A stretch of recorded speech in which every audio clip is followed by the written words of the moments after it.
Chapter 1. Was he killed in the beginning? Shen Zhou felt an immense heaviness enveloping his body, and in his daze he could scarcely open his eyes. He overheard a murmur nearby. His breath is faint, and his pulse is weak. He must be nearing death. Then hurry and carry him out. We can't let this fool die here. It would bring bad luck. But where should we take him? Back to his home, and then we can send some silver to his brother. Very well. Before long, Shen Zhou felt himself being hoisted up. Memories flooded his mind, revealing the truth. He had crossed over into an ancient martial world. His previous incarnation was that of a young man born into a peasant family, orphaned, with only an older brother remaining. Such individuals were plentiful, representing the most inconsequential stratum of society. Yet, misfortune seemed to favor the delicate. Not only was his family background poor, but he was also somewhat simple-minded, akin to Forrest Gump from the eponymous film. His sole redeeming quality was perhaps his handsome appearance. The predicament he found himself in stemmed from a matchmaking event. The Han family of Chongqing County was wealthy and affluent. Months prior, their daughter, Han Waner, fell gravely ill, her life hanging by a thread. Despite the efforts of numerous physicians, it was only when the Han family sought the counsel of a renowned sage that a solution was proposed to transfer the bad luck. The plan was to marry Han Waner, thereby shifting her misfortune and illness onto her new husband. Consequently, the Han family publicly sought a suitor. With Han Waner's beauty and the family's wealth, normally, suitors would have flocked to their door. However, this time, the prospect was to become a scapegoat, and no one was foolish enough to accept the offer, despite the high price the Han family had set. Yet, Shen Zhou's brother saw an opportunity. Under the guise of persuasion from his brother and sister-in-law, the gullible Shen Zhou was unwittingly sold to the Han family as a son-in-law. On his first day in the Han household, the transference began. In truth, it was nothing more than using the groom as a living remedy. Shen Zhou was compelled to engage in dual cultivation with Waner for several months on end. The sage's method proved remarkably effective through continuous transference. Han Waner regained her health and blossomed in beauty. In stark contrast, Shen Zhou contracted a peculiar illness, his frail body further worn down by relentless exploitation. Ultimately, he met his demise. Upon grasping the full extent of his circumstances, Shen Zhou was rendered speechless. In his previous life, he toiled as a mere wage slave, and in this life he had become the dregs of medicina, truly fortunate existence. Amidst this brief contemplation, he was carried out of the Han residence. The chatter of neighbors surrounding him. One inquired, "What has happened to your son-in-law, son?" "Oh, don't even get me started," came Zheng's voice. "This wretched fellow, despite being my family's son-in-law, had the audacity to engage in an affair with our maid and was caught in the act by my lady. The young lady, being kind-hearted, originally intended to forgive him this once. However, he persisted in his misdeeds, growing even more brazen, and even stole valuable paintings and jewelry from the household to sell. In a fit of rage, the master dealt with him most severely. Do not blame my master for his ruthlessness, esteemed villagers. You must judge for yourself should such a scoundrel be punished. Soon, voices arose in unison. Indeed, he should be punished. Absolutely. A thankless wretch, eating from both sides, to have tolerated such a villain for so long. The Han family has shown remarkable magnanimity. As for the words of the one in charge, it was uncertain how much they truly believed, but they joined in the cursing, for offending the Han family would yield dire consequences. With a thud, Shen Zhou was once more harshly thrown onto the wooden plank, followed by the sound of the horse cart. Giddy up, giddy up! This inexplicable predicament ignited a surge of resentment within Shen Zhou. To perish unjustly was one thing, but to be sullied with disgrace before death was intolerable. Yet, in his current state of helplessness, he could only endure the slander and abuse. Despair enveloped him. Shen Zhou suddenly felt an itch on his head, as if something were sprouting. But to his astonishment, it was not a brine, it was a book. The weathered cover bore the title Record of Virtue, bound with coarse hemp thread, exuding an air of antiquity. Being a traveler from another realm, Shen Zhou keenly recognized this as perhaps the fabled golden finger that could alter his fate. Whether he could open it remained uncertain. Focusing on the tome, he was taken aback as the ancient book indeed opened its cover, revealing a page adorned with elegant calligraphy. Compassionate navigation through life's journey, Noble deeds illuminate the path ahead. With virtue fulfilled, calamities shall be shattered, and one shall laugh amidst the myriad laws of heaven. As Shen Zhou recited this verse, a stream of information flooded his mind, granting him profound understanding. The book was undeniably a cheat. Simply put, performing good deeds would yield benefits. The mechanism is indeed straightforward and unrefined, yet in my current frail state, what good can I possibly do? Truly, what a catastrophic beginning. After an indeterminate period of jolting, the cart finally came to a halt, as if they had reached their destination. Shun Mao, a voice called out, "Come and retrieve the body." A flurry of hurried footsteps ensued. "What is this, my brother?" It was the voice of Shen Zhou's elder brother, Shen Mao. "He's dead. Stop dawdling, move him." All right. Shen Zhou was once again lifted and dragged to the ground. "And here is the funeral compensation from our esteemed Master Han." The sound of clinking coins resonated. A note of joy surged in Shen Mao's voice. "Thank you, Master Han. Thank you, Master Han." "Very well." Then the cart retreated into the distance. Shen Mao continued, "Wife, hurry. Help me carry him to the yard." Coming. A woman's voice responded, and Shen Zhou was hoisted yet again. Truly, he felt like a dead dog. With a sigh, Shen Zhou reluctantly lifted his eyelids, only to behold the alluring visage of his sister-in-law, Tong Lian. At that moment, Tong Lian noticed his movement. "Wait, Erlang is not dead. Not dead."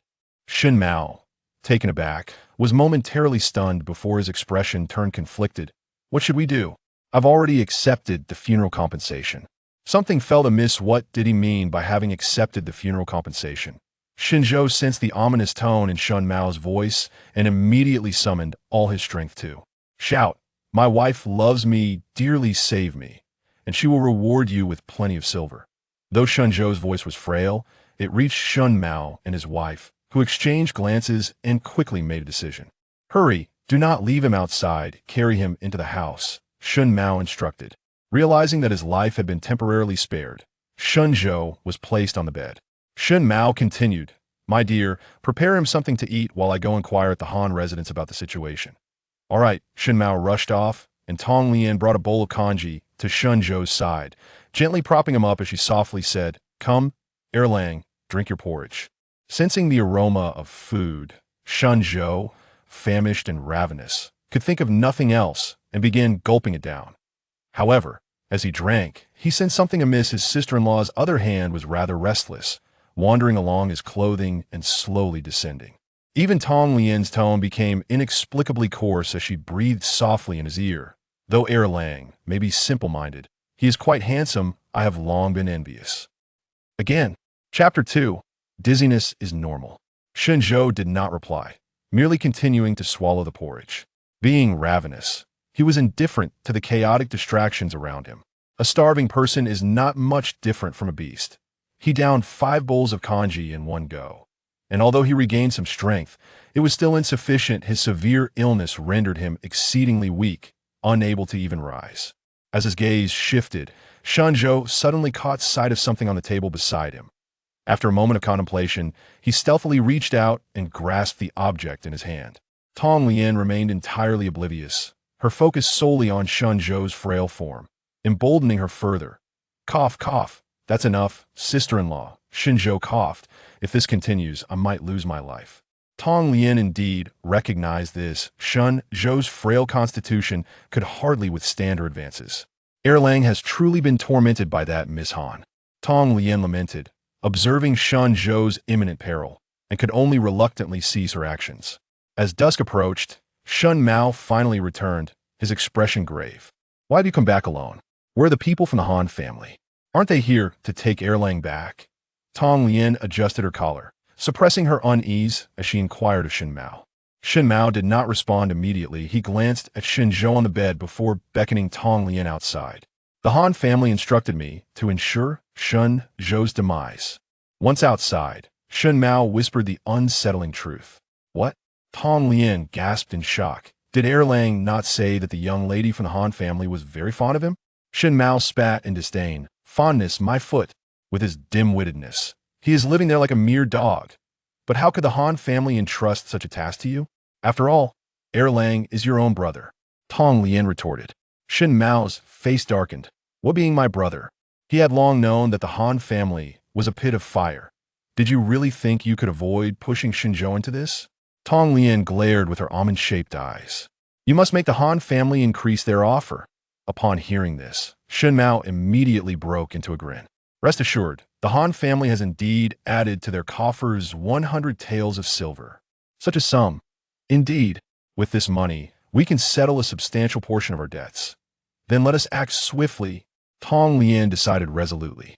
Though she hesitated to part with a handsome Shen Zhou, the Han family's offer was simply too generous to decline.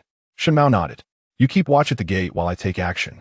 By the way, how is that lad faring now? Very weak, unable to even. Cough, cough. Suffice it to say, killing him would be as simple as dispatching a chicken. Very well, Shen Mao replied, procuring a cloth, dampening it with water, and turning to enter the room. Gazing at Shen Zhou, who lay motionless upon the bed, Shen Mao suppressed his inner turmoil and feigned concern. Second brother, do you feel any better? Silence answered him. Shen Zhou lay with eyes closed, breathing steadily, seemingly in a deep slumber. This made things considerably easier.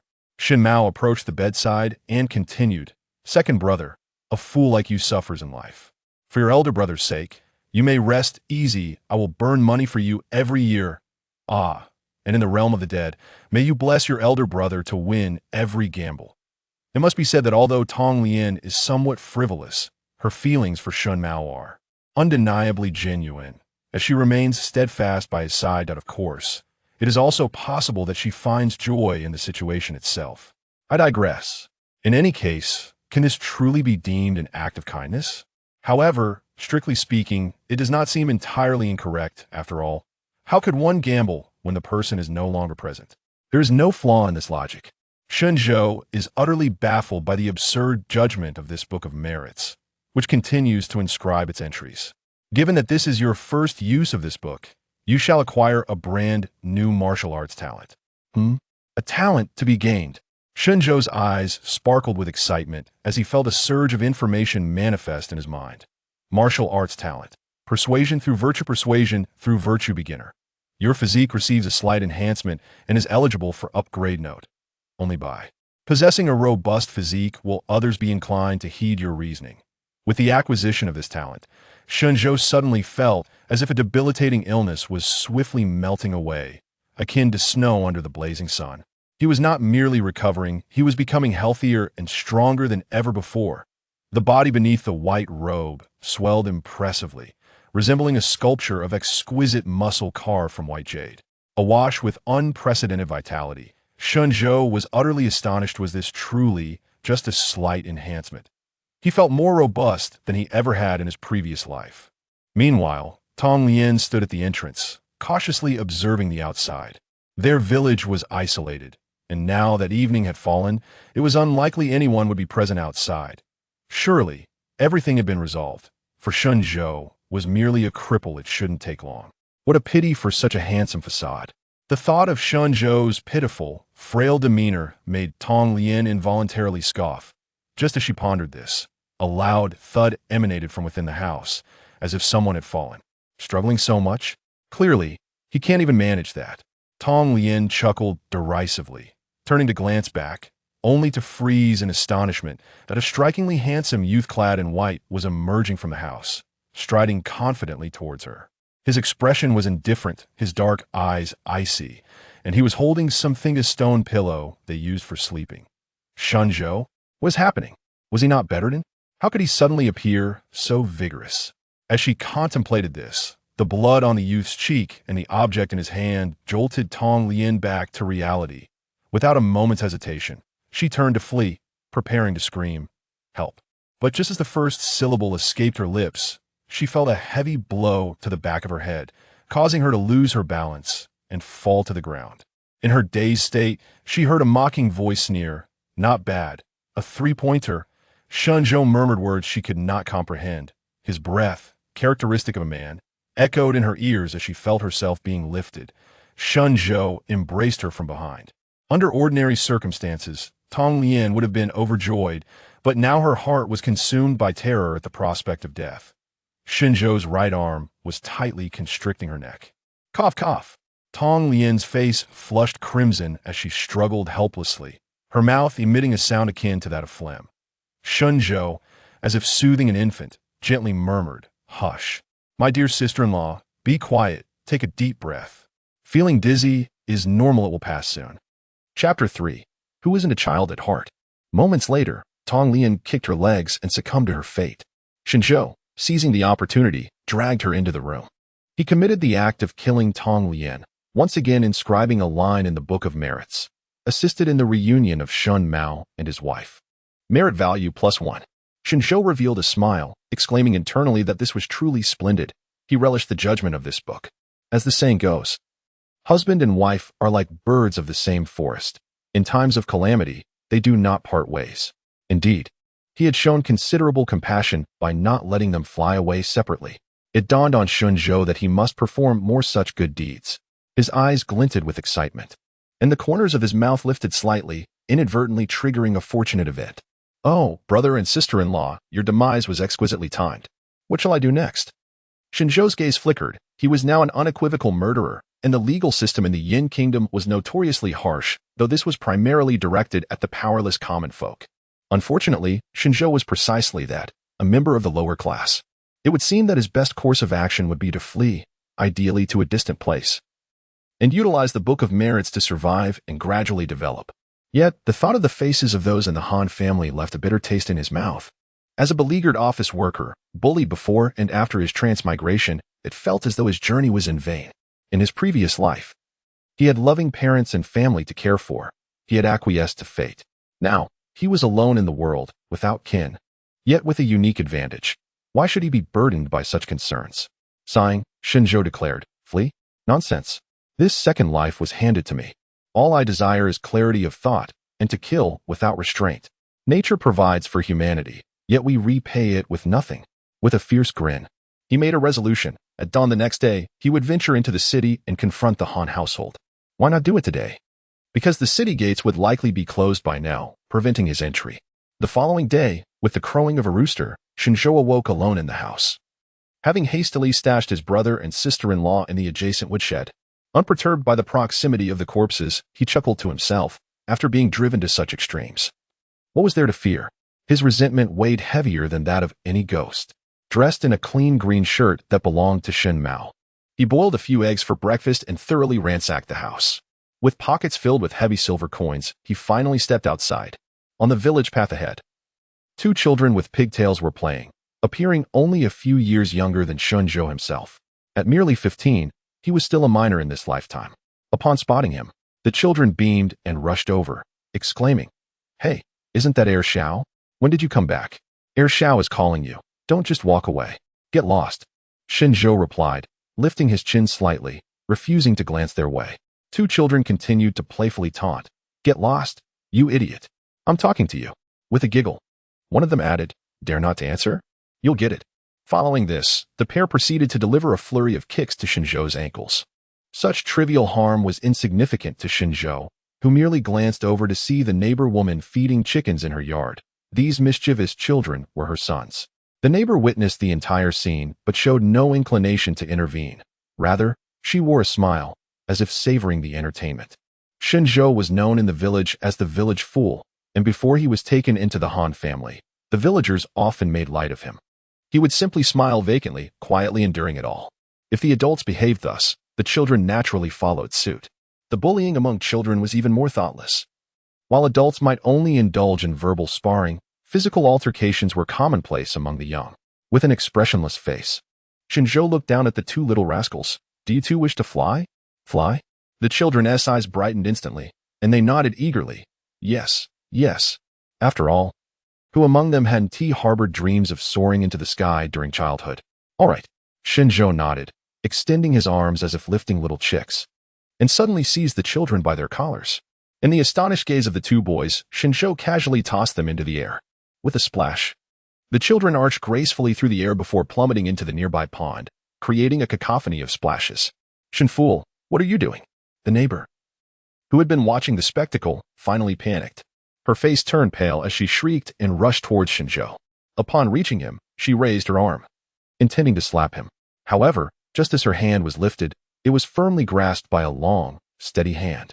Under Shen Zhou's indifferent gaze, feeling the intense pressure on her arm, the neighbor suddenly felt a chill run down her spine, her previously arrogant demeanor evaporating. Yet, she still glared at Shen Zhou, mustering the courage to exclaim, "Do you have no humanity? They are just children. How can you stoop so low as to quarrel with kids? Have you no shame?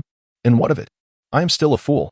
Shen Zhou replied flatly, "If you neglect your own children, then someone must discipline them. Now, I shall also teach you a lesson." In the next moment, Shen Zhou forcefully threw the neighbor's hand, sending her soaring into the air. "Ah!" as she screamed. She too traced a parabolic arc before landing in the pond beside her children. The splashing intensified, but rather than feeling vexed, Shen Zhou experienced a sense of relief. As the words in his mind brought him comfort, help the two little friends fulfill their wish, send the neighbor lady to visit her children. Good deed value 3. To his surprise, he had gained 3 points of good deed value. Shen Zhou felt a heightened sense of joy. The phrase "he is still but a child" had echoed in his ears countless times in his past life, each repetition growing increasingly nauseating. Shen Zhou adhered to a singular principle: if one does not offend me, I shall not offend them. If one offends me, I shall retaliate. Regardless of their age or gender, treating all equally. This truly embodies the essence of equality among all beings. After approximately an hour's journey, Shen Zhou entered the bustling town of Chaqing.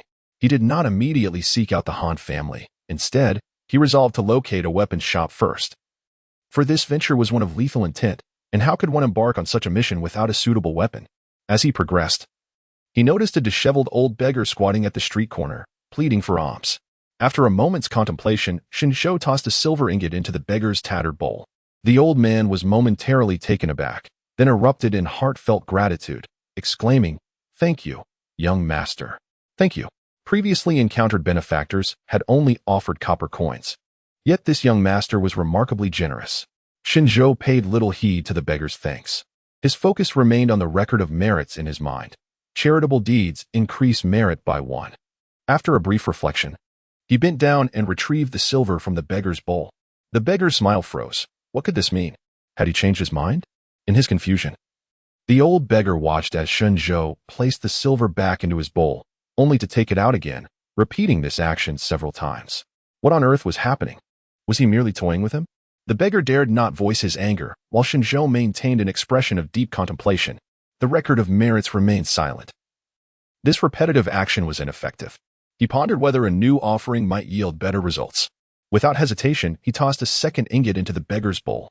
Yet still, there was no response from the record of merits. It appeared that he could not repeatedly exploit the same individual for merit. How unfortunate. Otherwise, Shen Zhou could have amassed an immeasurable wealth of merit from this beggar, potentially cultivating a formidable being of unparalleled strength. Chapter 4. My innate strength after several futile attempts.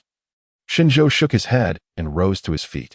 The old beggar, realizing that the silver would not be retracted, finally allowed a broad smile to spread across his weathered visage, and he exclaimed, "Ah, I am truly grateful, beyond words. Allow me to express my thanks with a bow." "No need for that," Shen Zhou interjected, halting the old man's gesture of kneeling. He then turned and departed. In this world, martial prowess reigns supreme. Formidable martial artists possess the ability to traverse the heavens and the earth, to move mountains and fill seas. The Yan nation holds martial virtue in high esteem. And even the modest county of Chongqing abounds with martial spirit, making weapon shops readily accessible. Before long, Shen Zhou entered one such establishment. The proprietor, Manager Qian, was dozing at the counter. Upon noticing a handsome young man enter, he immediately greeted him with enthusiasm. "Welcome, esteemed guest. What can I assist you with today? We have all manner of weapons available." Gazing at the myriad of weapons adorning the walls, Shen Zhou pondered for a moment before inquiring, "Good sir, do you possess extensive knowledge about each type of weapon?" "Indeed, I have been in this trade for over a decade, and I can expound upon the strengths and weaknesses of every weapon." Manager Qian replied with a hint of pride in his voice. "Then tell me, which weapon is best suited for facing multiple adversaries?" Shen Zhou asked. As the Han family was a local gentry with numerous bodyguards, he needed to prepare himself for the prospect of confronting the world alone. "For such a scenario, I would unequivocally recommend the spear," Manager Qian answered promptly. "The spear is the king of all weapons. As the saying goes, an inch longer, an inch stronger, if you are besieged by foes. Other weapons may leave you vulnerable to a flurry of strikes, but a spear provides you with the room to maneuver." Of course, he continued with meticulous detail, Weapons merely serve to enhance one's capabilities. Ultimately, it is one's own strength that determines the outcome of a battle. Nodding in agreement, Shen Zhou said, "Very well.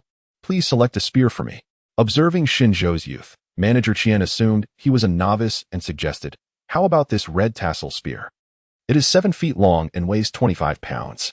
He placed the spear on the counter, stating, "It will cost you 2 taels of silver." Grasping the spear with his right hand and weighing it, Shen Zhou shook his head. "Too light. Too light." Manager Qian was taken aback, but quickly presented a heavier iron spear. "How about this one? It weighs 60 pounds. However, without even testing it, Shen Zhou replied, "Still too light. Please bring me another." Young man, do not be overly ambitious. Wielding a spear is not merely about picking it up. One must be able to dance with it in hand. Manager Qian earnestly advised, feeling a tinge of helplessness.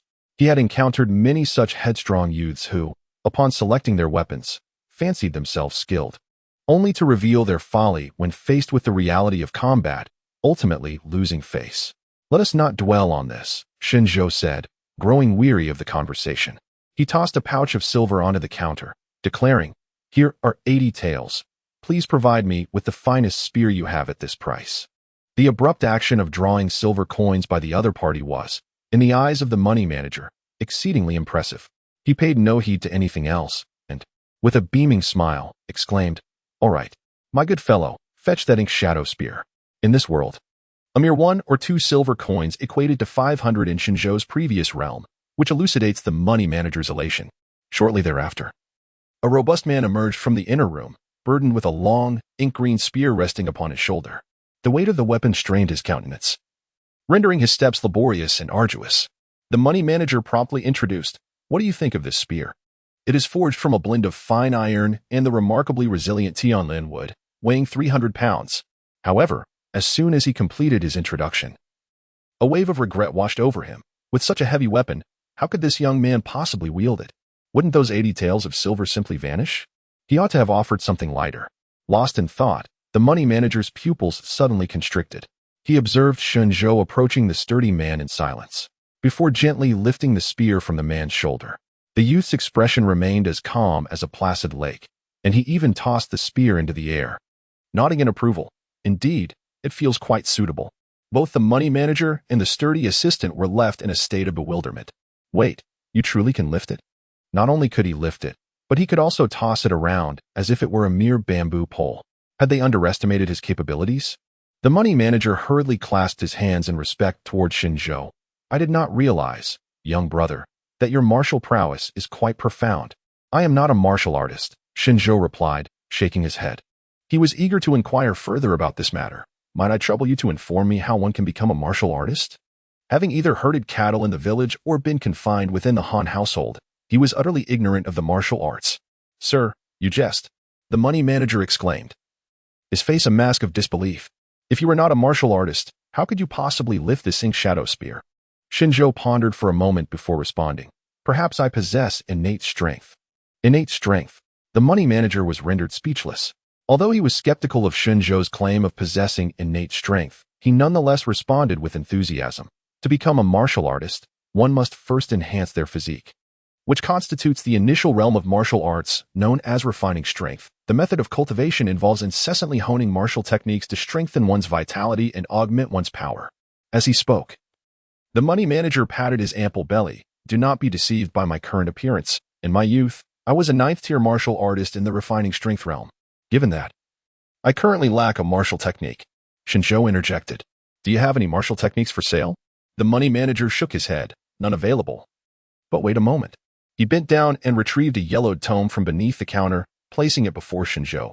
"You may peruse this 13 lethal spears. I practiced it in my youth. Is it truly that good?" Shen Zhou raised an eyebrow in curiosity. "After all, you are a significant customer here." Manager Qian chuckled. "And though this deadly 13 spears boasts a rather impressive title, it is merely a fundamental technique. If you truly wish to practice martial arts, you must seek out a proper sect or dojo." With nothing to lose, Shen Zhou did not mind the basic spear technique. He reached out, took the book, and began to peruse it. The explanations within were quite detailed, supplemented by illustrations. Shen Zhou discovered that he merely needed to glance at each page for the content to imprint itself in his mind's record of merits as if it had been photocopied. This ancient tome can also serve as a means of recording information. This certainly simplifies matters. His pace of reading quickened dramatically, flipping through page after page without pause. Manager Qian watched in astonishment. Had he been a modern individual, he might have exclaimed about quantum reading. What manner of reading is this? All right, that should suffice. In less than 10 seconds, Shen Zhou had completely transcribed deadly 13 spears into his record of merits. He certainly would not take the time to study it gradually. It was now the moment to utilize his merit points, though he had but a few. It seemed unlikely that he would achieve substantial improvement. In any case, let us give it a try. Record of merits. Add points. As Shen Zhou concentrated, a line of text materialized on the record of merits. For merit points consumed, deadly 13 spears has been upgraded to perfection. In an instant, Shen Zhou felt a refined martial aura coalesce within him, as though he had genuinely been practicing this spear technique day and night, reaching a state of having nothing left to refine. His entire energy, blood, and muscles experienced a subtle enhancement as well. Is this truly successful? It took merely 4 merit points? No wonder it is considered basic martial arts. The consumption is remarkably low. Overjoyed, Shen Zhou immediately inquired, "Dear shopkeeper, is there a more spacious area available?" "Certainly. Please proceed to the backyard." Manager Qian promptly replied, as a weapon shop naturally provided space for customers to test their weapons. Shen Zhou then made his way to the backyard, simultaneously wielding the long spear in his hands. The 7-foot black spear moved like a serpent emerging from its den, instantly conjuring a shadow of inky light that tore through the surrounding air in great swathes. Manager Qian, standing at the entrance, could feel the terrifying pressure of the wind generated by the spear, causing his aged face to sting painfully. He was utterly astonished, wondering how a technique deemed basic could be executed with such an advanced flair by Shen Zhou. Chapter 5. The thrill of power as Shen Zhou danced increasingly swiftly. An exhilarating sensation surged within him. Was this the essence of martial arts training? It was indeed potent and invigorating. Suddenly, he felt an unexpected surge of strength within his body. This force, born from the boiling magma of his vitality, roared through him, causing his entire being to crackle with energy. Shen Zhou's momentum swelled dramatically, and Qian, the innkeeper standing at the edge of the courtyard, felt as if a mountain was collapsing upon him. Startled, he stumbled and fell to the ground. "Oh dear, please restrain your powers, young sir," he exclaimed. Reluctantly, Shen Zhou ceased his movements and turned to the innkeeper, who was now seated on the ground. "Innkeeper, I suddenly feel an entirely new strength welling up within me. What could be the cause?" "You must have broken through to the refinement stage and entered the second realm, the concealed truth stage," Qian replied, struggling to rise. His smile tinged with disbelief. Internally, he was roaring with astonishment. Could it be that this young man, after merely practicing a fundamental spear technique, had leaped from an ordinary individual to the second realm? He had bypassed an entire level. Was such a feat even possible? He himself had languished in the refinement stage for a significant portion of his life. The chasm between individuals was indeed more profound than that between man and dog. Unperturbed by Qian's thoughts, Shen Zhou continued, "I would appreciate it if you could elaborate further." "Certainly," Qian said, making an effort to suppress his astonishment. The second realm, the concealed truth stage, is defined by one's ability to condense true martial essence. This essence is birthed from one's vitality. The stronger the vitality, the more formidable the essence. As he spoke, he regarded Shen Zhou with a complex gaze. The ability to condense this essence demanded considerable innate talent. It was precisely his lack of talent that had prevented him from ascending to the second realm in his lifetime. He sighed inwardly, deciding it was best not to dwell on his own misfortune. "Is that so?" Shen Zhou replied with a faint smile, extending his palm to reveal a shimmering, golden-hued aura gracefully flowing across its surface, exuding an exquisite beauty. With the innkeeper's explanation, Shen Zhou comprehended that the refinement stage aimed to hone the body to meet the criteria for condensing true essence. His physique, under the enhancement of the ability winning hearts with virtue, had already met these standards from the very beginning, allowing him to leap directly into the second realm. Now, a casual punch from Shen Zhou, in an ordinary state, possessed a force of approximately 2,000 kilograms. With the augmentation of true essence, this strength could potentially increase 4 to 5-fold. Truly, true essence was immensely beneficial.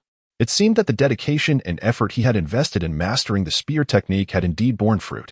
Shen Zhou nodded in affirmation. The smile on Qian's face grew increasingly bitter. "To tell the truth, I have never encountered such overwhelming true essence as yours. You must seek a formal training path at a martial arts academy.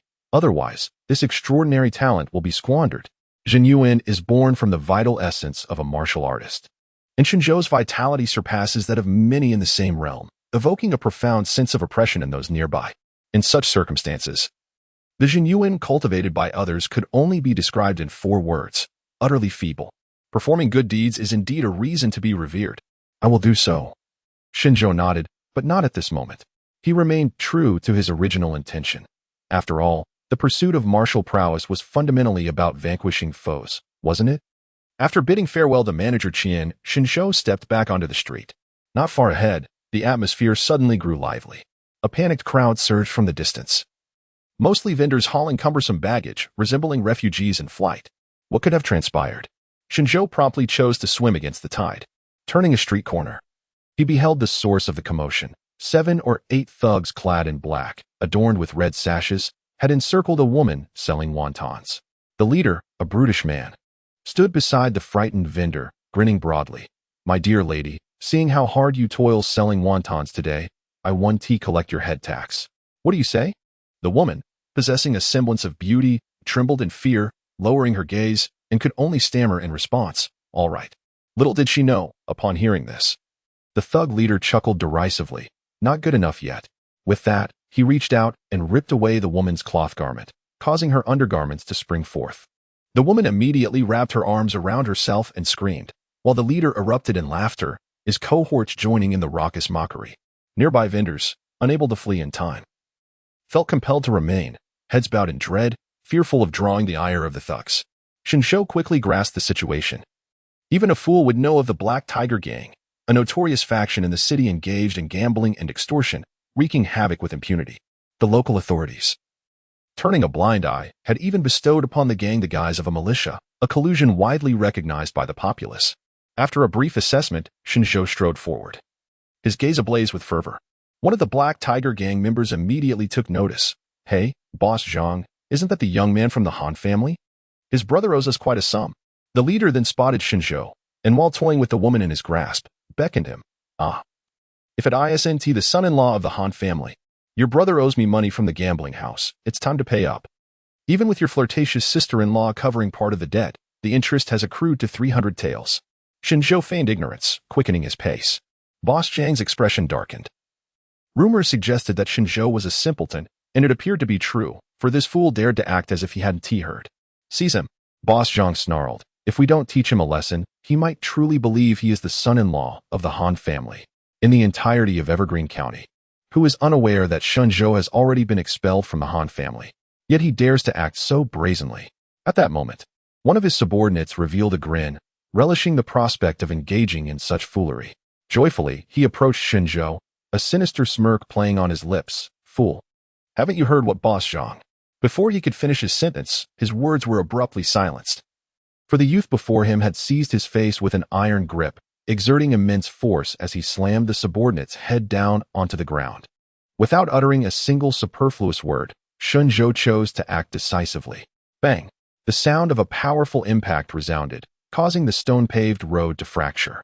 As the subordinate lay stiffly embedded into the earth, the back of his head protruding, while the front half had already merged with the ground, crimson and alabaster spreading forth.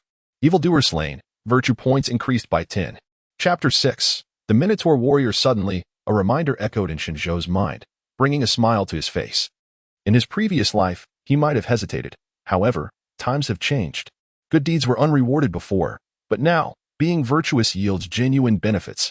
After all, he possessed the record of virtue, which had become significantly more generous this time, granting him 10 points of benevolence with a single act. Shen Zhou, adhering to the principle of seizing the moment, resolved to be heroic. With 8 remaining, it appeared that he could reap substantial rewards this time. A cold voice resonated as Shen Zhou spoke to himself, turning to face the bewildered gaze of Zhang Laoda and his followers. At that moment, he discarded the object behind him, giving it a gentle shake, causing a white cloth to fall away and reveal a dark long spear. Only then did Zhang Laoda snap out of his shock, realizing that the opponent had not even granted him the opportunity to speak before killing his subordinate. Ignoring everything else, he roared, "Everyone, charge together." The surrounding lackeys immediately cried out, drawing their knives and rushing towards Shen Zhou. "Are you really coming at me?" Shen Zhou sneered. As the spear in his hand sliced through the air, targeting the foremost attacker. With a piercing sound, the man's chest was pierced as if it were mere tofu, creating a gaping hole. The spear's momentum remained unyielding, driving through the second man's chest, effectively skewering them together. Shen Zhou, unfazed, hoisted the spear. Still adorned with the two bodies, took a step forward and unleashed another powerful horizontal sweep. Boom! Another thunderous crack echoed as the three armed men were sent flying like rag dolls, crashing heavily onto the street, their chests split open, exposing stark white bones. And it was evident they would not survive. This entire sequence unfolded in the blink of an eye, and only then did Zhang Laodao register the shocking scene before him. He could hardly fathom such a situation. The opponent was astonishingly formidable. Was this guy not a fool, a mere son-in-law? How had he transformed into such a terrifying figure? His subordinates were all martial artists, yet against Shen Zhou, it was as easy as kicking a stray dog to death. If he were this powerful, how could the Han family dare to cast him out? Bang! Lost in thought, another dull thud resounded, and two more lackeys were sent flying. Blood and flesh scattering everywhere. In less than 3 seconds, all of Zhang Laodao's men had fallen. His heart raced as he witnessed Shen Zhou casually flicking his spear, discarding the two corpses hanging from it. Their cold, black eyes met his own. "Now it's your turn," came the mocking whisper. Unable to endure the terror any longer, Zhang Laodao collapsed to his knees, exclaiming, "Please, spare my life. I only sought to collect a debt. I mean no harm. Repaying debts is only right. Furthermore, I am the leader of the Black Tiger Gang. Kindly show me mercy and grant the Black Tiger Gang some face." In the next instant, his head flew from his shoulders. Go and seek money from Shenmai yourself. Once the act of killing becomes second nature, it transforms into a peculiar form of pleasure. Shen Zhou exhaled softly, wiping the bloodied spear against the fabric of Zhang's attire before rewrapping the weapon in a white cloth and slinging it over his shoulder. Eliminating a bandit leader has earned you 20 points of virtue, current virtue points, 100. How considerate of the record of merits to provide a neat round number. Achieving 100 points, so swiftly a smile crept upon Shen Zhou's lips. It seems that taking a life is indeed more effective than mere corporal punishment. After all, a beating might only lead to a repeat offense, but eliminating a foe well, that ensures they can only await their next life. The chaos subsided in an instant. Leaving the wronged woman huddled in a corner, trembling and weeping, her face streaked with tears. The onlookers and merchants had long been rendered speechless, yet none dared to flee. "Why do you not run?" Shen Zhou inquired with great curiosity. "Aren't you afraid?" "Afraid, yes, but I am far more eager to witness their demise," a merchant stammered, trembling. The rest of the bystanders nodded in agreement, their eyes gleaming with a joy that overshadowed their fear of Shen Zhou. When confronted by the Black Tiger Gang, paying a tribute was the only means of averting disaster. Those without funds faced dire fates. Men were beaten and coerced into submission, while women were forced into prostitution. This is merely the tip of the iceberg in the kingdom of Yan, where the common folk endure relentless exploitation from top to bottom, struggling to survive with their dignity utterly trampled. As for resistance, that notion is but a fool's dream. In the feudal era of Shen Zhou's previous world, there were occasional instances of successful peasant uprisings, and even the lowest beggar had the chance to ascend to the throne. Yet in this realm, such possibilities are nearly non-existent. The reason is simple. This is a world of profound martial prowess. The downtrodden possess no extraordinary abilities. Their attempts at revolt would be easily quashed by the elite. To attain such power requires vast resources for cultivation, resources that are firmly held by the upper echelons, fundamentally extinguishing any chance for the lower classes to rise against their oppressors, unless one possesses an extraordinary stroke of fortune. Contemplating these matters, Shen Zhou inhaled deeply. Having toiled like a beast for a lifetime, he could not help but empathize with their plight. His tone softened as he addressed the crowd. "If the Black Tiger Gang sends others after me, let them come to the Han residence. Tell them it would be wise to bring their friends along." With that, he departed amidst the grateful gazes of the onlookers. In the Han residence of Evergreen City, within the chambers of the esteemed Miss Han Wanner, as a prominent family in the locality, even the young ladies' quarters were adorned with opulent elegance, crimson lacquered beams exuding refinement. At that moment, Han Wanna sat before a mirror, grooming herself. Her silken hair cascaded like a waterfall, her eyes sparkled with brilliance, and her lips were a vivid red against pearly whites. In just a few days, she would be wed for real this time. Finally free from the daily torment of facing that fool, a nearby maid giggled in response. Han Wanner also broke into a smile. Indeed, although her young husband had passed away just yesterday, she was set to remarry in a week. This time, She would wed the son of County Magistrate Zhao from Chongqing County. The union was advantageous. Her family possessed wealth while the Zhao family held power, making it a match seemingly destined to be. In truth, she had already established a connection with the Zhao heir a month prior, though their initial meeting had been devoid of any impropriety. As a refined young lady, Han Wanner placed great importance on her reputation, fully aware of the principles of propriety, righteousness, integrity, and shame. She also understood that surrendering herself too easily would render her perceived value diminished. As for Shen Zhou, that had been an act of desperation for survival, not worth consideration. With her grave illness now lifted and the imbecilic son-in-law deceased, it seemed she had finally endured her hardships, allowing their relationship to evolve further. At that moment, a young man clad in a brocade robe, exuding an air of nobility, pushed the door open and entered. Zhao Lang. Han Wanner greeted softly upon seeing him. This young man was none other than her fiancé, Zhao Jing. Haha, Wanners. I came to see how the preparations for our wedding are progressing, Zhao Jing said with a cheerful smile, waving his hand to signal the maidservants to discreetly withdraw. Everything is nearly ready. The invitations have all been sent out, Han Wanner replied. That's splendid. The wedding will surely be quite lively, Zhao Jing remarked as he approached her, gently massaging her delicate shoulders. However, it is rather unfortunate that that fool from the Shen family has died. If he were still alive, our lives would undoubtedly be more entertaining. As he spoke, a mysterious smile curled upon Zhao Jing's lips, causing Han Wanner to furrow her brow slightly. This was not the first time Zhao Jing had broached this subject.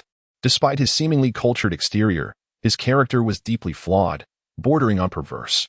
One of his favored pastimes was to humiliate others, particularly in the presence of their husbands. He had even gone so far as to create a device specifically for this purpose, a tool designed to pry open a person's eyelids, ensuring they could not shut their eyes. He had employed this instrument on numerous hapless husbands. Chapter 7. The perfect balance of force within the city of Evergreen. There existed numerous beautiful women who had, at one time or another, fallen victim to Zhao Jing's malevolent grasp, leaving a profound psychological scar upon their husbands. Zhao Jing's incessant mention of Shen Zhou suggested a recurring obsession, which filled Han Wanner with a sense of helplessness. Despite her eminent status as his legitimate wife, he still entertained such thoughts. Contemplating this, Han Wanner could not help but rub her forehead. This was to be her future husband, and it appeared that her anticipated future was not as idyllic as she had envisioned. Upon reflection, it was evident that Shen Zhou was not entirely devoid of merit. He possessed a handsome visage, was younger than Zhao Jing, and exhibited notable talents. What a pity! With this thought, Han Wanner abruptly shook her head, casting aside such musings. The man was deceased. What was the purpose of dwelling on such trivialities? Her heart swiftly made a new resolution. It was unwise to only consider the positives. Shen Zhou was a fool, a lowly commoner, utterly unworthy of her station. Furthermore, he was merely a pawn to be utilized for her healing, destined to be discarded once his purpose was served. In stark contrast, Zhao Jing was entirely different. He was the son of a county magistrate and had already attained the impressive cultivation of the 7th layer of the martial realm, a true prodigy of the martial arts. Contemplating this elevated her spirits inexplicably. Unbeknownst to Zhao Jing, who was oblivious to Han Wanner's intricate inner turmoil, he gently caressed her waist and remarked, "By the way, Wanner, in a month's time, I shall be traveling to Guanghan Palace for my studies." Upon hearing this, Han Wanner's heart stirred. Is that true? Evergreen County was but an insignificant locale within the realm of Yan, and above it lay a vast prefecture. Evergreen County was governed by Guanghan Prefecture, which oversaw 25 counties, with Guanghan Palace serving as the residence of the prefectural ruler. Indeed, it is true, Zhao Jing replied with a smile. The esteemed master of Guanghan Palace has recognized my martial talent and wishes to take me as his disciple. A smile graced Han Wanner's face, and she could not help but clap her hands in delight. That is truly wonderful. It seems the decision made by my family was not in vain. To align ourselves with Guanghan Palace, this young man before me, his prospects are boundless. Noticing the joy on Han Wanner's face, Zhao Jing continued. Given the strict regulations of Guanghan Palace, once I depart, I fear I shall become quite occupied. Thus, this month, I must indulge myself thoroughly. Wanna, you alone may not suffice to satisfy my needs, so I hope you can understand. The smile on Han Wanner's face faltered. What could she possibly say? The man before her had a promising future, the very figure her family sought to attach themselves to. Reluctantly, she nodded, signaling her understanding. It could only be surmised that in the forthcoming month, the beautiful women of Evergreen City would once again suffer. At that moment, a sudden, urgent knocking echoed through the room, accompanied by the frantic voice of a maid. "Young master, miss, something terrible has happened." "What is it?" Han Wanner hastily inquired. That foolish man is still alive," the maid exclaimed in panic as she pushed open the door. Within the Han residence, there was but one person referred to as a fool. Shen Zhou? Han Wanner furrowed her brow. This fellow had not yet met his demise. Hadn't she sent Shen Mao to eliminate her foolish brother? Merely collecting money without taking action.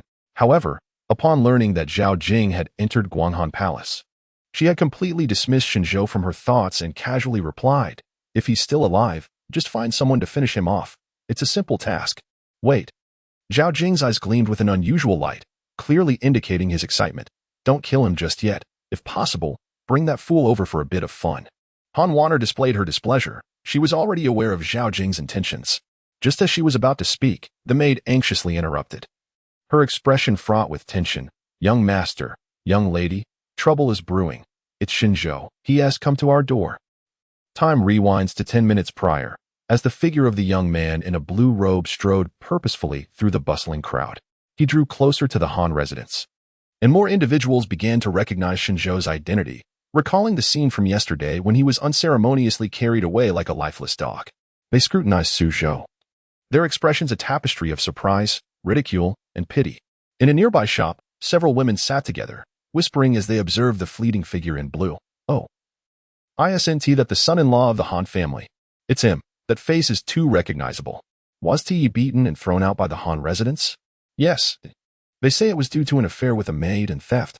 Who knows if it's true? Can we trust anything that comes from the Han residents? That shameless scoundrel actually has the audacity to return." A beautiful woman scoffed derisively. Suddenly, Shen Zhou halted in his tracks amidst the crowd, then turned and walked towards the group of gossiping women. A man with nothing to lose could not tolerate even the slightest hint of slander. Why merely spectate when they could not refrain from their ungracious words? Hey. One of the women, for reasons unknown, suddenly felt a surge of panic. "He is coming over. What is there to fear? He is just the foolish son-in-law who was cast out. Does he really think the Han family would back him?" The beautiful woman scoffed, maintaining her composure, and called out in a feigned, innocent tone, "My dear, there is a fool who intends to threaten me." Her husband, a burly bald man, emerged from the shop behind her, exuding an intimidating aura. Who dares to be so bold? The beautiful woman wore a mocking smile. Her husband was a martial artist and a core member of the Black Tiger Martial Arts School, having already reached the 5th level of the First Realm. If this foolish boy truly dared to cause trouble, her husband would undoubtedly beat him into a pitiful state. The beautiful woman became increasingly smug, grinning as she looked at Shen Zhou, eager to see fear and retreat reflected on his face. Regrettably, Shen Zhou's expression remained unchanged, and his steps forward exhibited not the slightest hesitation. "Are you seeking trouble, young man?" the bald warrior shouted as he swiftly approached Shen Zhou. However, Shen Zhou offered no response. His right hand had already descended upon the bald warrior's shoulder like a flash of lightning. With a gentle push, the burly figure was sent staggering backward, akin to a newborn puppy, toppling several meters away and crashing to the ground. "How is this possible?" the bald warrior exclaimed in disbelief, astonished that such a robust physique could be so easily displaced by this youth. Before he could comprehend the situation, his strikingly beautiful wife stood utterly exposed before Shen Zhou. In the next moment, amidst the lady's astonished expression, Shen Zhou raised his right hand and struck her face with a resounding slap. The sound echoed sharply in the air, merely a casual blow. Yet the woman collapsed to the ground as if she had been electrocuted, her face visibly swelling before their eyes. A chorus of terrified screams erupted from the surrounding women, who swiftly scattered like startled birds. Shen Zhou paid no heed to the others. He grasped the now swollen head of the beautiful woman and leaned closer, softly stating, "Do you understand why I struck you? If you wish to speak ill of others, do so discreetly behind their backs. Should your words reach their ears, do not blame them for delivering a lesson. Would Chapter 8 your bicycle, others pedal fool? What are you doing?" A furious roar erupted from the side. It was the bald warrior, his face contorted with rage as he climbed to his feet, glaring at Shen Zhou. Turning to face him, Shen Zhou replied casually and calmly, "As you can see, I am dealing with your wife. Would you care to join?" Observing Shen Zhou's unperturbed gaze, and recalling how effortlessly the youth had shoved him several meters away, the bald warrior clenched his fists, his body trembling. Ultimately, He recognized the futility of his anger and remained motionless. Indeed, he was intimidated. Despite being a mere youth, Shen Zhou's strength evidently surpassed his own. Any attempt to confront him would only result in a fate akin to that of his wife, reduced to a battered state. However, the notion of watching his wife being assaulted was undeniably humiliating. The bald warrior felt compelled to act. Furrowing his brow, he glared at Shen Zhou and bellowed, "You brat. Be gentler." At that moment, the bald warrior's heart ached. His wife, though headstrong and willful, was undeniably beautiful. He was usually so gentle that he wouldn't dare lay a finger on her, yet this youth had struck her without a shred of tenderness. Truly. It echoed the saying, "The bicycle you cherish, others will ride." Onlookers were momentarily stunned by the scene. What madness was this bald warrior spouting? Had he perhaps awakened some peculiar inclination? Even Shen Zhou struggled to suppress a smile, his earlier irritation at the woman's insults dissipating. In light of the bald warrior's humorous outburst, Shen Zhou ceased his actions and addressed the woman he had momentarily restrained. "Having insulted someone, you ought to apologize. Don't you think?" "Why, yes, I'm sorry. I want to do it again," the woman stammered, blood and fragments of teeth oozing from her mouth as she spoke. "Well, recognizing your mistake is a good start. I forgive you." Shen Zhou released his grip, helped the gossiping woman abandon her malicious habit, gained 1 point of virtue. 1 point of virtue was not insignificant to Shen Zhou. Feeling content, he turned to leave. The bald warrior rushed to his wife's side, while bystanders quickly parted to make way for Shen Zhou, fearing the wrath of this formidable figure. Shen Zhou had always drawn attention, but after this incident, he became the undeniable center of focus among the crowd. This former son-in-law of the Han family seemed rather different from their expectations, unfazed by the gazes upon him. Shen Zhou quickened his pace, striding toward the nearby Han residence. The youth stood tall, removing the objects he had been carrying, pulling away the white cloth to reveal a dark long spear. His earlier relaxed smile gradually vanished, replaced by an ominous aura. At this moment, all present gazed wide-eyed, comprehending the true purpose of Shen Zhou's visit. Initially, it was presumed that the young man had returned to the Han residence merely to shamelessly continue his role as the son-in-law, but unexpectedly, he was determined to undertake a significant endeavor. Such audacity, indeed, was akin to possessing the heart of a bear and the courage of a leopard. Was he truly prepared to storm the Han residence alone? Even the bald warriors stood in astonishment, compelled to admire Shen Zhou's bravery. The Han family, being local gentry, boasted a cadre of warriors as their guards. What audacity did this youth possess? The street fell silent, the onlookers quietly observing as Shen Zhou drew nearer to the grand crimson door of the Han residence, none daring to utter a word of caution. Under the astonished gazes of the crowd, Shen Zhou grasped the door knocker and rapped on the impressive door. "Who is it?" came the respectful voice from inside. "It is I," Shen Zhou replied. "Please open the door." "You? Shen family's second fool?" The doorman, recognizing Shen Zhou's voice, was momentarily taken aback, then exclaimed in disbelief. "You're still alive?" His tone shifted sharply from respectful to scornful. "If you're not dead, then get lost. The Han family has nothing to do with you now. How dare a wretched cur like you return?" Accompanying his words were the mocking giggles of the maidservants. Typically, a mere doorman would cower in deference when addressing those entering and exiting, but in the face of Shen Zhou, he acted as though he were an exalted master. The brave expressed their ire towards the mightier, while the cowardly direct their wrath towards the weaker. Such is the nature of the world. With a stoic expression, Shen Zhou listened to the doorman's tirade, then raised his spear and hurled it forcefully at the door. Boom! The solid wooden door, reinforced with iron, was pierced as if it were mere paper. The doorman's voice abruptly silenced, replaced by the shrieks of women within the Han residence.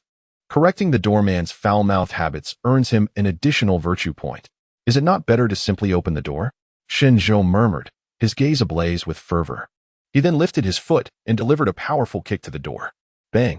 The entire crimson portal exploded open, crashing down and revealing the courtyard of the Han residence. Inside, several maidservants and attendants looked on in terror at this unwelcome guest, while the spear he had thrown stood embedded in the ground nearby, still bearing the lifeless body of the insolent doorman, who had been pierced through and was beyond salvation. "Perhaps be more courteous in your next life." The youth's countenance was grim as he approached and withdrew his spear, seizing the moment as the nearby maidservants and attendants shrieked and fled in panic. "Someone has been killed. Hurry, inform the master. There's a disturbance." The courtyard echoed with cries akin to that of slaughtered pigs. Observing the fleeing servants, Shen Zhou did not rush to pursue them. Firstly, They were insignificant players in this drama, and secondly, the Han residents responded swiftly. With their cries for help, more individuals surged from all directions, surrounding the entire forecourt, rendering escape impossible. They were clad in black martial arts uniforms, numbering approximately 70 to 80 individuals, each wielding a simple broadsword. At the forefront stood a robust man in his 40s, his form accentuated by the dark attire, with eyes as sharp as a hawk's. These individuals were the guards of the Han residence, and the leader was the former steward of the Han family, possessing the most formidable martial prowess among them. As for the level of his mastery, Shen Zhou was uncertain. However, it was unlikely to be exceedingly high. The entirety of the Yan kingdom was quite vast, even surpassing the largest nations of his previous life. In such a grand context, Chongqing County could merely be likened to an ordinary small town from his past. How formidable could the martial artists within such a town truly be? At that moment, upon recognizing the newcomer, the former steward's wary expression transformed into one of unrestrained laughter. I thought a significant figure had barged in, yet it is merely you, you little rascal. Shen Zhou, you truly possess audacity beyond measure. As a mere country bumpkin who has married into the Han family, it is one thing to show no gratitude. But to actually, before he could finish, Shen Zhou suddenly vanished from his position. The guards' reactions lagged by a heartbeat, and by the time they regained their senses, Shen Zhou had already plunged into their midst, his spear whirling with deadly grace. With a sharp sound, a crescent-shaped arc of light erupted within the crowd, sending a multitude of bodies soaring, mingled with a splatter of blood. In just a single strike, Shen Zhou had slain 5 guards. The former steward's eyelids twitched uncontrollably. This speed, even he could not fully discern Shen Zhou's trajectory. What a jest, he was a second-realm martial artist, although merely in the early stages. His opponent was an untrained, frail youth. Just yesterday, Shen Zhou appeared as if he could collapse at any moment. How could he seem like an entirely different person today? Caught in a swirl of confusion, the former steward happened to meet Shen Zhou's dark gaze, as the latter spoke with a teasing tone. Take your time. I shall listen while I slay. Shen Zhou had no intention of waiting patiently for his opponent to finish his threats. Wouldn't it be more advantageous to seize the initiative and strike first? Chapter 9. The Fool Who Yearns for Death in This Moment. Zheng Guanshi was profoundly taken aback by Shen Zhou's ruthless demeanor. He immediately rallied. Charge, all of you advance. After a brief moment of astonishment, the numerous martial artists present surged toward Shen Zhou. Yet, before the foremost among them could draw near, the fierce gale generated by the long spear erupted instantaneously, severing their heads cleanly from their bodies. Even when some attempted to attack from Shen Zhou's blind spot, he swiftly pivoted and dispatched them with a single thrust of his spear. The movements of the guards appeared comically slow, akin to a film played in slow motion. Just as they raised their weapons, Shen Zhou had already unleashed 7 or 8 strikes. These guards were merely first-tier martial artists. In terms of realm, Shen Zhou surpassed them. And in physical prowess, he utterly overwhelmed them. To Shen Zhou, eliminating them was no different than slaughtering a stationary chicken. In less than 2 seconds, all the martial artists who dared approach Shen Zhou lay dead, leaving the remaining guards paralyzed with fear, as if plunged into an icy abyss, none daring to advance. What an audacious young man. Zhang Guanshi's scalp prickled. He realized he had to take action. He forcefully stamped his legs and leaped several meters toward Shen Zhou, unarmed. For he himself was a weapon. The martial art he had mastered was the iron cloth shirt, a discipline he had devoted his life to mastering. Soaking in medicinal baths and progressively training his body against hard objects, from wooden stakes to stone walls. Now his iron cloth shirt had attained a perfected state. His entire being felt as if clad in iron armor, capable of withstanding blades and axes alike. At that moment, Zhang Guanshi's second-tier energy erupted without reservation, causing the garments of those around him to flutter violently. Shen Zhou furrowed his brow. He had always regarded Zhang Guanshi as the ultimate adversary of this journey to the Han estate. Thus, as soon as Zhang Guanshi made a move, Shen Zhou reacted with alacrity. The combat spirit in his dark eyes surged, and his aura ascended to a new echelon. He held contempt for his enemy on a strategic level while respecting him tactically. Shen Zhou resolved to give his all. To think you were also at the second tier.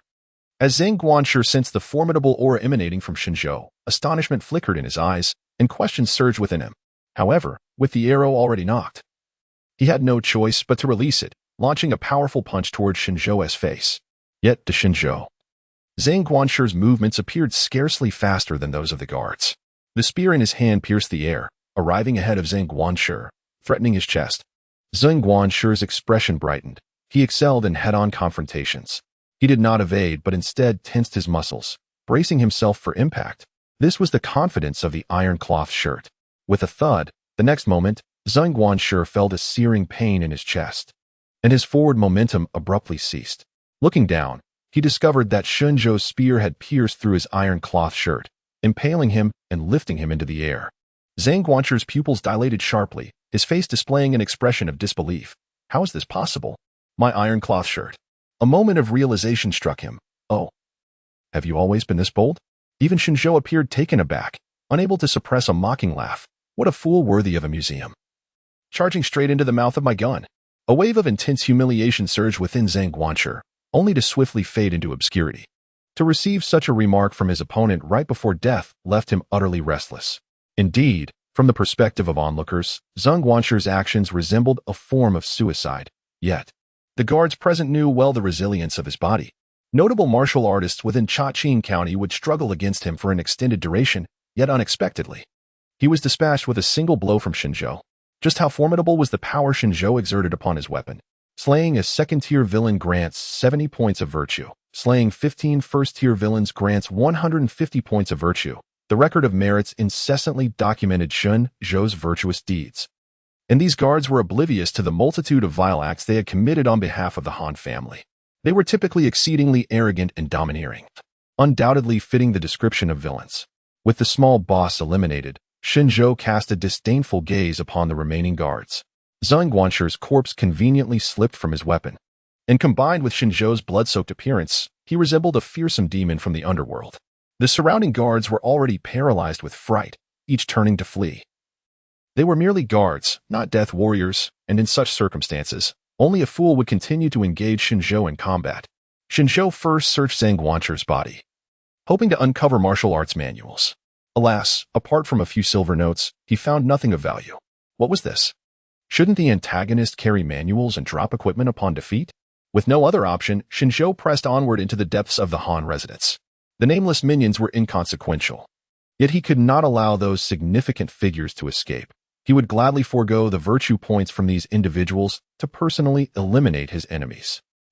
Within the grand hall of the Han residence, a portly middle-aged man clad in a golden-patterned brocade robe sat in the main seat. Sipping tea, he was Han Jinrong, the head of the Han family. Flanking him were a group of charming women. Han Jinrong had married 7 wives, yet due to his own inadequacies, he had only 1 son and 1 daughter. Consequently, he placed immense importance on his offspring, indulging them to the point of overindulgence. When his daughter Han Waner fell gravely ill, he had exhausted every effort to restore her health. The sudden commotion outside caused Han Jinrong to furrow his brow. Feeling displeased, what is happening? Why is there such a disturbance outside? Shortly thereafter, a household servant rushed into the hall, panting heavily. Master, it is that Shen Zhou who has returned. That fool Shen. A glimmer of astonishment appeared on the face of the third concubine seated nearby. This lad is still alive? Truly a peculiar matter. Aunt Ertai expressed her astonishment, remarking, as the saying goes, only the overworked ox dies, while the fields remain unspoiled. Yet, this Shen Zhou seems indomitable. Such is the plight of the impoverished. Their lives are deemed worthless, making them resilient to death. Indeed, it appears he has come seeking money. Money?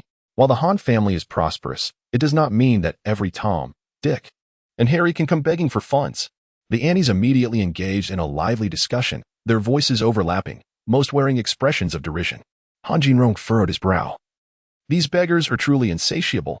Haven't we already given his brother several hundred taels of silver? How dare he still come knocking for more? For someone like Shen Zhou, a mere commoner, had it not been for the need to cure his daughter's ailment, he would likely never have had the privilege to cross the threshold of the Han estate, let alone marry his daughter and revel in such fortune. This was a blessing that Shen Zhou could only have aspired to over 3 lifetimes, and now, despite having enjoyed it, he was still discontent, audaciously seeking to take advantage. Truly outrageous. My lord, Shen Zhou's visit may not be as simple as seeking money.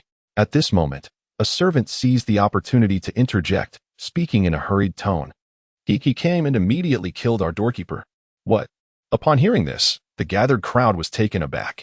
To them, Shen Zhou's very existence was already preposterous. And now he had the audacity to commit murder.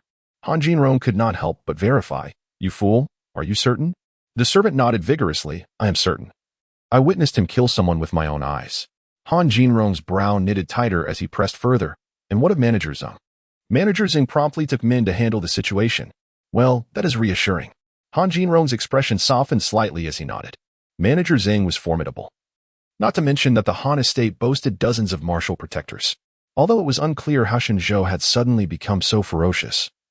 The odds were still in their favor, dozens against one. Chapter 10. You are truly starved. How intriguing. A fool on the brink of death can still take a life? Upon hearing this, a young man seated below was piqued with interest. He rose and made his way towards the door, exclaiming, Hey, father. I'm off to seek some amusement. The youth was Han Long, the eldest son of Han Jinrong. During his time as a son-in-law in the Shen residence, he had not missed an opportunity to toy with that fool, such as the time he was caught peeking at his father's concubine while she bathed and was coerced into taking the blame. Initially, the fool had been reluctant, but after enduring Han Long's repeated beatings, he had ultimately been trained to obey without question. It was indeed a pity that such an obedient servant was about to meet his end. Han Jinrong nodded, seemingly unconcerned. Han Long hummed a tune as he exited the room, and the atmosphere in the hall lightened. The conversation shifted from Shen Zhou to the marriage between Han Wanner and Zhao Jing, with everyone beaming as they discussed the future prosperity of the Han family. Although a doorman had just died, they were indifferent. After all, one could easily replace him. However, mere moments later, a series of anguished wails erupted from the courtyard, shattering their idyllic visions of the future. It was the horrifying cries of the household guards. Silence fell over the hall as the guests exchanged anxious glances. Sensing a palpable tension, what was happening? Han Jinrong could no longer remain seated. He turned to the servants below and inquired, Are you certain Shen Zhou came alone? Indeed. The servant quavered in response. Then what is the source of that noise? Han Jinrong pressed further. The servant could not provide an answer. Suddenly, Han Jinrong appeared to recollect something, his face paling with fear as he shouted, Quick, summon the eldest young master back. Yes, my lord. The servant sprang into action. Yet, just as he reached the entrance of the hall, a shadow abruptly soared in from outside, crashing into him like a stone. Thud, accompanied by the sound of impact.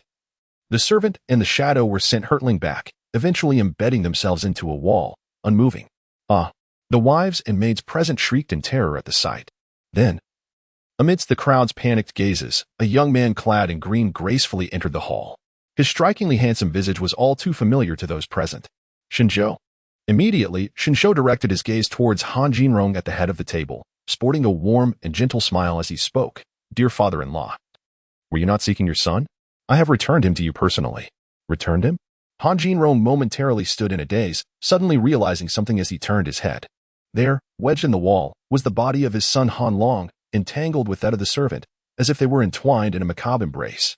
In that instant, Han Jinrong comprehended the true meaning of Shen Zhou's words, and a wail erupted from his lips, My son. The text recorded in the Ledger of Merits starkly contrasts with Han Jinrong's anguished cries. However, Shen Zhou remained unfazed, surveying the assembled crowd with a smile, exclaiming, Wonderful, wonderful.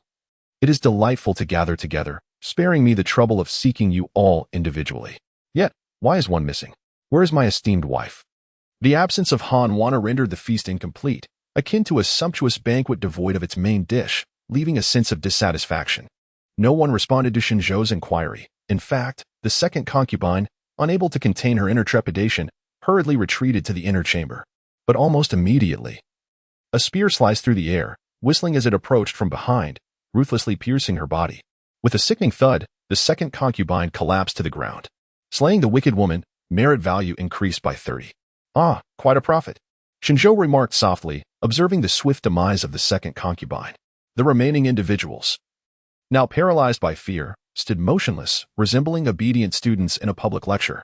Their faces were etched with terror as they gazed at Shen Zhou, who had transformed from the lowly fool they once scorned into a formidable harbinger of death. Han Jinrong trembled, stammering, What brings you here? Shen Zhou approached him with brisk strides, courteously articulating his purpose. I have come to pay my respects to my late father-in-law. Alas, I forgot to bring a bell. But fret not, for I shall make you into one. Han Jinrong shuddered, forcing a smile across his plump visage. Dear son-in-law, let us discuss any grievances calmly. There is no need for violence. Shen Zhou responded with a chuckle, finding the situation amusing.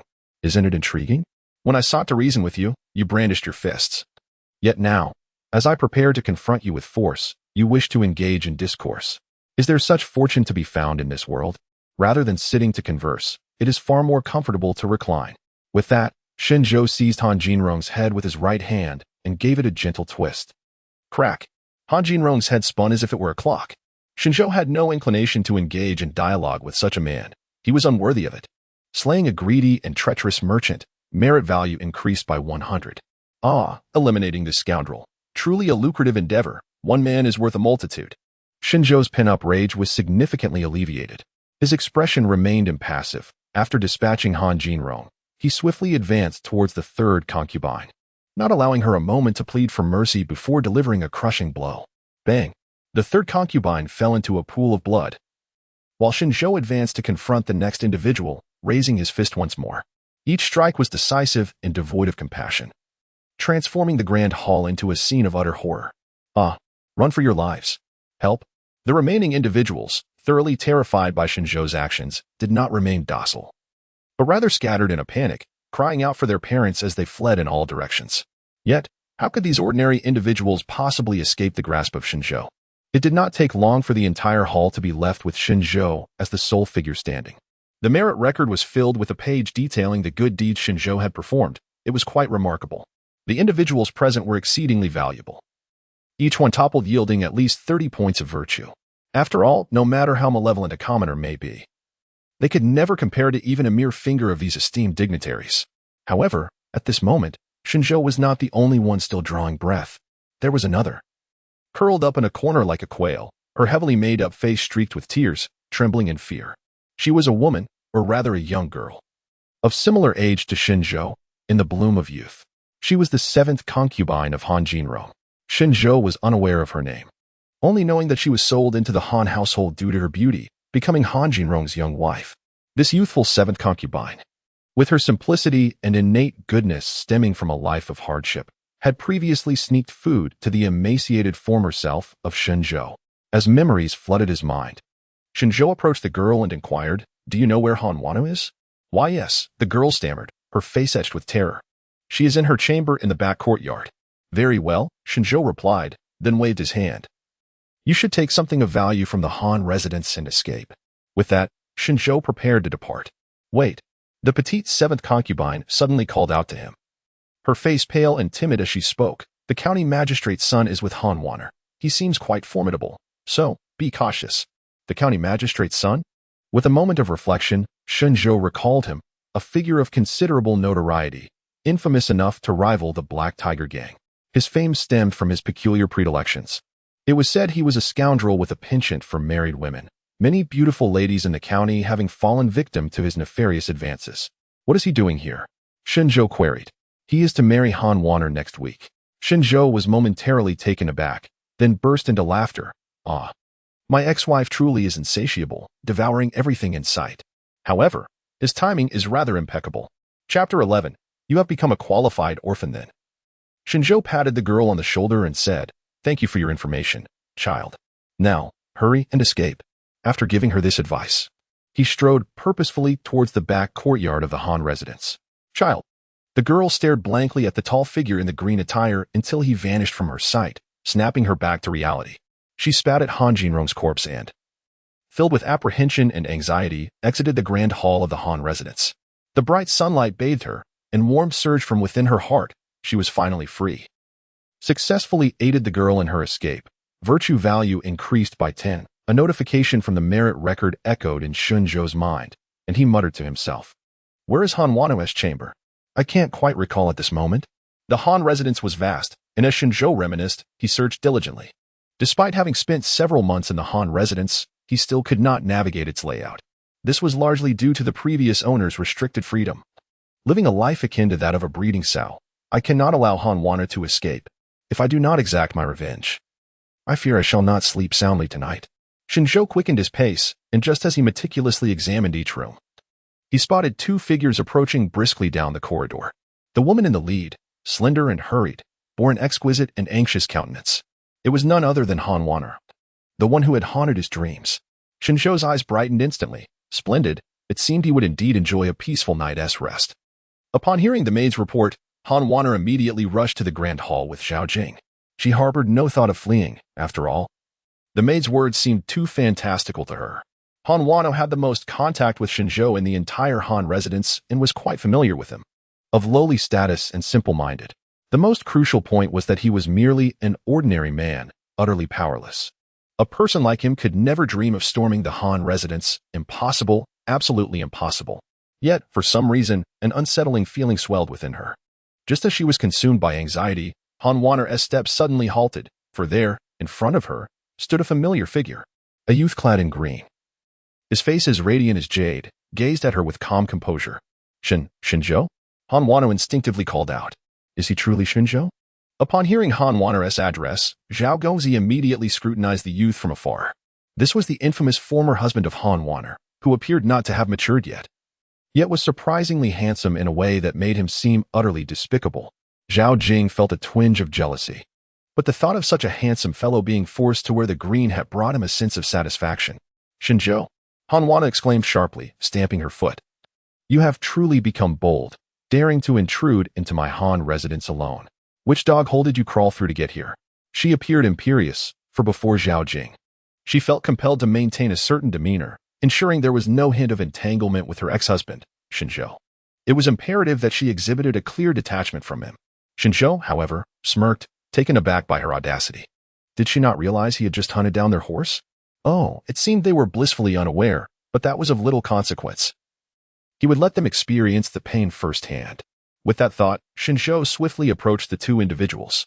Zhao Jing, still oblivious to the gravity of the situation, could not suppress his delight upon seeing Shen Zhou's approach. How foolish he was not to flee, but rather to draw closer.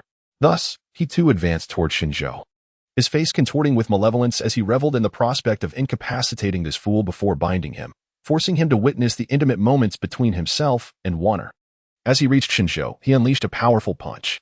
Yet, before his fist could connect, Shen Zhou's palm struck his face with remarkable swiftness. Bang! Zhao Jing found himself crashing to the ground, the earth cracking beneath him, dust swirling into the air. The excruciating pain surged through his head, and a groan escaped his lips, his arrogance swiftly transforming into terror. What had just occurred? How had he been so effortlessly defeated without even comprehending Shen Zhou's movements? He was a martial genius from Chongqing County. Beside them, Han Wano trembled, utterly astonished.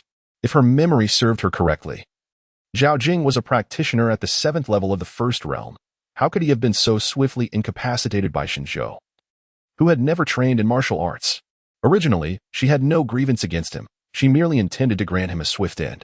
Yet, he had the audacity to threaten to cripple her? Very well, she would ensure he was the one left crippled. A cold voice echoed as Shen Zhou looked down upon Zhao Jing, then he forcefully stomped down. Crack! Accompanied by Zhao Jing's anguished scream, his right leg grotesquely contorted. You scoundrel! Zhao Jing bellowed through the agony. Do you know who I am? My father, Zhao Shuangke, is the magistrate of Chongqing County. How dare you treat me this way? I will have you torn to shreds and annihilate your entire family, leaving no one alive. To his utter surprise, Shen Zhou chuckled upon hearing this. It was impossible to contain his amusement at being threatened with the well-being of the other's family. Chapter 12. Do you not enjoy this tune? The laughter of Shen Zhou left Zhao Jing utterly astonished. After uttering those words, his confidence waned. This young man was still laughing? Was the annihilation of his entire family truly something to celebrate? Haha, among the entire Han household. You are the only one capable of amusing me so thoroughly. Shen Zhou's words confirmed Zhao Jing's suspicions. He spoke as if engaged in casual conversation, then struck down once more. Crack! Zhao Jing's other leg similarly severed its connection. His screams intensified, his face drained of color, and his heart raced uncontrollably. Fool! This Shen Zhou is truly a fool, utterly impervious to the threats he had proclaimed. Please, do not kill me, young Master Shen. If you spare my life, I can offer you wealth, power, whatever you desire. Zhao Jing, enduring excruciating pain, spoke, for he was a clever man. Realizing his threats held no sway over Shen Zhou, he swiftly changed his demeanor, beginning to paint enticing visions for Shen Zhou. Of course, it was merely lip service. If he could deceive this fool into sparing him, he would repay today's agony 100-fold in the future. Power? Yet Shen Zhou's voice dripped with mockery, a mere county magistrate. And you speak as if you were an emperor. Perhaps you have mistaken yourself for a mountain king. Shen Zhou, what about my parents? He was poised to deliver a final blow to Zhao Jing when Han Wana suddenly erupted with rage, her beautiful eyes glaring fiercely at Shen Zhou, her delicate frame trembling uncontrollably. Shen Zhou turned his gaze towards the enchanting maiden and grinned. "Do not fret. I shall soon escort you to meet them." Han Wana's heart plummeted into despair. Shen Zhou's ability to so effortlessly defeat Zhao Jing spoke volumes of his formidable strength. Thus, his words carried a high probability of being true. As this realization struck, resentment and fury surged within Han Wana. Her visage twisted in rage as she screamed at Shen Zhou. "Why are you doing this? Why must you murder my family?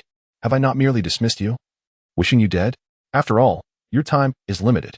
What does it matter? You are but a fool, born of a mother who cared not to raise you. My Han family bestowed upon you months of splendor, even granting you the privilege of sharing a room with a beauty such as myself. Was that not enough kindness?" Han Wana seemed to rediscover her former contempt for Shen Zhou, her voice rising to a crescendo. "Without my Han family, you would be condemned to a life of servitude, forever devoid of luxury and comfort. Why, oh why do you repay kindness with malice?" Her piercing cries echoed, tears streaming down her cheeks, as though an immense grievance long pent up within her was finally unleashed, rendering her a pitiable sight. She vented her frustrations for several seconds until Shen Zhou's cold laughter pierced the air. Heh. An overwhelming sense of oppression enveloped Han Wana's heart in an instant. Her cries ceased abruptly, her gaze cleared considerably, and she belatedly realized the absurdity of her recent words and actions, for her very life still lay in the hands of the man before her. Her parents and brothers were brutally slain, leaving her. Shen Zhou would undoubtedly show her no mercy either. Indeed. He stepped forward with a few strides and grasped her throat with a fierce grip. A person like Han Wana, born into affluence and raised in luxury, was oblivious to the toil of the lower classes. She seemed inherently superior, taking all her privileges for granted. She believed that commoners were meant to be lowly, unworthy of enjoying a beautiful life, while the elite held a divine right to everything. This was the mindset bred from class disparity. Even a mere wealthy heiress possessed such notions. What of those who sat even higher in their lofty thrones? An overwhelming pressure constricted around Han Wana's neck. Her face flushed crimson as the sensation of impending death surged within her. She would die. She would certainly die. Cough, cough. Please, don't kill me. I beg you, it was all my fault. Despite Shen Zhou's grip tightening around her throat, driven by an intense will to survive, Han Wana managed to utter a few words of pleading, her previous arrogance completely dissipated. The juxtaposition of her former defiance and current supplication was almost laughable. Shen Zhou's mocking voice broke the tense silence, affirming that only through violence could the burdens of the impoverished be released and the harsh realities of human nature be confronted. It must be said, his ex-wife was indeed striking, her curves accentuated, and she was quite the captivating figure. With this thought, he loosened his grip on Han Wana's neck, instead gently stroking her hair. She gasped for breath, realizing how delightful it was to inhale again. And as she struggled for air, she pleaded, "Shen Zhou, for the sake of our past as husband and wife, spare me. I will do anything you ask. First, you must satisfy me." Shen Zhou replied with a knowing tone. Gazing at his villainous smile, Han Wana felt a peculiar sensation stir within her. She trembled as she stammered, You are not Shen Zhou." The former Shen Zhou was naive and inexperienced, reliant on her guidance, whereas this version of him was an entirely different persona. Upon hearing her words, Shen Zhou raised an eyebrow, a smirk playing on his lips as he replied, "You have an excellent eye." Then she felt his grip on her head intensify, pressing her down against the ground. "I am quite agitated at present." Nearby, Zhao Jing's eyes widened in shock. This familiar scene instantly revealed Shen Zhou's intentions to him, and a wave of humiliation washed over him as he instinctively turned away. However, Shen Zhou noticed Zhao Jing's movement clearly, and the next moment, his voice rang out with authority. "Turn your head back to me." Zhao Jing's body stiffened. Shen Zhou's calm voice continued, "Zhao Jing, don't you enjoy this sort of spectacle? I am merely fulfilling your desires, if you wish to survive. Keep your eyes fixed on your fiancée and observe her true capabilities." Chapter 13. A family must be united. Upon hearing those words, Zhao Jing clenched his fists, his entire body trembling, and his face turned an alarming shade of purple. Yet, he ultimately turned away once more. "I live solely to survive. And since Han Wana has yet to enter my household, she is not truly my wife. Thus, this cannot wound me." Zhao Jing's heart screamed in madness as he continually sought to reassure himself. However, his eyes were already bloodshot and brimming with tears.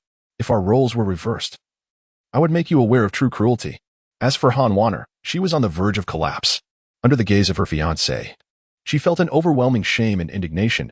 Her face flushed as she shouted, "Impossible. I am, after all, a lady of the house. I would never stoop to such a thing." Her tone was resolute, unequivocal. If she were to yield to Shen Zhou's tyranny, what distinction would remain between her and the women of the brothel? Is that so? Han Wanner's feigned noble integrity was of no concern to Shen Zhou. He was not angered, but instead offered a tempting proposition. "If you serve me well, I shall spare your life. Should you refuse, I will eliminate you immediately, ensuring you can no longer exhibit any semblance of virtue." He caressed Han Wanner's cheek, saying, "Think carefully, what is more important to you, your life or your dignity?" Han Wanner's throat tightened. Shen Zhou's words shook her resolve. Indeed, is there anything in this world more precious than life? With this thought, Han Wanner turned to Zhao Jing and whispered, "Zhao Jing, you. Turn away, do not look." Shen Zhou ceased speaking, for he understood that Zhao Jing was a man who recognized the gravity of the situation. As anticipated, Zhao Jing remained unmoved by Han Wanner's pleas. Even in his utmost despair, survival eclipsed all else. To endure in this life, one must wear a touch of green upon their head. This phrase, once used to mock inept husbands, now served as his self-comfort. Witnessing Zhao Jing's willingness to forsake everything for survival shattered Han Wanner's defenses completely. "Very well. I agree. She cried out to Shen Zhou. In that instant, her pride was utterly crushed beneath Shen Zhou's heel. Nothing mattered anymore, only the will to live. In her desperation, Han Wanner knelt at Shen Zhou's feet, her hands slowly reaching towards his waist. Yet, in the next moment, she heard Shen Zhou's taunting voice. "Oh, you truly agree?" She looked up upon reading the inscription in the record of merits. Shen Zhou gently nodded.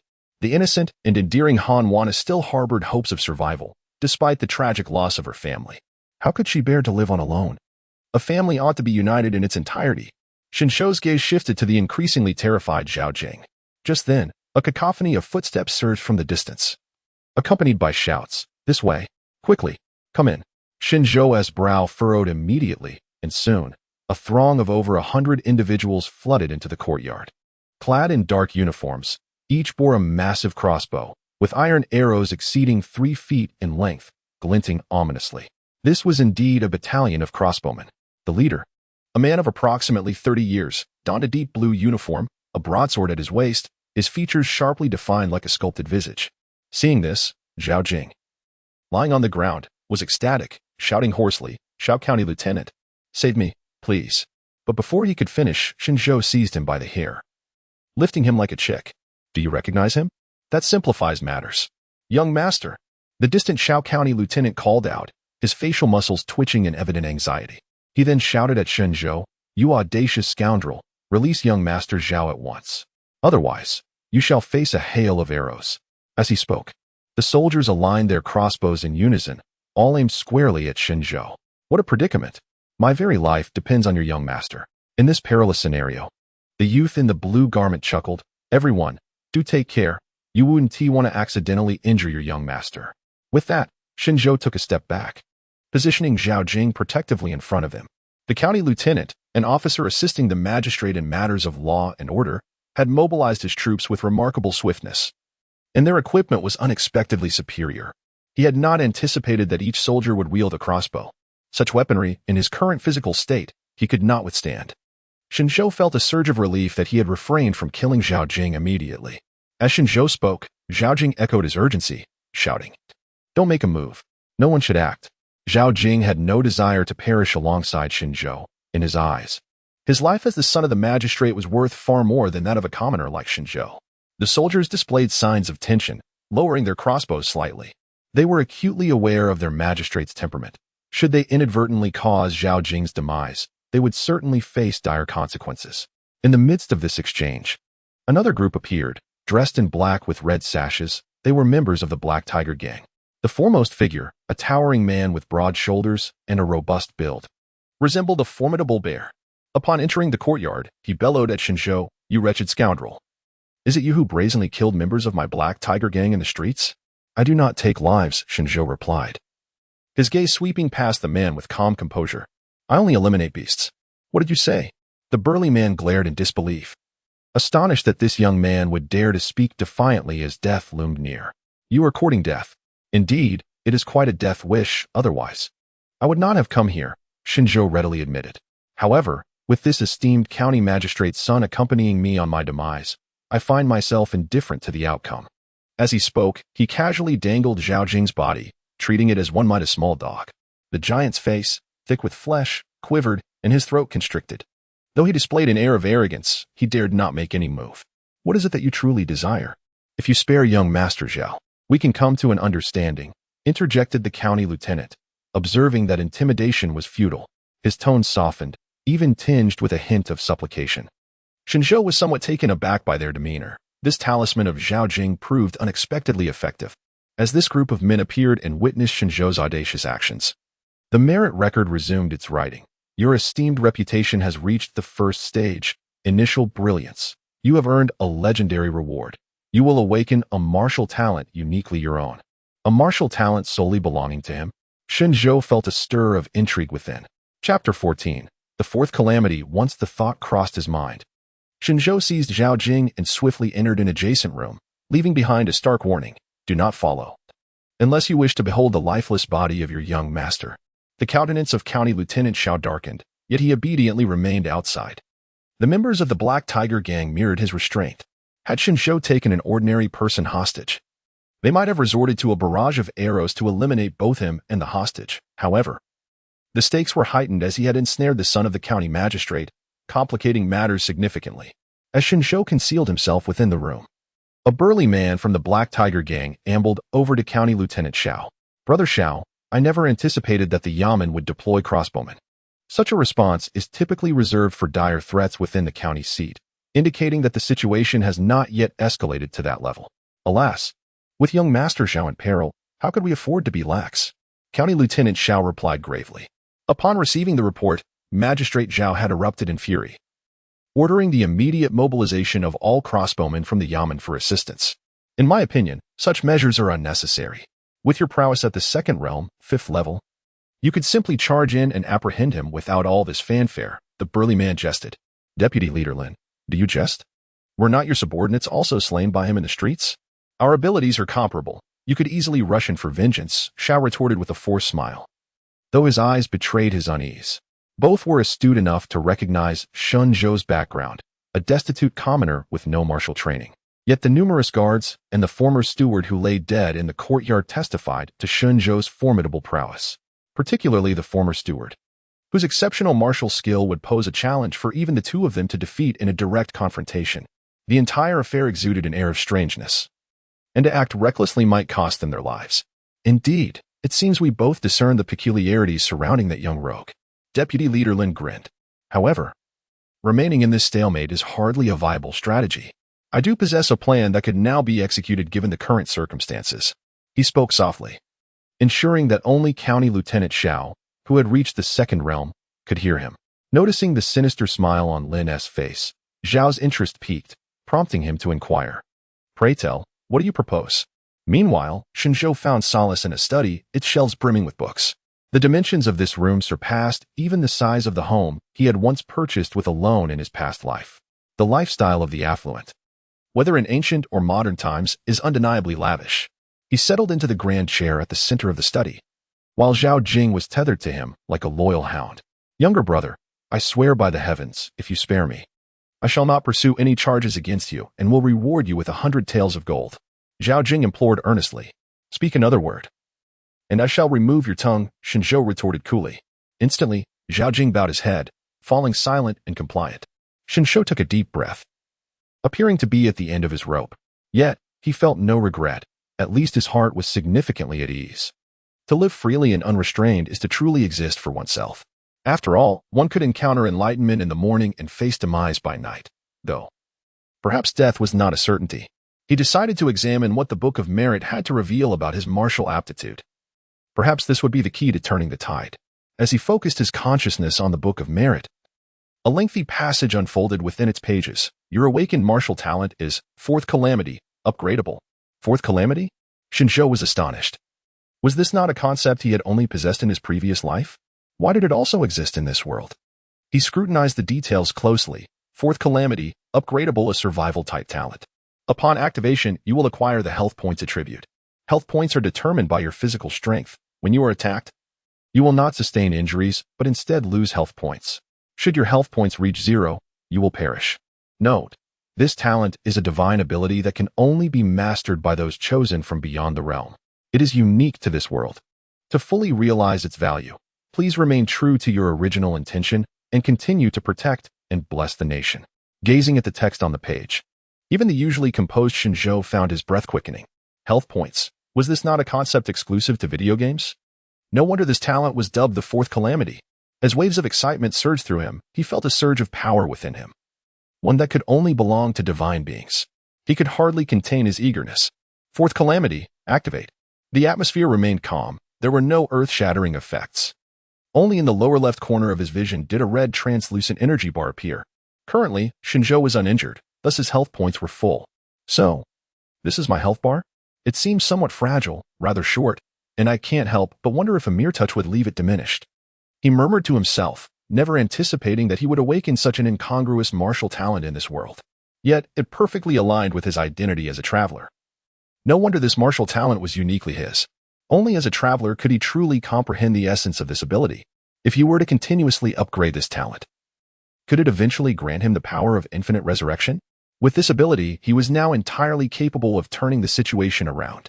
Shen Zhou began to formulate a plan.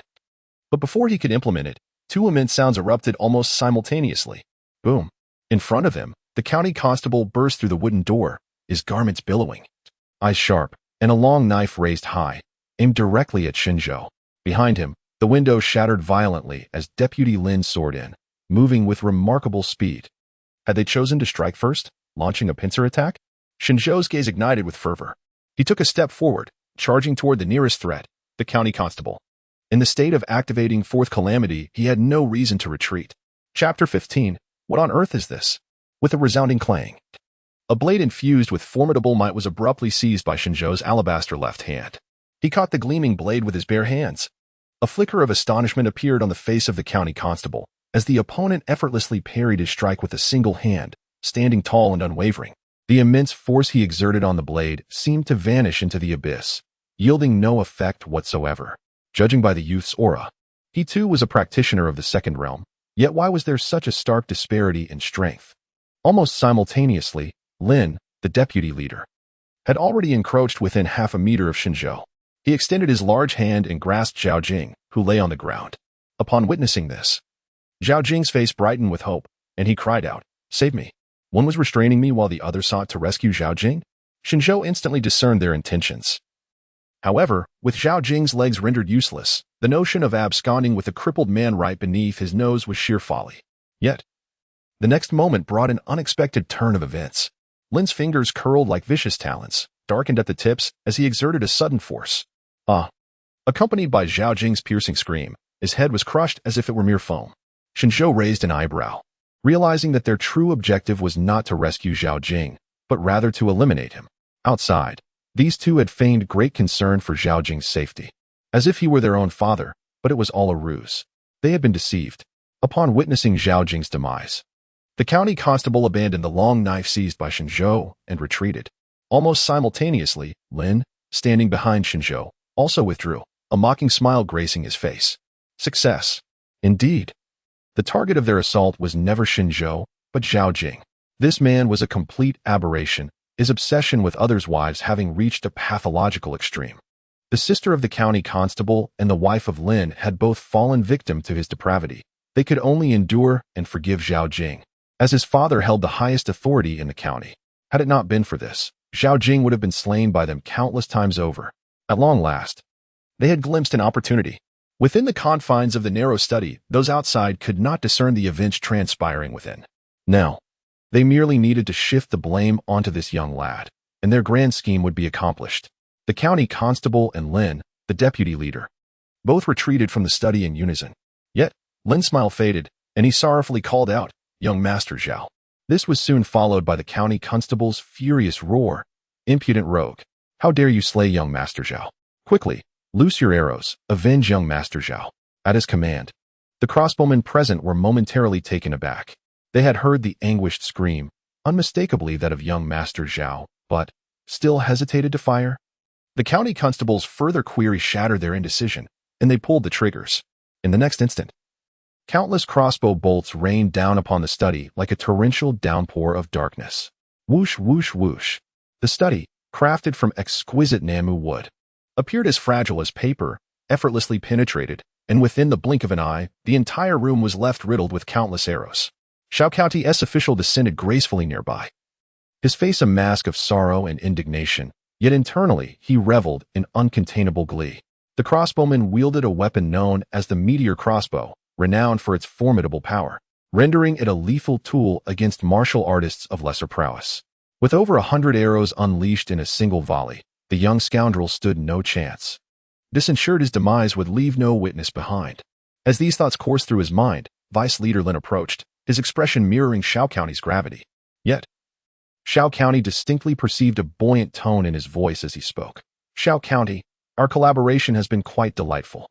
Xiaocao's demeanor remained unchanged as the rain of arrows ceased, leaving the scene shrouded in silence. Even the once vibrant study lay in a state of eerie stillness, its beauty marred beyond recognition. Taking the lead, Xiaocao drew a horizontal blade from the waist of a nearby constable and, alongside Vice Leader Lin, advanced toward the study. Upon reaching the threshold, they were met with the sight of Zhao Jing's lifeless body, his skull shattered, his form punctured by arrows, resembling a hedgehog, while blood flowed profusely, exuding a nauseating stench. Witnessing this grim tableau, both men tightened their expressions, not out of fear of the gruesome sight, but because they knew laughter must be suppressed in front of the onlookers. He was dead. The little rascal had finally met his end. Excellent. Their vendetta was avenged. This could be considered a cleansing of a menace for Chongqing County. As this thought crossed their minds, an unprecedented sense of righteousness surged within them, restraining their inner jubilation. They entered the study with stoic faces, and after a brief search, they effortlessly discovered another corpse in the corner, the body of Shen Zhou. Damn it. This rascal was quite adept at hiding. Vice Leader Lin exclaimed first. Shen Zhou's body curled up in the corner, punctured by only 8 or 9 arrows. A stark contrast to the hedgehog-like state of Zhao Jing. It was worth noting that over 100 arrows had been fired into the study. Clearly, his evasion was inadequate. Xiaocao snorted coldly. Had he managed to dodge those 2 arrows in his head, he might have survived. Indeed, among those 9 arrows, 2 had pierced Shen Zhou's chest, and 2 had struck his skull, each a fatal blow. Huh.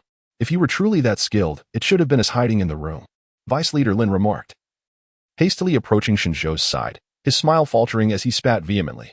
Damn you, scoundrel. To dare kill a member of the Black Tiger Gang. Dying like this is too lenient. Xiaocao rubbed his forehead, acutely aware that while he felt a sense of satisfaction, he now had to brace himself for the wrath of County Magistrate Zhao. Even though he had shifted the blame onto Shen Zhou, reporting back would undoubtedly be a challenging endeavor, especially given that it was the magistrate's own son who had perished. It is inevitable to confront this situation eventually. So it is better to contemplate joyful matters, such as amassing wealth. With the entire Han family extinguished, their possessions have become ownerless. Naturally, a substantial portion of these riches will flow into the pockets of the county magistrate, yet if he can navigate through the murky waters and seize a share for himself, it would be splendid. Beyond the pursuit of wealth, another advantage must not be overlooked, the secret surrounding Shen Zhou. How did this fellow transform overnight from a simpleton into a second-tier warrior? Should the mystery be unraveled, perhaps his cultivation could experience a tremendous surge. As the county constable pondered, the voice of Deputy Leader Lin reached his ears. County Constable Xiao, do you mind if I examine the corpse? Indeed. This scoundrel is also fixated on this matter. However, given the circumstances, it would be rather difficult for him to monopolize it. Please, go ahead. Deputy Leader Lin approached Shen Zhou's lifeless body with a grin, his hands reaching towards the corpse. Yet, almost simultaneously, the corpse suddenly opened its eyes. Their minds erupted in disbelief, swiftly transforming the absurdity into a profound fear of the unknown. The moment Shen Zhou's eyes fluttered open, he sprang into action. His movements as swift as lightning, seizing Lin's throat with a firm grip. Chapter 16, The Legendary Endurance King Deputy Leader Lin. Having immersed himself in martial arts for many years, despite being utterly terrified at this moment, instinctively retaliated by extending his large, dark palm, striking fiercely towards Shen Zhou's shoulder. Lin practiced the iron palm technique, and all his skills resided within those iron hands. It was how he had so effortlessly slain Zhao Jing before. Yet, Shen Zhou did not flinch or evade. He allowed the blow to land upon him without resistance. Bang! A muffled sound echoed as the once formidable strike. capable of shattering bricks and stones, seemed to vanish into the abyss, landing lightly upon Shen Zhou. To an onlooker, it would appear as though he were receiving a gentle massage. Lin's face contorted in shock, for as he delivered that palm strike, his own throat simultaneously shattered. Killed a second-tier gang leader. Good deed value 100. It was evident that Deputy Leader Lin was a quintessential villain, akin to Han Jinrong, amassing a substantial 100 points of good deed value, which brought Shen Zhou considerable delight. Under the talent of Fourth Calamity, even when pierced by numerous arrows, Shen Zhou remained unscathed. He could not be injured, nor did he suffer any fatal wounds. For him, there was no distinction between an arrow striking his body or his head. Both would merely deplete the same amount of health. In the lower left corner of his vision, Shen Zhou's health bar was no longer full, having diminished by a quarter. Though it appeared short, it was surprisingly resilient. It would likely take dozens of arrows to truly bring about his demise. Truly, he was a legendary endurance king, Shen Zhou mused, which was precisely why he chose to absorb Lin's palm strike. In the state of Fourth Calamity, he could easily trade injury for injury, or even death for death. At the moment Shen Zhou felled Deputy Leader Lin, County Lieutenant Xiao seized the opportunity to make his escape. His heart raced with unprecedented terror. Having served nearly a decade in the government, rising from constable to head constable, and now to county lieutenant, he had handled over 100 cases and prided himself on having witnessed considerable events, but he had never encountered a scene like this. Surviving a headshot. This man was not human. The bizarre spectacle extinguished Xiao as fighting spirit. He could no longer afford to contemplate such matters. His eyes were solely fixated on the approaching door ahead. If he could reach that place, if he could escape. Outside, there were still hundreds of crossbowmen at his command. He could still turn the tide. The sunlight streaming through the door had already begun to warm Zhao's body. The exit was within arm's reach. Yet, a tremendous force suddenly surged from behind him, akin to a tiger's grip, clamping down fiercely on his left arm. Shen Zhou was quicker, seizing him from behind. Apologies, but this path is blocked. The cold, indifferent voice sent shivers down Zhao's spine. He did not look back. His right hand, gripping the blade, bulged with veins as he exerted all his strength to slash backward with the 3-foot-long weapon. The formidable aura of his second-tier 7th-level cultivation erupted violently. In this intense life-and-death crisis, Xiao unleashed the most powerful strike of his life. Clang! The blade erupted with ferocity, sending a jarring feedback through the right hand gripping it, causing sharp pain in Xiao County Lieutenant's palm, nearly forcing him to relinquish his hold on the weapon. Nevertheless, he could distinctly sense that his decisive strike had momentarily hesitated, slicing through tendons and cleaving bone. He had severed one of Shen Zhou's hands. Elation surged within Xiao County Lieutenant, yet he quickly realized that the immense force constraining his left arm showed no signs of relenting. In fact, it yanked him back with vigor, as his body was compelled to rotate halfway in midair. He beheld the impassive countenance of the young man in the azure robe before him. The youth's arms remained intact, not a single wound marring his flesh, save for a tear in his sleeve. What transpired? I distinctly severed your... Xiao County Lieutenant's astonished voice was abruptly silenced as Shen Zhou delivered a thunderous punch directly to his face. The impact was akin to an avalanche, causing Xiao County Lieutenant's visage to cave in, and he plummeted to the ground like a fallen rock. Shen Zhou's assault did not cease. He drew back his arms as if to knock a bow, unleashing a torrent of ferocious force upon Xiao County Lieutenant, lacking any formal martial arts training. Shen Zhou knew that even with sheer brute strength, he could still obliterate his opponent. The room reverberated with the explosive sound of fist meeting flesh, until a line was inscribed in the record of virtue, prompting Shen Zhou to finally halt. Eliminated corrupt officials of the Second Realm, virtue points increased by 100. Exhaling a breath of stagnant air, Shen Zhou reflected upon the ease with which he had dispatched both the Vice Leader Lin and Xiao County Lieutenant, employing a strategy of mutual injury to secure their demise.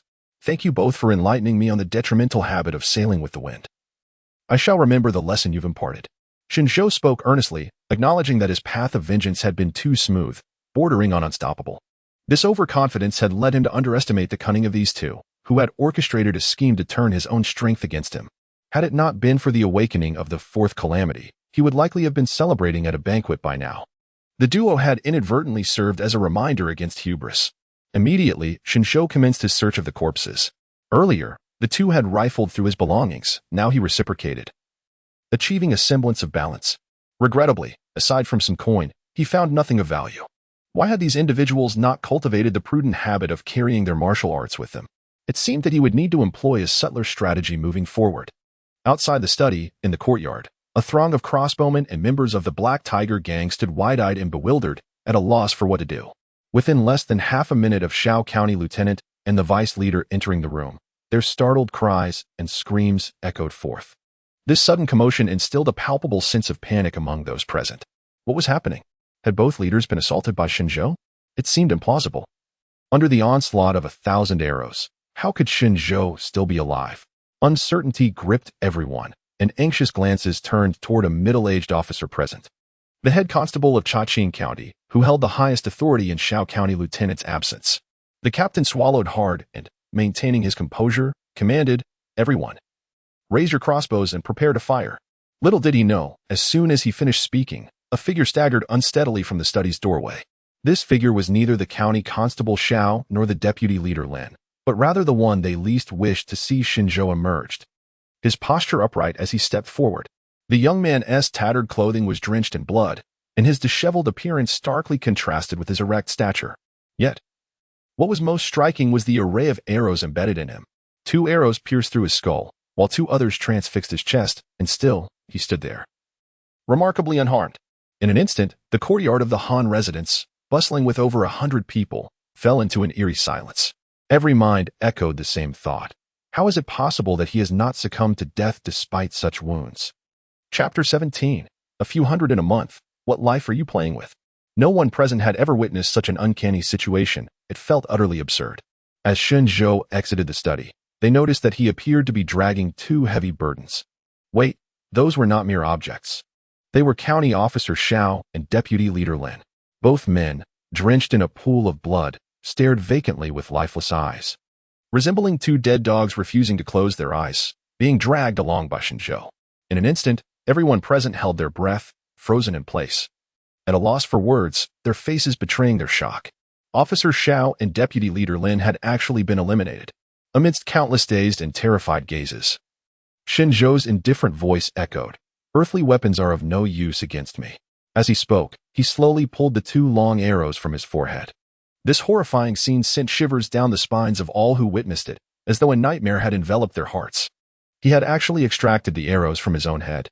"Your attacks cannot harm me. They will only incite my wrath, and the consequences of provoking me are." At this juncture, Shen Zhou waved his hand, causing the 2 corpses to soar through the air before landing beside the onlookers. Shen Zhou's actions unmistakably conveyed to the officials and soldiers present what the repercussions of arousing his anger would be. Thus, if one wished to avoid death, they should stand obediently in place. I am a good person and will not indiscriminately slay the innocent. Moreover, to be frank, what kind of life are you risking for a mere few hundred a month? Shen Zhou's mocking voice continued, enveloping the courtyard in an aura reminiscent of a malevolent spirit. The soldiers' hearts raced, their faces turned pale, feeling as if the bows and crossbows in their hands had become unbearably heavy, rendering them unable to lift them. The scene before them had utterly surpassed their comprehension. Though they could not grasp the meaning of a few hundred, they understood the essence of Shen Zhou's words. Given their meager salaries, it was hardly worth risking their lives. They were under no obligation to confront an enemy they could not possibly defeat. The middle-aged captain, as the leader, remained silent, while the other soldiers dared not make a move, even holding their breath. In the profound silence, Shen Zhou strode out of the courtyard as if oblivious to the crowd, who stood rooted to the spot, their eyes fixed on the figure of the young man. Only when the boy's silhouette disappeared around a corner did the palpable dread dissipate, allowing everyone to exhale deeply, an instinctive sense of having survived a calamity washing over them. It was then that the middle-aged captain finally reacted, trembling as he shouted, "Quick! Inform the county magistrate. Something grave has occurred." However, Shen Zhou did not exit through the front gate of the Han residence. Instead, he scaled a wall approximately 10 feet high to retreat. What a thrill it was to flaunt one's power and then flee. Within that courtyard were over 100 crossbowmen, should a confrontation arise. His health would dwindle like a candle in the wind, unable to withstand even a few rounds. There was no choice but to stage a biological crisis on the spot to instill fear into this band of petty villains. Evidently, Shen Zhou exuded an overwhelming aura of intimidation. Drawing arrows from his head, coupled with the ghastly act of discarding corpses, left the soldiers trembling in fear, paralyzed into inaction. Upon arriving outside Han's residence, Shen Zhou ceased his leisurely stroll and began to sprint, deliberately choosing obscure alleys to evade pursuit. Nonetheless, his appearance, adorned with several arrows and drenched in blood, startled many passers-by, who instinctively recoiled in terror. At that moment, Shen Zhou's thoughts shifted. This ancient martial world now resembled a mere game to him, especially after awakening his talent, fourth catastrophe. His previous intent to disregard life and death in a fit of rage transformed into a desire to linger longer in this realm. As he pondered while advancing, he arrived at a narrow alley when an unexpected noise echoed from above. Quick as a flash, he seized a fallen forked pole. Upon glancing upward, he caught sight of a delicate face peering from the second-floor window of a dilapidated building, adorned with a hint of apology. "I beg your pardon. I am in the midst of drawing the curtains." Shen Zhou instantly recognized her as the woman who had sold wontons on the street. Their fateful encounter felt serendipitous. The young woman, having recognized Shen Zhou, transitioned from apology to astonishment upon seeing his woeful state, with arrows protruding from his body. Her graceful brows knitted in concern as she clenched her fists, visibly grappling with an internal conflict, yet she swiftly resolved her dilemma. After scanning the surroundings for onlookers, she urged him, "Young hero, please come to my home and take refuge for a moment." Shen Zhou was taken aback, while he had previously aided her. It was merely a fleeting acquaintance. The fact that she was willing to risk her safety to shelter him suggested that the adage good deeds beget good fortune occasionally held true. Yet, the manner of their meeting struck him as oddly familiar. Very well. After a brief contemplation, he nodded in agreement, recognizing his need for a temporary sanctuary. "Please wait a moment. I shall come down to open the door." "There's no need for that." With a swift push against the wall, Shen Zhou leaped effortlessly through the second-floor window. Once inside, he immediately felt a twinge of rudeness for intruding so abruptly, but dismissing it, he resolved not to exit, only to re-enter. The woman, however, seemed unfazed by his impetuosity, her anxious gaze fixed on him. "Young hero, should we call for a doctor for your injuries?" At present, he had only removed 2 arrows from his forehead, while the others remained embedded in his body, creating a rather grotesque scene. "That won't be necessary," Shen Zhou waved dismissively. "But you are bleeding. It is not my blood. Yet you have several arrows still lodged in you." "That is inconsequential," Shen Zhou replied nonchalantly. "Simply pulling them out will suffice." "Simply pulling them out will suffice?" The woman looked at him incredulously. "You've been pierced like a candied hawthorn.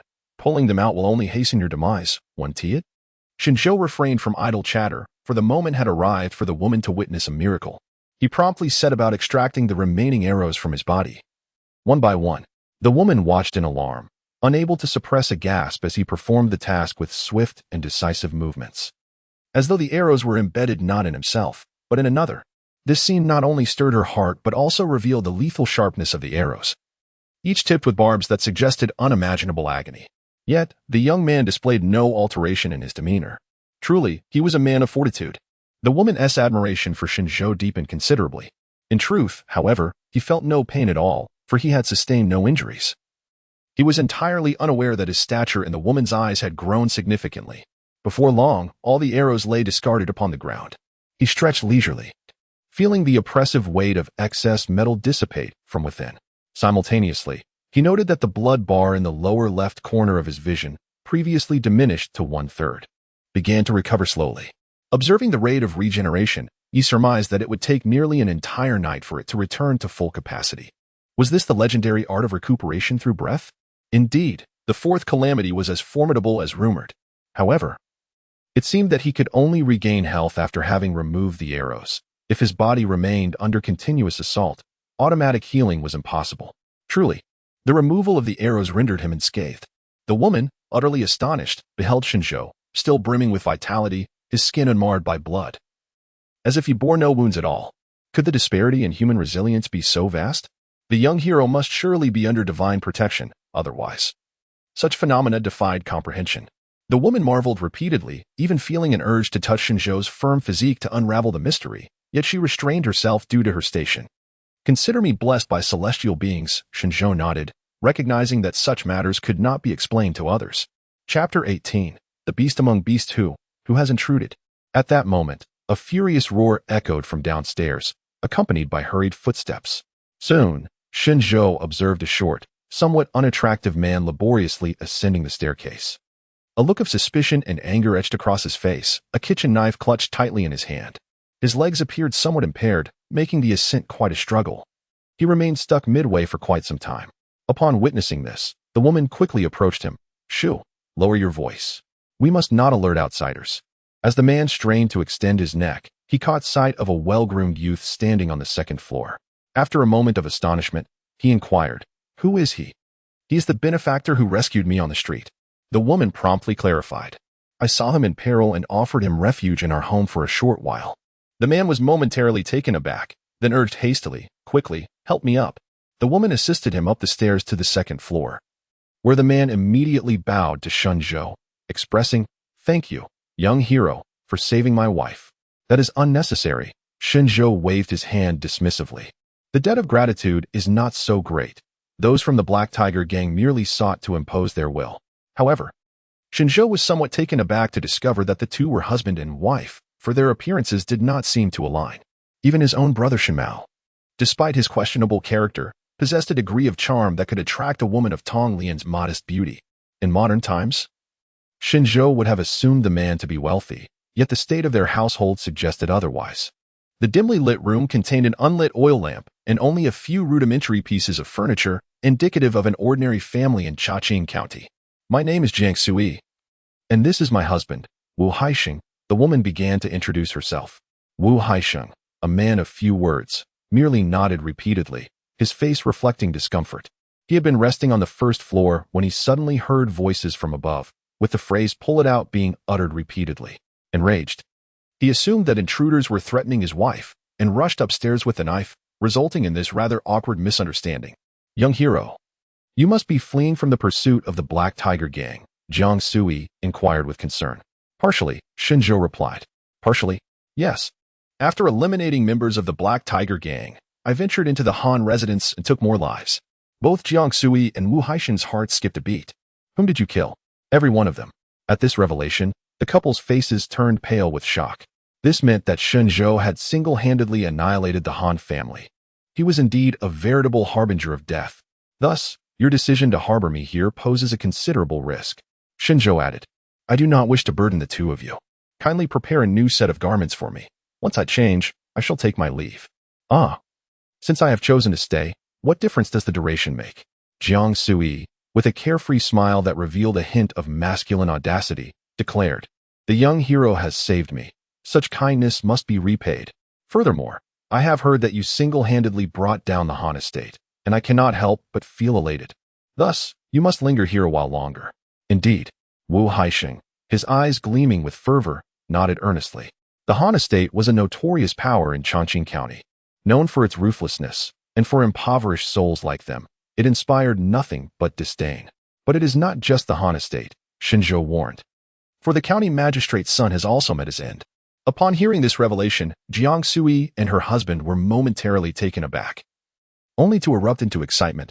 "Are you saying that Zhao Jing has also been slain by your hand?" Wu Haisheng stammered, his lips trembling with the question. Shen Zhou nodded. Though he had not delivered the fatal blow himself, the blame had been unjustly placed upon him.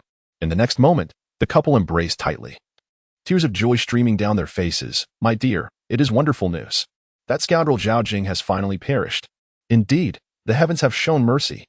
The couple's reaction left Shen Zhou somewhat astonished, but he quickly recalled Zhao Jing's notorious reputation.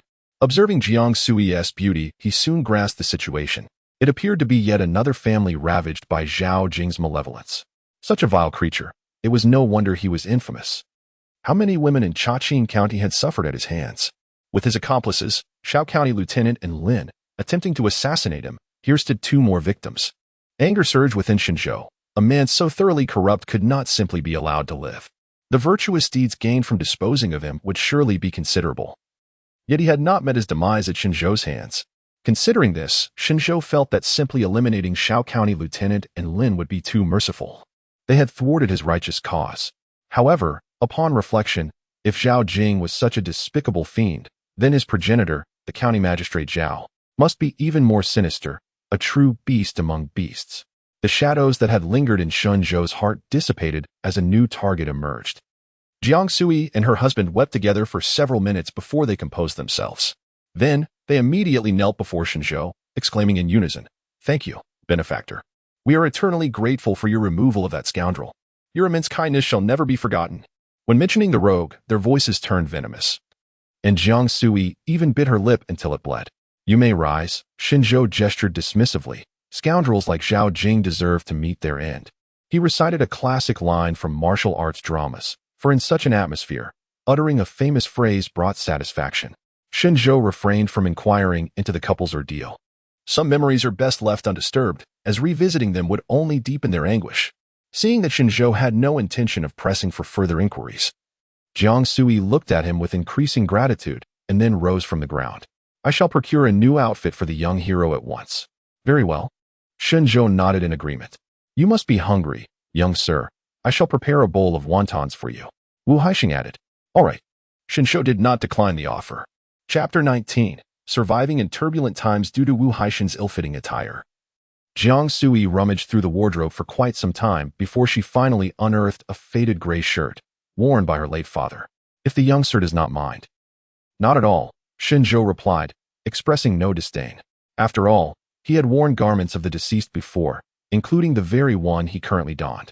Following this, Shen Zhou was warmly welcomed by the couple. He first took a brief wash to cleanse himself of the blood that marred his appearance. Once dressed, Wu Haixing served him a steaming bowl of wontons. My culinary skills are modest and cannot compare to those of larger establishments. They may not suit your palate, young sir. So I ask for your understanding, Wu Haixing said, nervously rubbing his hands together. Shen Zhou picked up a wonton with his chopsticks and placed it in his mouth, immediately revealing a smile. Delicious. He spoke the truth. While the wontons could not rival those he had tasted in his previous life, considering the limitations of ancient seasonings, the flavor was remarkably good. After devouring a wonton, Shen Zhou paused momentarily, observing whether his health points would diminish. One must harbor no ill intentions, yet remain vigilant against others. Despite Jiang Sui and her husband expressing profound gratitude, Shen Zhou maintained his guard. It was not that he judged them with a petty mindset, but rather because the two county officials from earlier had imparted a deeply etched lesson. However, the concerns Shen Zhou harbored did not materialize. After consuming a wonton, his health points remained intact, and not only did he not lose health, but his rate of recovery even increased somewhat. It appears that food can enhance recovery speed. This was indeed a delightful discovery. Once assured of its safety, Shen Zhou began to indulge heartily. Before long, the bowl of wontons was thoroughly emptied, and Wu Haixing, quick to perceive, promptly served him a second bowl. Meanwhile, Jiang Sui engaged Shen Zhou in conversation about her background, unveiling more of the couple's story. Originally an outsider, Jiang Sui had relocated with her parents 2 years prior, intending to seek refuge with relatives in Chongqing County. Unfortunately, they were ambushed by mountain bandits along the way, resulting in her parents' tragic deaths, and it was Wu Haixing who saved her. At that time, Wu Haixing was a martial artist, single-handedly vanquishing several bandits. Yet he sustained severe injury to his left leg, rendering him disabled and making even walking a challenge. Grateful for his heroism, Jiang Sui took on the responsibility of caring for Wu Haixing, and from that moment forward, the young couple bound their fates together. Wu Haixing abandoned his martial practice and turned to the trade of wontons. Due to his impaired mobility, he could only prepare the wontons and seasonings at home, leaving Jiang Sui to sell them in the market. Although their life was simple and frugal, it bore a sense of happiness, until one day, Zhao Jing, wandering about with nothing to do, encountered Jiang Sui selling wontons in the street. Another nightmare has begun. The man managed to protect his wife once, yet he found himself powerless to shield her a second or even a third time. Jiang Sui summoned her courage, tears streaming down her face as she recounted the harrowing nightmares she had endured, while Wu Haixing hunched over, curling into a ball, hiding in the shadows cast by the kitchen. I am but a useless wretch. After a prolonged silence, Wu Haixing finally uttered a phrase, deliberately avoiding Shen Zhou's gaze, his eyes betraying a blend of inferiority and rage. This sense of inadequacy stemmed from his perception that, in comparison to Shen Zhou, he was utterly worthless and shameful. Simultaneously, he was infuriated with himself for being so powerless. It was his wife, yet she required the help of another to be saved. However, Shen Zhou did not see him as useless at all. He was a man of remarkable courage who had exerted every effort. The fault did not lie with him, but rather with the world itself. Had Shen Zhou not possessed a fortuitous advantage, he too would have met an untimely demise from the very outset. This was not an era where man could triumph over fate, at least not for the common folk. Without extraordinary adventures, those at the bottom would likely never rise again. Shen Zhou wished to offer comforting words to the couple, yet the words caught in his throat. like one drinking water. The warmth or chill is understood only by oneself, rendering the advice of others futile. The atmosphere in the room grew heavy until a sudden pounding on the door was accompanied by the furious shouts of several individuals. "Open the door, quickly!" The couple immediately tensed, and Wu Haixing hastily said, "Wife, you must take our benefactor to the second floor to hide. I will handle this." "Understood." Jiang Sui responded promptly. Casting a pleading glance toward Shen Zhou, he quickly rose to his feet. Upon opening the door, they were met with the intimidating presence of 3 officers standing menacingly outside. "Why did it take so long to open the door?" one of them inquired. "Esteemed officers, my legs are rather unsteady," Wu Haixing replied awkwardly, gesturing to his injured leg. As he explained, the 3 officers had already pushed their way into the house, and the leader wasted no time, commanding, "Search the premises." No. Wu Haixing quickly interjected, "What does this mean, esteemed officers? Why the sudden search? This morning, the entire family of Han Jinrong was brutally murdered, and the perpetrator is still at large. The county magistrate has ordered a thorough search of every household. Such a thing exists." Upon hearing this, Wu Haixing immediately adopted a look of terror, exclaiming, "I would never dare to harbor such a vicious character. Searching my home would be a mere waste of your efforts." "Your words hold no weight," the lead officer sneered, observing Wu Haixing's distressed expression. Yet, he abruptly shifted his tone, sighing, "Alas, we are merely carrying out orders. We do not wish to act this way. After all, we are all from the same village, and it would be unfortunate to create conflict." Several brothers have run around dozens of households, now feeling both exhausted and parched. Their meager monthly wages scarcely suffice, yet they scurry about like dogs. The leading constable delivered a lengthy discourse, to which Wu Haixing fervently nodded in agreement. Indeed. Noticing Wu Haixing's apparent lack of understanding, the constable furrowed his brow. "Still not comprehending? I must warn you, should I inadvertently damage anything in your home, do not blame me." "Oh dear, sir. Now that you mention it, I understand," Wu Haixing exclaimed, smacking his forehead. He then retrieved a handful of copper coins from his pocket and pressed them into the constable's hand. "Esteemed officers, your diligence in handling this case is truly arduous. This is but a modest token of my appreciation. Might you indulge in a cup of tea to quench your thirst?" The 3 constables, upon receiving the coins, instantly beamed with joy, abandoning any thought of tea and swiftly departing to the next household to continue their extortion. On the second floor, Shen Zhou listened intently to the commotion below, his heart enveloped in indifference. Indeed, the corruption of those in power trickles down, and if officials prey upon the common folk, how virtuous can their subordinates be? However, Shen Zhou suppressed his inner turmoil. To act with violence now would only entangle him and his wife in peril. These constables were ultimately mere trifles to him. It was the county magistrate who represented the true feast. To capture a foe, one must first seize their steed. To apprehend a thief, one must first capture their leader. Chapter 20. There are always villains who wish to harm me. Perhaps the magistrate of Chongqing County is now in a state of furious exasperation. But the people beneath him are quite indifferent. After all, if a son has perished, it is not their loss, and their focus remains on the pursuit of wealth. Moreover, the notoriety of the assailants is so dreadful that one cannot help but wonder what would occur if they were to be unearthed from some hidden lair. Would it not be these officials who would pay the price? Only a fool would rigorously execute orders. It is far wiser to turn a blind eye. Thus, this tempest was deftly averted, and Jiang Sui was the first to speak. It would be prudent for the young hero to depart from this place of turmoil as soon as possible. Zhao Shuanghe is a vengeful man, and should he be provoked, he is certain to retaliate with ferocity, especially given the loss of his son. Furthermore, such a significant case will undoubtedly attract the attention of higher authorities, leading to even greater complications. Indeed, while Chongqing County lacks formidable martial artists, the situation is entirely different in the higher jurisdiction of Guanghan Prefecture. Wu Haixing nodded in agreement and began to strategize for Shen Zhou. Perhaps we could hire a carriage to escort the young hero out of the city. Jiang Sui shook her head. A carriage would be too conspicuous. The exits of Chongqing County are surely under stringent scrutiny. It is not a safe option.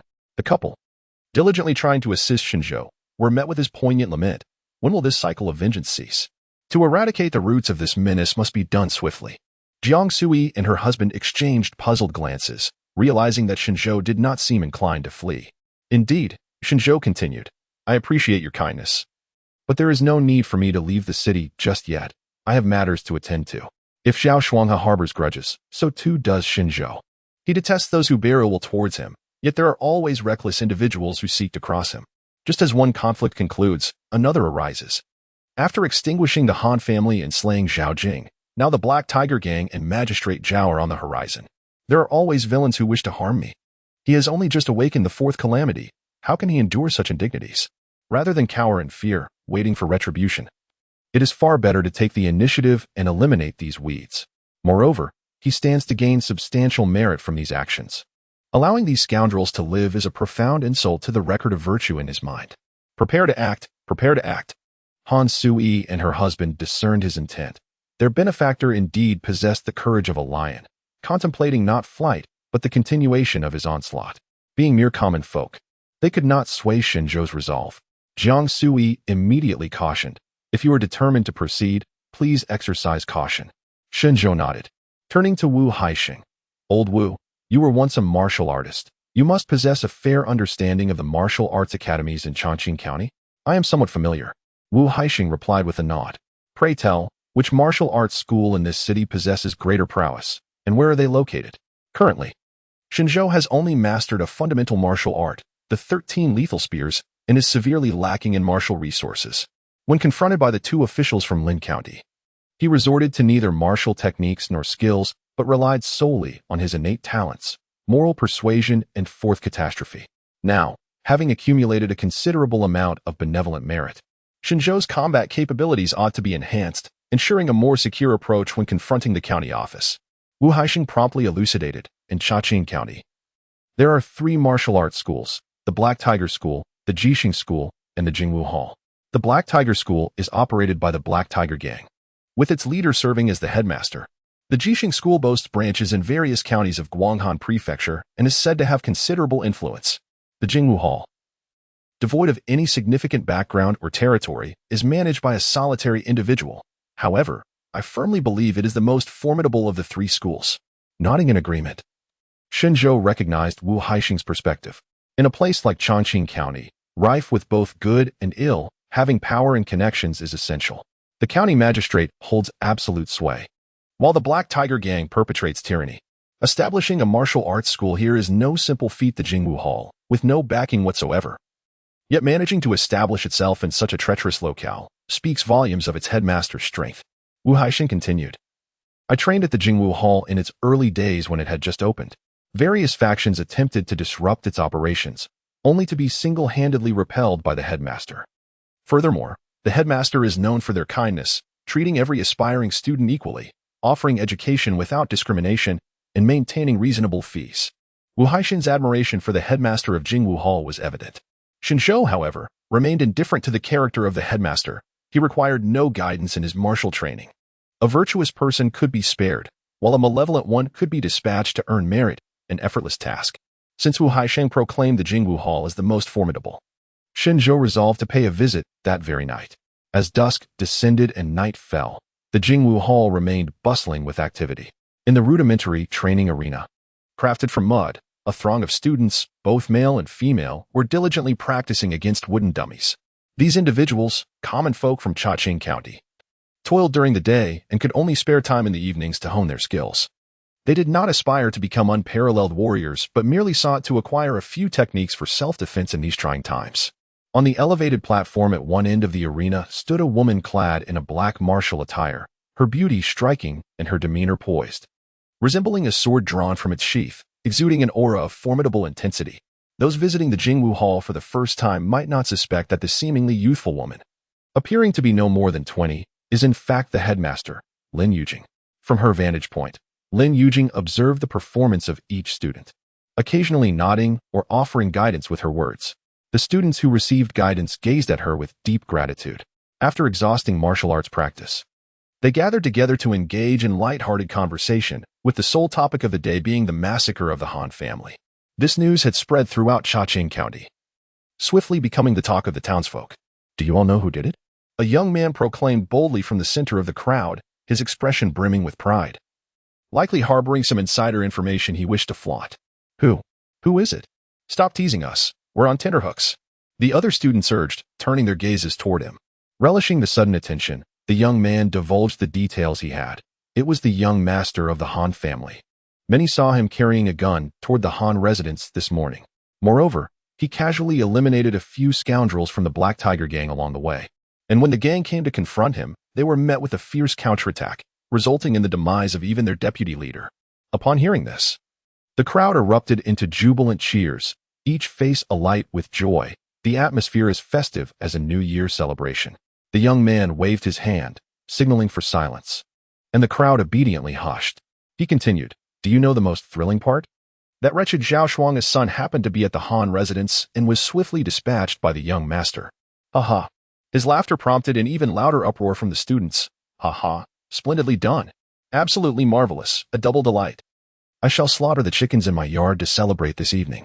For a moment, the entire training ground was alive with raucous voices, giving the impression of a celebratory feast. Here, at the Jingwu Hall, the common folk felt free to converse so openly. In other public spaces, they kept their lips sealed about state affairs, wary of attracting the ire of petty individuals and inviting calamity. This habit had developed over time, and the Jingwu Hall provided a comforting refuge, devoid of the oppression from higher powers.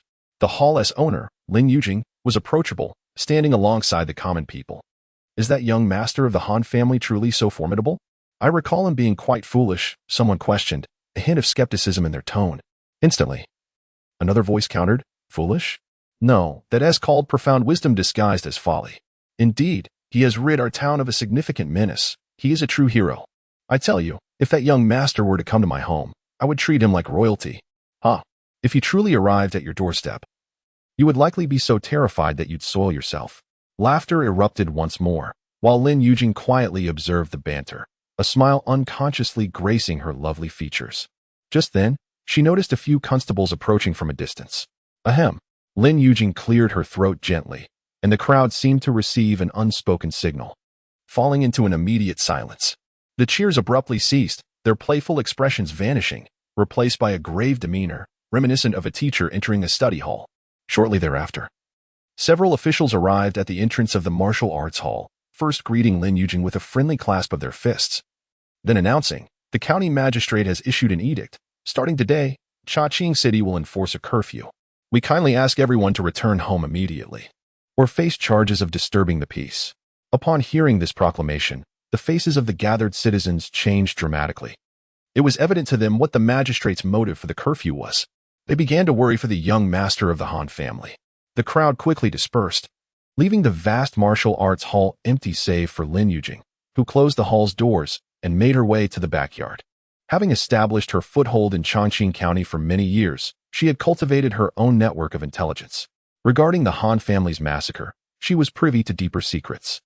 The perpetrator was one Shen Zhou, indeed the son-in-law of the Han family, who had been expelled from the household yesterday and would obliterate it today. There were many peculiarities. When he was expelled, he was on the brink of death, yet the next day he appeared formidable, capable of vanquishing multiple martial artists effortlessly. Most perplexing to Lin Yujing was the report from the officials at the scene, stating that Shen Zhou had been shot through the head and chest with crossbow bolts yet remained alive and well. The first 2 points were already outrageous, but this last detail was utterly preposterous, beyond the realm of reason. However, Lin Yujing wondered if Shen Zhou's emergence would introduce new variables to Chaqing County. Perhaps she could seize this opportunity to navigate the murky waters and fulfill her long-held aspirations. Lost in thought, Lin Yujing suddenly halted her steps, for she noticed someone seated on the stone bench in her courtyard. It was a striking young man in a gray shirt, lazily resting his head on his right hand. When had this youth infiltrated her home? Lin Yujing became vigilant, and upon noticing her entrance, the young man finally roused himself, wearing a warm smile as he greeted her. Hello, I am Shen Zhou. It is a pleasure to meet you. At that moment, Lin Yujing's heart raced wildly. Chapter 21, A Collaboration in Murder? Before her stood a youthful lad with rosy lips and pearly teeth, whose innocence belied his true identity, Shen Zhou. He had come seeking her out. The deceptive nature of appearances was profoundly striking. Lin Yujing initially failed to associate the seemingly harmless boy with the notorious god of death spoken of by the constabulary. It was only upon the revelation of his identity that she realized the magnitude of his terror. A chill coursed down Lin Yujing's spine. As though she were pricked by 1,000 needles, her demeanor shifted dramatically. The flora and trees in the courtyard began to sway violently, while Lin Yujing emitted a cacophony of crackling sounds, the nearby plants wilting and curling as if singed. Clearly, Lin Yujing was on high alert. poised to strike at any moment. Lin, your demeanor is quite alarming. I implore you to remain calm, Shen Zhou quickly interjected. Though my entrance may have been somewhat presumptuous, I harbor no ill intentions. Prior to his arrival, Wu Haixing had mentioned that the head of the Jingwu Hall was a strikingly beautiful young lady, thus confirming that the individual before him was indeed Lin Yujing. For a young woman to be the head of such a hall, and to maintain her standing in Chaqing County for several years, she must possess considerable skills. Truly, the world is replete with heroes, and one must not underestimate them. Lin Yujing's right hand had stealthily settled on the hilt of her blade, while Shen Zhou, despite his words of concern, maintained an air of nonchalance. The more relaxed Shen Zhou appeared, the greater the pressure on Lin Yujing. After all, the rumors surrounding him were utterly sinister. As a well-educated man of the new century, Shen Zhou adhered to the principle of reciprocation, an eye for an eye, a kindness for a kindness. He came seeking assistance, thus he endeavored to appear sincere. However, one's reputation precedes them. The image of Shen Zhou as the god of death had already taken root in Lin Yujing's mind, triggering an instinctual response upon his arrival. What brings you here? Lin Yujing inquired coolly. I believe we have no grievances between us. As she spoke, her gaze was steadfast, scrutinizing Shen Zhou's every movement. Should he make any sudden gesture, she would not hesitate to flee. They say you are not here to cause trouble. Shen Zhou sighed, rising from the stone bench to clarify his intentions. Lin, I seek your guidance in my cultivation. Assist you in your cultivation? Lin Yujing's lovely brow furrowed. With your strength. Why seek my aid? There is no need for modesty, esteemed hall master. I have come drawn by your renown, Shen Zhou replied earnestly. Moreover, it seems there is a misunderstanding. While my achievements may appear impressive, I am merely a minor player in the second realm, first layer.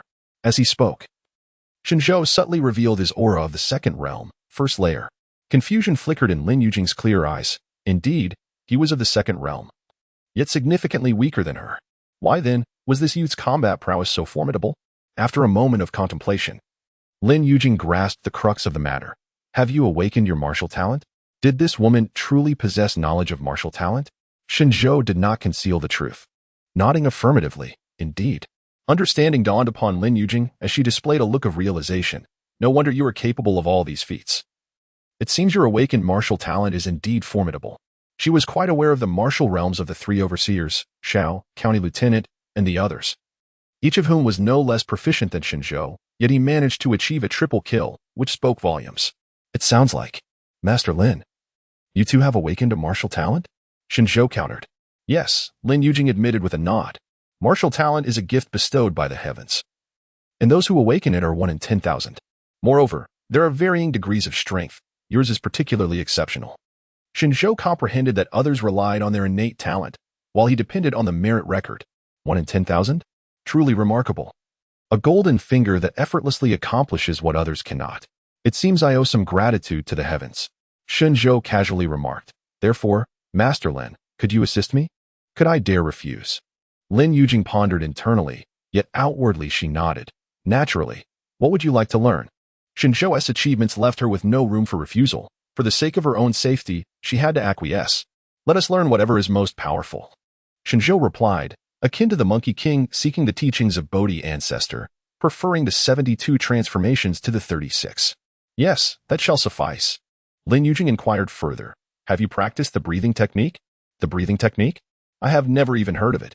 Shen Zhou shook his head. To be frank, I have only practiced one martial art, 13 deadly spears.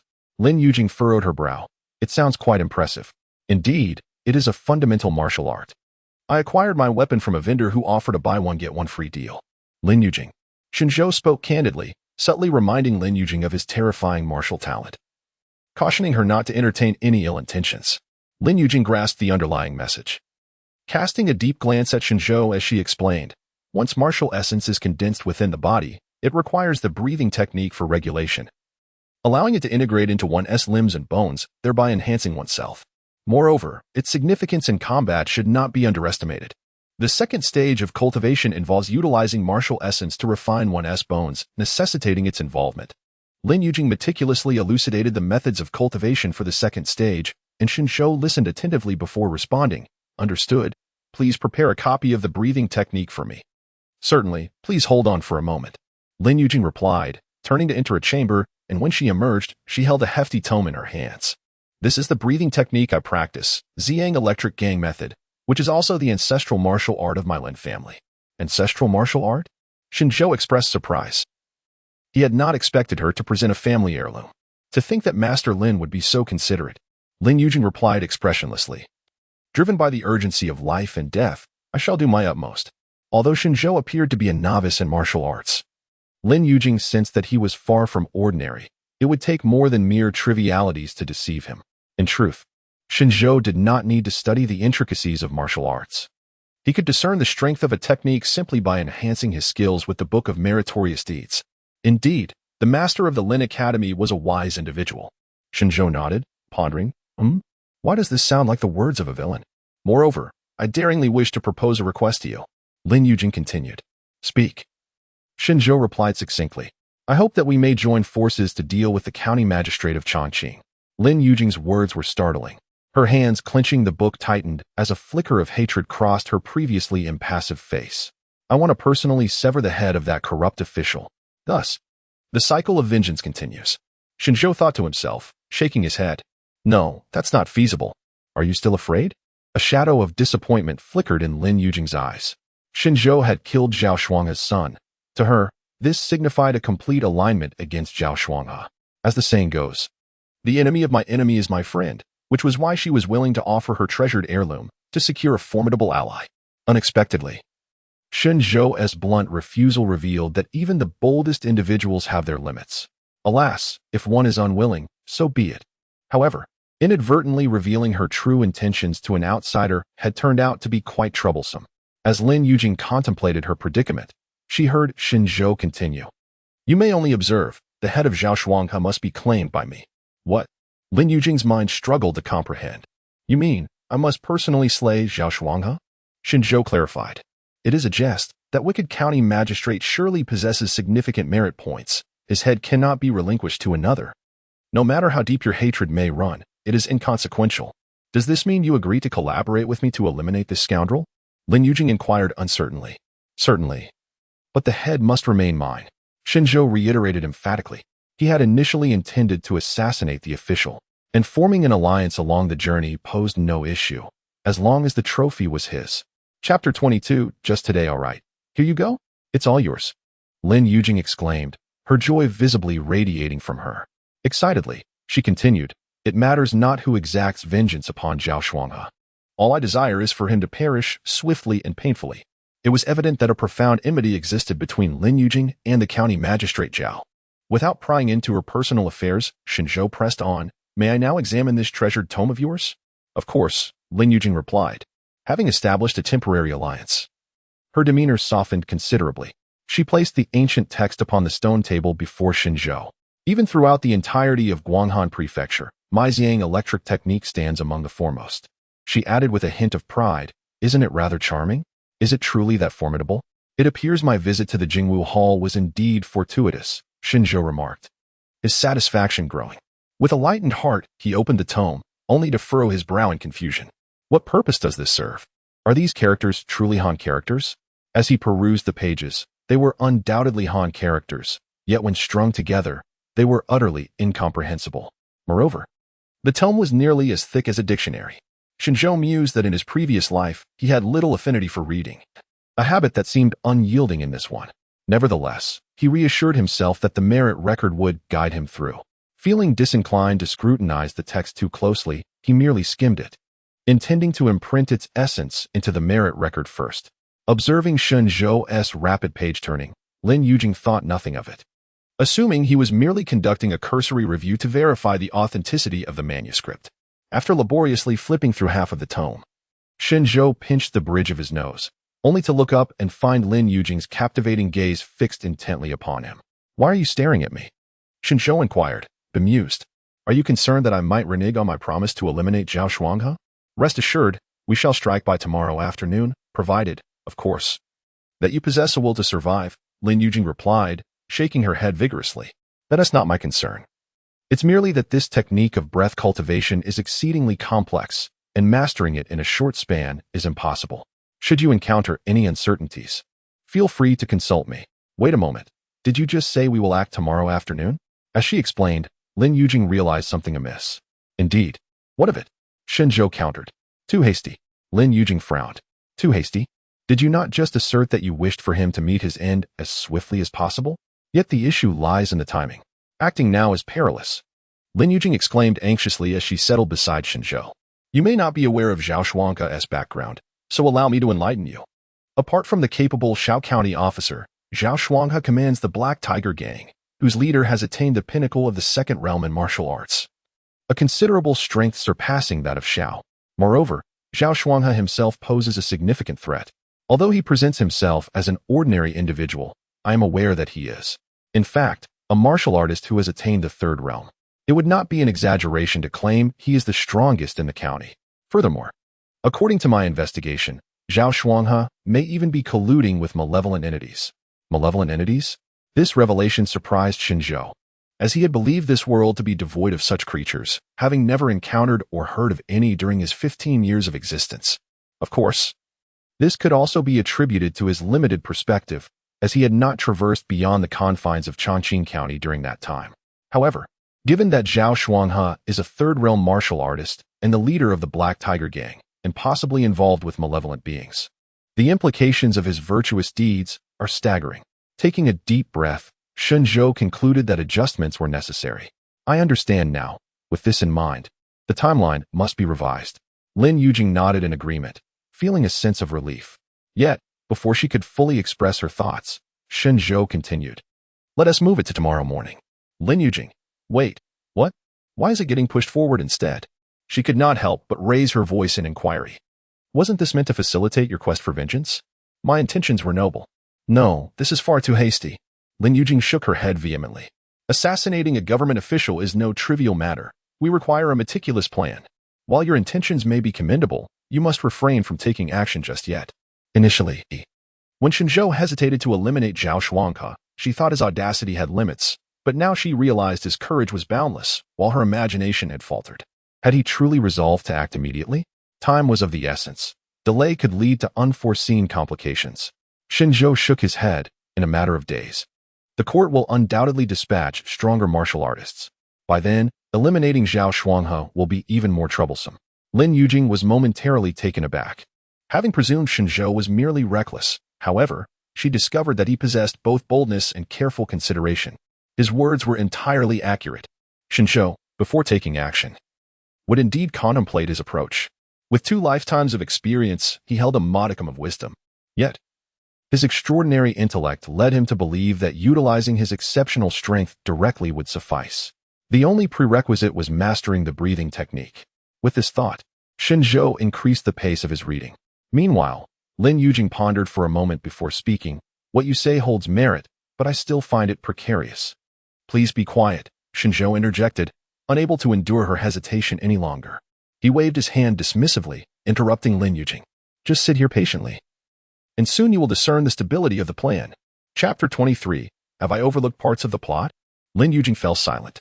According to Shen Zhou, he wished to master the Ziyang electric gale technique today? Was this not a fanciful dream?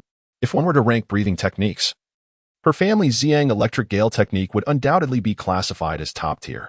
It took Lin Yujing 5 years to cultivate the Ziyang electric gale technique to a minor success. For Shen Zhou to reach her level, it would likely take him several years. Ah, youth, with its lofty aspirations and belief in prodigious talent. Once he officially began his cultivation, he would soon relent. With this thought, Lin Yujing patiently awaited the outcome, only to be stunned in the next moment. Shen Zhou activated the merit record, and the 800 points of virtue in his account transformed into a mysterious and profound power, surging into this formidable breathing technique. The merit record came alive with dense characters. Consuming 5 virtue points, you have learned the method of breathing true essence. True essence flows like blood, pumped from the dantian, circulating throughout your body. Consuming 20 virtue points, you have become proficient in the breathing technique. With each breath, you engage in a cycle of breathing. And to your astonishment, you discover that your true essence now carries the power of electricity, enhancing both your muscle strength and neural response speed. Ziyang electric gale technique, beginner, 25 virtue points just to reach the beginner level? The disparity between this technique and others is indeed vast. Shen Zhou couldn't help but exclaim, recalling how his life-taking 13 shots only required 4 virtue points for completion. Yet, this technique is extraordinarily powerful. capable of generating electricity within the true essence. Is this not akin to becoming an electric eel? In its initial stage, the electricity merely augments physical strength and reaction speed. What lies ahead? Shen Zhou was filled with anticipation and continued to invest virtue points, consuming 50 virtue points through years of diligent cultivation. You can now emit electricity from your body. Every melee encounter with an enemy will allow the electricity to paralyze them, thereby restricting their movements. Level up. Ziyang Electric Gale Technique, proficient. It can now paralyze enemies? Let us keep going. Consuming 100 virtue points, the might of the electricity within you deepens. The electricity you unleash can instantly injure or even kill your foes. Ziyang Electric Gale Technique, minor success, consuming 200 virtue points. Your mastery of electricity has reached an extraordinary level. You can instantaneously release the accumulated electricity within you, striking down enemies from a distance. Ziyang Electric Gale Technique, major success, striking down enemies from afar. Shen Zhou envisioned the scene of battle. Pikachu, unleash Thunderbolt. Let us continue pouring in more. Consuming 400 virtue points, you have completely mastered this breathing technique. The electricity within greatly enhances your speed and neural responses, allowing you to unleash vast currents of electricity to eliminate enemies in a wide area. Ziyang Electric Gale Technique, perfection, from single target to area of effect. Indeed. As the ink dried on the merit record, Shen Zhou felt a surge of true essence coursing through his body like a raging river, flowing into his limbs with each breath. With but a single thought, the true essence could transform into a terrifying torrent of electric current.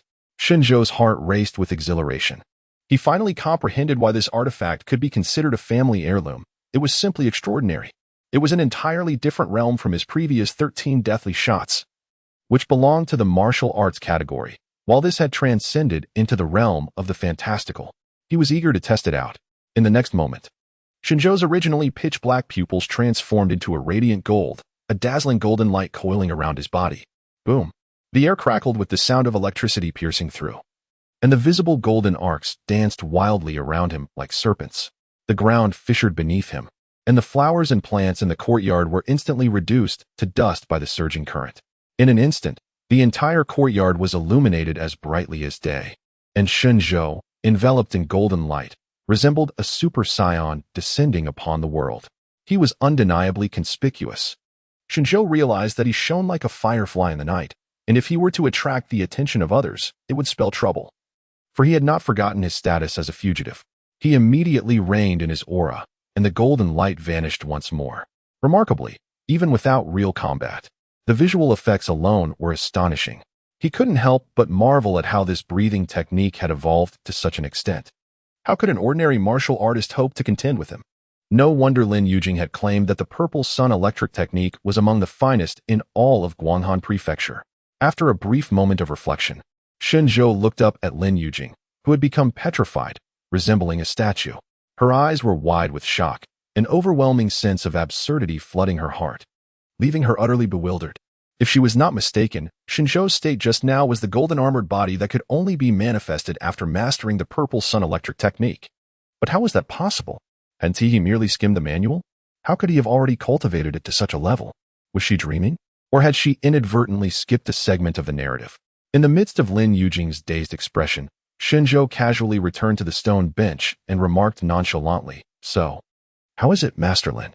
I told you it would be secure today. If you have any questions regarding this breathing technique, feel free to ask me." His words echoed her own thoughts. Lin Yujing trembled internally, unable to respond, instead murmuring, "You are not human. You are a monster." She appeared disoriented, as Shen Zhou had dealt her a significant blow. Suddenly, she recalled what the officials of Chongqing County had said. Even if you were shot through the head or heart by a crossbow, you would not perish. Could that also be true? Lin Yujing pondered this new question. Close enough, Shen Zhou nodded, neither confirming nor denying. Lin Yujing inhaled sharply, astonished. What extraordinary martial talent could achieve such feats? Why was every aspect of his ability so astonishingly formidable? After a brief internal outburst, Lin Yujing continued to wallow in her despondency. Chapter 24. Are we not friends? After mastering the art of Ziyang electric energy, his combat prowess surged once more. Coupled with the virtues of winning hearts with kindness and the fourth calamity, Shen Zhou, despite his constant admonitions to not underestimate the heroes of the world, found himself somewhat carried away. However, his reservoir of benevolence was nearly exhausted, and he realized it was time to engage in more good deeds. Meanwhile, Lin Yujing also came to a realization, her cheeks flushed with excitement as she clenched her fists and exclaimed, "Let us do it, tomorrow." She had emerged from her emo state. It was no time for envy over another's talents, for she recognized that she had allied herself with a wealthy benefactor. It was only with a formidable ally like Shen Zhou that she could exact her revenge. Concepts such as 30 years in the East, 30 years in the West, and a gentleman's revenge is never too late were cast aside, if not for her inferior strength compared to her adversaries, who wouldn't wish to strike down their foe on the spot, relishing the swift retribution. A promising pupil indeed. Shen Zhou nodded, having just acquired a potent martial art. He too felt the urge to test his mettle against an enemy. Yet, he understood the importance of prudence. Lin Yujing then advised, "Let me first ascertain Zhao Shuang's plans for tomorrow, and then we shall act." Agreed, Shen Zhou replied, with Lin Yujing as his strategist. The task of gathering intelligence and brainstorming strategies was best left in her capable hands. Driven by her vendetta, she would undoubtedly excel beyond him. On the outskirts of Chaqing City, in a long-abandoned dilapidated temple, before dawn broke, a rough and filthy hand shoved Dog Boy awake. "Get up, Dog Boy. It's time to work." Still bleary-eyed, Dog Boy replied, "Grandfather, let me sleep a little longer." Dog Boy was not his real name, nor was the man he referred to as grandfather his actual kin. At merely 6 years of age, he had learned from his father that his mother perished during childbirth. And last year, an old beggar revealed that his father had been beaten to death by the Black Tiger gang on the streets. Thus, he became an orphan, muddled and lost. On the brink of starvation, the old beggar rescued him, and from that day forth, they had lived together. The name Dog Boy was given by the beggar, suggesting he was of little worth and easy to care for. As the beggar often said, begging on the streets would appear more pitiful, thus potentially yielding more alms. The old beggar patiently reasoned that if they went to the streets just as dawn broke, passers-by would mistake them for those who had spent the night in the cold, evoking sympathy and resulting in more generous donations. Yet, Dog Boy remained skeptical, for they often ventured out at dawn and still returned empty-handed. Nevertheless, he did not dare oppose the old beggar, for he understood that this was the only person who had shown him kindness in this world. "I understand, grandfather."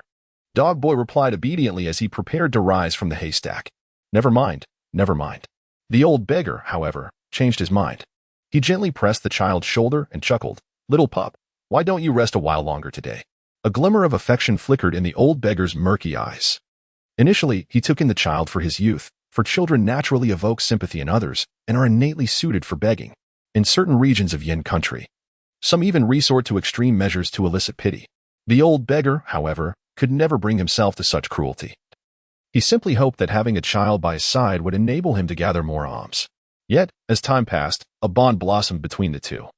Both were solitary souls, devoid of kin, and the presence of the child allowed the old beggar to subconsciously regard him as a beloved grandson.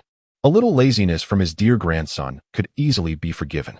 The drowsy child, upon hearing this, felt a surge of joy and promptly nodded, "Thank you, Grandpa. If you encounter strangers, retreat behind the statue and avoid causing any trouble." "Understood, Grandpa," the child obediently replied. "Good." The old beggar then rose alone, cradling a worn bowl, and ventured into the storm outside the dilapidated temple. The child, once again closing his eyes, returned to slumber, though his rest was not entirely peaceful. Thoughts of his grandfather begging alone in the rain while he lounged on the warm straw filled him with guilt. After a brief nap, the child sat up, grasped a cold steamed bun he had collected the previous day, and began to nibble on it. He intended to finish the bun before heading into town to reunite with his grandfather. As he chewed, he noticed a figure approaching from outside the temple. Remembering his grandfather's warning, he swiftly hid behind the statue. With the light filtering in, he discerned that the figure appeared to be another child, about his height, clad in a black robe that obscured their features. Bored. The figure muttered in a nasally voice, speaking in an odd and somewhat unrefined manner. Yet the voice carried a youthful innocence. Indeed, it was a child of similar age who had ventured out alone. Could he be, like him, an orphan? The child pondered this when, suddenly, the figure exclaimed, "Aha!" and rounded the statue. Discovered. The child felt no panic. He casually picked up a fragment of stone from the ground, reasoning that since they were both children, the outcome of any scuffle was uncertain. In the next moment, the figure in the black robe leaped in front of him, exclaiming, "Ha! Found you." The tone was filled with delight, as if they were playing a game of hide and seek. The child momentarily hesitated, unsure of how to respond, but quickly dismissed the thought as he finally beheld the figure's true form. The figure was entirely covered in glossy orange fur, and atop a slightly forward-leaning neck rested a cat's head. Dogwa was startled, falling to the ground in disbelief. How could there exist a person in this world who resembled a kitten so closely? Yet, the other party made no further movement. Instead, she gazed at the fallen Dogwa with amusement, covering her mouth with a laugh. "You're so timid. My name is Hong Hong. What is yours?" Dogwa had no desire to engage with this peculiar child. He attempted to rise and flee, but his little legs, weakened by fear, refused to cooperate.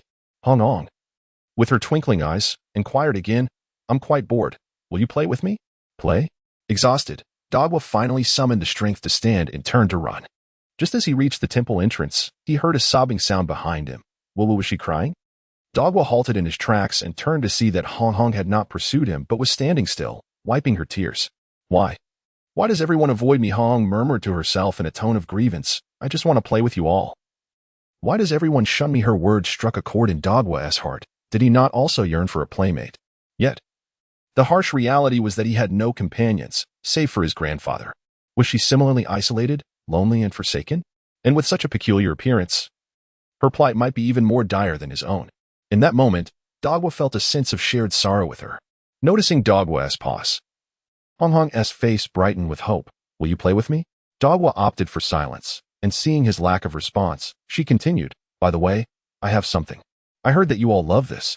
As she spoke, Hong Hong produced a glittering object from her robe. Dogwa's eyes widened in astonishment. It was a piece of silver. Despite her strange appearance, she was quite wealthy, and he and his grandfather were in dire need of money. "If you play with me, I'll give you this." Hong Hong raised the silver in her hand. "Really?" Dogwa asked, excitement bubbling within him. "Of course." Hong Hong nodded affirmatively. "All right." Dogwa acquiesced. A piece of silver would sustain him and his grandfather for quite some time, sparing them from braving the elements on the streets. For the sake of money, he felt compelled to take the chance. Drawing a deep breath, Dogwa steeled himself and approached Hong Hong once more. Hong Hong generously extended the silver to him, saying, "Here." Trembling, Dogwa accepted it, feeling as though he had stumbled into a dream with this unexpected fortune. Before he could fully comprehend the situation, Hong Hong suddenly grasped his hand tightly, her sharp claws digging into his skin painfully. Startled, Dogwa heard her excited voice. "So, what shall we play now?" Without waiting for his response, Hong Hong tugged him out of the temple, her strength overwhelming any attempt at resistance. To speak truthfully, throughout his life, Dogwa had never truly experienced joy. He racked his brain, contemplating the activities that he believed would bring happiness. Thus, Dogwa first engaged in a game of shuttlecock with Hong Hong, swung on a swing, and then took her to fly a kite, ultimately venturing into the city to buy a string of large, luscious candied hawthorns. These were, in Dogwa's eyes, the most delightful pastimes imaginable, yet he remained uncertain whether Hong Hong would appreciate them. Fortunately, it seemed that Hong Hong, too, was somewhat sheltered from the world. She appeared to revel in the experience, laughing joyfully along the way.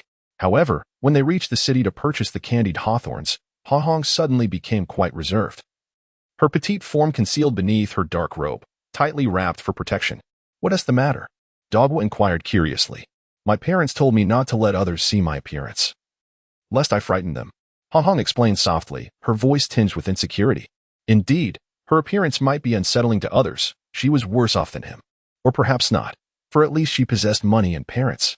Dogwa quietly lamented before asking, "Then why did you allow me to see you?" "Because I think you are wonderful." Upon uttering these words, a sweet smile illuminated Hong Hong's small feline face. The unexpected compliment flushed Dogwa's cheeks, and he realized that the more he looked at her face, the more endearing it became. After all, cats are inherently charming creatures, and kittens are even more delightful. "Are we friends now?" Dogwa mustered the courage to inquire of the little cat beside him. "Friends?" "Absolutely." Hong Hong nodded enthusiastically. With that affirmation, an overwhelming sense of happiness surged within Dogwa. At long last, he had found his first friend. Hong Hong quickly devoured the string of candied hawthorns in her possession, then placed a hand on her stomach and said, "Let us return to the temple." "What is the purpose of going to the temple?" Dogwa asked, puzzled. It was merely a place for him and his grandfather to rest, not a venue for amusement. "When one is tired from play, one must eat," Hong Hong replied. When Dogwa awakened, he vaguely perceived a small shadow nearby. The shadow clutched something, seemingly gnawing at it with fervor, the sound of smacking lips resonating in the air. An indescribable foul odor permeated the surroundings. As his vision sharpened, Dog would discern the identity of the shadow. It was Hong Hong, seated beside him, greedily chewing on what appeared to be a small human leg. Dog was face contorted in horror, his body trembling as an instinct to flee surged within him. Yet, he quickly realized that he would never rise again, for his legs were gone. A wave of excruciating pain engulfed him as he grasped the tragic reality. Hong Hong was consuming him. The very friend he had just made was, at this moment, devouring him. Tears streamed from Dogwa's eyes, yet the anguish that tormented him surpassed mere physical pain. It was his heart that truly ached. A profound sense of despair and bewilderment surged within him. Why? He cried out with every ounce of strength he could muster. Hong Hong, are we not friends? Hong Hong paused her chewing, her slitted pupils casting a fleeting glance at Dogwa, before a grotesquely sinister smile crept across her feline face. Friends? Delicious, she declared. Chapter 25. A world of demons and chaos within the dilapidated temple. The rustling sounds persisted for a considerable time before finally ceasing. Hong Hong let out a contented belch, her face radiating satisfaction. It turned out that friends were such a delectable treat, tender and succulent, far more delightful than candied hawthorns. The exquisitely soft innards were, without a doubt, the most exquisite delicacy in the world. Gazing at the bare skeleton before her, she pouted in displeasure. It had vanished far too quickly. Alas, her parents had instructed her to act discreetly, or else she could have indulged even further, especially with friends in abundance all around her. Ever wise, she diligently heeded her parents' admonitions, opting to feast only on smaller individuals while striving to conceal her whereabouts and identity from prying eyes. After her meal, Hong Hong once again shrouded her petite form in her oversized black robe and turned to exit the crumbling temple. She was on the hunt for her next friend. Today, the old beggar was in high spirits. As noon approached, a remarkably handsome young gentleman generously bestowed upon him 2 ingots of silver. 2 ingots of silver were sufficient to sustain him and his grandson for several months.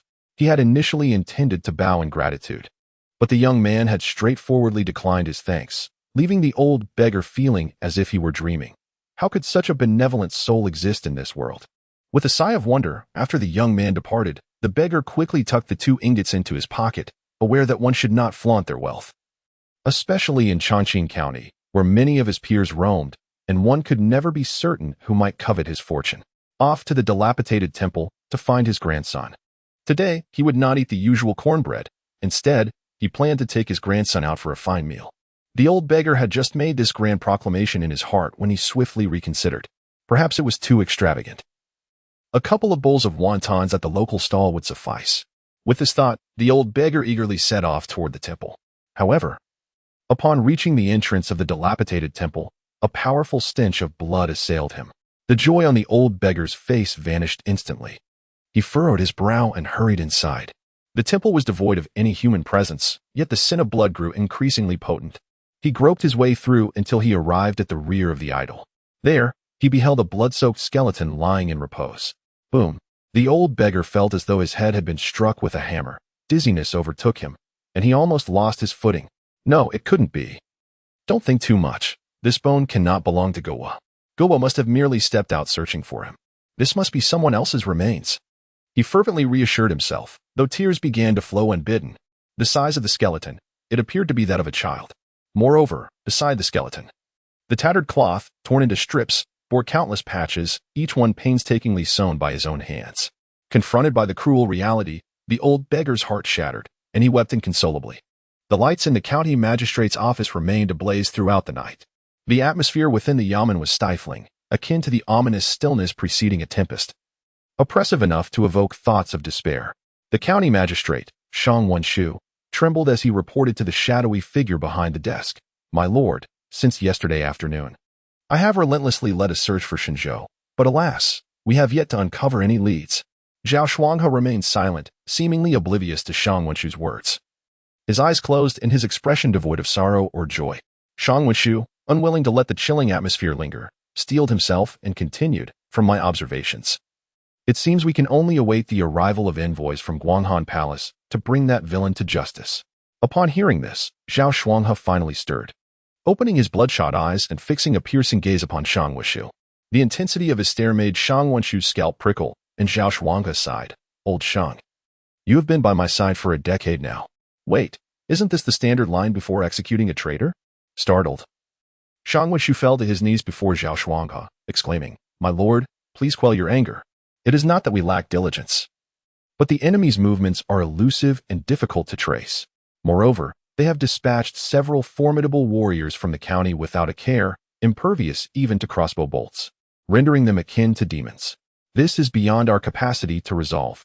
He continued, "Jinger has encountered misfortune, and I am deeply saddened as well. I watched him grow up. He is like a son to me. I implore you, my lord, to take care in your grief." "Grief, you say?"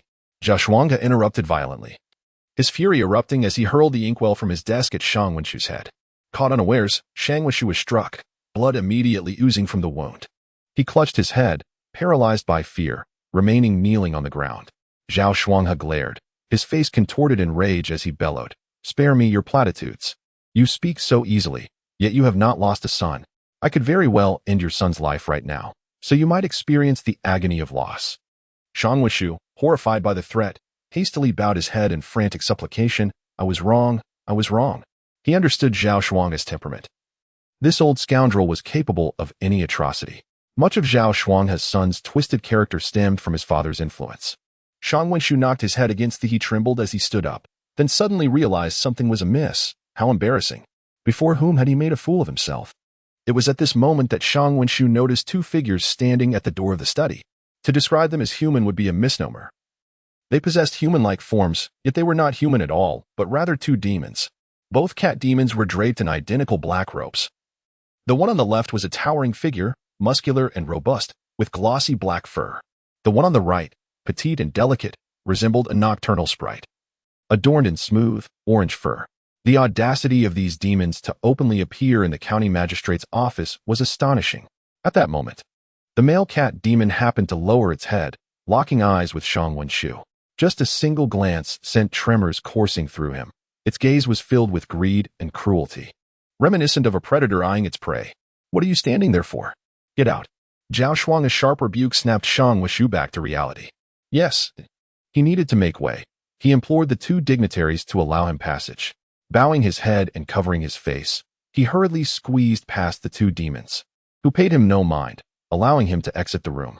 Once he reached the courtyard, Shang Wenshu exhaled heavily, feeling as though he had narrowly escaped the clutches of death. Fortunately, it seemed that both his life and his son's were spared. Simultaneously, he couldn't help but lament the madness of it all. This old scoundrel, Zhao Shuanghe, had truly lost his mind. In his quest for vengeance for his son, he had resorted to colluding with demons. Shang Wenshu had sensed something amiss before, but he had never imagined Zhao Shuanghe would go so far as to summon demons into the magistrate's office. What was to be done? Suddenly, a series of drumbeats echoed from outside, making the already startled Shang Wenshu jump in place. However, he quickly realized it was the sound of the announcement drum at the entrance of the office. Who was beating the drum? He inquired as he stepped outside. Soon, a constable rushed over with a report, but upon approaching, he was taken aback by the blood on Shang Wenshu's head. "My lord, your head." "Never mind my head." Shang Wenshu waved his hand dismissively. "Tell me, who was beating the drum outside?" "It's a beggar. He claims his grandson has been killed." The constable reported. "Tell that beggar to leave," Shang Wenshu said, filled with anger. "Our master has just lost his son. We have no time to concern ourselves with someone else's grandson." Zhao Shuanghe was already descending into madness. If that beggar continued to drum, he might not only lose his grandson, but his own life as well. However, the constable bore a look of confusion and trepidation. "But my lord, the old beggar has even brought the remains of his grandson. All that is left are bones."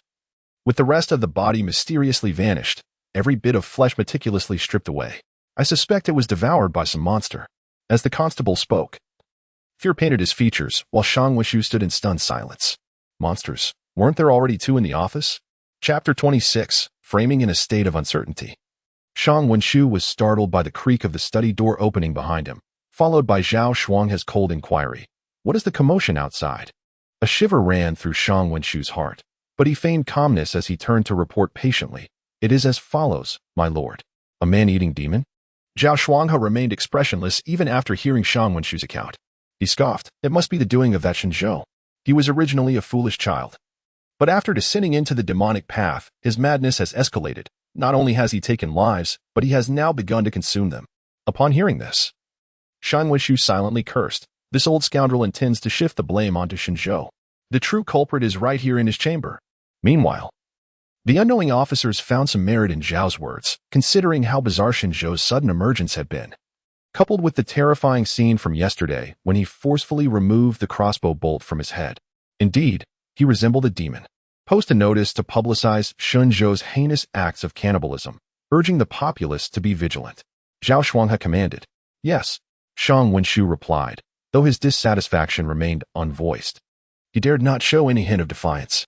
Zhao Shuanghe nodded and turned to leave. But suddenly recalled something. You just mentioned that the old beggar's grandson was left as mere bones? Indeed, my lord, the state of that grandson's demise was quite tragic. An officer nearby nodded, feeling a chill run down his spine, despite having dealt with many corpses. Good, ensure that the remains are displayed as well, so the people may fully grasp the terror that is Shen Zhou. Zhao Shuanghe added. This, did you not understand? I shall take my leave. Shen Zhou. Oh, Shen Zhou, I wonder who would dare to shelter you now? Zhao Shuanghe thought coldly as he re-entered the study, leaving behind the beleaguered Shang Wenshu, whose head continued to bleed, and the oblivious officers. Did you both hear that conversation outside? Upon entering the study, Zhao Shuanghe cast an inquisitive glance at the two cat demons before him. We did, the female cat demon replied first, her voice gentle and melodious. It was likely my daughter's doing. She has been overly pampered and a bit mischievous. Arriving in your territory, she probably could not resist indulging herself.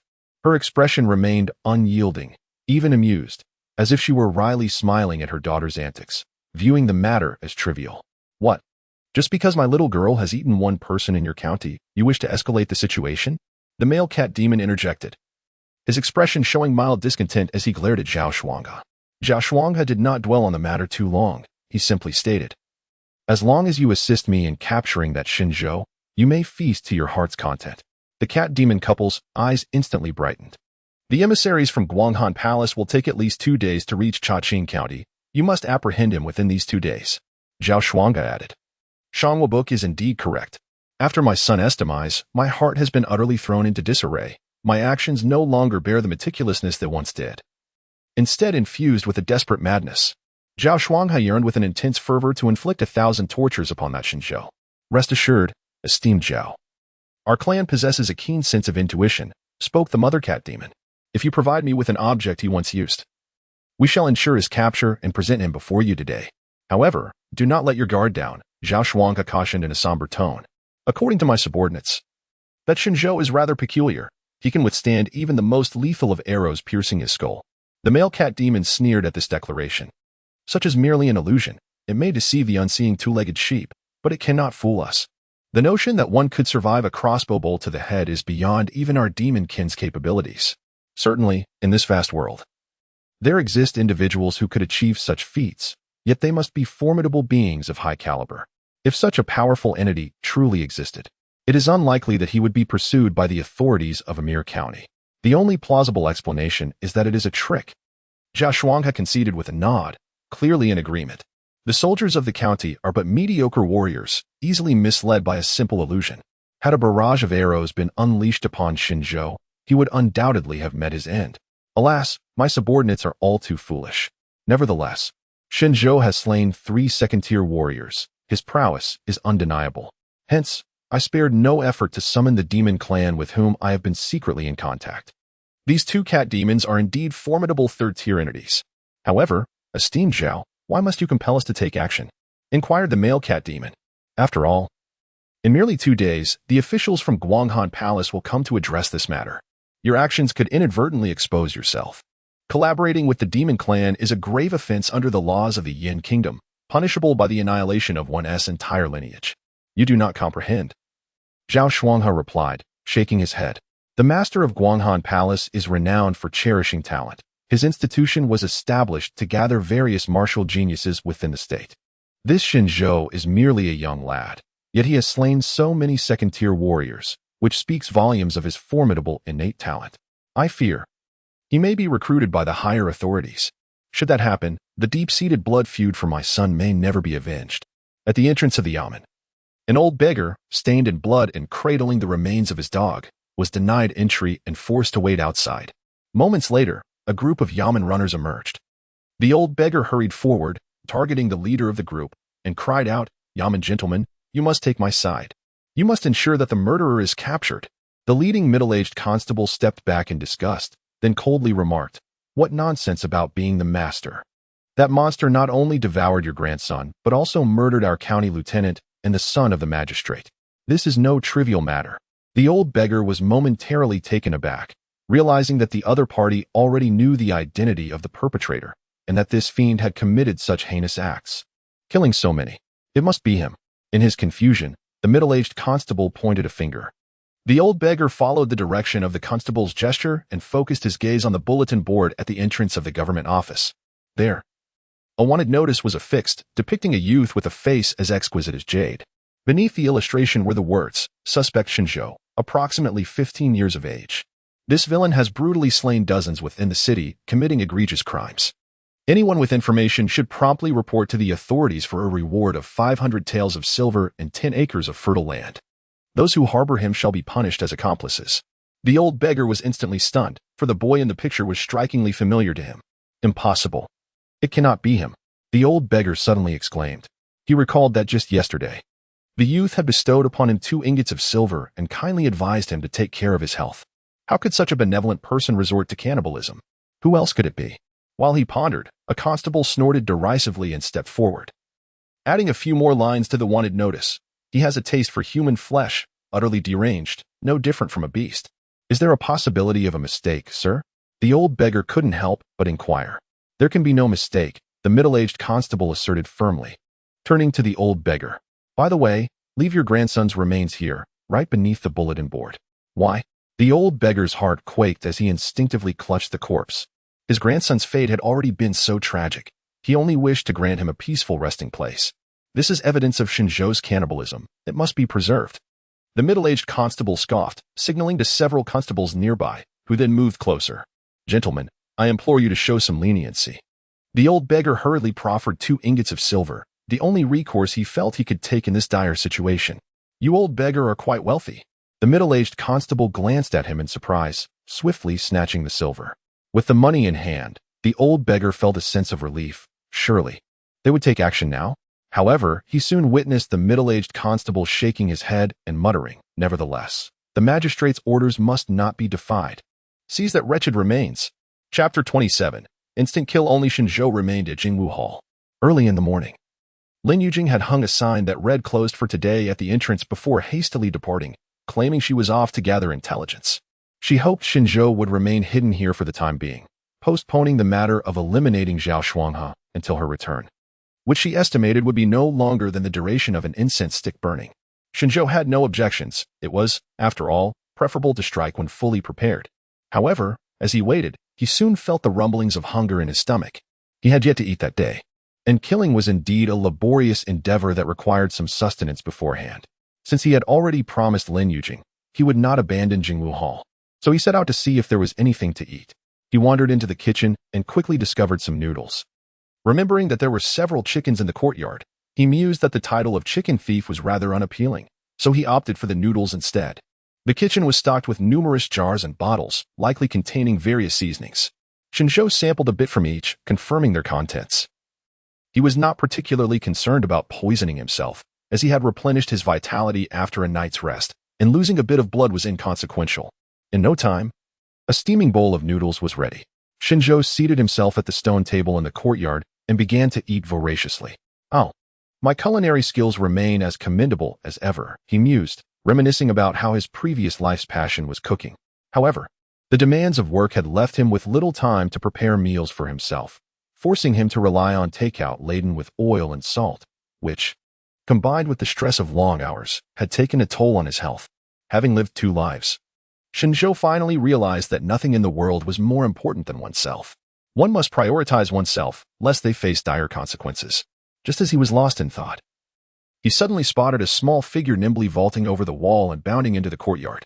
The figure, clad in a black robe, appeared to be a child.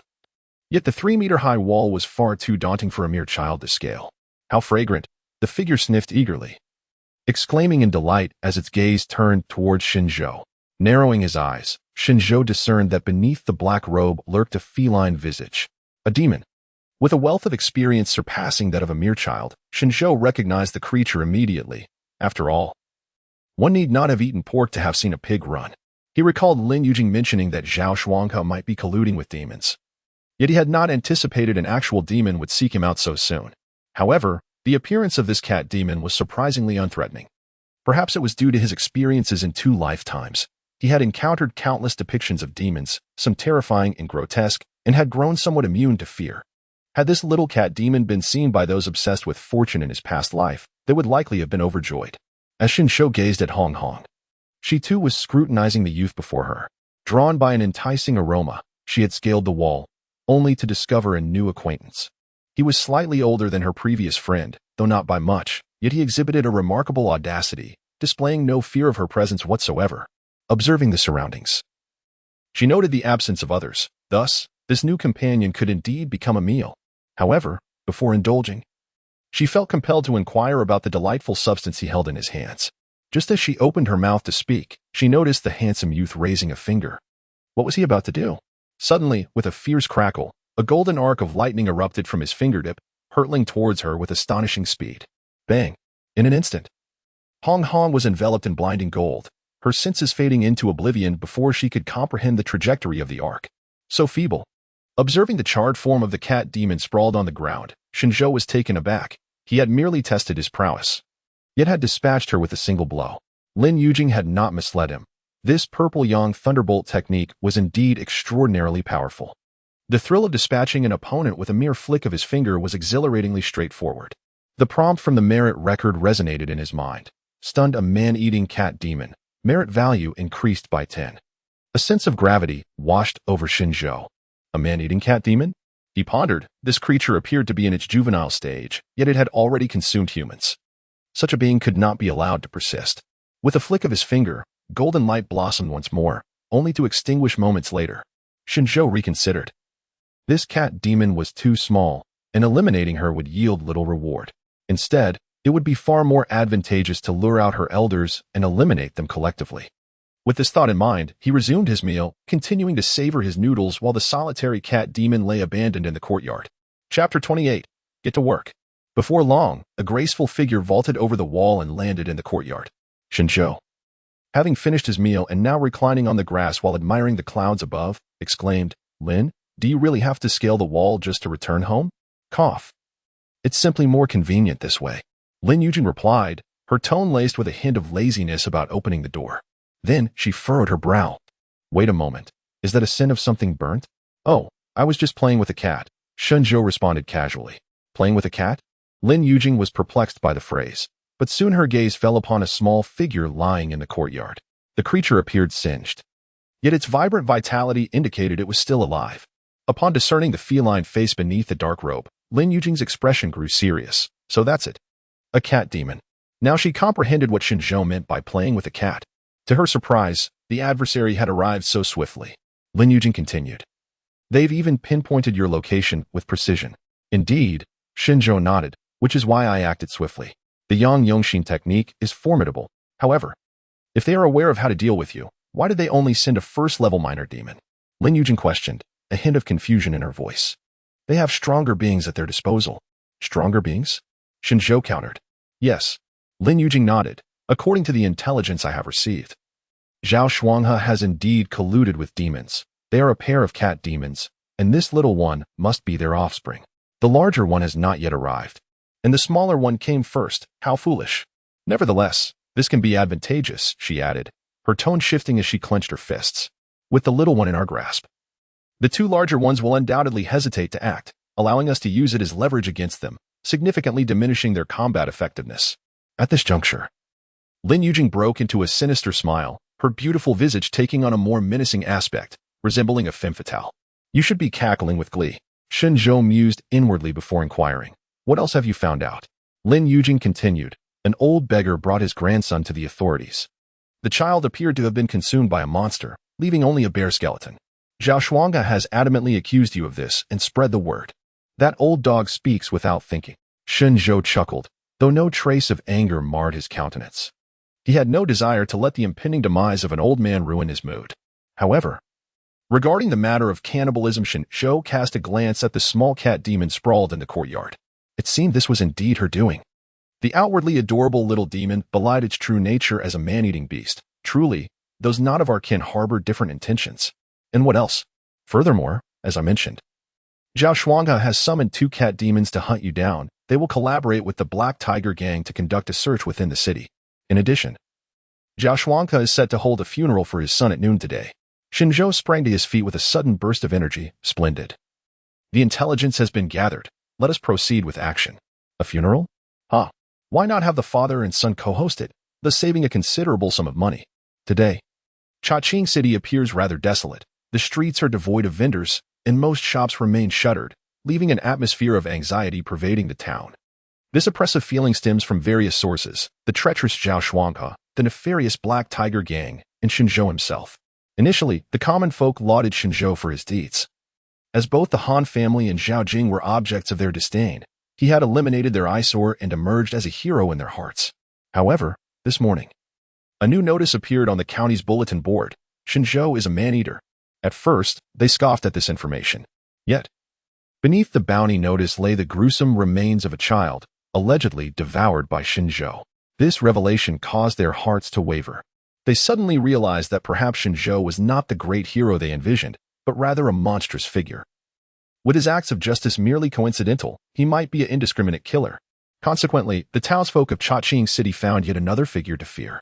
The streets were nearly deserted today. Observing the bleak scene outside from the window, Wu Haixing spoke up, a flicker of concern in his eyes.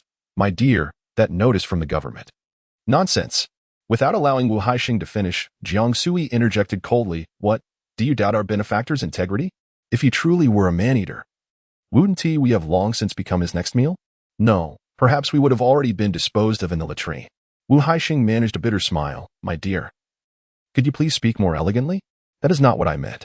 I know this is a scheme by that corrupt county magistrate. I am merely worried for our benefactor's safety." Upon hearing Wu Haixing's words, Jiang Sui's expression also turned somber. Indeed, when they parted from their benefactor, he appeared resolute in his intent to confront that vile magistrate. Now, with Zhao Shuanghe's current demeanor, he might be even less able to contain himself. Would he succeed? Just then, the sound of fierce hoofbeats echoed from outside, accompanied by Wu Haixing's voice, now laced with intense hatred. "It's the Black Tiger Gang." At this, Jiang Sui's body began to tremble slightly. She too approached the window to look outside.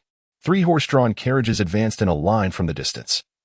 Surrounded by burly men clad in black, wielding crude blades, alongside soldiers dressed in dark garb, bearing heavy crossbows, a formidable assembly of the Black Tiger Gang and some officials, numbering in the hundreds.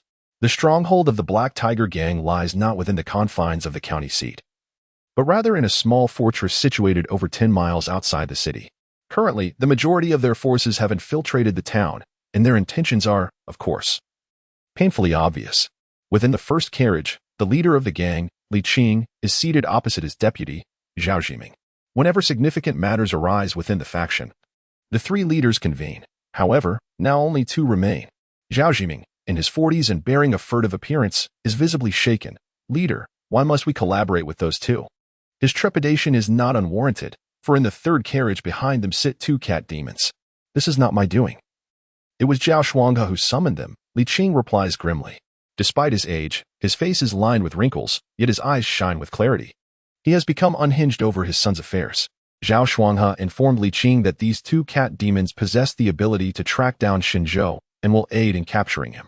Li Qing's task is to escort these demons throughout the city, although he yearns to refuse.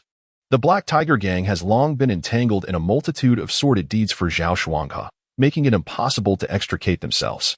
Yet, leader, this is exceedingly perilous. Zhao Jiming continues, his voice trembling. "Those cat demons are currently feasting." Indeed, at that moment, the 2 cat demons are hidden within the carriage, consuming human flesh. Had Li Qing not instructed his subordinates to refrain from inquiring about the carriage's interior, the surrounding gang members would have been paralyzed with terror. "What of it? You often take lives yourself," Li Qing responds nonchalantly. "What difference is there between being killed and being consumed? The victims were merely snatched from the streets. It's of no concern. We can place the blame on Shen Zhou." A sinister smile creeps across Li Qing's face. This man-eater will require more than just a child to satiate its hunger. it will need to devour several. Indeed, Zhao Jiming concedes, nodding in agreement.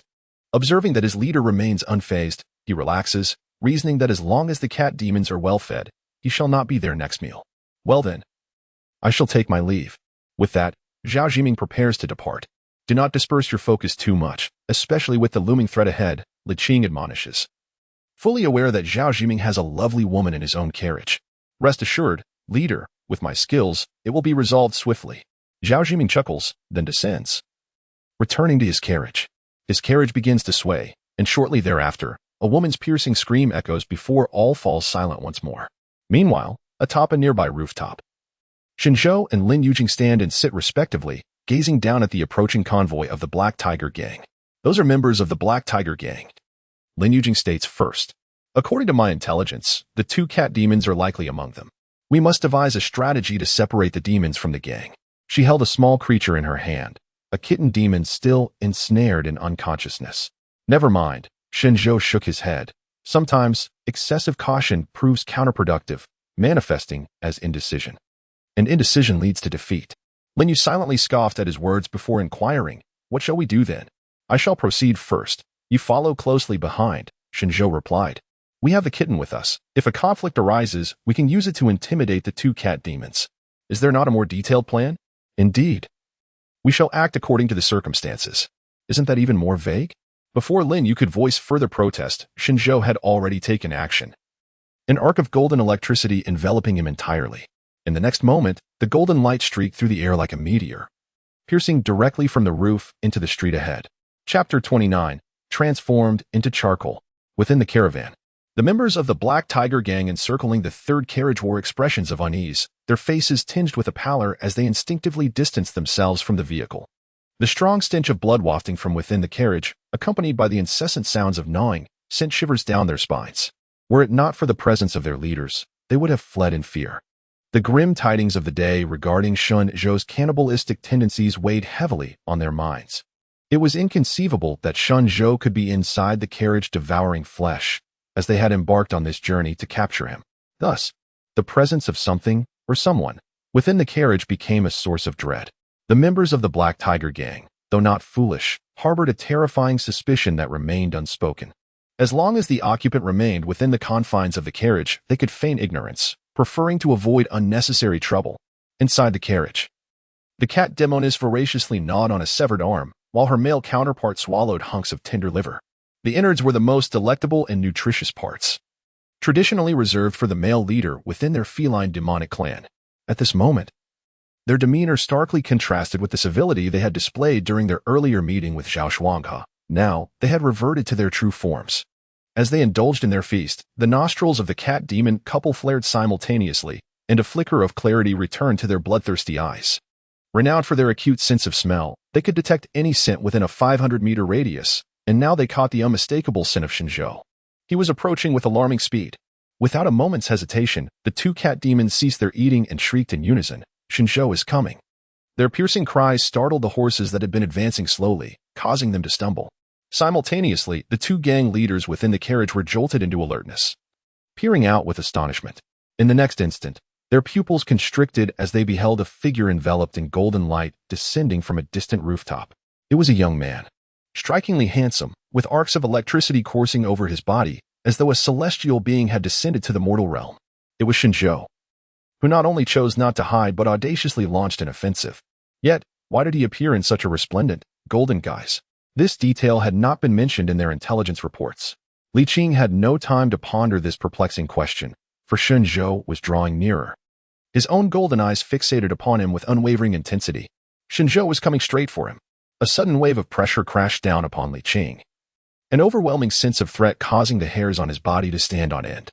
Tiger Shah, arise. Li Qing instinctively called upon his most formidable trump card. And behind him, a towering figure of a mighty tiger with wings materialized. This colossal beast, standing over 10 feet tall, burst through the carriage, releasing a feral roar that echoed towards Shen Zhou. Roar. Shen Zhou's expression was inscrutable as his elongated fingers crackled with arcs of electricity, lunging forward with determination. The ferocious flying tiger unleashed a terrifying roar, infused with a menacing aura, merging with Li Qing's right arm. transforming it into an iron fist that charged towards Shen Zhou with lethal intent. With a thunderous clash, the two forces collided, unleashing a violent gale that sent the entire carriage and its occupants flying into chaos, debris scattering in every direction. "Chief, I am here to assist you." Zhao Zhiming reacted swiftly, emerging from the carriage and dashing towards the massive cloud of dust that had erupted ahead. Li Qing practiced the Tiger Slayer technique, which, when mastered, could summon a spectral flying tiger to aid in battle, enveloping the opponent in a terrifying aura. Each strike was imbued with immense power, rendering it unparalleled. Thus far, no adversary had survived after witnessing the manifestation of the flying tiger. This time, it would surely be no different, having witnessed countless victories by Li Qing. Zhao Zhiming brimmed with confidence, especially with his own presence and the assistance of two cat demons. This battle, they would emerge victorious. Just as this thought crossed his mind, he saw the swirling dust ahead parting under an unseen force. The scene before him was a tumultuous wreck. As if ravaged by a tempest, carriages and warriors lay toppled, yet one figure stood resolute. A youth clad in gray stood unwavering, arcs of electricity dancing about him like playful serpents, and in his grasp lay a corpse. More precisely, a charred remains blackened and resembling overcooked charcoal, its clothing reduced to tattered remnants by the electric onslaught. The brutal transformation left the identity and gender unrecognizable. A pungent odor of burnt flesh assailed Zhao Zhiming, causing him to halt abruptly, tremors overtaking his body. What was happening? Had the battle concluded so swiftly? And where was the chief? Surely, it could not be the corpse held by this young wretch.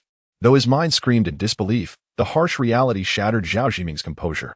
Just a moment ago, the chief had been exuding fervor while executing the Tiger Slayer technique, and now, he lay reduced to a mere heap of ashes. It was too fast, too sudden. What kind of martial art was this, so fearsome and potent, capable of wielding the power of lightning?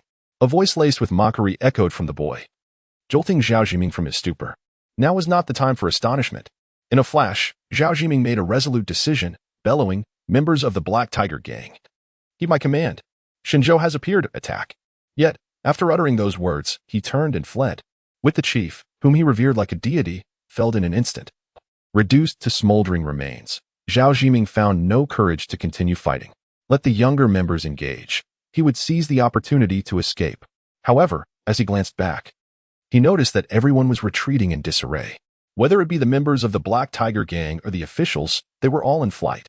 They were not an organized military force. The so-called officials were merely a rabble. Upon witnessing their leader being instantaneously reduced to cinders, where could they find the courage to fight? Even with over 100 crossbowmen at their disposal, the threat to Shen Zhou's life was minimal, for they lacked even the audacity to make an attempt. Clearly, neither Li Qing nor Zhao Shuanghe possessed the mettle of competent commanders.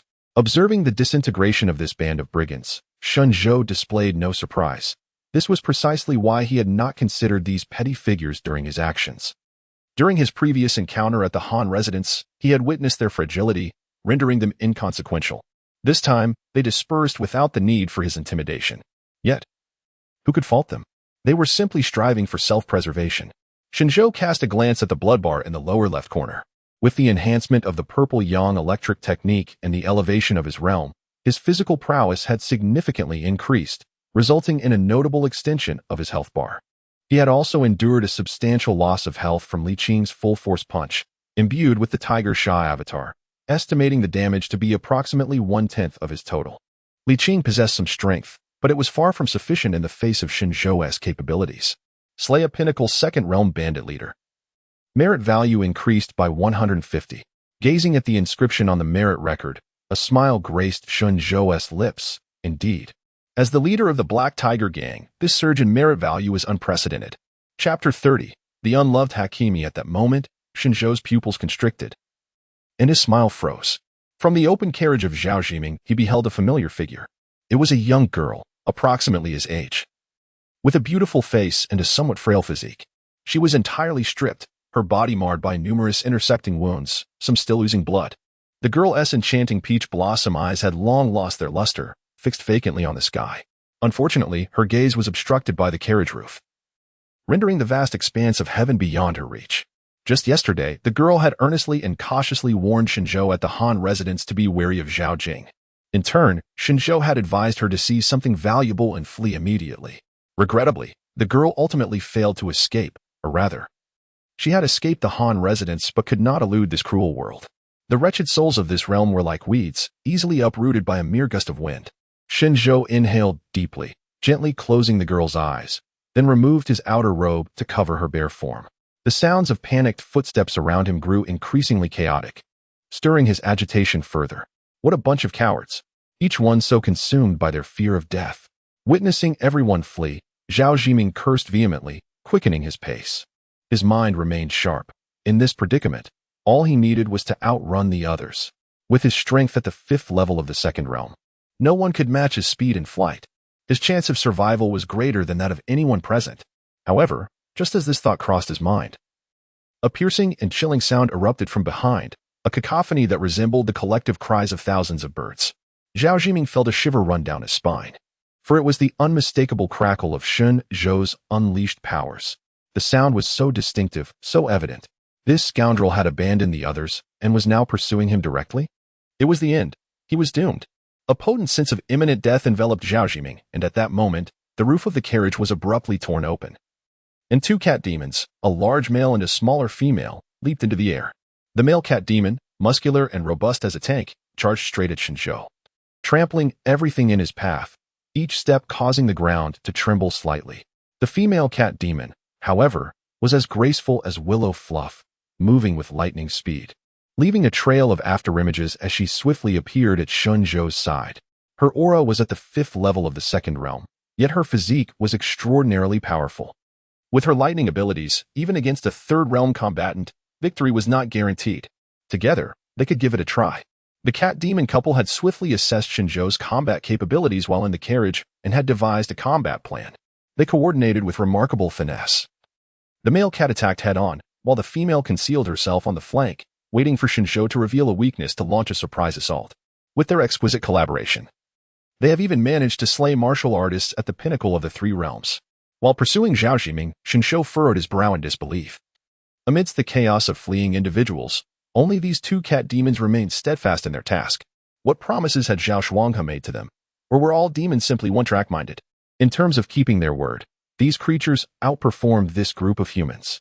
However, the appearance of these 2 cat demons, perhaps something more intriguing, could be arranged. Lin Guanzhu, do present the treasures in your possession. Shen Zhou ceased his pursuit and called out loudly, "Hey, you 2 cat-faced creatures." Immediately, a cold voice echoed from not far away. "Why not see what I have in my hands?" The 2 cat demons abruptly halted their sprint, their bodies stiffened, and they turned their heads, revealing expressions of profound distress. Standing 100 meters away was a beautiful young woman, and in her grasp, she held their daughter.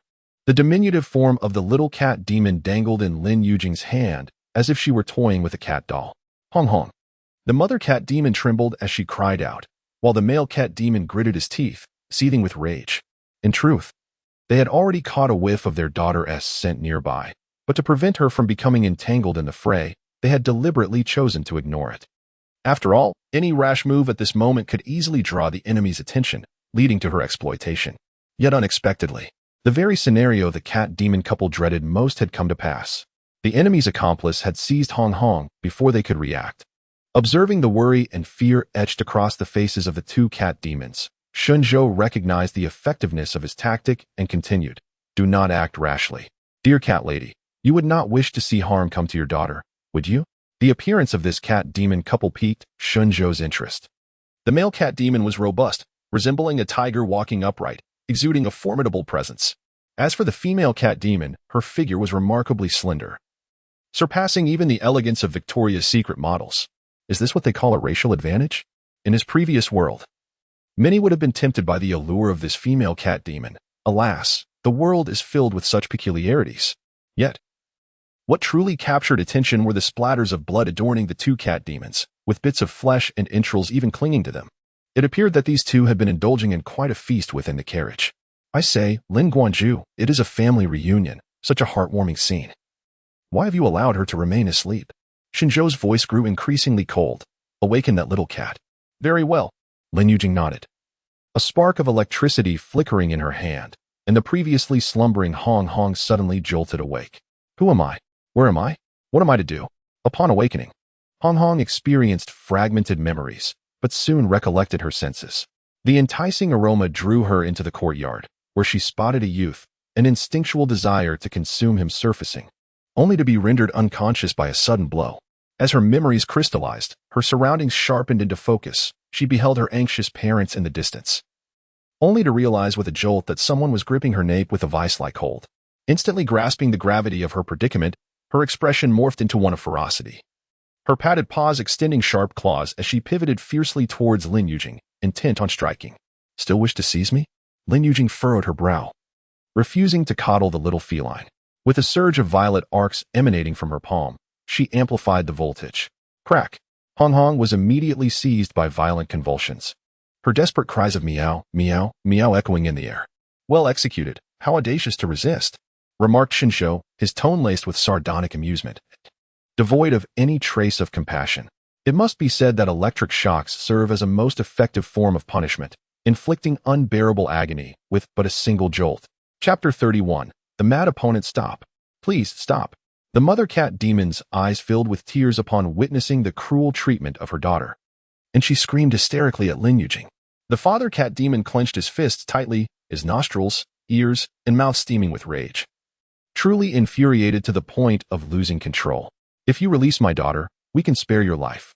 The father cat demon managed to maintain his composure, fixing his gaze on Shen Zhou, who he recognized as the one in charge. "Ah, your threats are truly terrifying," Shen Zhou replied with a sardonic smile, raising a finger to point at a distant figure that was nearly out of sight. "If you wish for your daughter to live, first retrieve that person for me. You scoundrel, don't think you can threaten us just because you have my daughter." The father cat demon glared furiously at Shen Zhou, as if ignoring his words. Shen Zhou continued, "I will count to 3. If you do not bring her back, your daughter's life will be forfeit." 1. The moment he uttered the word 1, the mother cat demon transformed into an orange streak of light, rushing towards the direction of his finger. "Ah!" A scream pierced the air from afar, belonging to Zhao Jiming. 10 seconds later, the mother cat demon returned, grasping the bloodied vice leader of the Black Tiger Gang. With a fierce throw, she flung Zhao Jiming before Shen Zhou. During the capture, Zhao Jiming had offered a slight resistance, prompting the mother cat demon to teach him a lesson by severing one of his legs. In that moment, despair enveloped Zhao Jiming. He had been on the verge of escaping this perilous place. How could this cat demon have brought him back? When did this creature betray its purpose? Were they not supposed to assist in eliminating Shen Zhou? Lost in confusion, Zhao Jiming raised his head, his gaze locking with Shen Zhou's icy eyes. As frigid as the glaciers of the underworld, a chill ran down his spine, and his heart plummeted, yet he feigned calmness, mustering what he believed to be a benevolent smile. "Young Master Shen, we have no grievances between us. Spare my life, please. I was merely following the orders of the leader and the county magistrate. I was coerced by them. In truth, I am also a victim." Before he could finish, Shen Zhou pointed a finger at his forehead. Golden arcs of electricity crackled, in the instant they made contact with Zhao Jiming's body. They erupted into countless tiny currents, enveloping him in a dense web of electricity. Zhao Jiming's body went rigid, his facial muscles contorting in agony, and he let out a tortured scream. "Ah!" The cries began, but were quickly interrupted by the jolts of electricity, creating a disjointed, almost comical sound, yet profoundly tragic. Shen Zhou did not relent. Rather, he gradually intensified the power, unleashing a torrent of golden arcs that surged forth from his fingertips. Zhao Jiming felt as though every pore was mercilessly pierced by steel needles, each inch of his skin seared by a fierce blaze. The brilliance of the electric current grew ever more radiant, the crackling sounds increasingly jarring, and Zhao Jiming's body turned a vivid red, akin to a boiled shrimp, emitting copious amounts of smoke, yet in the blink of an eye, it began to char. His expression shifted from terror to despair, eventually becoming murky and desiccated. Eliminated the second-tier bandit leader, virtue points increased by 100. By the time Shen Zhou withdrew his fingers, Zhao Jiming had been reduced to a charred mass, leaving only the acrid scent of burnt flesh and the wisps of black smoke as testament to his existence in this world. Shen Zhou took a full minute to electrocute him, a duration that must have felt like the longest, most agonizing minute of Zhao Jiming's life. This young man. The feline couple observed the scene with grave concern, witnessing this seemingly underdeveloped boy, who had managed to roast Zhao Jiming to a crisp with electricity, ultimately reducing him to a lump of charcoal. When he had dispatched Li Qing, he could have effortlessly electrocuted him in an instant. Yet, in facing this leader, he opted for a slow and torturous demise, clearly intent on inflicting maximum suffering. This seemingly innocent and naive boy possessed a heart as ruthless as any. And now, Their daughter was ensnared in the grasp of such a formidable opponent. The two cat demons felt an immense weight of pressure, a foreboding sense rising within them. The enemy they faced was far more formidable than any encountered before, more bizarre and deranged. I have brought the person you requested. Now, can you release my daughter? The male cat demon took a deep breath and addressed Shen Zhou first. After slaying Zhao Jiming, Shen Zhou appeared somewhat pleased. A sly smile creeping across his face as he casually replied, "What nonsense are you spouting? Such a valuable hostage. Why would I release her after just one use?" Shen Zhou relished the feeling of having a hostage in his grasp. Reminiscent of his time at the Han residence, it was quite gratifying, allowing him full control of the situation during battle, preventing him from becoming passive. He truly felt grateful for the heaven's gift, having this little cat demon delivered to him in advance. What do you intend to do? The male cat demon's eyes blazed with fury. If the adversary continued to hold on to Ha Hong, they would be utterly powerless, like marionettes at his mercy. This could not continue. The male cat demon realized that given the cruelty displayed, persuading the opponent to willingly release Han Hong was virtually impossible. They must take the initiative. With this thought, the male cat demon exchanged a knowing glance with the female cat demon, and as partners, she instantly understood. They needed to find an opportunity to seize Han Hong from that woman. However, just as they entertained this notion, they heard Shen Zhou's cold voice pierce through the air. "Lin Guanju, remove one leg from that little cat demon." Upon hearing those words, Lin Yujing furrowed her brow. Must we truly proceed in such a manner? The act of severing is so gruesome, awash with blood. It would be far more merciful to incinerate it directly. With a crackling sound, the violet arc of electricity surged from Lin Yujing's palm once more, accompanied by a heart-wrenching scream. Ah! In an instant, one of her arms was rendered charred. Damn it! You shall pay for this. Witnessing their daughter being so brutally maimed, the two feline demons cried out in anguish, their fur standing on end like steel needles, their bodies arching in a display of sheer terror and fury. Undoubtedly, the two cats were in a state of frenzied agitation, a vivid manifestation of their profound wrath and fear. Amidst the tumultuous reactions of the feline couple, Shen Zhou remained unfazed. His calm voice cut through the chaos. "Do you think I am blind, exchanging glances before me? A demon is a demon, devoid of any wit. You blatantly signal intentions of treachery." Although he was unaware of the feline demon's ulterior motives, his decision was clear. He would retaliate first, dealing with their daughter as a priority. Chapter 32. You cannot protect anything. Stop shocking me. Please, someone save me. Father, mother, help me. The tormented Han Hong began to cry out desperately. The woman who had seized her was nothing short of a demon, striking without a moment's hesitation. First, she had sent tremors through Han Hong's entire body, and now she had rendered one of her hands useless.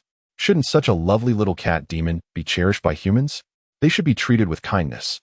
Just like that little beggar before. Ha Hong was acutely aware of her own limitations. She had yet to mature and was utterly defenseless. Thus, she targeted human children. For one, they were no match for her, and for another, their guard was significantly lower than that of adults. Faced with her adorable large eyes and small mouth, they were utterly defenseless. Hence, she approached Shen Zhou, believing him to be yet another human child. But who could have known that he was a warrior of unparalleled might? Ah! The sight of his daughter pleading in agony incited a furious roar from the male cat demon. "You bastard! Do not involve the innocent." Such a creature truly had a way with words. Yet, the cat demon's howl was met with Shen Zhou's merciless laughter. How absurd! Did you ever consider the innocence of children when you devoured them? Now you dare to shout with such bravado. You are a demon today, and you will remain a demon for all your days. Young or old, you are destined to be hunted. In his previous life, Shen Zhou had been a beleaguered worker, burdened with mortgages and loans. Though filled with resentment, he still felt disgust when he encountered those who sought revenge against society, rather than feeling a sense of approval. After all, if one seeks vengeance, let it be directed at their enemies. Slaughtering innocent bystanders is merely the act of a coward. He acted with ferocity, not for the sake of killing, but to ensure he did not repeat the mistakes of his past life, striving instead for happiness and a broader perspective. That was all. As his words lingered in the air, Shen Zhou grinned and charged toward his opponent. "Let us engage in a battle of men. Should you triumph, I shall release your daughter. You are courting death." The male cat demon roared in response. In an instant, his already formidable frame expanded like a balloon, towering from over 2 meters to a staggering height of 4 meters. The sense of oppression intensified, akin to a small mountain looming over him. This behemoth charged at Shen Zhou, each step creating a crater in the ground, causing the earth to tremble beneath its weight. In a flash, the two collided. The cat demon's fearsome claws sliced through the air with blinding speed, aimed directly at Shen Zhou. Bang! Yet, this exhilarating strike was halted midair as Shen Zhou raised his right arm, firmly blocking the cat demon's descending blow. The male cat demon was utterly taken aback. Was he the true monster, or was the youth before him the real demon? His powerful attack, unleashed with all his might, had been effortlessly caught. Just how great was this boy's strength? Immediately, the tomcat demon noticed something. Its sharp claws had deeply pierced the boy's right arm. Yet, astonishingly, there was not a single wound nor a trace of blood on Shen Zhou's arm. Why was this lad unscathed? The tomcat demon recalled Zhao Shuang's previous warning. Despite being shot in the head, the boy would not perish. Could it be that this was not mere sleight of hand, but reality?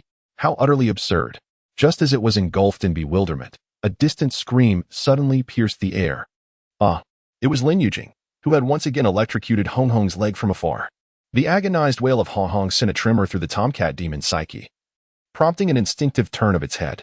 Seizing this fleeting moment, Shen Zhou summoned a radiant surge of golden light from the palm of his right hand, where crackling currents coalesced into a blade of light, distorting the very fabric of space around him.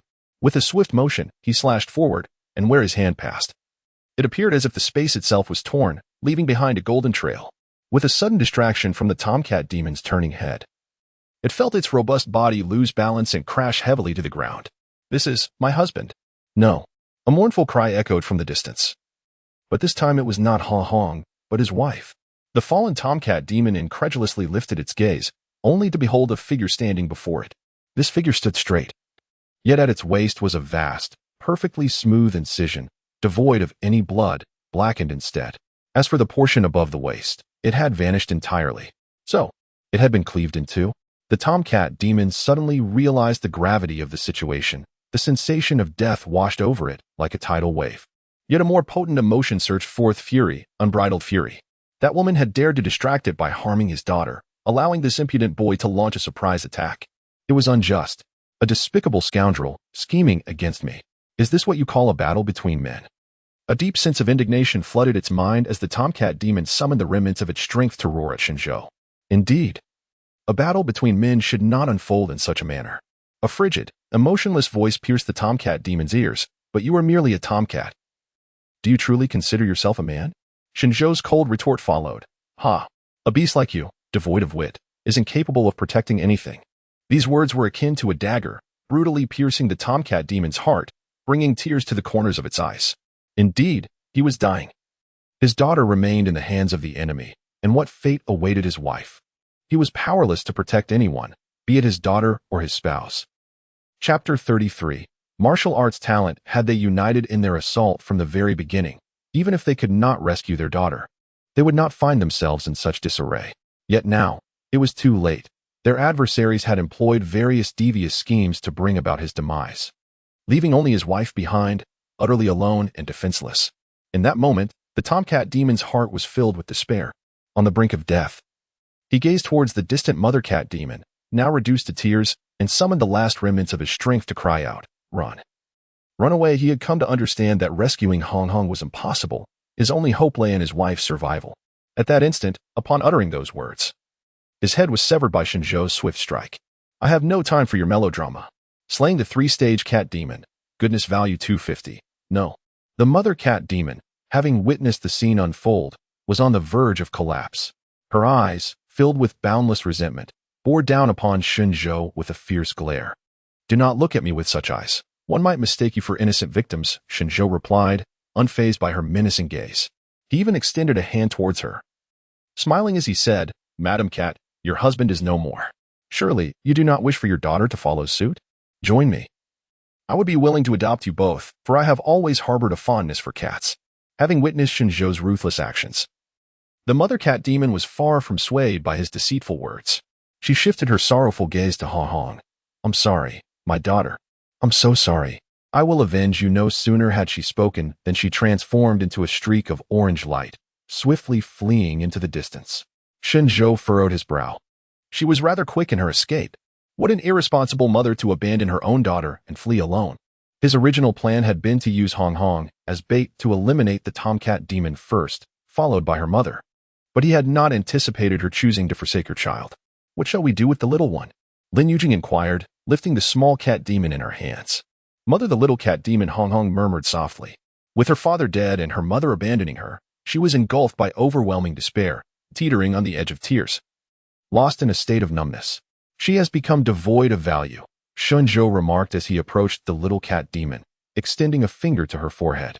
A surge of electricity pierced through the small cat demon's skull, slaying the one-stage cat demon, goodness value 50, when Shen Zhou had previously dispatched Li Qing and Zhao Jiming. He had forced electricity into their bodies, incinerating them to ash, which had proven to be an extravagant use of his vital energy. Thus, he opted for a different approach, concentrating high-voltage electricity within his palm, transforming it into a lethal electric blade for combat. This technique bore resemblance to the Raikiri from Naruto. If you wish to kill, merely say so. There is no need to take matters into your own hands, remarked Lin Yujing softly upon witnessing Shen Zhou's actions. I handled it effortlessly. She cast aside the lifeless body of the cat demon. How can I still earn merit points if you solve it? Even the smallest mosquito is still flesh. Shen Zhou silently lamented, then spoke. Thank you very much. Our cooperation just now was quite commendable. Capitalizing on Hong Hong's abilities, he effortlessly dispatched the third-tier cat demon, which indeed made things considerably easier. There is a significant distinction between reckless aggression and calculated boldness. Lin Yujing shook her head, replying it was merely a trivial matter. No need for thanks. One must admit, Shen Zhou found himself somewhat admiring this Lin Pavilion master. Like him, she exhibited no mercy towards villains or foreign entities. She was unwavering in her resolve to kill or threaten as the situation demanded, regardless of how despicable her methods might be. However, Lin Yujing bore a deep-seated grudge, suggesting that she, too, was a person of considerable story. Her painful past likely exceeded Shen Zhou's own. It is only natural for such a character to develop under those circumstances. Now, shall we proceed to eliminate Zhao Xuanhe? Lin Yujing inquired, her eagerness palpable. Indeed. Shen Zhou nodded. If I am not mistaken, the cat demon must have sought him out as well. It was evident to Shen Zhou that the cat demon family shared a strong bond, having slain the demon's husband and child. Her foremost desire now would likely not be survival, but vengeance. Alone, she would be incapable of achieving this. Thus, she would inevitably seek the aid of the most powerful and influential individual within the city. Zhao Xuanhe was the ideal candidate, after all. It was this employer who had condemned her to such a tragic fate. She would undoubtedly seek an explanation. Let us depart immediately. We have already lingered here for far too long, Shen Zhou declared, directing his gaze toward the yamen. Walking would be slow. Let us take my companion. Lin Yujing smiled slightly, raising her right hand. In the next moment, Shen Zhou beheld a dark sphere coalescing in the palm of Lin Yujing's hand. As the sphere materialized, it rapidly expanded, black light surging forth like a tide. Amidst the brilliance, a resplendent bird emerged, its wings beating magnificently. Lin Yujing had conjured a bird demon out of thin air. What kind of technique is this? Shen Zhou's eyes widened in surprise. Impressive. Can I learn it? Once again, Lin Yujing silently thought about his desire to benefit from her abilities, shaking her head in response. You cannot learn it, as this is my martial talent. Martial talent? Shen Zhou inquired. Indeed, my martial talent is the mastery over demonic creatures. Chapter 34. A surge in cultivation upon hearing Lin Yujing's words. Shen Zhou was slightly taken aback. He had not anticipated such a remarkable martial talent to exist. He had thought that his own awakened martial prowess was peculiar enough. Yet this local's aptitude was equally impressive. Then why didn't you utilize it earlier? He inquired further. Before taking action, you cautioned me repeatedly not to seize your kills. Lin Yujing replied, her tone tinged with exasperation. Since you insisted, I naturally complied. Moreover, you dispatched your foes so swiftly that I had no opportunity to intervene. From the onset of the battle, Lin Yujing had assumed a supportive role, assisting Shen Zhou from the sidelines. Indeed, I must express my gratitude to you, Master Lin. For your aid, Shen Zhou acknowledged with a nod. Lin Yujing returned the gesture, yet she could not help but feel perplexed by the young man before her. When he spoke, he was genteel and courteous. Coupled with his strikingly handsome visage, he embodied the essence of a refined gentleman, eliciting an immediate fondness. However, when confronted with adversaries, he transformed entirely, exhibiting a ruthless and decisive demeanor, effortlessly delivering biting sarcasm that pierced through their defenses. Which aspect truly represented Shen Zhou's authentic self? After a moment's hesitation, Lin Yujing recalled a scene she had witnessed earlier. Shen Zhou had removed his long robe and draped it over the lifeless form of a young girl. It seems he is, in fact, a rather gentle person. She mused, shaking her head to dispel her wandering thoughts. Continuing, she said, "My martial talent allows me to forcibly subjugate the demons that can defeat me. Therefore, should we encounter that feline demon again, I hope you can spare her life." Shen Zhou responded, "Your martial talent sounds akin to that of Pokemon." Noticing Shen Zhou's silence, Lin Yujing inquired, "What do you think?" "That bird demon does appear quite avian," Shen Zhou remarked, turning away to avoid her gaze. "Time is of the essence. We should proceed." Such a clumsy shift in conversation. Very well. Lin Yujing chose to say no more. She instructed the bird demon to crouch down, and together they mounted its back. In the next moment, the bird demon unfurled its wings and soared into the sky. As the fierce battle came to a close, the streets returned to their previous desolation. However, mere minutes later, curious onlookers began to emerge cautiously. This clash had transpired in the streets of Chaqing County, where many residents lived nearby, yet they had largely remained unscathed. Such street brawls were not uncommon in Chaqing County, and the locals had developed a wealth of experience in evading conflict. At the first sign of violence, they fled without hesitation. Most of the corpses were burnt beyond recognition, their identities lost, yet two of them horrified the onlookers.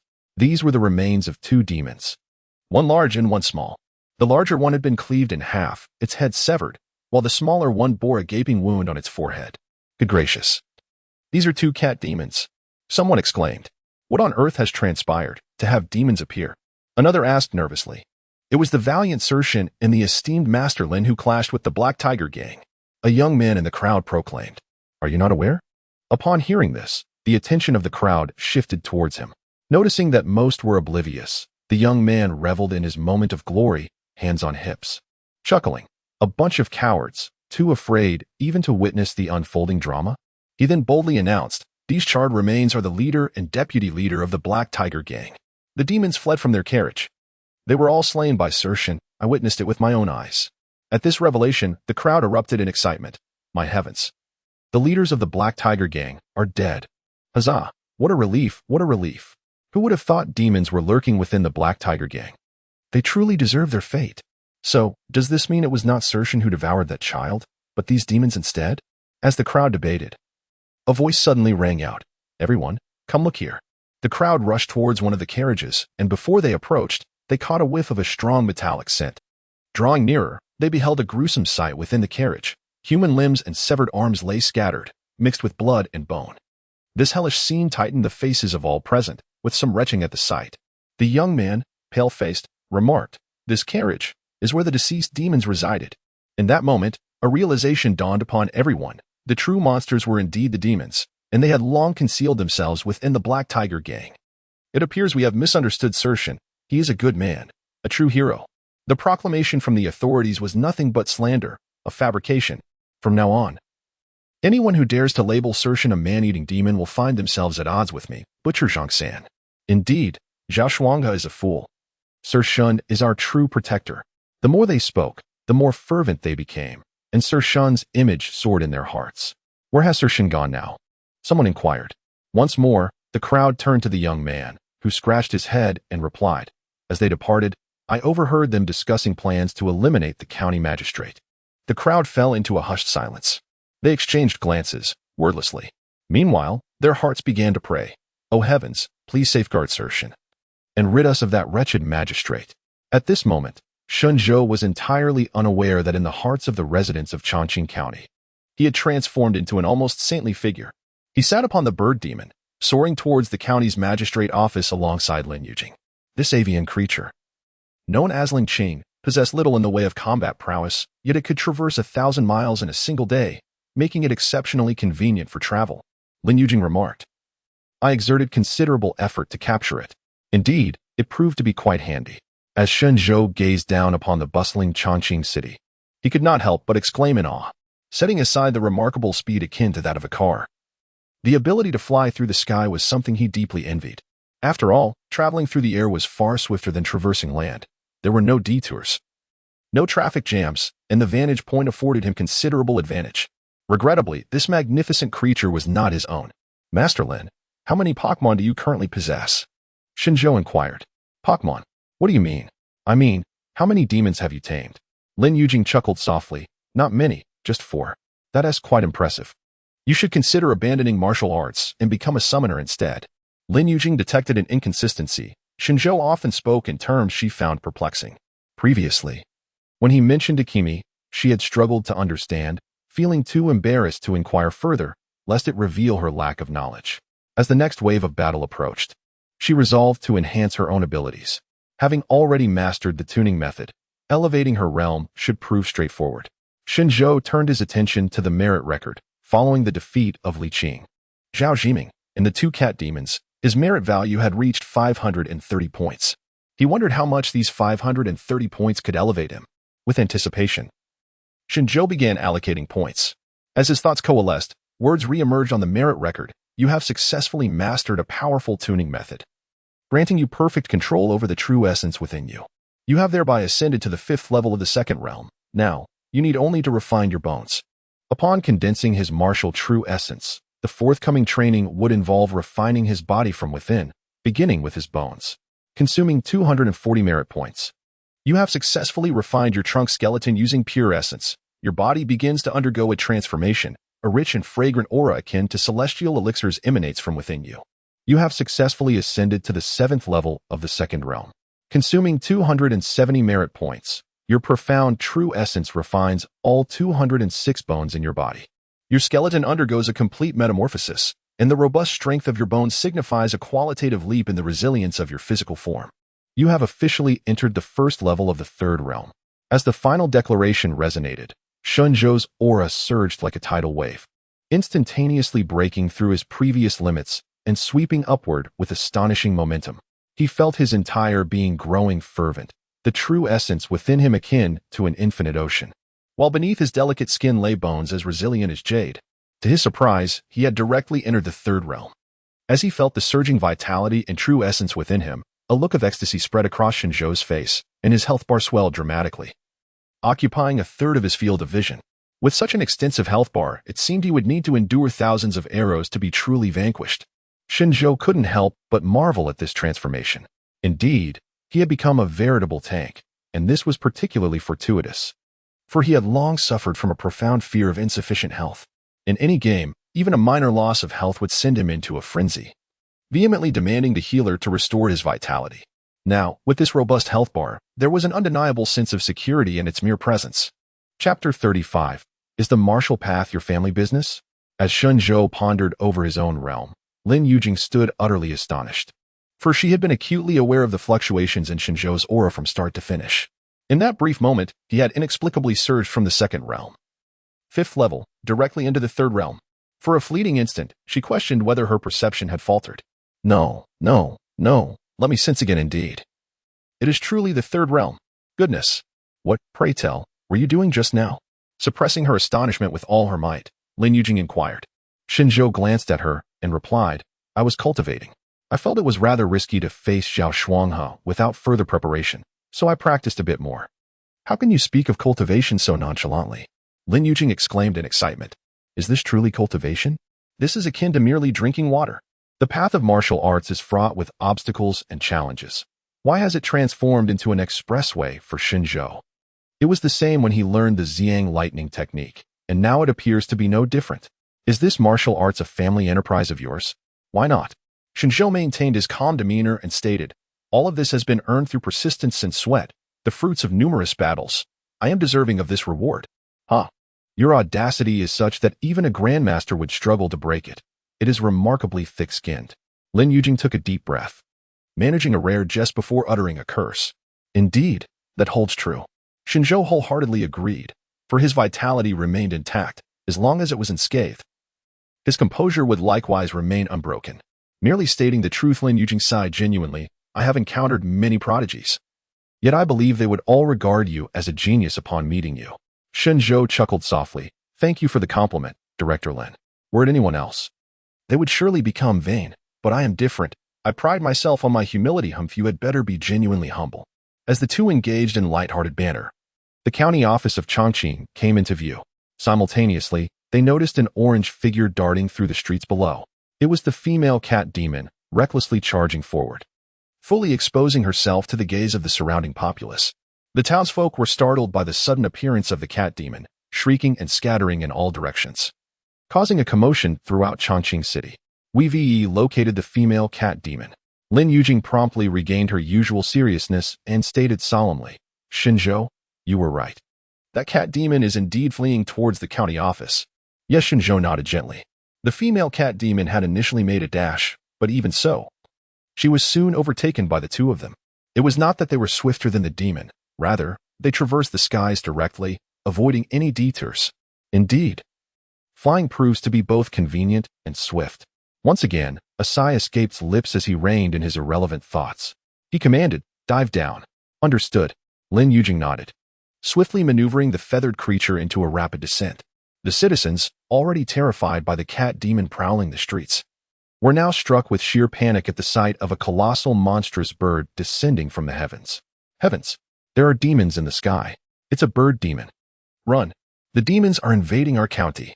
The populace fled with even greater haste, regretting that their parents had not blessed them with 2 additional legs.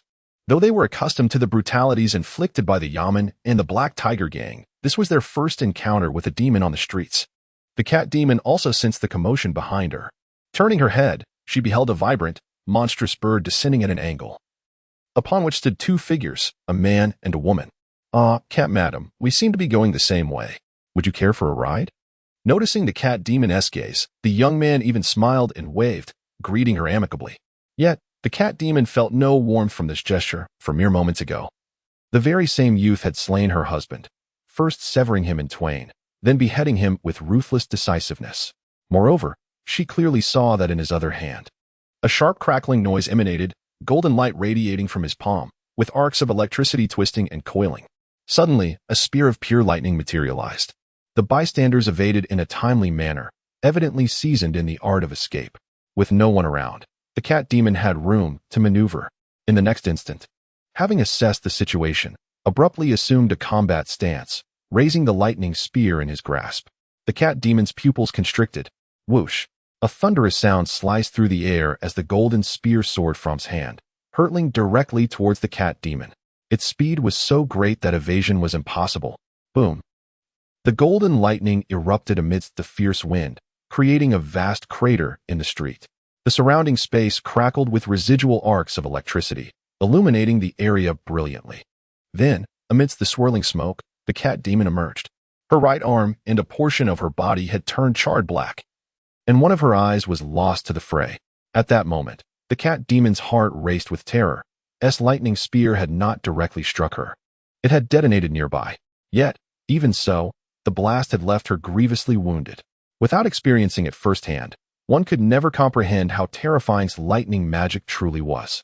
Previously, upon witnessing her husband's demise, the cat demon had deemed this human boy despicable and cowardly for employing underhanded tactics.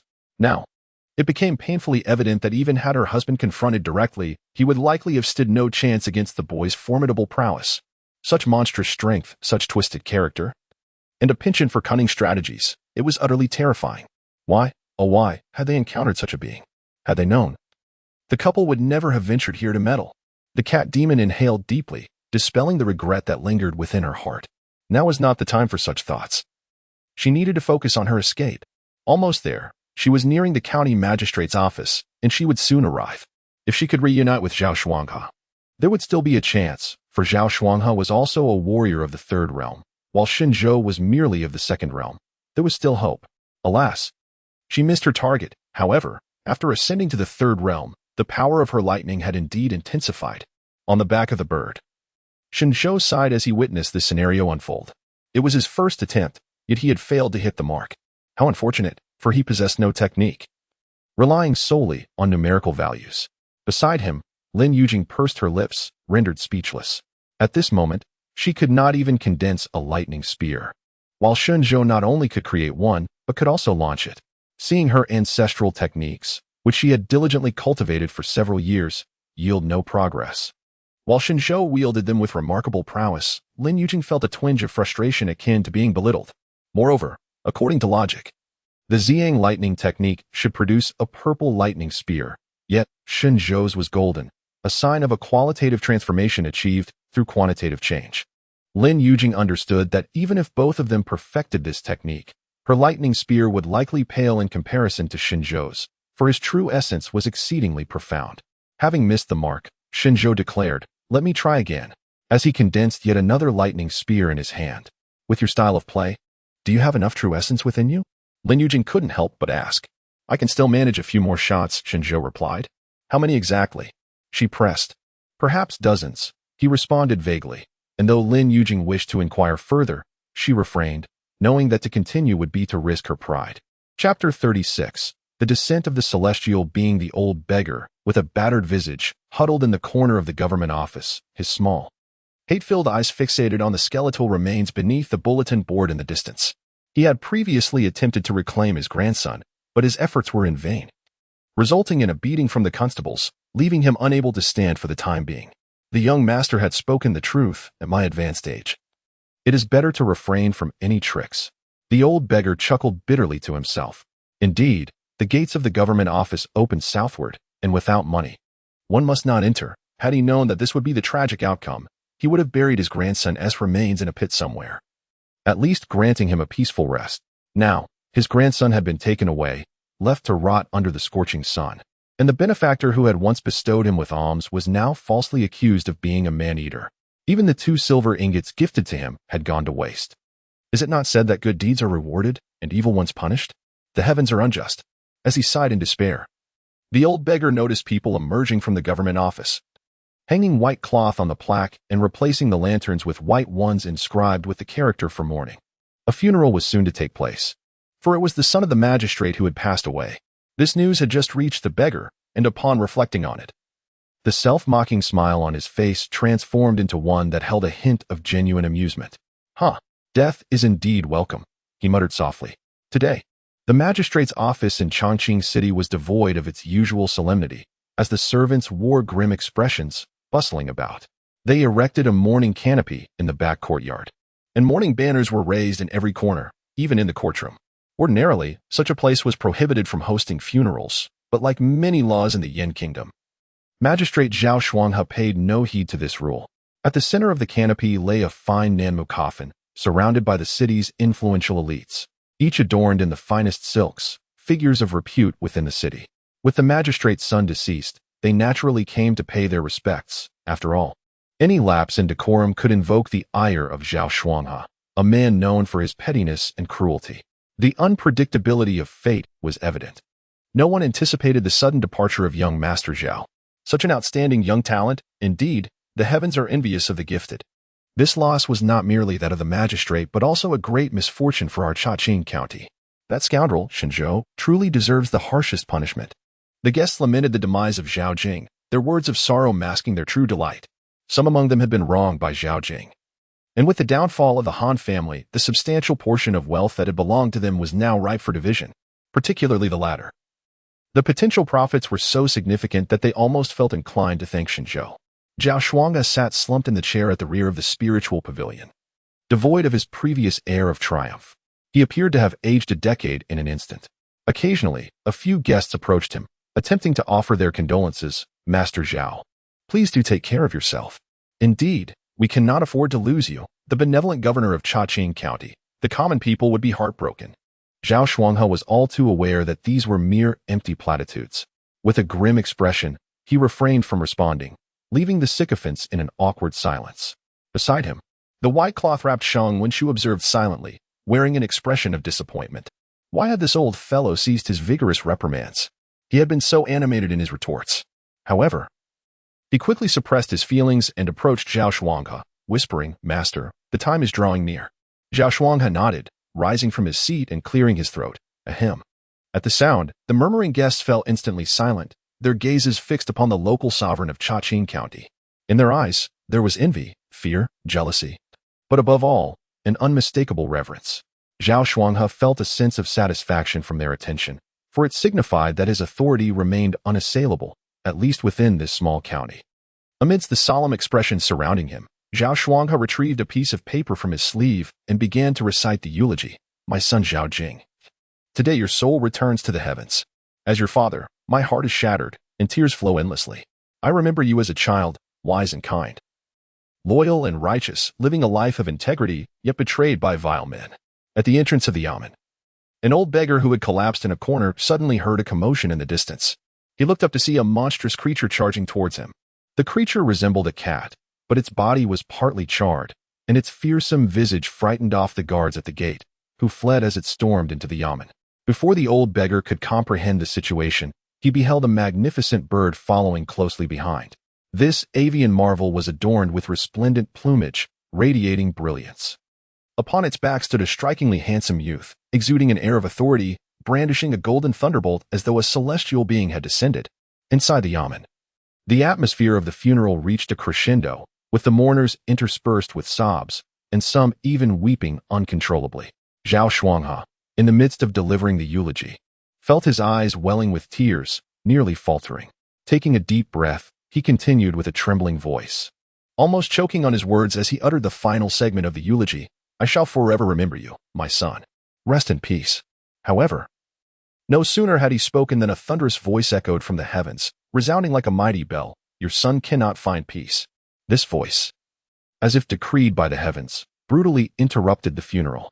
Before anyone could grasp the unfolding chaos, a cat demon burst through the grand doors, charging into the courtyard. Amidst the terrified gazes of those around her, the cat demon's scorched visage was imbued with a profound sense of dread.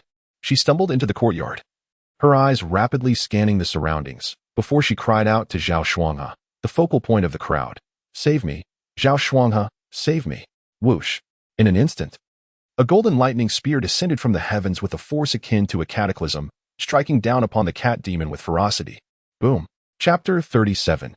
Your son begs like a dog in this moment. The cat demon found itself before Zhao Shuanghe, yet simultaneously, Shen Zhou succeeded in driving the lightning spear into the demon's body. Both parties had reached their destinations in unison. Boom. The golden lightning spear detonated upon striking the cat demon, resembling the ignition of a blazing sun, with blinding radiance erupting forth. Arcs of electricity spread like tidal waves, ensnaring the nearby middle-aged constable and several officers in its embrace. The originally vibrant courtyard was transformed into a deep pit, with the surrounding flora reduced to charred remnants. Several lifeless bodies lay strewn about, grotesquely contorted. These were the corpses of the officers, while the cat demon, caught at the heart of the explosion, was left in disarray. Its form shattered into pieces scattered across the ground. Slayed 4 first-tier vile officials, goodness value 30. Slayed a third-tier cat demon, goodness value 250. My heavens. This sudden turn of events left all present in utter shock, as if they had been struck by a paralyzing spell, rooted to the spot. An otherworldly creature had intruded upon their gathering, followed by a divine thunderstorm that obliterated the intruder. Was this a celestial punishment? As they grappled with their confusion, the crowd beheld a young man and woman gliding through the air on a flying creature, circling above the courtyard. The visage of the young man was one they all recognized well, for his likeness adorned the notice board at the entrance of the magistrate's office. Shen Zhou. It dawned on them that this punishment did not stem from the divine, but rather from this very demon. A hush fell over the assembly, their hearts plummeting. They were in the presence of a merciless executioner, and now that he had come to their doorstep, their fates seemed dire indeed. Zhao Shuanghe, your time has come. Lin Yujing was the first to speak, her cold gaze fixed intently upon Zhao Shuanghe, each word resonating with force, her body trembling slightly, clearly infused with righteous fury. Upon hearing this, the attendees stirred with urgency, quickly realizing they had come for Zhao Shuanghe. He was here, right here. Quickly, push Zhao Shuanghe out. The guests, animated with excitement, clamored to isolate Zhao Shuanghe, those closest to him even resorting to shoving him outward. Their collective thought was singular: keep Zhao Shuanghe at a safe distance. When death arrives, may his blood not splatter upon them. Brother Shen, and this esteemed lady, this scoundrel has long been a thorn in our sides. We have borne witness to his many transgressions. Indeed, this corrupt official has committed heinous acts deserving of retribution. We beseech you both to deliver justice for the good people of Chaqing County. Seeing the guests ignite with righteous indignation, a smile could not help but grace Shen Zhou's lips. This play is quite intriguing, with even some individuals attempting to ingratiate themselves. Just a moment ago, these characters were weeping profusely, mourning the son of Zhao Shuanghe, yet in the blink of an eye, they are ready to cast Zhao Shuanghe out to face his doom, all while cursing him as if they were paragons of virtue. Such rapid changes in demeanor reveal the essence of human nature. Given Shen Zhou's disposition, he would typically prepare his next lightning gun immediately after vanquishing the cat demon, and upon spotting Zhao Shuanghe, he would have directed it at him without hesitation. However, Shen Zhou reconsidered. After all, he was here to avenge Lin Yujing, and perhaps she wished to express her sentiments before the final act of retribution. Lin Yujing had bestowed upon him the ancestral Ziyang electric technique, a gesture of gratitude that Shen Zhou would not forget. Zhao Shuanghe's life could not be surrendered to Lin Yujing, yet he was willing to offer her a modicum of humane consideration. Upon hearing the crowd's vitriol, Shang Wenshu instinctively retreated, aware that as Zhao Shuanghe's confidant, this cunning old fox still had hidden cards to play. Indeed, the next moment, Zhao Shuanghe's furious voice erupted. "You are truly courting death." His robes billowed dramatically as a wave of energy surged forth, coalescing into razor-sharp blades that sliced outward in all directions from his core. Splatter! Blood sprayed forth. The guests who had been shoving him recoiled in disbelief, their faces frozen in shock as they fell.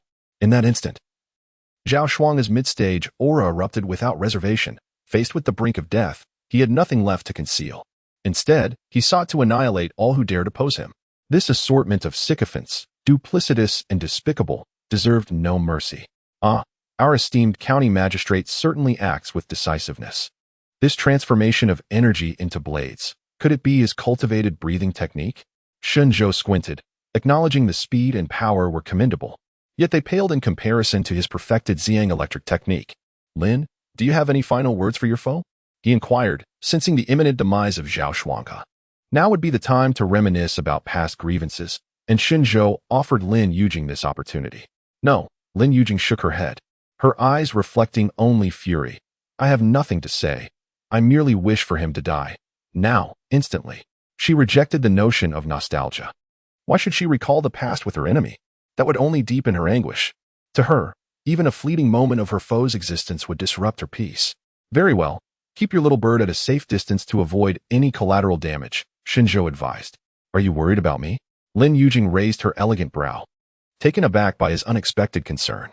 "Just a bit. I'm concerned for your bird. It would be a shame to lose such a convenient means of transportation." "Understood." With a swift motion, Shen Zhou flipped over and leapt from the back of the bird, landing gracefully on the ground. Simultaneously, he cast a glance at Zhao Shuanghe, who had nearly dispatched the guests below, a sinister grin spreading across his face. "You little rascal, I did not seek you out. Yet you dared to come looking for me. It seems you truly do not comprehend the meaning of death." The words struck a familiar chord in Shen Zhou's ears. A smile crept onto his face as he casually dug at his ear, feigning a sudden realization. Now I recall. Your son uttered something quite similar upon our first encounter. And guess what? He ended up begging for mercy, groveling like a dog before me. I showed him no mercy. First shattering his legs, then humiliating his betrothed right before his eyes. In a desperate bid for survival, he even applauded my actions. Shen Zhou chuckled. Your son is quite the character. Among all the lives I have taken, he has brought me the most amusement. As he reminisced, an uncontrollable laughter erupted from him, echoing like a casual conversation. His scornful expression, coupled with his taunting words, ignited Zhao Shuanghe's fury to a boiling point. You wretched dog! Zhao Shuanghe bellowed in agony. A cloud of white vapor enveloping him, coalescing into a glaringly bright blade, ready to unleash a powerful attack. Oh, by the way, your son had some final words before he met his end. Would you care to hear them? Shen Zhou interjected abruptly. The mention of Jing Er's dying words momentarily stunned Zhao Shuanghe, momentarily halting his fierce aura. Seizing the opportunity, Shen Zhou was enveloped in a radiant golden light. He raised his right hand, and the golden lightning spear materialized with a resonating hum. With a cold smirk, he swung the spear with all his might and hurled it forward. The weapon sliced through the air, leaving a blinding trail of lightning as it descended upon Zhao Shuanghe. Chapter 38. You were like a dog in an instant. The thunder spear surged forth, and Zhao Shuanghe's pupils constricted. At the critical moment, the white mist surrounding him, which had coalesced into a colossal blade, dispersed in an instant, transforming back into an ancient and formidable shield, standing defiantly before him, exuding an aura of inviolable authority. Spear versus shield. Who would prevail? The answer soon emerged. Boom! The thunder spear descended with the ferocity of a tempest, accompanied by a deafening crackle and a tumultuous collision. Yet that mighty shield shattered under the onslaught of such overwhelming force. A visible wave of residual energy rippled through the courtyard, sending all objects soaring into the air, akin to a fragile boat amidst a raging storm.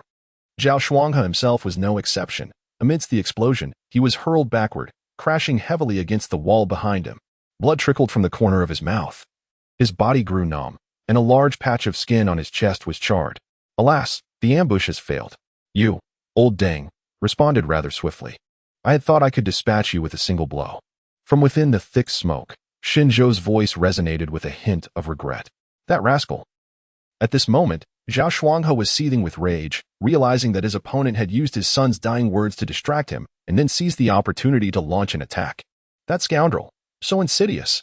Fortunately, he had reacted quickly, employing the technique of mist condensation and illusion to transform offense into defense, barely managing to withstand Shen Zhou's thunder spear. Yet even so, his conjured, white mist giant shield, being shattered into fragments, was an unprecedented experience. The power of his opponent's technique was terrifying, and the strength he possessed was equally formidable, not to mention his cunning tactics. Just 2 days prior. Wasn't he this fellow merely an ordinary person? No, he was hardly even that. He was a fool. How had he morphed into such an anomaly? Taking a deep breath, Zhao Shuanghe endeavored to compose himself. Although his adversary's offensive capabilities were formidable, his own mist condensation and illusion bore equally ruthless lethality. If he could not defend against Shen Zhou's methods, then Shen Zhou could not shield himself from his. Now it was a battle of two fragile beings, each seeking to annihilate the other. Whoever seized the initiative would emerge victorious. Zhao Shuanghe executed a nimble maneuver, stabilizing his form as white mist swirled around him once more, enveloping him and transforming into a streak of white light racing toward Shen Zhou. Heavenly shatter. The white mist spiraled and converged at Zhao Shuanghe's fingertip, his right index finger aiming directly at Shen Zhou's brow. Shen Zhou maintained a tranquil demeanor, allowing this finger, imbued with terrifying power, to descend upon his forehead. Yet this strike, capable of shattering stone and severing gold, vanished into the abyss, its energy seemingly devoured, not stirring a single ripple. Simultaneously, Shen Zhou swiftly seized Zhao Shuanghe's outstretched hand. Caught you. In an instant, a surge of electric light erupted. Zhao Shuanghe's face contorted in terror as he forcefully swung his right arm. Puffed. Blood splattered. Zhao Shuanghe was violently thrust backward, his right arm severed, revealing a ghastly gash from which blood flowed incessantly. The severed arm was his own doing. Zhao Shuanghe was acutely aware that in that fleeting moment, had he not resolutely severed his right arm to escape Shen Zhou's grasp, he would have been reduced to charred remains by Shen Zhou's electric onslaught. Ah, you truly have a trick up your sleeve, Shen Zhou remarked, his demeanor unwavering as he held Zhao Shuanghe's dismembered arm, his expression devoid of emotion. With your meager skills, do you dare seek vengeance for your son? What gives you the confidence and courage to do so? As he spoke, Shen Zhou toyed with Zhao Shuanghe's severed limb, curling 4 fingers while leaving only the thumb exposed. Subsequently, he used Zhao Shuanghe's own hand to give himself a mocking thumbs down.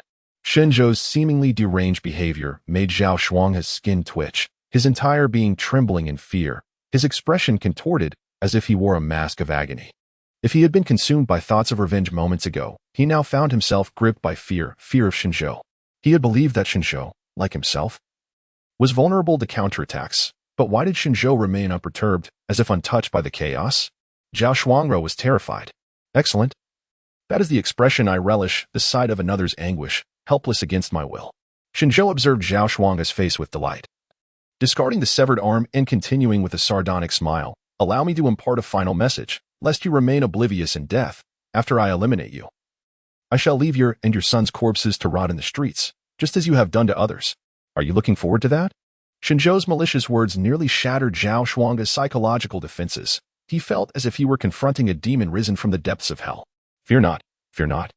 Zhao Shuanghe incessantly reminded himself, for succumbing to fear would extinguish his fighting spirit, and losing that spirit would equate to conceding defeat.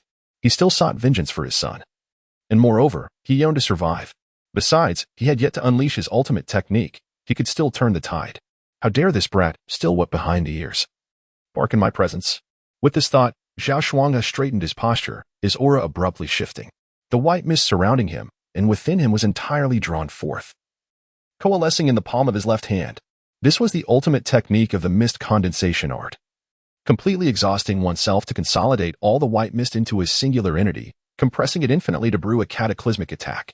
Although executing this technique would plunge him into a state of debilitating weakness for months, Zhao Shuanghe was beyond caring. It was either Shen Zhou's demise or his own. In an instant, a radiant orb, akin to the sun, emanated from his palm, growing increasingly bright and resonant. Just as this formidable strike was nearing completion, Zhao Shuanghe heard a sudden sound slicing through the air. Raising his gaze, he beheld a massive object hurtling directly towards him, his son's coffin. Look! Your son is soaring through the sky. He is coming for you. Accompanied by Shen Zhou's teasing laughter, Zhao Shuang's defenses crumbled in an instant. A tremor coursed through his heart, and the taut nerves within him experienced a momentary release, causing the brilliant orb of light he had conjured in his palm to dim. Suddenly, with a resounding crash, the coffin fell heavily upon Zhao Shuanghe, who, due to the extraction of his true essence, was rendered exceedingly weak and was effortlessly toppled to the ground. A muffled groan escaped Zhao Shuanghe's lips as he felt an overwhelming heaviness enveloping him, akin to the sensation of his body threatening to split apart in agony. This was the after effect of executing a supreme move, and regrettably, this particular maneuver had been interrupted by Shen Zhou, resulting in its failure. Ultimately, he had succumbed to Shen Zhou's verbal taunts, leading to an unstable state of mind that compromised his technique. With such a lengthy preparation time for your move, do you take me for a fool? Merely an observer to your antics? Shen Zhou's leisurely voice rang out once more as he strolled nonchalantly to Zhao Shuang's side, gazing down upon him from his elevated position. Chapter 39. Keeping promises with the final gambit for a comeback having failed, Zhao Shuanghe found himself devoid of any chance of victory in this battle. His complexion was ashen as he struggled to rise from the ground. However, as he barely managed to prop himself up, a foot came crashing down upon his head, forcefully pinning it to the earth. Times have changed, old dang. The era of charged attacks has faded, giving way to the trend of instantaneous strikes. The owner of that foot was uttering taunts, and although Zhao Shuanghe could not comprehend the words, he felt an unprecedented wave of humiliation wash over him.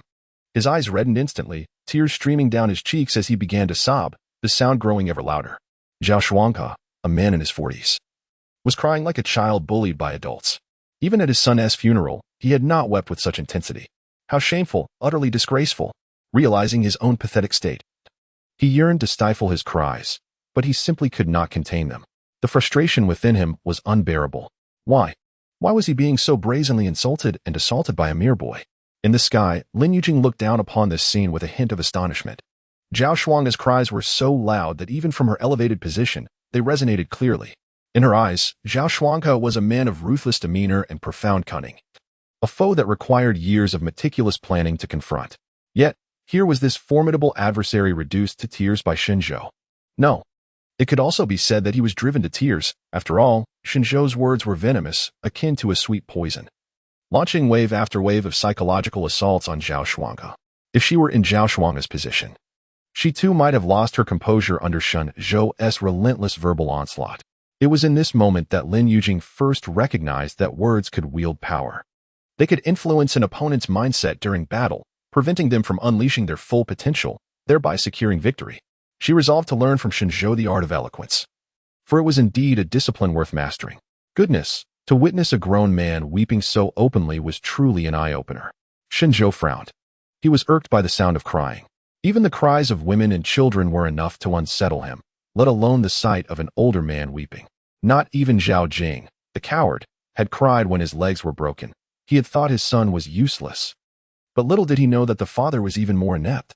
Shen Zhou pinched the bridge of his nose and then turned his gaze back to Lin Yujing. Director Lin, this is your last opportunity. Do you have anything to say to our county magistrate? Lin Yujing shook her head indifferently. Very well. I can no longer bear to listen. Shen Zhou raised his right hand, electric arcs dancing at his fingertips.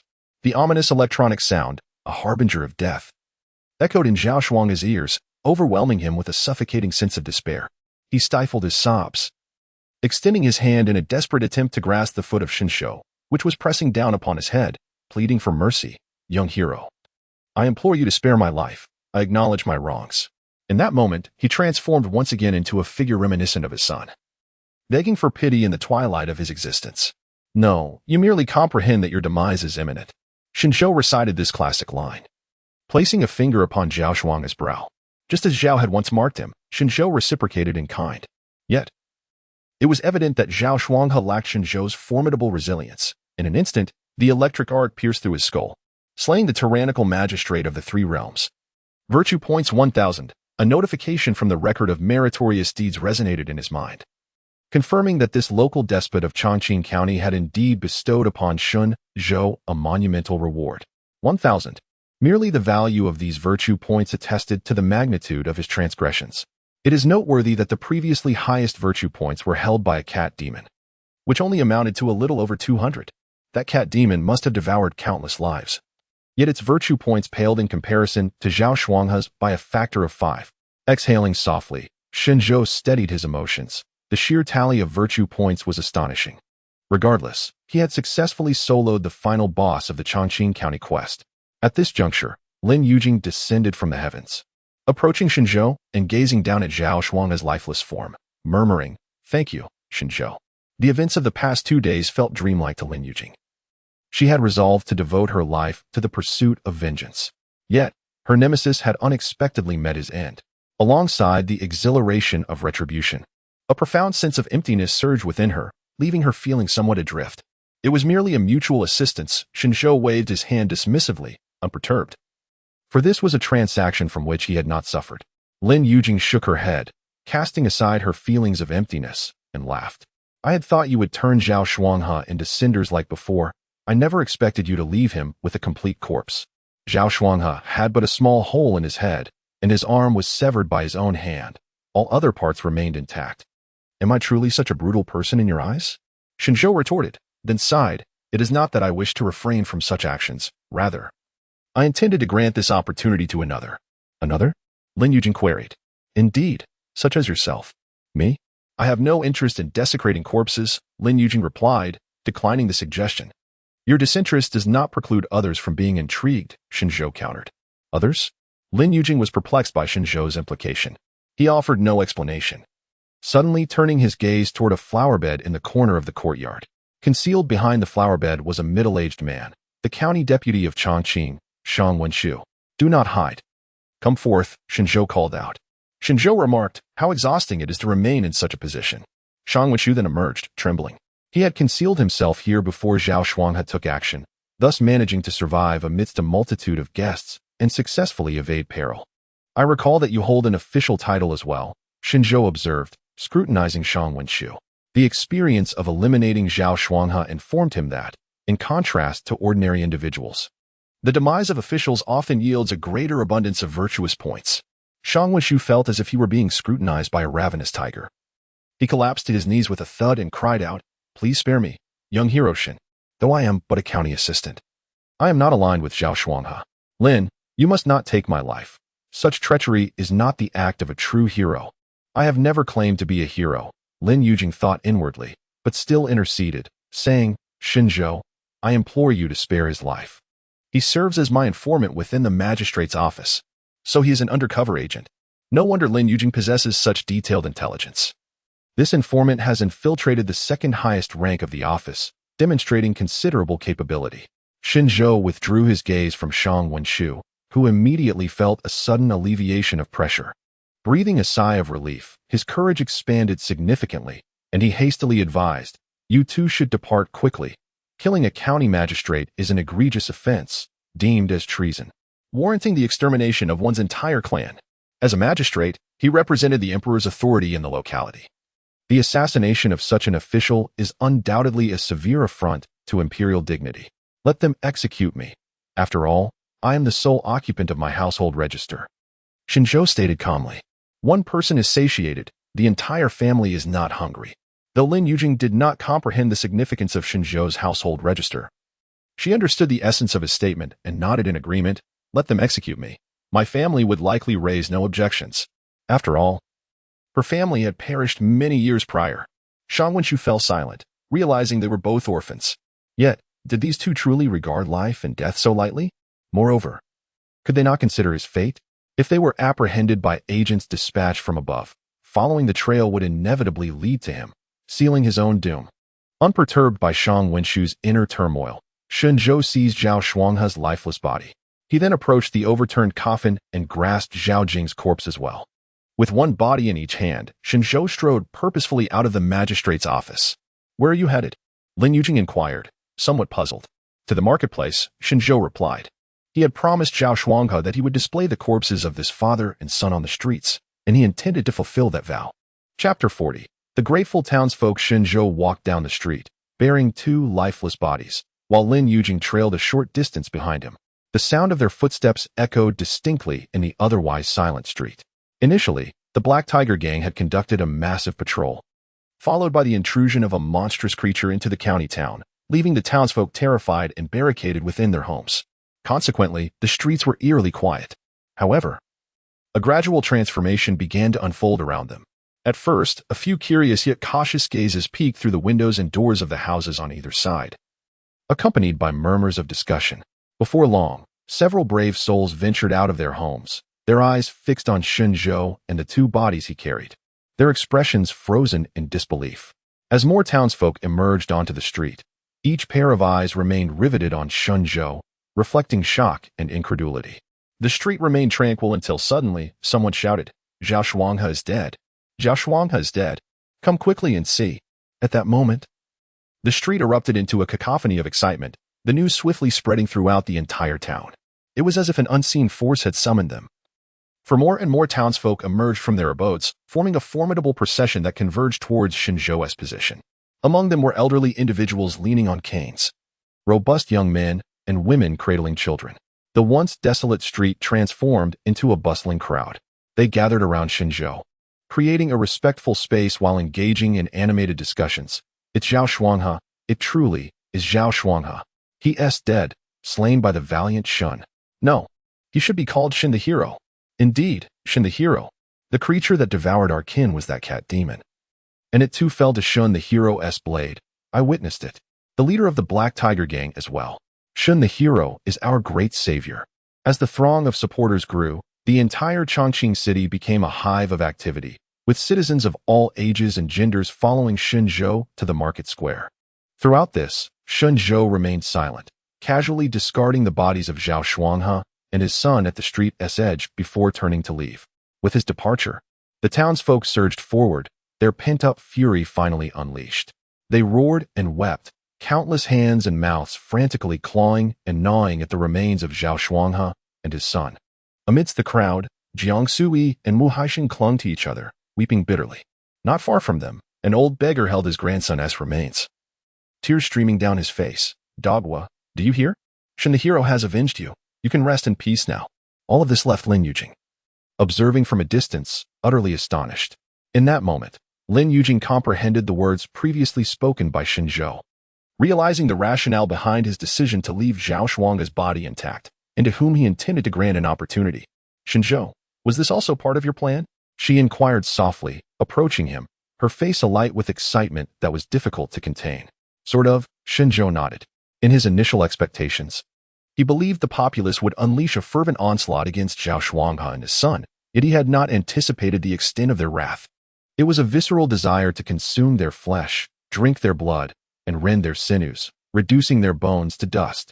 However, considering the 1,000 points of virtue that Zhao Shuanghe had amassed, it seemed to elucidate everything. This cursed world, humanity, is hardly worth it. The retaliatory act of desecration commenced swiftly and concluded just as rapidly.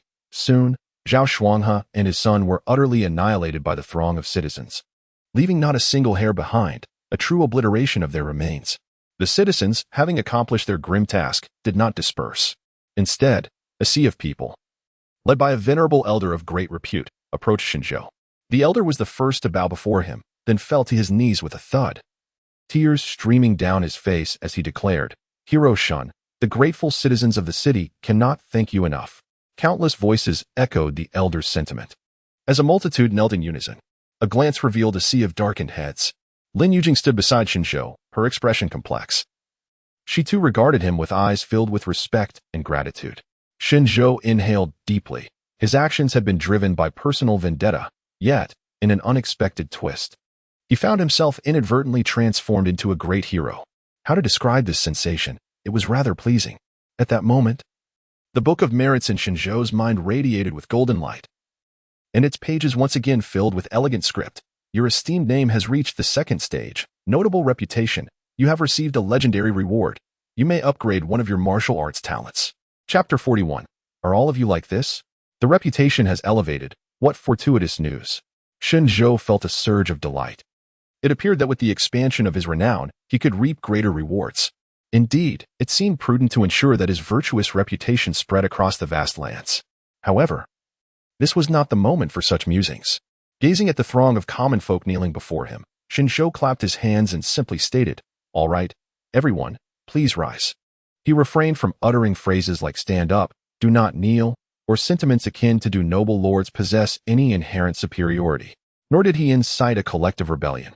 Shen Zhou was acutely aware that such rhetoric was far too advanced for the consciousness of the populace in this era. Their awareness had yet to awaken. Furthermore, even if enlightenment were to dawn upon them, it would be an exaggeration to suggest that a warrior of Zhao Shuang's caliber, should he possess boundless energy, could not single-handedly annihilate an entire county's worth of inhabitants. Zhao Shuanghe was merely a minor magistrate. The disparity between the powerful and the commoners was indeed vast, not to mention the supremacy of imperial authority overall. Hero Shen, your immense grace and virtue shall be etched in our memories, such kindness. Even bowing down in reverence would not be excessive, for this is the only act of gratitude we can offer. An elderly gentleman continued to voice his sentiments, remaining on his knees, unwilling to rise. The other townsfolk, inspired by his example, also remained prostrate. Very well, if you choose not to rise, then I shall take my leave. Shen Zhou, observing the scene, grew weary of further dialogue and turned to depart, his thoughts drifting to the merit record in his mind. The elevation of his reputation would allow him to enhance his martial talents. Currently, he possessed two abilities: persuasion through virtue and fourth calamity. The former merely augmented his physical prowess, with the potential for additional capabilities upon upgrading. The latter, fourth calamity, had the capacity to transform Shen Zhou into a player of the game. After a moment's contemplation, Shen Zhou resolved to upgrade fourth calamity. This martial talent was both intriguing and potent, and he found it quite appealing. Upgrade, activate. With a mere thought, fresh text materialized on the merit record. Fourth calamity upgraded to level 2. You have awakened a new extraordinary ability. New ability, Eye of Calamity. Eye of Calamity. You can discern the basic information of any creature, as well as perceive their attitude towards you. New abilities, weakness. Blink. Weakness reduces the target's movement speed by 50% and diminishes their combat power by 30% for 3 seconds. Cooldown, 5 minutes. Blink. Instantly move a short distance in any direction. Cooldown, 5 minutes. In the next moment, Shen Zhou felt a shift in his perception. He saw that above each person's head in his line of sight, a line of green text had materialized. Lu Fuxing, a resident of Evergreen City, Wang Monsong. Another citizen of Evergreen City, and Yang Xiaomei, yet another local. This is the power of the Eye of Calamity, which allows one to directly perceive the identities of others while discerning their attitudes toward Shen Zhou based on the colors of their names. Pink signifies trust, green indicates friendliness. Blue stands for neutrality, orange denotes hostility, and red conveys murderous intent. This sensation resembles that of witnessing the names of NPCs in a game. Shen Zhou glanced at Lin Yujing beside him, master of the Jingwu Hall. Lin Yujing in pink. One cannot help but find this name rather peculiar, as it invokes the feeling of engaging in a romantic game. Lin Yujing slightly furrowed her brow, sensing a hint of disdain in Shen Zhou's gaze upon her. Never mind the color. This is indeed a remarkable asset. With these eyes, discerning others becomes significantly easier, showcasing impressive functionality. Shen Zhou pondered silently. Then there were the two additional abilities, Weaken Eye and Blink. Are these not classic summoner skills? Not only do they share the same names, but their effects are also quite similar. Weaken substantially reduces the opponent's combat strength and speed, effectively incapacitating them for 3 seconds, while Blink allows for instantaneous movement without a trace, accompanied by a powerful explosion. Confronting a formidable foe, one could seamlessly execute a combination of Blink followed by Weaken and Lightning Strike, and that should suffice. Quite good, indeed. This upgrade has proven to be quite fruitful. A hint of surprise flickered across Shen Zhou's typically calm visage. Having upgraded to fourth calamity and possessing a considerable amount of benevolence points, Shen Zhou felt as though he were swimming in affluence. Amidst this delightful mood, he suddenly noticed a line of text appearing on a distant rooftop. Disciple of the Guanghan Palace, Chongwu Marquis, Yin Shiwu. Is there someone there? Within Shen Zhou's line of sight, the rooftop appeared utterly vacant, devoid of any figures, yet that line of text stood out remarkably. Concealed upon the rooftop was a person, exhibiting exceptional stealth.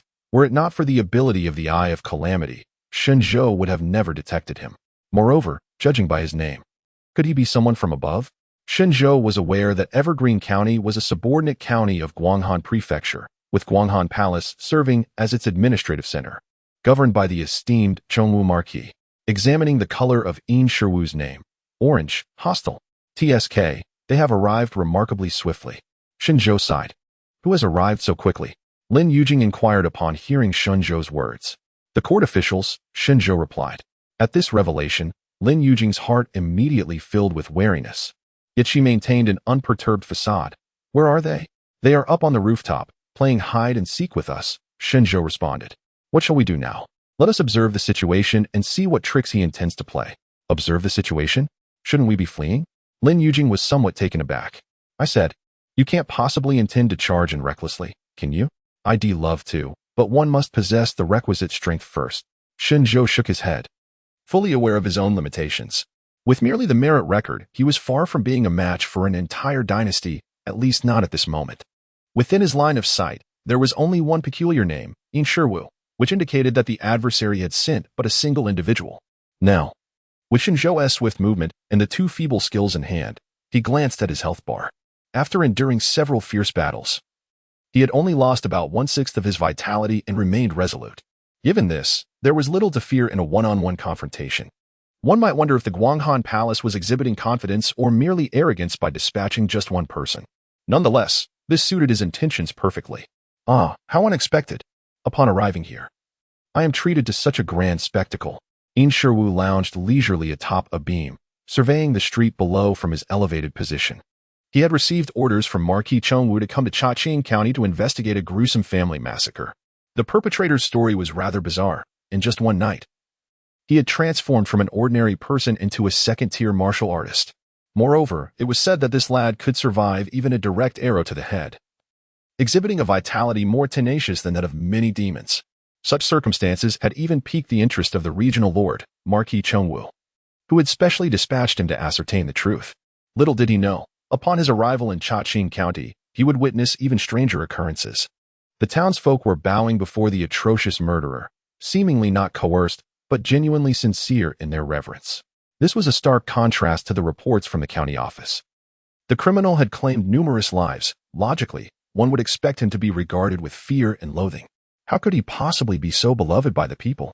Observing the young man, who was treated like a star among the crowd, Yin Shiwu's curiosity deepened. Let us see how this unfolds. He nimbly leaped down from the rooftop, striding toward Shen Zhou.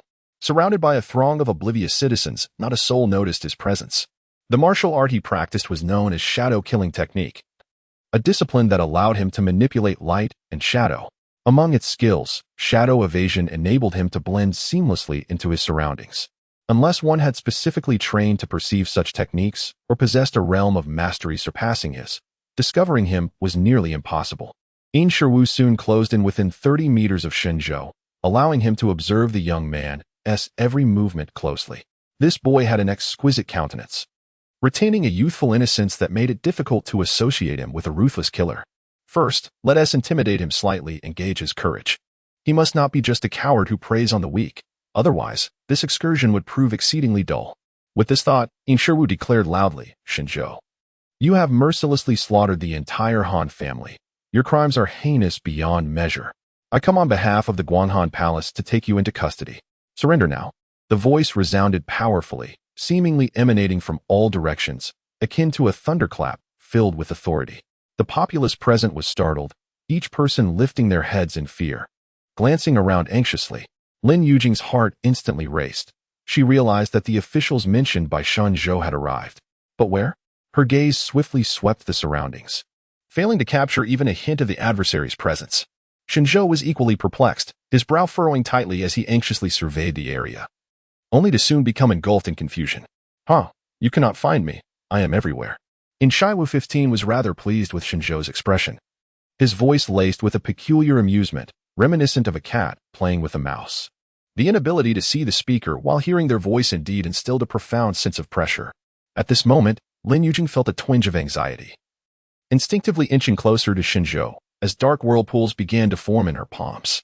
A flicker of terror also crossed Shen Zhou's face. Is this fear? Lacking any courage? It seems he is yet another one of those with a modicum of martial talent, recklessly slaughtering the ordinary. Yin Shiwu 15 spat in disdain. He had dealt with countless individuals like this. Before he could complete his thought, Shen Zhou spoke. My lord, please do not frighten me. I am quite timid. If you continue to scare me, I might be unable to restrain myself from retaliating. Retaliate? In Shiwu 15 scoffed. Such audacity. You, in your cowardice, dare to speak of striking? Very well, I shall see how you. Before he could finish, a chilling sensation surged through him, for he saw Shen Zhou, not far away. Suddenly suppress his fear and smile at him. This made In Shiwu 15's heart skip a beat. In that fleeting moment, Shen Zhou vanished from his position, as if he had instantaneously materialized before him. When did that happen? In Shiwu 15's pupils constricted sharply. He had failed to discern the trajectory of Shen Zhou's movement, not even having time to react. Without uttering a single word, Shen Zhou's right hand pressed against In Shiwu 15's chest, golden arcs of electricity emanating from his palm, enveloping him entirely before erupting with a thunderous crash. Boom. The resplendent attire of In Shiwu 15 was instantly reduced to tattered shreds, his entire being scorched black. In that moment, he felt as though countless ants were gnawing at every inch of his skin, his body utterly losing control, convulsing uncontrollably. In Shiwu 15 writhed in terror, gazing at the figure before him. Shen Zhou withdrew his right hand, adjusting his cuffs while looking down upon him with an indifferent gaze.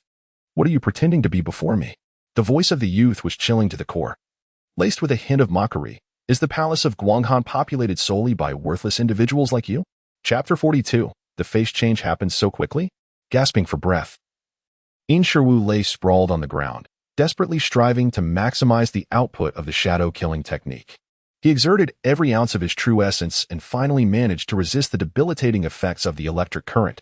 The moment he regained control of his body, he executed a roll on the ground, swiftly distancing himself from Shen Zhou. Although his movements appeared somewhat comical, he was beyond caring about appearances, enduring sensations akin to being scorched by fire and cut by blades. In Shiwu sprang to his feet, panting heavily, his face betraying his terror. To his astonishment, the young boy had seen through his shadow concealment. Not only had he uncovered his invisibility, but he was also performing as if it were genuine, one moment anxious, the next fearful, his expressions rich and varied. In Shiwu had been entirely deceived by the opponent's acting skills. Just as he was in the midst of showcasing his prowess, he was ambushed, severely incapacitated by the electric shock, leaving him significantly weakened. Though he could still move, the prospect of fighting seemed a distant hope. Wasn't he, this brat, supposed to be in the second realm? Yet, the terrifying aura emanating from him clearly indicated that he had already reached the third realm. What a despicable county magistrate from Chongqing County. Even the intelligence was misleading. Wait a moment. How could this boy achieve the third realm at such a young age? And what was that uncanny movement technique he employed? It was so swift that it was nearly imperceptible. In Shiwu was inundated with questions, his mind in disarray, increasingly convinced of the boy's unfathomable depth. Oh. Noticing In Shiwu's rapid recovery, Shen Zhou raised an eyebrow, equally surprised. I take back my previous words. It seems those from Guanghan Palace possess some merit. Although Shen Zhou's strike had not been merciless, it had aimed to incapacitate In Shiwu's movements, yet he had not anticipated such a quick recovery. However, your rolling technique is quite standard, like a dung beetle, Shen Zhou added with a gentle tone. Beside them, Lin Yujing was astonished by Shen Zhou's sudden strike that had caught In Shiwu off guard. Upon hearing Shen Zhou's comment, she nearly burst into laughter. Indeed, the description was quite fitting. Infuriated by being likened to a dung beetle, In Shiwu trembled with rage, clenching his fists and fixing a cold stare upon Shen Zhou. You insolent brat, do you know the consequences of assaulting someone from Guanghan Palace? Do you not realize that you now resemble those little brats who cry for their parents when they can't win? Shen Zhou retorted with a smile. Moreover, isn't this what you requested? Besides, given how atrocious I've been, what punishment do you wish to impose on me? In Shiwu was rendered speechless. Every word Shen Zhou uttered was undeniably rational, leaving him no room to counter. He sensed the predicament. The reputation of Guanghan Palace was insufficient to subdue this young man. In a confrontation, he appeared to be no match for him, who was, after all, a ruthless killer. It was imperative not to provoke him further. A measure of temperance was necessary, for In Shiwu had come here not to offer his head on a platter. As his thoughts raced, In Shiwu made a decision. He stepped forward decisively and bowed to Shen Zhou, saying, My sincerest apologies, Hero Shun. I admit I was overly prideful earlier. I beseech your forgiveness. Shen Zhou was taken aback. Is the change of heart so swift? Just a moment ago, I was a brat, and now I am Hiroshin? We have barely exchanged pleasantries for half a minute. Such adaptability is impressive. At that moment, the surrounding populace began to comprehend the gravity of the situation. This stranger, suddenly singled out by Shen Zhou, held considerable significance. He was sent by the court to apprehend Shen Zhou. Upon realizing this, the citizens reacted fervently. This esteemed official, Hero Shen, is a protector of the people, vanquishing the scourge of our Chaqing County. I implore you, show mercy and spare him. An elder cried out, bowing deeply before Yin Shiwushi. Indeed, this official, Hero Shen, is a man of virtue. His actions are for the benefit of the good people of Chaqing County. Please, do not harm him. Grant him a chance at life. Echoed another voice. Yes, yes, spare Hero Shen. Under the elder's lead, the rest of the townsfolk joined in, pleading for Shen Zhou's clemency. In a heartbeat, the bustling marketplace was filled with voices, and the crowd knelt before Yin Shiwushi. Even though Shen Zhou considered himself somewhat detached from the world, hardened by circumstance, witnessing the populace kneeling in his defense stirred a complex array of emotions within him. In every realm, the common folk tend to be straightforward. They support those who show them kindness. Rulers often rise on the shoulders of the people's goodwill, only to betray them once they attain power. Even a martial artist from Guanghan Palace, Yin Shiwushi had never experienced being worshipped by thousands.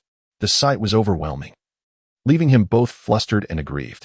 Unable to contain himself, Yin Shiwushi exclaimed, "Please, everyone, see clearly. He is the one attacking me. I have not retaliated at all. What are you pleading for? It is not he who grants Shen Zhou mercy, it is he who seeks mercy from Shen Zhou." Seeing that neither strength nor the people's favor was on his side, Yin Shiwushi dropped the facade and revealed his true purpose. Allow me to clarify, Hero Shen. I did not come to capture you. Rather, I am here to offer you an invitation. An invitation? Shen Zhou inquired. Indeed, Lord Chongwu has long sought talented individuals. He established Guanghan Palace to recruit and nurture exceptional young martial artists from all corners. The purpose of Lord Chongwu's dispatch of me to this place is twofold. Firstly, to investigate a case. Secondly, to assess your capabilities. Should you be deemed a genius, I shall extend an invitation for you to join the Guanghan Palace. Shen Zhou, at merely 14 or 15 years of age, has already attained the status of a third-tier martial artist. Is this not the very definition of genius? Thus, this mission undoubtedly leans towards an invitation for allegiance. Can someone like me, a harbinger of death, truly be welcomed? Shen Zhou retorted with an enigmatic smile. Sensing an underlying meaning in the boy's words, Yin Shi swallowed hard and continued, "The most vicious among us, Lord Chongwu would indeed choose to eliminate, rather than recruit. However, Hero Shen, with your popularity among the people, I trust you are not a malevolent figure." His words were spoken with utmost sincerity. And as Shen Zhou observed the color of Yin Shi's name above his head shift from orange to blue, he realized the animosity had transformed into neutrality. It seemed the fellow was indeed speaking truthfully. "I understand," Shen Zhou replied. Upon hearing this, Yin Shi sighed in relief, sensing a significant reduction in Shen Zhou's hostility. Splendid, his life was preserved for the time being. He then formally extended the invitation. "Hero Shen, would you care to join our Guanghan Palace?" "Certainly," Shen Zhou nodded. He had no reason to refuse. In this world, the majority of martial resources were concentrated within the court, with a mere fraction allocated to the various sects, and an exceedingly scant portion trickling down to the common folk. The higher the tier of martial arts, the more tightly they were controlled and the more rigorously they were kept secret by the authorities. It was akin to the advanced technologies of his previous world, regarded as state secrets.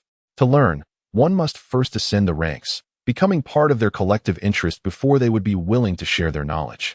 The merit record could not directly provide Shen Zhou with martial arts techniques, having fortuitously acquired the purple yang electric technique from Lin Yujing this time. Future opportunities may not present themselves with such serendipity. Moreover, should Shen Zhou find himself discontented within the Guanghan Palace, he could easily depart without a care. For he held no regard for the laws of Yan Nation, and the rules of Guanghan Palace would hold little weight in his eyes. Note, the membership is merely temporary, as the protagonist will eventually become the supreme leader of this faction after several chapters. Chapter 43, a soothing bath together delighted by Shen Zhou's swift agreement.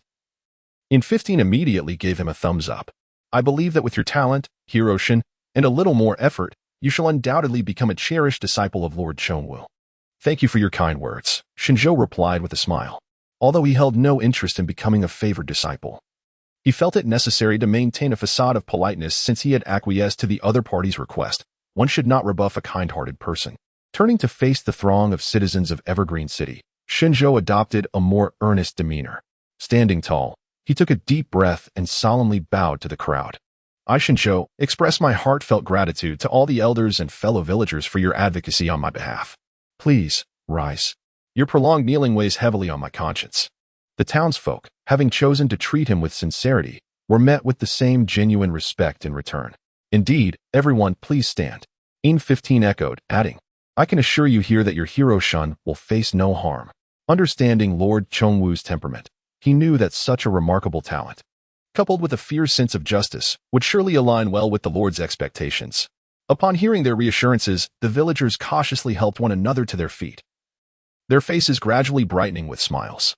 In the realm of martial prowess, they possessed no means of resistance. When confronted with injustice, their only recourse was to kneel and plead, praying that the corrupt officials might show a modicum of mercy or that more individuals like Shen Zhou might emerge in their world. How lamentable. Nonetheless, Hero Shen, I must thoroughly investigate the matter concerning Evergreen County. In 15 continued, shifting the topic. This way, I can provide a comprehensive report to Lord Chongwu. I suppose I should first seek out your county magistrate. There's no need to search for him, Shen Zhou replied, shaking his head. In 15 paused, puzzled. What do you mean? The magistrate is no more, Shen Zhou clarified. Is he gone?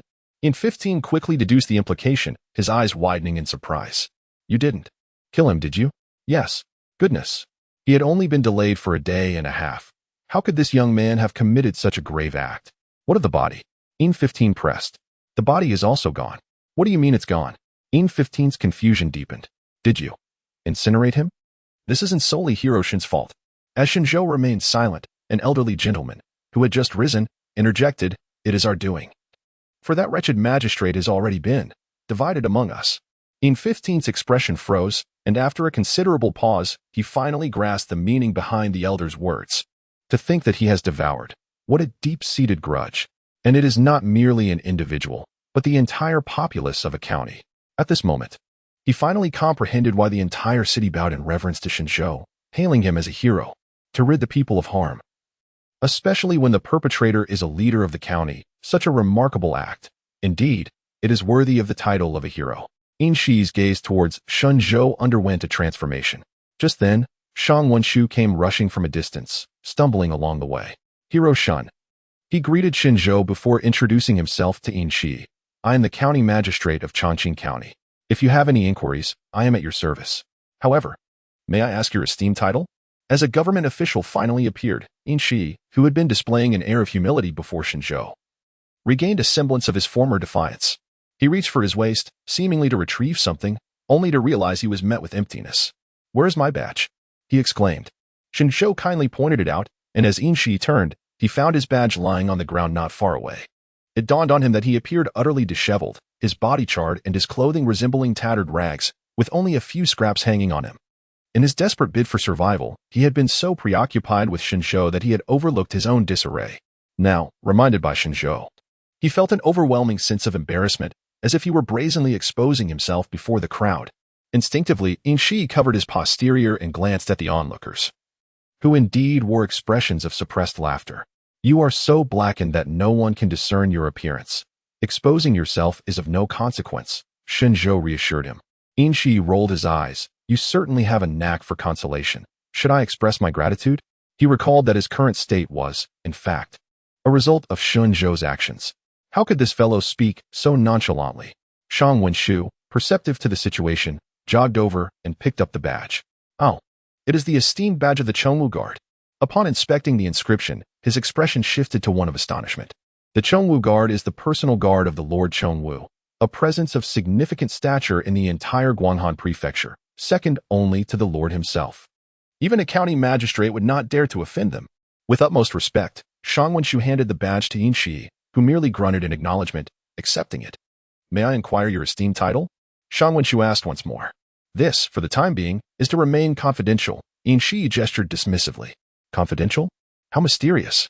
Shang Wenshu pondered, only to hear In Shi add, by the way, after a day's journey, I find myself rather fatigued. Please arrange a room for me. I wish to bathe and change my attire. What weariness, but merely the result of being thoroughly beaten and disheveled. Shall I tidy myself up? Shang Wenshu mused internally, yet maintained a facade of politeness as he replied, Of course. Please prepare one for me as well, Shen Zhou added. I am genuinely fatigued and wish to indulge in a soothing bath. What do you mean by genuinely fatigued? Are you not exposing my shortcomings? In Shi pursed his lips, somewhat displeased. You must be tired from your deeds of murder, I suppose. Shang Wenchu internally echoed the sentiment while outwardly remaining cordial. Very well. I shall promptly prepare for both esteemed guests. Moments later, within a guest room of an inn, Shen Zhou and In Shi sat across from each other, each reclining in their respective wooden tubs. Chapter 44. The origin and context. Initially, the two were to soak separately, yet In Shiwu insisted on moving into Shen Zhou's room, asserting that as colleagues, they ought to enhance their rapport. Oh, your physique is rather impressive, quite robust indeed, In Shiwu remarked, eyeing Shen Zhou with an oddly lecherous grin. At present, In Shiwu had cleansed his face, appearing to be around 25 or 26, sporting a doll-like visage that could be deemed somewhat handsome. Leave Nantong. Shen Zhou responded coolly. He vowed that should he witness the name above In Shiwu's head turn pink, he would certainly dispatch him on the spot. What is this Nantong? In Shiwu feigned ignorance, while Shen Zhou, indifferent, chose not to enlighten him. However, at that moment, In Shiwu stumbled upon a revelation. Wait a moment. Why do you have rose petals in your bath, while I do not? He exclaimed in discontent. Shen Zhou's bath was adorned with a thick layer of petals, while his own was merely filled with water. Silently, Shen Zhou cast In Shiwu a glance, prompting him to introspect. In Shiwu quickly grasped the situation. After all, Shen Zhou was regarded as a hero by the citizens of Chongqing County, and thus, a modicum of preferential treatment was entirely justifiable. Although it was merely an abundance of petals, a pang of envy stirred within him. Allow me to introduce myself. I am In Shiwu, affiliated with the Chongwu Guard of Guanghan Palace, he continued, suppressing his feelings. Moreover, I am a disciple of the Marquis of Chongwu. As he spoke these words, a flicker of pride illuminated In Shiwu's face, for among the millions in Guanghan Prefecture, few could claim to be disciples of the Marquis. I must say, I truly feel pity for your master, Shen Zhou interjected. Instantly, the pride on In Shiwu's face dissipated. Ahem, Hero Shun. Could you enlighten me on how you underwent such a remarkable transformation? In Shiwu feigned ignorance, posing a question, according to intelligence from the county office. It seems you were rather, not particularly astute in the past. In Shiwu meticulously chose his words before continuing. Moreover, you were an ordinary person. How did I awaken my martial talent? Shen Zhou anticipated the inquiry and swiftly clarified. Additionally, my martial talent is quite unique. Everything I have achieved is attributed to it. Shen Zhou had previously conversed with Lin Yujing about the nature of martial talent. Some are born with it, while others experience a sudden awakening. The varieties of martial talent are as diverse as they are peculiar, defying categorization, though the world referred to it as martial talent. To Shen Zhou, it resembled more of an extraordinary ability, capable of elucidating all phenomena, because of the extraordinary nature of this talent. In Shiwu harbored no skepticism toward Shen Zhou's words, continuously marveling, I suspected as much, but the strength of your awakened martial talent is rather astonishing. He could not fathom what extraordinary martial talent allowed Shen Zhou to evolve from an ordinary individual to a third-tier warrior in merely 2 days. This was utterly preposterous. Why was he not endowed with such remarkable martial prowess? Indeed, young Master Shen, could you recount your experiences in combating crime? Vanquishing evil? Inquired In Shiwu once more. Shen Zhou discerned that this lad was quite adept at socializing, utilizing their shared bathing time to interrogate him, which was a rather courteous approach. However, Shen Zhou had no reason to feel apprehensive and promptly recounted the events, for he believed he had only vanquished those deserving of their fate and thus felt no remorse. As it turned out, this wretched county magistrate had indeed colluded with the demon clan. Upon hearing this, In Shiwu narrowed his eyes, emanating a palpable aura of danger. He truly seeks his own demise. You have acted commendably, Hero Shun. The demon clan feeds on humanity and harbors an irreconcilable enmity with us. Anyone who colludes with them is tantamount to betraying humankind. This is not merely the consensus of Yan Nation, but of the entire world. In Shiwu meticulously committed Shen Zhou's account to memory, aware that he could not rely solely on Shen Zhou's testimony and would need to inquire with others. After their bath, both donned fresh attire, and In Shiwu immediately set off to seek out Zhao Shangwen to inquire further. However, before doing so, he adorned himself with a mask, having suddenly realized that Shen Zhou's previous words held a modicum of truth.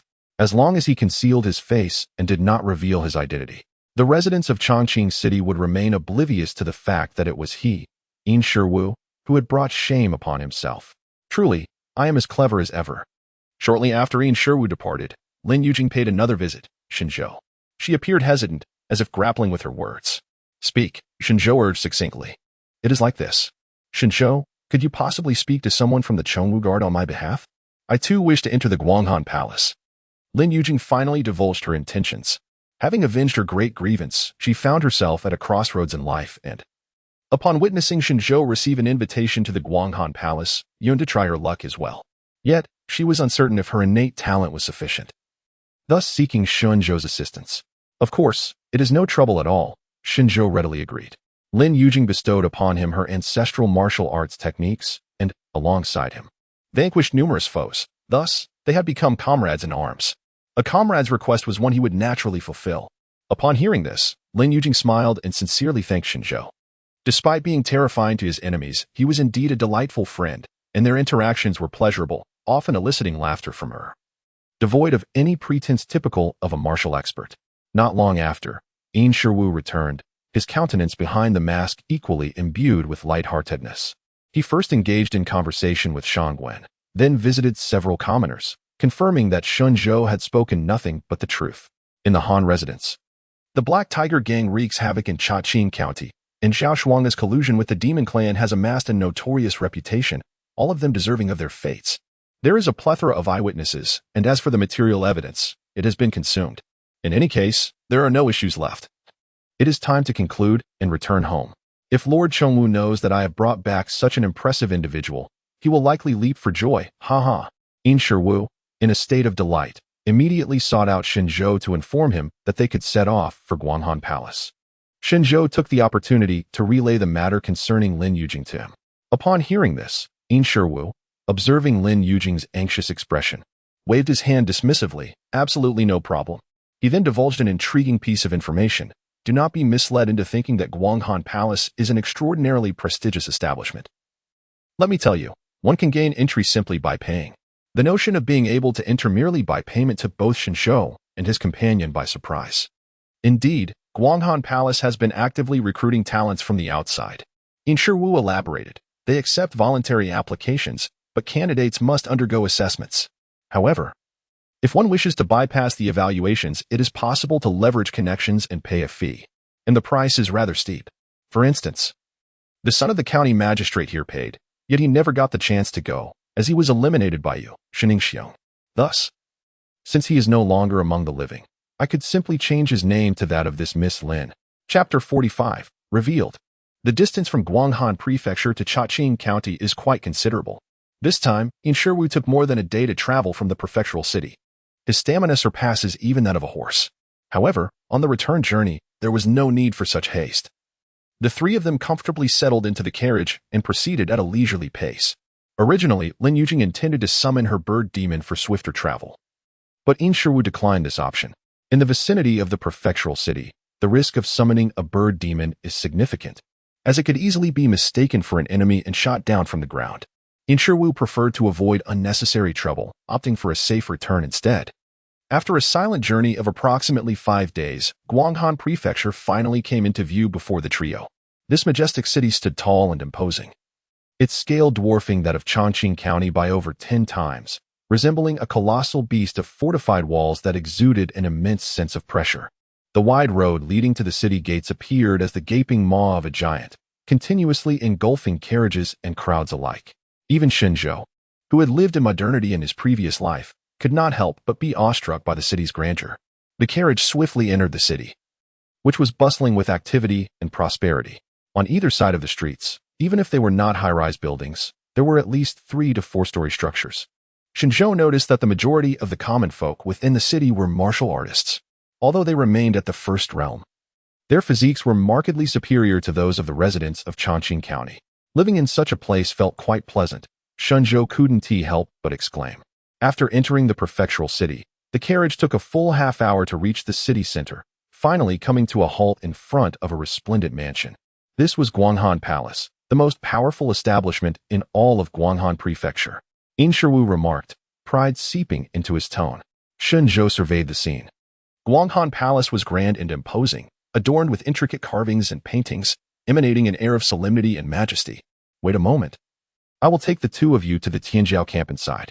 It is the place where martial artists are concentrated and trained. Also serving as a reserve for the Chongwu Guard, Yin Shiwu continued. Tianjia Camp? What a splendid name, Shen Zhou commented. Indeed, names must resonate. Only then will others be inclined to join. Just the title itself holds considerable value. Yin Shiwu chuckled. Many strive earnestly to gain entry into Tianjiao Camp. Even mingling there enhances one's reputation, making it much easier to find work. Tianjiao Camp is undoubtedly the place that martial artists in Guanghan Prefecture aspire to. Lin Yujing added. Shen Zhou nodded, understanding that this was akin to a prestigious diploma. Even having once attended Peking University would sound impressive. By the way, Yin Shiwang, I have a request, Yin Shiwu added. Speak, Shen Zhou replied. Well, once we enter, could you refrain from mentioning the incident where you bested me? Yin Shiwu rubbed his hands together and spoke in a contemplative tone. You see, my reputation is rather esteemed in the eyes of others. If this matter were to spread, it would greatly tarnish my image, although Yin Shiwu felt that had it not been for Shen Zhou's ambition, he would not have faced defeat. The reality remained that he had been beaten, an unchangeable fact. Lin Yujing struggled to suppress a smile, while Shen Zhou readily agreed. Of course. It is no trouble at all. He resolved to cultivate a good relationship with Yin Shiwu, as having another friend could only be advantageous. Thank you. Let us proceed inside. Yin Shiwu stepped out of the carriage, and the guards at the entrance immediately granted them passage, allowing the trio to enter the Guanghan Palace. As they ventured deeper into the palace, Yin Shiwu's voice rang out. Gentlemen, this is the Tianjiao Camp. Shen Zhou and Lin Yujing peeked forward with eager anticipation, only to be taken aback. For the Tianjia Camp was an expansive and grand platform, its surface paved with resilient obsidian, each slab meticulously polished and fitted together with precision, resembling a vast expanse of dark crystalline ice. Surrounding it were dilapidated straw huts, drafty and worn, while further in were small wooden houses complete with courtyards. Is this truly the Tianjiao Camp? It seems utterly incongruous with its name, Shen Zhou remarked, observing that aside from the superior flooring, the surroundings were even less appealing than his home in Chaqing County. The harsh environment serves to temper one's resolve, Yin Shiwu replied with a smile. I suspect, however, that the individuals responsible for this place may be rather avaricious, Shen Zhou retorted, considering the ease with which one could gain entry to the Tianjia Camp. Bear with it. I too have endured this, Yin Shiwu reassured him. Given your capabilities, you will likely breeze through here and soon join the Chongwu Guard. With that, the three disembarked from the carriage. Upon reaching the entrance, they were greeted by two figures, a middle-aged man and a youth clad in green. Master Yin, it appears you have brought back two prodigies. The middle-aged man exclaimed warmly upon seeing Yin Shiwu. Master Zheng, Yin Shiwu replied with a smile, nodding to the man. Yin Shiwu is even referred to as a master? Shen Zhou mused, casting a curious glance at Yin Shiwu, who promptly evaded his gaze. Shen Zhou then turned his attention to the middle-aged man, Zhong Ming, steward of Guanghan Palace. The youth in green introduced himself. This is Bai Feng, the heir of the Bai family martial arts school in Yuan City. At merely 15 years of age, he has already attained the 6th rank of the second realm. Zhang Ming proudly introduced Bai Feng, who displayed the poise typical of a talented youth. He cast a dispassionate gaze over Shen Zhou and the others. But when his eyes fell upon the beautiful Lin Yujing, a fleeting expression of astonishment crossed his face. However, he quickly regained his composure, raising his chin haughtily. His demeanor calm as if impervious to the weight of the world. The young man was clearly smitten, eager to impress the beautiful women around him. And Shen Zhou completely discerned his intentions. Upon hearing Zhong Ming's words, Yin Shi felt a surge of delight, recognizing that his moment to show off had arrived. He calmly remarked, Achieving such mastery at the age of 15 is commendable. Commendable? Zhong Ming retorted, clearly unconvinced. What about the two prodigies you brought back? Mastering? Yin Shi immediately perked up and declared, This one on my left, Shening Xiong, is also 15 years old and has attained the 3rd realm. At this proclamation, Zhang Ming was taken aback, and even Bai Feng, who had been maintaining an air of aloofness, struggled to keep his composure. Master Yin, you cannot be serious. Zhang Ming countered instantly. Serious? I have no time for jest. Yin Shi scoffed, casting a significant glance at Shen Zhou, his eyes filled with fervent implication. Very well. Shen Zhou sighed, finally allowing his aura to surface, revealing his prowess. The 3rd realm. Chapter 46. You really dare to challenge. Upon sensing the aura emanating from Shen Zhou, both Zhong Ming and Bai Feng were taken aback, their expressions shifting dramatically.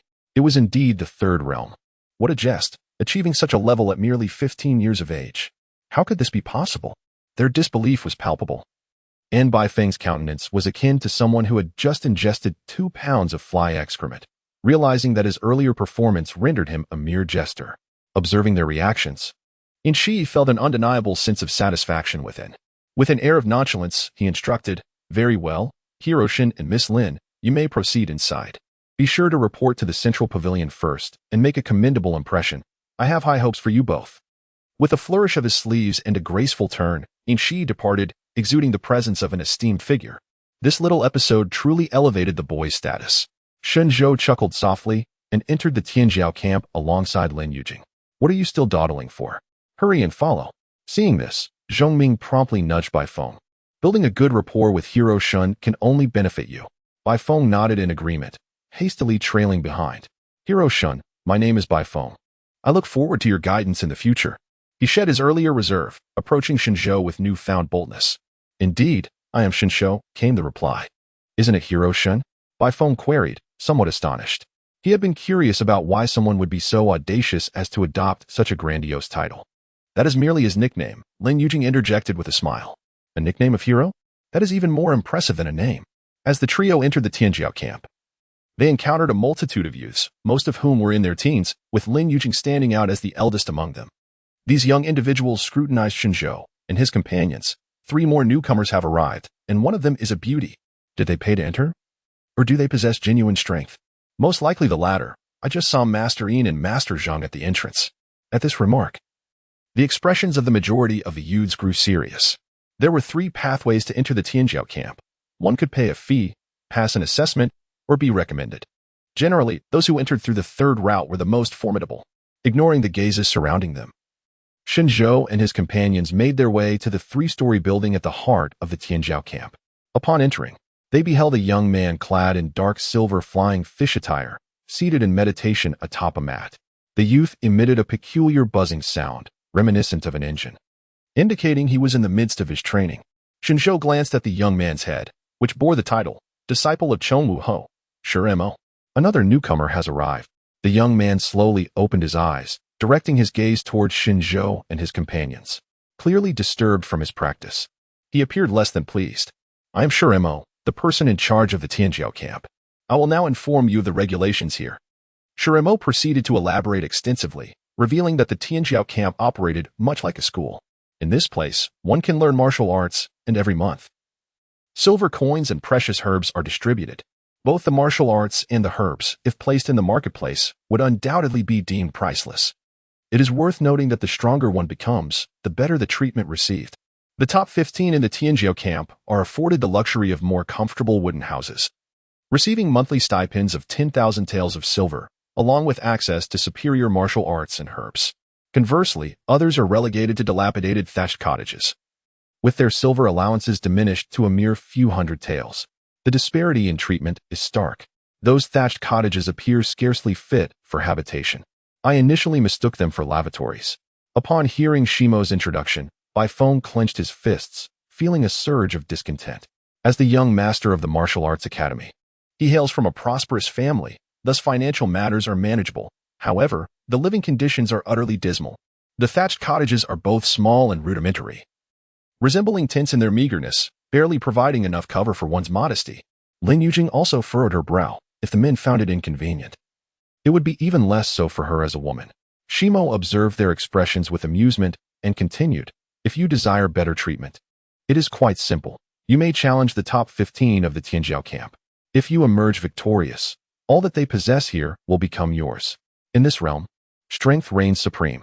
Now, you may either challenge the top 15 or randomly select a thatched cottage. Close your mouths and lie down obediently." After delivering these words, Shimo closed his eyes once more, signaling his disinterest in further engagement with Shen Zhou and his companions. Baifeng, feeling helpless, prepared to turn away, only to notice that Shen Zhou remained rooted in place. Shen Zhou's stillness prompted Lin Yujing to remain as well. "I have a question," Shen Zhou finally spoke up. Baifeng instantly realized that Shen Zhou, a prodigy who had reached the 3rd realm at the tender age of 15, would certainly not tolerate this indignity. Shen Zhou must be seeking information about the members of the top 15 in the Tianjia camp, intending to challenge them. There could be no doubt about it. "Speak quickly," Shimo retorted, his patience wearing thin from the interruptions to his practice. Shen Zhou continued, I have surveyed the surroundings and found that your accommodation is the finest. If I defeat you, will I then be entitled to reside in your quarters? Upon hearing this, Bai Feng's expression transformed into one of disbelief, his eyes nearly bulging from their sockets. Good heavens, he thought he had already assessed Shen Zhou's arrogance, only to discover it surpassed his expectations. While he was merely challenging a student, Shen Zhou had the audacity to challenge an instructor directly. Lin Yujing's lips twitched, revealing a resigned expression of I knew it. At this moment, even Shimo, who had been visibly irritated until now, was taken aback. He opened his eyes, gazing at Shen Zhou with astonishment, a grin breaking across his face. What a bold young man you are. This is the first time I have encountered such audacity in a student. The audacity lies with you, Bai Feng thought. For you have been so haughty from the very beginning. With a smile gracing his face, Shen Zhou retorted without reservation, even if you were a mentor. A bit of politeness wouldn't go amiss. What, are the disciples of the Chongwu Marquis all puffed up with arrogance? Ah, a mere child dares to teach me manners? How amusing. Shimo then leisurely rose from his seat, brushing off the dust from his clothes. Very well, I accept your challenge. However, as your mentor, it would be unfair for me to engage you directly, as it would amount to me bullying you. Therefore, as he spoke, he snapped his fingers with a light tap. In an instant, the vibrating hum emanating from Shimo grew even more pronounced, and the surrounding environment transformed dramatically. Doors and windows vanished, replaced by an overwhelming darkness. The ceiling, floor, and even the walls were shrouded in pitch blackness. Shimo, who had been standing before the trio, had also disappeared without a trace. What on earth is happening? Where have we ended up? Bai Feng exclaimed, startled by the sudden alteration in scenery, while Lin Yujing's face mirrored a sense of unease. Moments later, Shimo's teasing voice echoed around them. This is my martial arts. I have now confined the three of you in this space, granting you 2 hours. If you manage to escape, I shall concede defeat. Should you fail to do so, I will keep you here for 3 days and nights as a form of punishment. Chapter 47. The humility of youth. Is there truly such a form of martial arts in this world? It can even manifest into a shadowy prison, ensnaring individuals within. Bai Feng and Lin Yujing were taken aback by the prowess displayed by Shimo, while Bai Feng's heart brimmed with regret. He had believed himself to have been sufficiently arrogant during his time in Lin City, yet when compared to Shen Zhou, he seemed like a mere child. Following Shen Zhou's lead, he had no inkling that the latter would so readily offend the head of the talented camp. Being confined here for 3 days and nights was bearable, but having angered the instructor, how could he possibly continue his existence here? Bai Feng had hoped to graduate from this place and join the Chongwu Guard. Should he now apologize to Lord Shimo, claiming he had no connection to Shen Zhou? Merely a bystander? In that fleeting moment, Bai Feng's thoughts raced, but the next instant, he heard Shen Zhou's calm voice beside him. Close your eyes. Close my eyes? What purpose could that serve? Are they closed? Shen Zhou inquired once more. They are closed, Lin Yujing replied obediently. Bai Feng, however, scoffed. Did he truly believe that closing his eyes would somehow alter the dark prison? Before he could finish that thought, the previously pitch-black environment exploded with golden light. The terrifying brilliance instantly blinded him, and Bai Feng instinctively shielded his eyes. At that moment, the shadowy prison shone as brightly as day, even more dazzling. As if a miniature sun had been forcefully crammed into that confined space. Shen Zhou, bathed in an infinite surge of electric light, appeared as a true beacon of radiance. Ah, a genius. Pride is acceptable, but excessive pride verges on arrogance. Within the small building, Shimo gazed at the cramped black prison before him, shaking his head slightly. He had dealt with numerous arrogant individuals in the talented camp, yet he had to concede that this newcomer was the most audacious of them all. While others had clashed with their peers, this one dared to challenge him directly. In Shimo's eyes, if you're weaker than I, then I can scold you, belittle you. All at my whim. This was not merely his principle but the very way of survival in this world. The strong are revered. 3 days of confinement should suffice to instill some humility. If not, then further confinement would follow. Shimo had his own methods for handling the audacious. Casting aside his thoughts to meditate once more on the mat, returning to his cultivation. However, just as he settled, his eyes shot open again. No, something was amiss. By the time he realized this, it was too late. A blinding golden light enveloped his vision, followed by a resounding explosion. Boom! Struggling against the searing pain of the brilliance, Shimo forced his eyes open, his muscles tensed, veins bulging as a layer of black barrier enveloped his body. Full defensive mode. Yet, the anticipated attack never came. Within the dazzling light, Shimo discovered that Shen Zhou had somehow positioned himself directly before him, gazing down imperiously. The ethereal prison constructed by Shimo was shattered into fragments within the very first second by Shen Zhou's forceful impact. Subsequently, the reverberations spread, causing the entire pavilion to tremble slightly. The commotion here captured the attention of the students outside, who heard a sharp roar emanating from the central pavilion, accompanied by a burst of golden light that swiftly extinguished. What transpired in the pavilion? Why does it flicker like that? One student pondered. Could it be that Lord Shi has made another breakthrough? Another speculated. It must be so. Truly, Lord Shi is remarkable. Has he elevated his realm once again? I wonder when we will reach his level, they murmured in awe.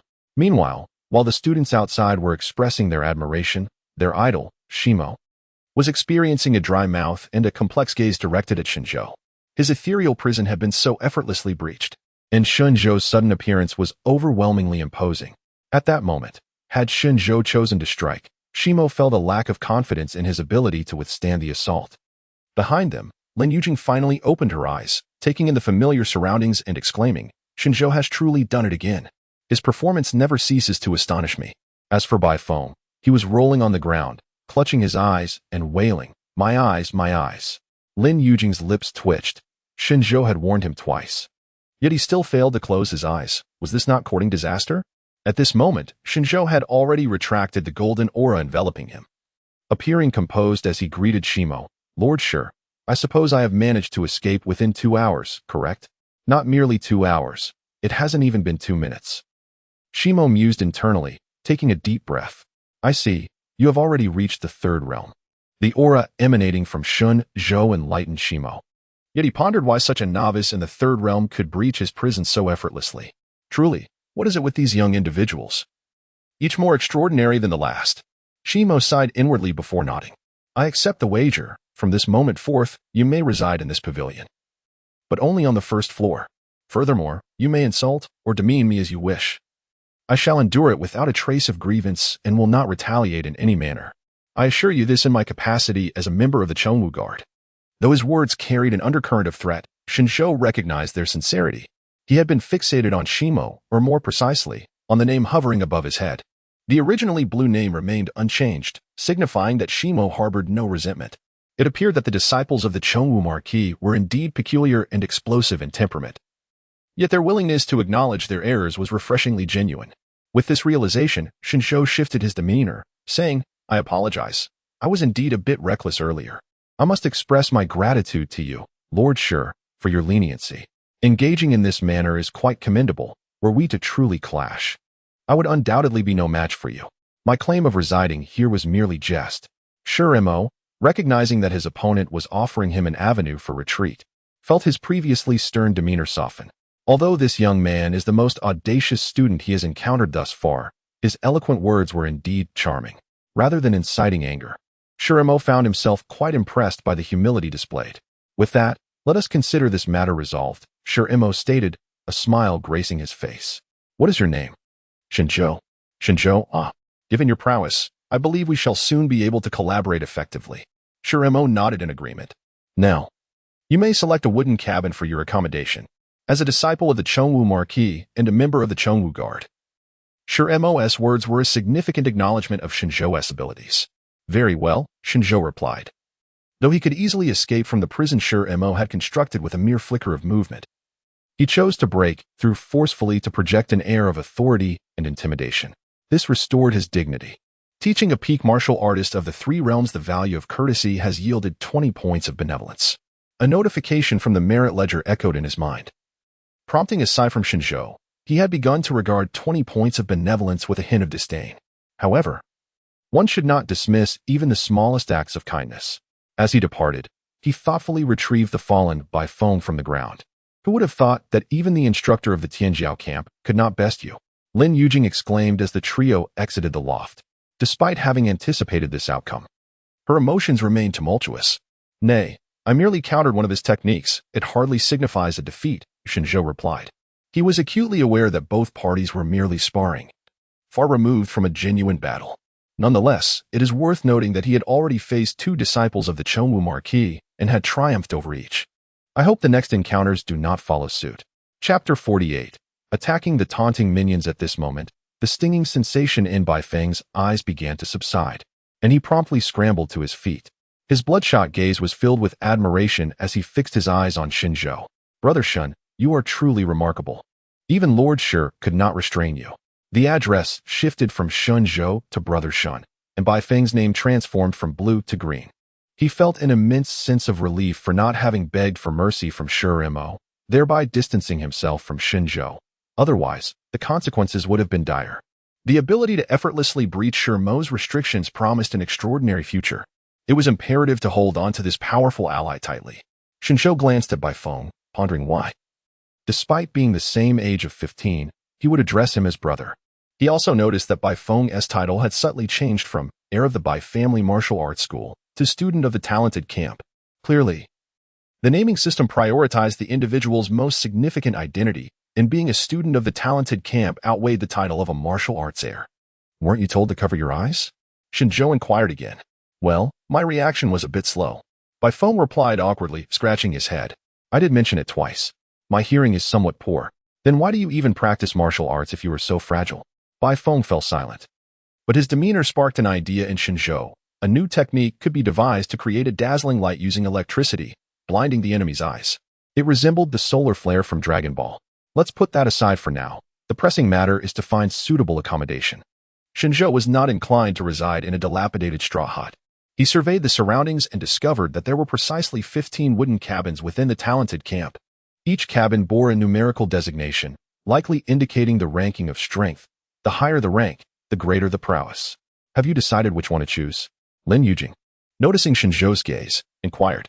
Naturally, the first one, Shen Zhou replied, striding toward the cabin ranked first. Actions spoke louder than words. Shen Zhou shared a common ambition with everyone present. As a genius, one must be audacious, seizing every opportunity and striving for the very best. The cabin area, designated as the private domain for the top 15 students, was generally avoided by others. However, upon seeing Shen Zhou approach, the surrounding youth reacted. Hey, that kid is heading toward the cabin. It seems he is about to issue a challenge. Isn't he a newcomer? Daring to challenge the top 15 on his first day. How bold. What do you know? This is what we call a fearless rookie. Go for it, my friend. I believe in you. Me too. Just do it, brother. The talented camp will cover medical expenses and provide ample medicinal materials. The surrounding youths displayed expressions of eager anticipation, engaging in endless chatter and jeers. As the news spread, more individuals emerged from their thatched huts. Watching others challenge the top 15 was among the few sources of amusement in the celestial camp. Life, after all, is fleeting. One must learn to derive joy from the experiences of others, thus finding happiness within oneself. Some even began to wager on the outcome of Shen Zhou's challenge. Not only ordinary students, but also several among the top 15 in the celestial camp emerged from their wooden abodes. They were potential challengers for Shen Zhou. Their gazes varied, some filled with disdain, others with focus, and some with caution. Yet, upon witnessing Shen Zhou heading directly into the depths of the camp, astonishment washed over them. Wait a moment. This kid actually intends to challenge the first-ranked Mo Wuhan. More audacious than I anticipated. Quite bold. Attempting to claim the top spot on his first day. Listening to the students' discussions, Bai Feng couldn't help but scoff. Was this what they called arrogance? What of Shen Zhou challenging the top student? If they saw Lord Shi being subdued by Shen Zhou, they'd likely be frightened into submission. Beside him, Lin Yujing cast a glance at Bai Feng, noting his excitement. Realizing he had fully immersed himself in Shen Zhou's perspective, relishing the moment. Shen Zhou, too, heard the murmurs of the students, yet paid them no mind. They could chatter as they pleased, provided their remarks did not descend into personal attacks. What kind of fool is this, seeking out the top contender right away, so eager to be beaten? Newcomers often display such arrogance. But they will soon learn humility after a good thrashing. This was the norm, as most students here were exceptional talents from various regions of Guanghan Prefecture. Having grown accustomed to being invincible among their peers, fostering an air of superiority, often looking down on others. Such was the pride of geniuses. Individuals as humble as Shen Zhou were a rarity indeed. Shen Zhou turned his gaze, swiftly locking onto the two speakers. Celestial Camp student Zhuang Yu and Celestial Camp student Yuan Yifei, both ranked among the top 15, one holding the 13th position and the other the 14th. Without hesitation, Shen Zhou strode purposefully towards them. The target shifted. He must prioritize attacking the one who had mocked him. Hey, This kid is coming our way. Perfect. Let us show him what we're made of. Upon Shen Zhou's approach, Zhuang Yu and Yuan Yifei remained unfazed, tightening their fists and assuming stances, ready for confrontation. Confident in their abilities, being members of the top 15, they were not intimidated by a newcomer. After all, dealing with a rookie would be a trivial matter. As Shen Zhou closed the distance, he pointed at one of them and declared, "I challenge you." The moment the word "you" escaped his lips, Shen Zhou suddenly vanished from sight. In the depths of his mind, the only thought consuming Zhuang Yu, pointed out by Shen Zhou, was, "Where is everyone? It's over." In an instant, Shen Zhou materialized behind him, delivering a powerful roundhouse kick that struck Zhuang Yu's back with the force of a firecracker, causing a visible shockwave to erupt. Bang! Zhuang Yu crashed heavily onto the unyielding obsidian floor, plunging into an eerie silence, motionless. He hadn't even glimpsed Shen Zhou's presence before he was inexplicably knocked unconscious by a single blow. What the hell is happening? Yuan Yifei, standing nearby, was utterly astonished. He felt as if the world had shifted before his eyes, as the figure of Zhuang Yu was replaced by Shen Zhou. Sensing the malevolent intent emanating from his adversary, Yuan Yifei took several hesitant steps back, stuttering, "Hey buddy, you've taken him down, but that means you can't come after me, right?" Chapter 49. The arrival of the King of Hell. Brother, you have successfully challenged Zhuang Yu, becoming one of the top 15 students. Henceforth, you can no longer challenge others. Only one challenge per day is permitted, so you cannot fight me. This is a rule of the Tianjiao camp. Yuan Yifei vowed that he had never spoken so fluently in his life, his words flowing like a rapid-fire performance. The other party approached with an intimidating aura, leaving him no choice but to cite the regulations in hopes of deterring the challenger. However, Shen Zhou's response was not verbal. Instead, it manifested as a fist, as large as a sandbag, rapidly expanding in Yuan Yifei's field of vision. The terrifying pressure of the wind surged towards him. In a moment of sheer panic, Yuan Yifei instinctively unleashed his most formidable martial technique.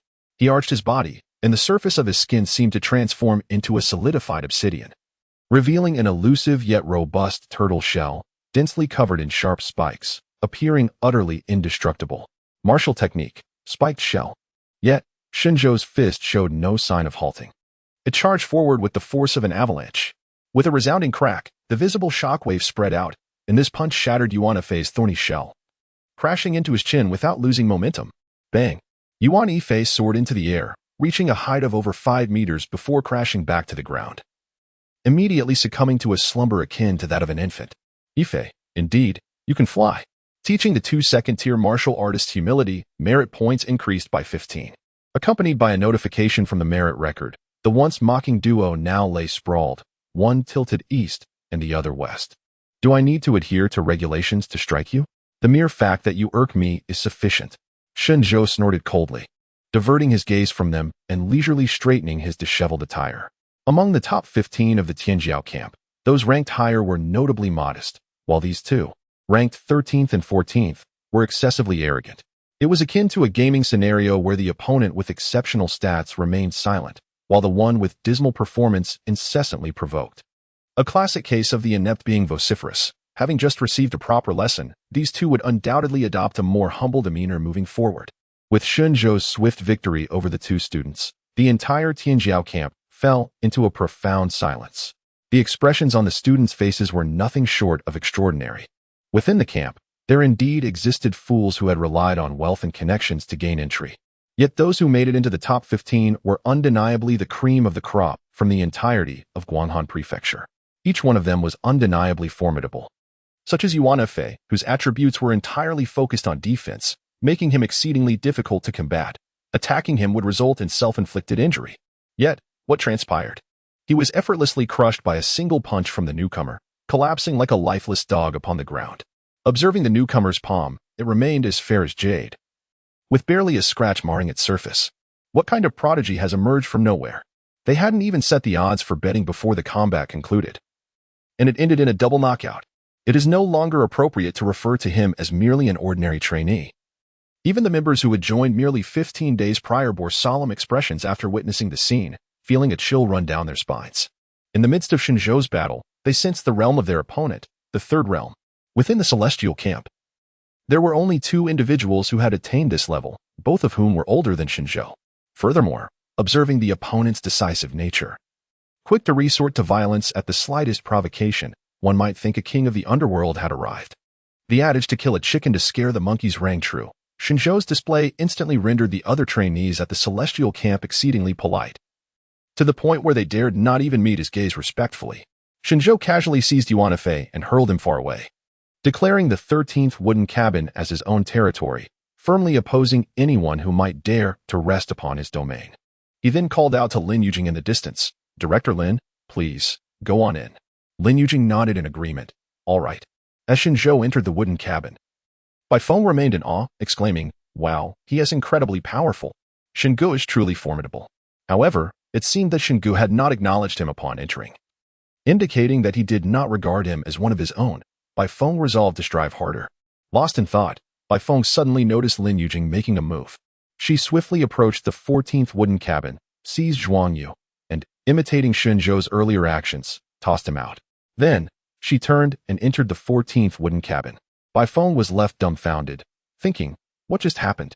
An opportunity to seize? How clever is this Lin's sister? Why didn't I think of that? Not only Bai Feng was astonished, the surrounding ordinary trainees were equally taken aback. This beautiful young lady had effortlessly claimed a spot for herself. They felt a mix of envy and resentment. Should they attempt to challenge her? Yet, recalling that she appeared to be allied with that formidable newcomer, perhaps it was better to reconsider. After all, they were accustomed to their humble straw huts and felt no urgency. Meanwhile, Shen Zhou stepped into the wooden cabin and surveyed his surroundings. The interior was modest, a bed, a wardrobe, a few tables and chairs, far superior to the rickety straw huts. Indeed, comparisons reveal the true nature of things. Additionally, Shen Zhou noticed a peculiar herb laid upon the table, unlike any ordinary medicinal plant, exuding an inexplicable charm. Even with his limited knowledge of herbs, he recognized it as a type of ginseng. This must be part of the monthly distribution from the celestial camp. Why was it left here unattended? He would gladly accept it, thinking about how to consume it, raw, cooked, or perhaps infused in alcohol. He was lost in contemplation when Lin Yujing suddenly knocked on the door. "Shen Zhou, I have claimed the 14th wooden cabin," she stated as she entered, her tone seeking approval. "Is that acceptable?" Shen Zhou readily agreed. "Of course. After all, one cannot inhabit 2 rooms alone. By the way, Master Lin, your arrival is quite timely.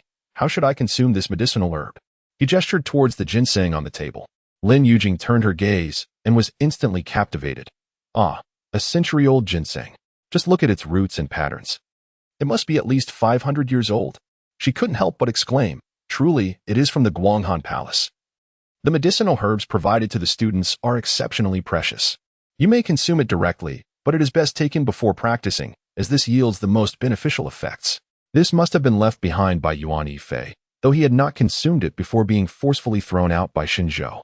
Well, I should return to my room shortly to see if Zhuang Yu has inadvertently left behind any valuable herbs as well. I see. Shen Zhou nodded in understanding, deciding to set the ginseng aside for now. With a place to stay and medicinal herbs at hand, it is time to dedicate oneself to study. With this thought in mind, Shen Zhou rose and made his way outside. "Where are you going?" Lin Yujing inquired. "To study diligently. Would you care to join me?" "Yes." Chapter 50. The Formidable Martial Arts. As the two emerged from the wooden cabin, they found themselves witnessing the aftermath of a fierce battle. The combatants were Bai Feng and another student named Lu Yiming, who ranked 15th in the Tianjia camp. It seemed evident that Bai Feng had initiated the challenge. Although Shen Zhou had not witnessed the entire encounter, he observed Bai Feng standing resolutely with blood-stained garments, while his opponent bowed in submission. Bai Feng's triumph over Lu Yiming had elevated him into the ranks of the top 15. It appeared that this prodigy from Lin City truly possessed remarkable skill. Following his victory, Bai Feng did not immediately return to the cabin, but instead hurriedly approached Shen Zhou, exclaiming, "Brother Shen, we shall be neighbors from now on." Indeed, they had become neighbors. The trio had arrived at the Tianjiao camp only to find themselves as the bottom 3 among the top 15 geniuses. "I am heading to the central pavilion to study martial arts. Would you care to join me?" Shen Zhou extended the invitation to Bai Feng. "Absolutely." Bai Feng nodded eagerly, feeling a surge of gratitude that Shen Zhou had taken the initiative to invite him. Their relationship had undoubtedly deepened. Thus, the 3 of them made their way toward the central pavilion. Inside, Shi Imo remained seated on a mat, eyes closed in meditation. Upon noticing Shen Zhou and his companions, he greeted them with a smile. "What brings you here?" "Master Shi, we wish to learn some martial techniques." Shen Zhou expressed their intent. unlike their first encounter. This time the atmosphere was much more cordial. Shen Zhou believed in reciprocity. If one treated him with respect, he would respond in kind. Very well, follow me upstairs. Sure Imo replied promptly. The four of them ascended to the second floor, where Sure Imo introduced, "This is the library. You may browse through any martial arts texts stored here. Whether you can successfully cultivate them depends on your individual talent and fortune. Browse freely?" Shen Zhou felt a surge of excitement. The Tianjia camp was indeed not a place one entered in vain, as it offered such opportunities for learning. This was precisely why he had come here. Lin Yujing and Bai Feng also smiled, captivated by the array of exquisite martial arts manuals before them, feeling elated at such unprecedented abundance. Although both Lin Yujing and Bai Feng hailed from martial arts schools, their backgrounds were humble, with only a scant selection of first-level techniques and even fewer second-level ones. In comparison to the official offerings, the difference was staggering. However, the sheer volume of available martial arts texts left them momentarily at a loss as to where to begin. Shen Zhou shared this sentiment, and suddenly a thought struck him. "Master Sure, do you have any incomplete martial arts texts?" "Incomplete martial arts?" Sure Imo inquired, slightly puzzled. "Yes. Those that are quite powerful but are rendered unusable due to illegible characters or missing sections that prevent complete cultivation." Sure Imo shook his head. "We do not have such texts. All our techniques are preserved in excellent condition." To his surprise, Shen Zhou furrowed his brow. He recalled that protagonists in novels often cultivated from such incomplete texts. What a pity, Guang'an Palace. Why preserve the techniques so meticulously? Is there a particularly formidable martial art that comes with immense risks and could easily claim one's life? Shen Zhou posed a second question. Lin Yujing and Bai Feng, who were nearby, were left in a state of astonishment. What peculiar demands was Shen Zhou making? Surely, conventional martial arts would suffice. Why seek out danger?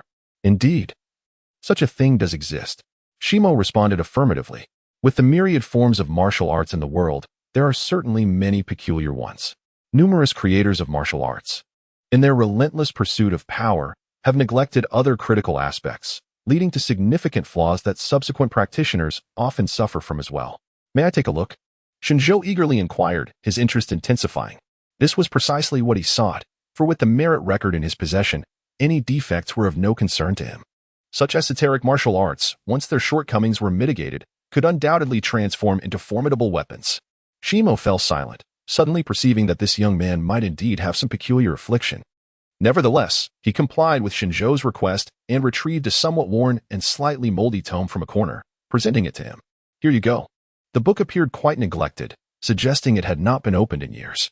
"Excellent, excellent," Shen Zhou thought, drawing upon his past experiences of perusing novels. Typically, such battle-worn editions were indeed treasures. Upon receiving it, he noticed the cover bore a single character, / Such an informal title for a martial art? Shimo nodded. It is said that this martial art was created over a century ago by a martial arts master who devoted his life to the art of slashing, pouring his heart and soul into its compilation. Sounds impressive, Shen Zhou remarked, raising his eyebrows. Even more so, Shimo continued. One day, while contemplating this martial art, the master inadvertently cleaved himself, his body reduced to mere fragments. Do you know why it is called slash? It is because the master perished before he could bestow it a name, and later generations simply assigned it one. Seeing Shen Zhou, usually so audacious, fall into silence, Shimo's face broke into a smile as he elaborated. Because it was created by a master, many sought to practice it, and, well, their fates were rather similar.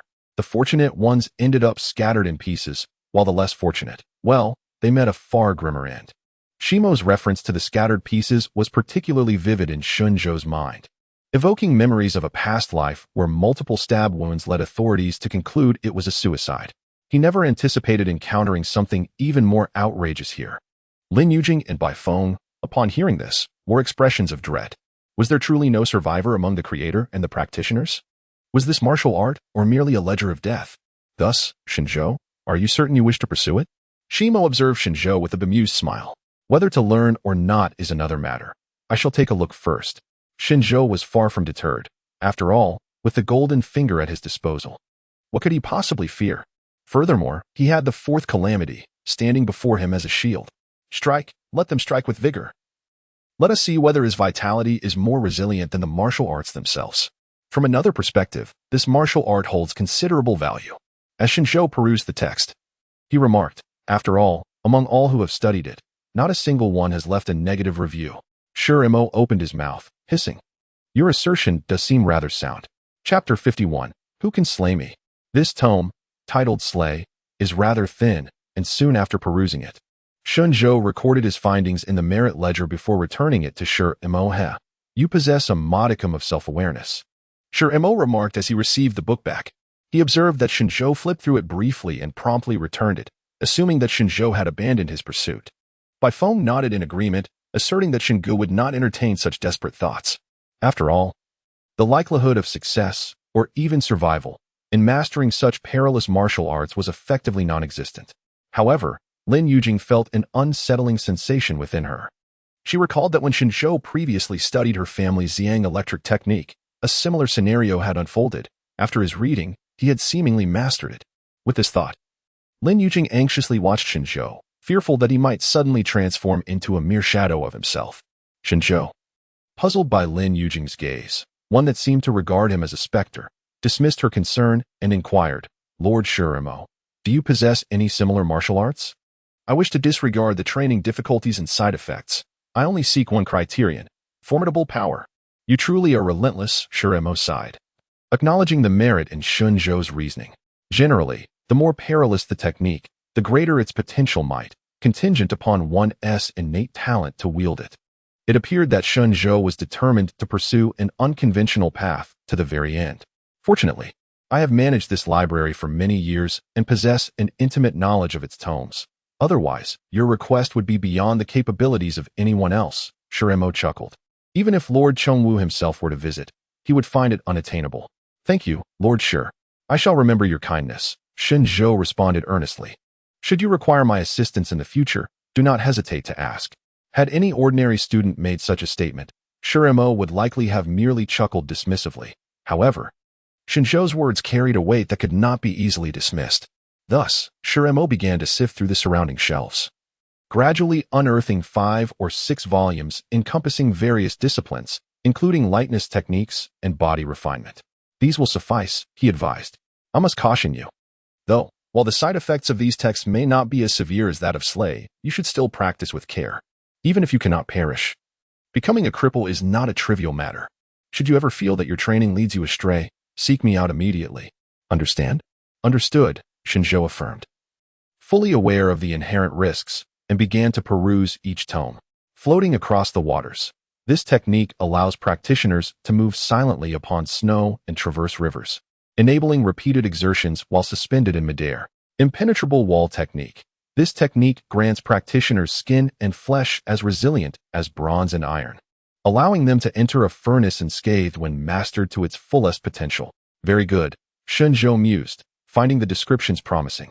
He resolved to make full use of the merit ledger to document his findings.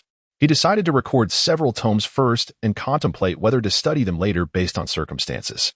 Meanwhile, Lin Yujing and Bai Feng, witnessing Shen Zhou's actions, began to seek Shurimo's counsel as well, recognizing that it would be far wiser to have someone with knowledge assist them in their selections rather than choose independently. Naturally, Shurimo acquiesced, and during their conversation, Shen Zhou successfully incorporated the ancient tomes he had perused into the merit record. Splendid. He now possessed a personal repository of martial scriptures. Lord Shi, I have another inquiry. How should one cultivate in the third realm? Shen Zhou humbly sought guidance once more. The second realm involves the refinement of bones using true essence, while the third realm pertains to the purification of blood through the same means. Shurimo promptly elucidated. Both are referred to as jade bones and silver blood, necessitating the practice of breath regulation. The technique you are mastering is quite formidable. The quality of the blood you refine will likely surpass that of ordinary practitioners in the third realm by a considerable margin. Shurimo began to explain in detail. Shen Zhou listened intently. He merely needed to understand the execution, leaving the remaining intricacies to be completed by the merit record. With the selection of techniques finalized and the methods of cultivation firmly grasped, Shen Zhou, accompanied by Lin Yujing and Bai Feng, departed. However, once they had left, Shurimo discerned a peculiar issue. According to regulations, scriptures could be taken, provided the students did not remove them from the camp. Yet, Shen Zhou, he had not taken a single tome. This young man had made him search for ages, rummaging through the texts, only to leave empty-handed. What a futile endeavor. Brother Shen, why have you not taken any martial arts manuals? Bai Feng inquired in astonishment upon seeing Shen Zhou's empty hands outside the pavilion. Shen Zhou did not respond, but merely returned a smile. He chose not to elaborate. Maintaining the image of a powerful and enigmatic figure was paramount, so as to uphold his reputation as a genius. In other words, he was merely putting on a facade. The three of them had each gained something, and upon returning to the camp, they promptly retreated to their respective quarters to cultivate. Shen Zhou sat cross-legged on his bed, reviewing his merit points in the merit record. 315 points. Initially, he considered this a substantial sum, but with so many techniques now occupying his mind and the need to elevate his realm, he suddenly felt it insufficient. Whatever enhancement he could achieve would be worthwhile. Shen Zhou resolved to focus on ascending his realm first, as it was an essential requirement that would provide a comprehensive and tangible improvement compared to the techniques themselves. He first consumed the 500-year-old ginseng, and a new round of cultivation began. Consumed 150 virtue points. You activated the breathing technique to mobilize your entire body's true essence, filtering the blood. Through your efforts and the assistance of the medicinal effects, you successfully eliminated all impurities from your blood, and a strand of silver radiance was born within. You have ascended to the third realm, third level. Consumed 250 virtue points. Through your relentless and persistent refining day and night, more silver radiance, true blood, surged forth from your body. You have ascended to the third realm, sixth level. Consumed 450 virtue points. Your blood has undergone a complete metamorphosis, resembling a vast silver ocean, roaring and boiling within your inner world, and your five senses have been greatly enhanced. You have ascended to the peak of the third realm. At the moment these words were inscribed, Shen Zhou felt an unparalleled force surging into every cell of his body. The silver blood and white jade bones complemented each other, while his senses were immensely heightened. He could discern even the tiniest particles of dust in the air and capture the heartbeat of the surrounding students. Glancing at the transparent health bar in the lower left corner of his vision, he noted it occupied half the width of his sight. With such a length, it could only belong to a formidable boss. At that moment, Shen Zhou felt an urge to proclaim, "I am at the peak of the third realm. Who dares to kill me? Who can kill me?" After calming his excitement, he marveled again. "I never expected to elevate an entire realm. It seems that each time I upgrade, I ascend directly from beginning to end. How straightforward and brutal. If I had known, I should have consulted Shimo on how to cultivate in the fourth realm. I wonder if he understands." Considering I recall Shimo also being at the peak of the third realm. As he continued his cultivation, his realm now equaled that of the instructor. The journey of cultivation was far from over. Shen Zhou glanced at the balance of the merit record, 465. It had diminished significantly in an instant. Shen Zhou shook his head. It seemed improbable to learn all the remaining techniques. He decided to press on and test the technique Shimo had praised it so excessively. It had piqued his curiosity. He must try it. Chapter 52, Divine Severance, Initiate. Shen Zhou took a deep breath and declared, "Divine Severance, Initiate." Consuming 300 points of virtue. You have unveiled this fearsome martial manuscript. You discern that its profound essence is exceedingly radical, compelling you to transform every aspect of your being into an unparalleled blade.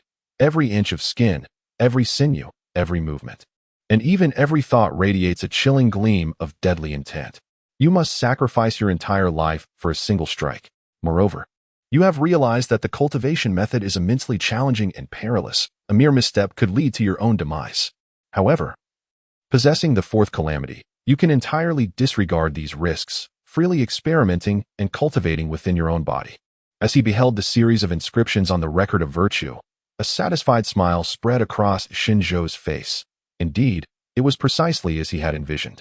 This was the confidence bestowed upon him by the fourth calamity. He could act with reckless abandon. Lost in thought, Shen Zhou suddenly noticed a reaction from his health bar. To his astonishment, over half of it began to diminish in small segments. This was not merely surprising, it was disconcerting. Was the reaction truly this severe? Wait a moment, record of virtue.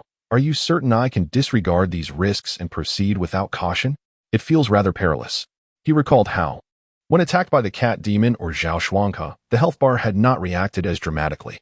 A sense of unease washed over him as he fixated on the dwindling health bar. Should it fall to 1/4, he would decisively halt the endeavor. Fortunately, after a decline of merely 1/5, it stabilized. Simultaneously, the record of virtue displayed more text. You have initially grasped the method of executing severance. Severance, beginner level. What is this? Just the beginning? Shen Zhou could not help but inwardly exclaim. having spent 300 points of virtue only to reduce his health by 1/5. And still be at the beginner level? Yet, no sooner had he voiced his discontent than he felt an indescribable surge of power within him. This power. In the next moment, he subtly moved his finger. Boom. The ground before him erupted violently, revealing a chasm approximately 1 meter long. With a mere gesture, he could unleash a devastating strike. Shen Zhou gasped in astonishment. What on earth is this? How can it be so extraordinarily powerful? To think. This is merely the beginner level. It is no wonder that the survival rate for practitioners of this martial art is 0. The risks are absurdly high, yet the effects are equally phenomenal. Shen Zhou resolved that this martial art would undoubtedly become his primary focus. It was perfectly suited for him, not only for its might, but also for its sinister nature. A mere flick of the finger could cleave a person in two, a quintessential technique for ambush. Shen Zhou relished the art of stealth and subterfuge, finding it remarkably effective and adding an element of intrigue to the battles he engaged in. At this moment, I truly wish for a challenger among the students. Shen Zhou, having recently acquired remarkable skills, could not help but feel a surge of excitement, imagining someone arriving to test him. However, given the recent events at the Tianjia camp, it was unlikely that anyone would be foolish enough to engage him at this time. Moreover, it was critical to note that his benevolence points had nearly been exhausted. Most of the students at the camp were merely young children, lacking the notorious criminality of someone like Zhao Shuanghe, making even a single act of kindness a formidable challenge. Now that he had mastered the arts and elevated his realm within the Tianjia camp, perhaps a tactical retreat was in order. As Shen Zhou pondered, he suddenly heard a voice from outside. Lord Shi has decreed that the top 15 Tianjia must immediately proceed to the central pavilion for an important discussion. Important matters? Although he was unaware of the specifics, as one of the top 15, Shen Zhou felt a sense of duty to comply. He gathered his thoughts, exited the wooden cabin, and, alongside Lin Yujing and Bai Feng, made his way to the central pavilion.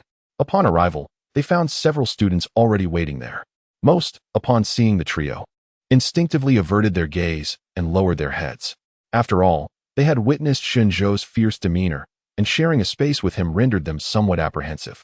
However, a few students who had not been present during previous encounters remained, one of whom, a young man, remarked in surprise, "Oh, the top 15 have changed dramatically this time. These three are all unfamiliar faces." With a refined smile on his face and a folding fan in hand, he approached them and bowed slightly, saying, "I am Lu Tianrang. May I ask how to address the three of you?" Lu Tianrang, 19 years of age, ranked second in the Tianjiao camp, had already attained the second level of the third realm. Bai Feng was the first to respond. "I am Bai Feng. I am Lin Yujing, and this is Shen Zhou," she added, nodding toward her companion while providing the introduction. Bai Feng noted this exchange, understanding that a powerful figure like Shen Zhou would likely refrain from self-introduction, necessitating the assistance of those nearby. Thus, he thought to himself that in order to deepen his friendship with Shen Zhou, he would eagerly take on such roles in the future. It seemed that Lin Yujing was quite adept at flattering Shen Zhou. Otherwise, they would not have remained in each other's company for so long. It appeared that three formidable individuals had joined the ranks of the Tianjiao camp. Lu Tianrang continued, waving his fan and expressing, "This is indeed a blessing for our Guanghan palace." Shen Zhou cast a glance at him, sensing a certain pretentiousness in Lu Tianrang's demeanor. Yet, it mattered little. Everyone had the right to present themselves as they wished, and he himself enjoyed a bit of posturing, as long as it did not veer into mockery. Suddenly, he wondered, where was Mo Wuhan? Was he late again? Someone inquired aloud. He always arrived last to meetings, merely to create an impression of importance. Others chimed in with playful complaints. Just as they spoke, a long-haired youth entered the pavilion, his flowing locks and refined features reminiscent of a hero from an ancient drama. In the prestigious Tianjiao camp, there stood Mo Wuhan, a 17-year-old youth at the third realm's 5th level. Upon entering the arena, he cast a calm gaze around, surveying the scene with an air of indifference, hardly paying heed to the three newcomers, though his eyes lingered momentarily on Lin Yujing. "Ah, it seems there is yet another who seeks to impress." Once all 15 of the foremost individuals had gathered, they commenced discussions regarding the purpose of this assembly.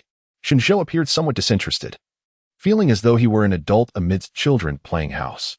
Fortunately, this sense of ennui did not last long, as the esteemed Shimo made his entrance. "Lord Shimo." The assembled prodigies bowed in respect, and Shimo promptly articulated the reason for their gathering. "Lord Chongwu will emerge from his seclusion in half a month's time. He will select one or perhaps several among you to become his disciples." At this declaration, the eyes of the talented individuals sparkled with excitement. For an ordinary warrior, receiving guidance from Lord Chongwu would be a fulfillment of one's aspirations, yet now, they were presented with the extraordinary possibility of becoming his disciples. What an immense honor! However, before this could be realized, there loomed an exceedingly significant assessment. Shimo shifted the conversation. The Guanghan Palace will grant you a perilous opportunity for practical combat. You shall venture to the Henglin mountain range to exterminate demons. At this moment, Shen Zhou's eyes gleamed with anticipation. Chapter 53. The genius must surpass levels. Apart from Shen Zhou, who wore an ecstatic expression, the other participants exhibited a range of emotions, some eager with anticipation, while others appeared anxious and apprehensive. Before joining the talented camp, each individual had their unique background. Some, like Lin Yujing, were seasoned veterans who had faced life and death struggles, while others, like Bai Feng, were novices who had never encountered a demon. Although they were all deemed exceptional talents with seemingly comparable abilities, the reality was more complex, as mindset and experience significantly influenced the outcomes of battles. It was not uncommon for a more experienced and composed second-tier martial artist to defeat a third-tier opponent. This situation mirrored the narrative in the legend of Lianqing, where the four masters of falling flowers and rushing water were vanquished by the blood knife ancestor, resulting in 3 of them being killed. Shimo observed the expressions of the gathered students and continued. Lord Chongwu hopes that through this practical combat, you will unleash your potential and cultivate your combat experience. After all, the essence of martial arts is to vanquish enemies and eliminate demons. If you only engage in sparring within the camp, you might as well be useless. To motivate everyone, the Guanghan Palace established a reward system based on points. For every first-tier demon you slay, you earn 1 point. For a second-tier demon, 2 points. And for a third-tier demon, a staggering 20 points. Upon hearing about the third-tier demons, several participants gasped in astonishment, knowing that only a handful among them had reached that level. What? Are we afraid now? Shimo scoffed. Remember, you are in the talented camp. All of you are labeled as geniuses. It should be commonplace for you to engage in combat across tiers. And even if you cannot manage a one-on-one fight, surely you know how to team up. The students found themselves at a loss for words, for his words rang true. As elite geniuses, they had been selected from millions, and their capabilities were undoubtedly superior to those of their peers in the same realm. Having struck a firm yet motivating tone, Shimo continued, your efforts will not go unrewarded. The points you accumulate can be exchanged at the treasure pavilion of Guanghan Palace for various items. Understand that the treasures within that pavilion represent the very essence of the Guanghan Palace. There, you will find top-tier martial arts, rare medicinal herbs, and extraordinary treasures you have never even encountered. With this proclamation, the students' apprehensions dissipated, replaced by fervent excitement as they rubbed their hands in anticipation. The prospect of acquiring the premier martial arts of Guanghan Palace, the very foundation of Guanghan Prefecture, was irresistibly enticing. Shen Zhou raised his hand and inquired, Lord Shimo, may I ask if there are martial arts in the treasure pavilion that surpass Zhan? Shimo cast a curious glance at him before nodding. Indeed, in his view, the martial art Zhan could hardly be considered powerful. Those who had attempted it had perished, and no one had ever successfully demonstrated it. Could such a technique truly be associated with strength? With a deep breath, Shen Zhou found himself stirred by the excitement. The words of Sure Mo tantalized the crowd, and seeing the eager expressions on the students' faces, he nodded in satisfaction. The demon extermination will take place in 3 days, so use this time wisely to prepare. As Shen Zhou and the others departed from the loft, the news swiftly circulated throughout the Tianjia camp.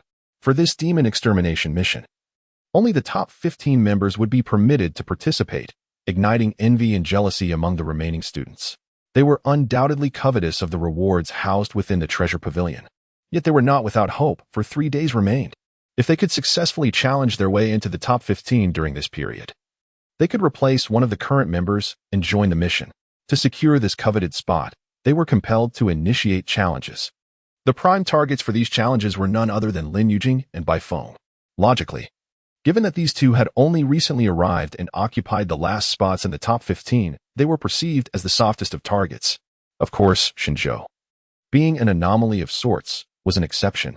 Bai Feng had only fought once, while Lin Yujing had yet to engage at all, having merely benefited from the circumstances to find herself among the top 15. Previously, the students had refrained from challenging Lin Yujing due to Shen Zhou's formidable presence. But now the stakes had changed. Faced with such immense potential rewards, they felt compelled to take a chance. I challenge you, number 14.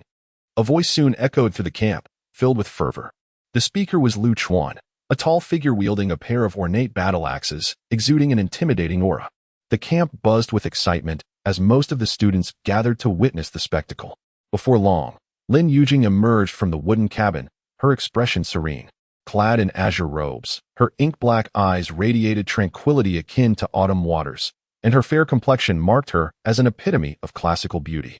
Merely locking eyes with Lin Yujing caused Lu Chuan's bravado to falter, his face tinged with a hint of crimson as anxiety coursed through him.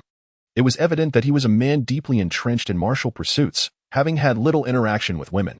Stay calm, stay calm. She is merely beautiful, he reassured himself. I must not show mercy. I must unleash my utmost strength to claim that spot. Just as Lu Chuan bolstered his resolve, his gaze inadvertently drifted and landed on Shen Zhou, who stood nearby, observing intently. His earlier confidence evaporated in an instant, replaced by heightened nervousness. What if he actually defeated Lin Yujing? Would Shen Zhou retaliate against him? Do not be anxious, Lin Yujing spoke softly, seemingly perceiving his trepidation. Rest assured. He is his own person, and I am mine. If you truly manage to best me, Shen Zhou will not act against you. I assure you on my honor. A sigh of relief escaped Lu Chuan. Her words felt genuine, easing his apprehension considerably. He promptly raised his dual axes, adopting a combat stance. However, Lin Yujing pivoted her words. If you wish to win against me, first overcome this. With a swift motion, she tossed a black orb from her palm. What is this? As Lu Chuan stood in confusion, the black orb suddenly swelled and burst, revealing a colossal creature within. It resembled a moving hill, towering over 5 meters in height. Its body clad in resilient armor, with eyes that burned like fierce flames. Most striking was the sharp horn atop its head, glinting with a deadly sheen. Unmistakably a rhinoceros demon. No, how did a monster emerge here? What is the situation? The appearance of the rhinoceros demon startled the assembled students, but soon some recognized it. This was the young lady's martial talent. Such an impressive martial prowess, capable of commanding a demon. Lu Chuan stood astounded, never anticipating that he would have to battle such a terrifying beast. Come forth. Lin Yujing waved her right hand, a trace of gallantry gracing her exquisite visage. You shall fall beneath the iron hooves of my Paichin. With a roar, the creature, akin to a tank, charged at Lu Chuan. In an instant, he was overwhelmed. With a mere gesture, Lin Yujing commanded the demon named Pai Chun to dissolve back into the black orb, merging into her palm. She was acutely aware that, due to her position at the back, many challengers would inevitably approach her next, prompting her to display a modicum of her strength to deter some from causing her further trouble. Although her cultivation talent was not the highest, she considered her martial ability top tier, even if it still fell short of Shen Zhou's. Indeed, the esteemed Lin possessed formidable strength. Shen Zhou nodded to himself, recognizing the convenience of the Pokball, allowing battles to unfold without his direct involvement. Moreover, judging by Lin's demeanor, she likely had more secrets up her sleeve. His teammate was quite enigmatic. Following this battle, no student dared to challenge Lin Yujing again, resulting in Bai Feng becoming the unfortunate target. Increasingly pressured as all students vied to confront him. Chapter 54, Do You Prefer Unfairness? The past 3 days have been the most hectic for Bai Feng. Periodically, challengers would arrive at his doorstep, but fortunately, the Celestial Camp enforces a rule that prohibits challenging the same individual within a 2-hour interval. Otherwise, the relentless onslaught would surely exhaust him. During this time, Shen Zhou observed Bai Feng's battles and discovered that this young man was an archer, capable of conjuring a violet longbow with his left hand and launching attacks from afar with true essence as arrows. Clearly, Bai Feng possessed remarkable martial arts talent and excelled as an ADC. His strength was indeed formidable. Through continuous combat, Bai Feng demonstrated rapid progress, ultimately managing to maintain his position at the bottom of the rankings. As the 3 days swiftly passed, the composition of the top 15 remained unchanged. On that morning, a group led by Shi Mo departed from Guanghan City in several horse-drawn carriages. Their destination, the Hunlin mountain range, was a vast and dense forest. One end bordered Songlin County of Guanghan, while the other met another state of the Yin Kingdom, Jiarui. It was said that terrifying monsters lurked within the Hunlin Mountains, posing significant dangers. However, they would not venture deep into the wilderness.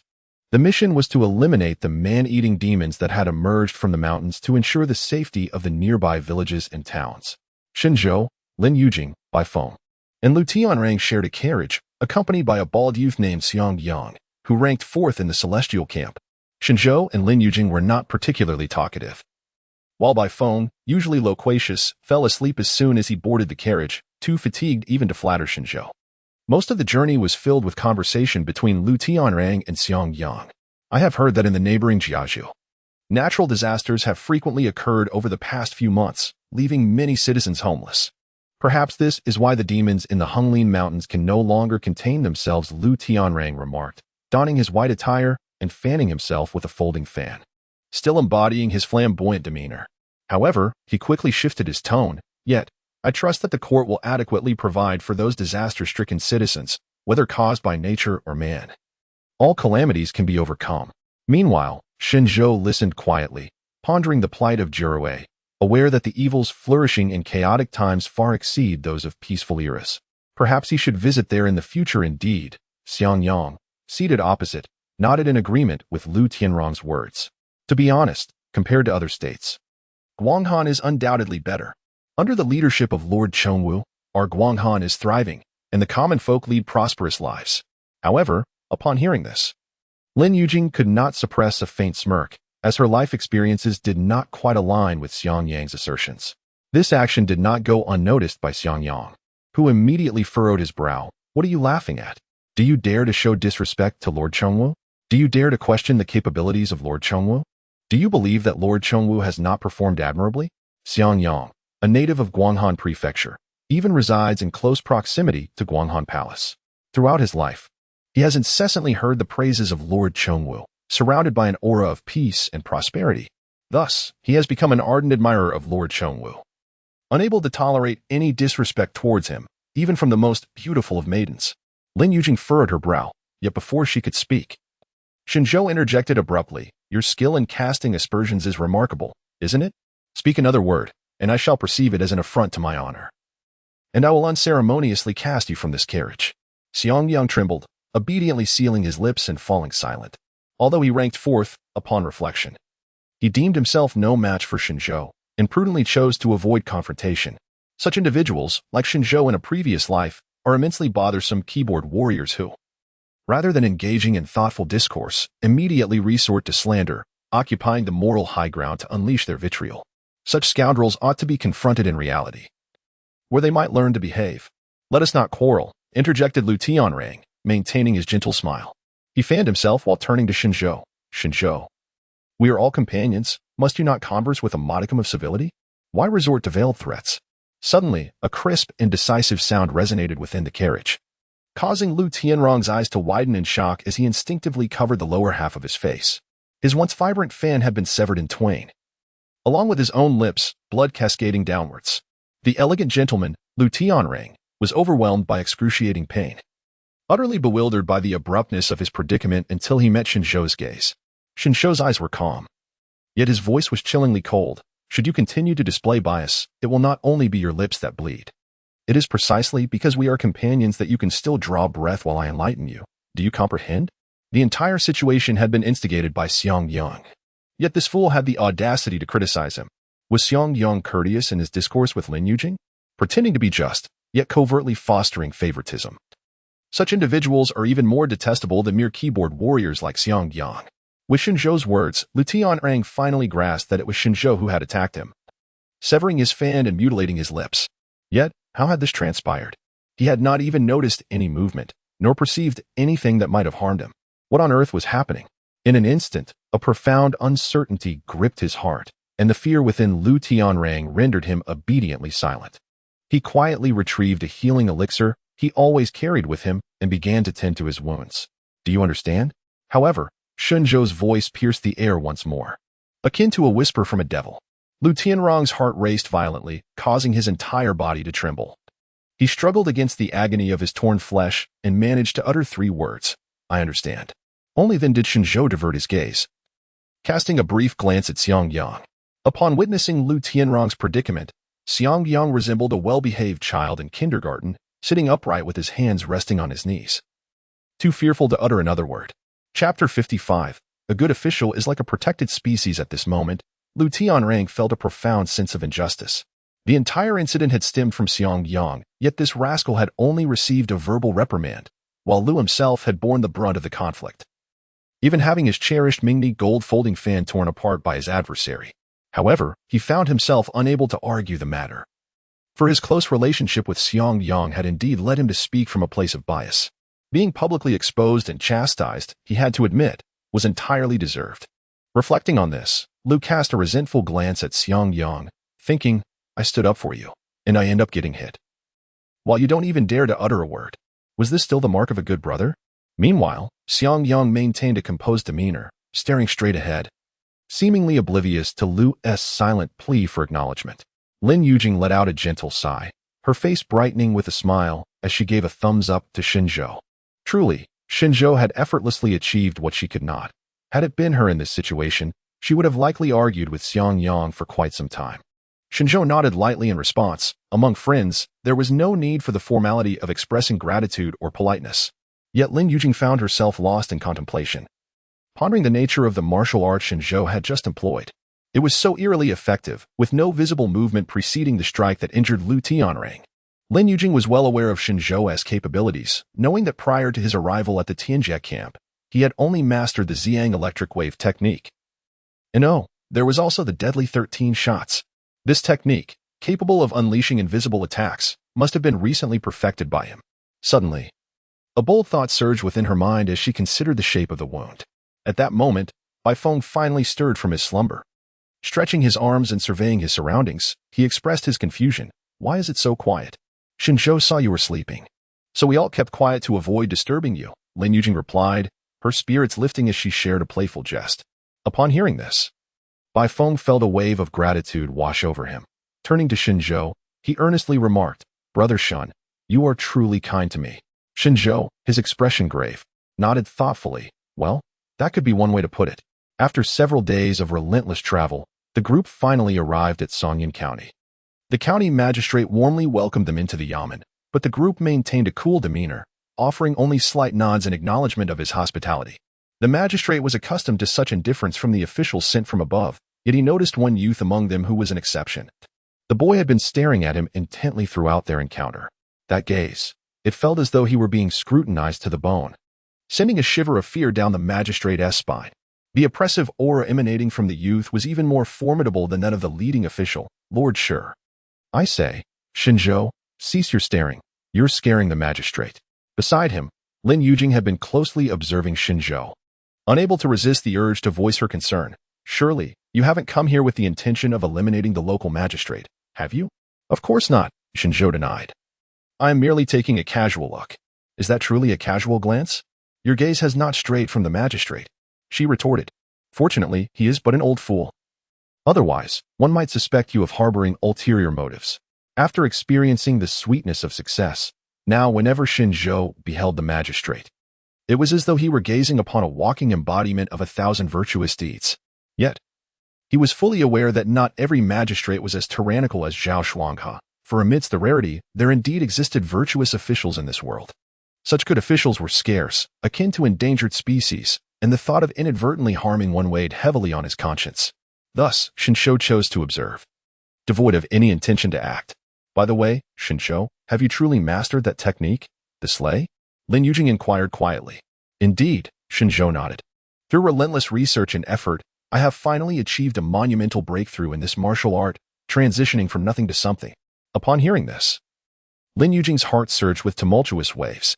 Had he truly succeeded? That martial art, which had a survival rate of 0, had actually been mastered by Shen Zhou? A monster, she murmured softly. Shen Zhou chuckled. Next time, perhaps choose a more flattering descriptor. I have grown weary of that term. Ah, by the way, Tianrang, why have you remained inside the carriage during our travels? A voice suddenly inquired about Lu Tianrang from a distance. While others would typically step out of the carriage for fresh air, Lu Tianrang had nestled inside the vehicle like a refined lady.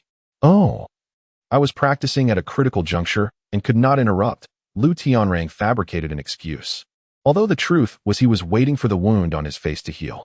Although Shen Zhou had sliced his mouth, for a martial artist of the third realm, it would only take a few days to recover. His reluctance to emerge was also fueled by the same embarrassment that had plagued Yin Shiwu earlier. He feared losing face and prestige. As Lu Tianrang explained, he stole glances at Shen Zhou, silently praying that the latter would not expose his deception. However, Shen Zhou was indifferent to him. He was the type to settle scores immediately. In his view, delivering a blow was sufficient to settle the score. And he would not persist like a jilted lover. Naturally, most would worry about potential retaliation, but for Shen Zhou, it was of no concern. He possessed a divine skill, the eye of natural disasters. Lu Tianrong's name remained blue overhead. If he were to be struck and his name turned orange or red, Shen Zhou would not hesitate to retaliate. The group lingered only briefly at the county office before proceeding, guided by the local constable, to the site of the recent demonic disturbances. In a village known as Lioli, a handful of impoverished farmers stood scattered in the fields, toiling under the sun. Upon the arrival of officials, they gradually gathered, silently observing the unfolding scene. This was the place. The county lieutenant led the crowd to a thatched hut. This is the farthest reach of those malevolent beings, and this family has suffered greatly at their hands. The lieutenant's voice was grave as Shimo nodded, stepping forward to push open the wooden door. The cramped, dimly lit room was pervaded by a foul stench. Sunlight filtered through, casting a dull crimson hue. Inside, it was impossible to discern whether the grotesque mass was composed of flesh or entrails, strewn haphazardly about. The expressions of those present varied widely. Xiang Yang and Bai Feng appeared ashen, while Lin Yujing and Mo Wuhan maintained an impassive demeanor. Shen Zhou brushed past Shimo, entering the hut first to scrutinize the surroundings. He recalled how the three cat demons from Chaqing County had been meticulous in their consumption of human flesh, leaving only bare skeletons behind. In stark contrast, here, blood and viscera lay carelessly discarded. If the cat demons had killed for sustenance, then these malevolent entities acted purely for amusement. How audacious. With this thought, a cruel smile crept across Shen Zhou's lips. Chapter 56. You are all mere mortals. Outside, the county officer spoke again. Ahead of this Luli village lies another settlement. However, the demons arrived with alarming swiftness under the cover of night, leaving us unable to respond in time. The entire village was devoured. His voice faltered, thick with emotion. Later, we gathered our forces. But after the demons had finished their slaughter, they retreated into the treacherous terrain of the Honglin mountain range. Even with bows and crossbows at hand, it was simply no need to elaborate. Shimo interjected, turning to the assembled prodigies, his voice resolute as he commanded, all members of the prodigy camp, heed my call. We shall act immediately to eradicate these malevolent beings. The response, however, was rather feeble. A sense of uncertainty hung over the majority of the prodigies. Their initial enthusiasm for the treasures of Guanghan Palace had been swiftly quelled by the gruesome reality before them. Until now, most of their battles had been mere sparring sessions, and the abrupt transition to actual combat was daunting. Witnessing the hesitance among his peers, Shimo sighed, recognizing that these gifted individuals were still young saplings in need of nurturing and encouragement. Just as he was ready to offer some uplifting words, a voice interrupted him with a firm pat on his shoulder. Lord Shimo, I shall take my leave first. Your rallying cry can be left for these mortals to hear. The young man in the green robe stepped out of the thatched hut, his expression calm as he looked towards Lin Yujing. Shall we go together? Very well. Lin Yujing nodded, her palm conjuring a dark orb that, upon casting, summoned the Lingqing bird demon. Shen Zhou was slightly taken aback. Lin Yujing seemed to understand him well, presenting the bird demon even before he could utter a word. Having such a perceptive companion was indeed convenient. The two of them leapt onto the bird's back in succession. Wait, Xingu, take me with you. Bai Feng called out eagerly. Lin Yujing cast an inquiring glance at Shen Zhou. Shen Zhou replied, You're not suited for high-level encounters. Bai Feng wore a puzzled expression, and Shen Zhou, disinterested in further explanation, relented. All right, come aboard. Great, Bai Feng exclaimed joyfully, joining them on the bird's back. In his eyes, adventuring alongside a powerhouse like Shen Zhou would surely minimize the dangers they faced. In the next moment, the Lingqing soared into the sky, carrying the three of them towards the Honglin mountain range. Observing Shen Zhou's swift departure, Shimo opened his mouth, at a loss for words. Truly, some perish from drought, while others from flood. Some tremble in fear, unwilling to act, while others fret over missing the opportunity. Mere mortals. How dare they refer to me as such? In the midst of it all, the strikingly handsome Mo Wuhan muttered to himself, letting out a cold snort as he whisked away, transforming into a fleeting shadow headed into the distance. With a disdainful click of his tongue, the lad named Shen Zhou unleashed a scathing tirade, leaving Lu Tianong reluctant to be regarded as a mere mortal. Murmuring under his breath, he swiftly resumed his elegant demeanor, gracefully keeping pace with Mo Wuhan. As one of the top 3 prodigies of the Tianjiao camp, he was determined not to let Shen Zhou steal the limelight. Tianyong, wait for me. Xiang Ying inhaled deeply, trailing closely behind. Not only they, but the remaining prodigies also fell silent, turning away in unison. Shen Zhou's words had evidently struck a chord, as they were among the top 15 talented youths of Guanghan Prefecture, accustomed to hearing accolades throughout their lives. Yet now, they found themselves reduced to Shen Zhou's mere mortals, a slight they could hardly endure. In an instant, all the gifted youths departed in a hasty retreat. Prompting a chuckle from Mo excellent. Shen Zhou's casual remark proved far more effective than the lengthy motivational speech I was about to deliver. Well, is this what flying feels like? It's exhilarating. Bai Feng couldn't contain his excitement as it was his first experience soaring through the skies. You shouldn't be up here. Lin Yujing interjected with a shake of her head. Why?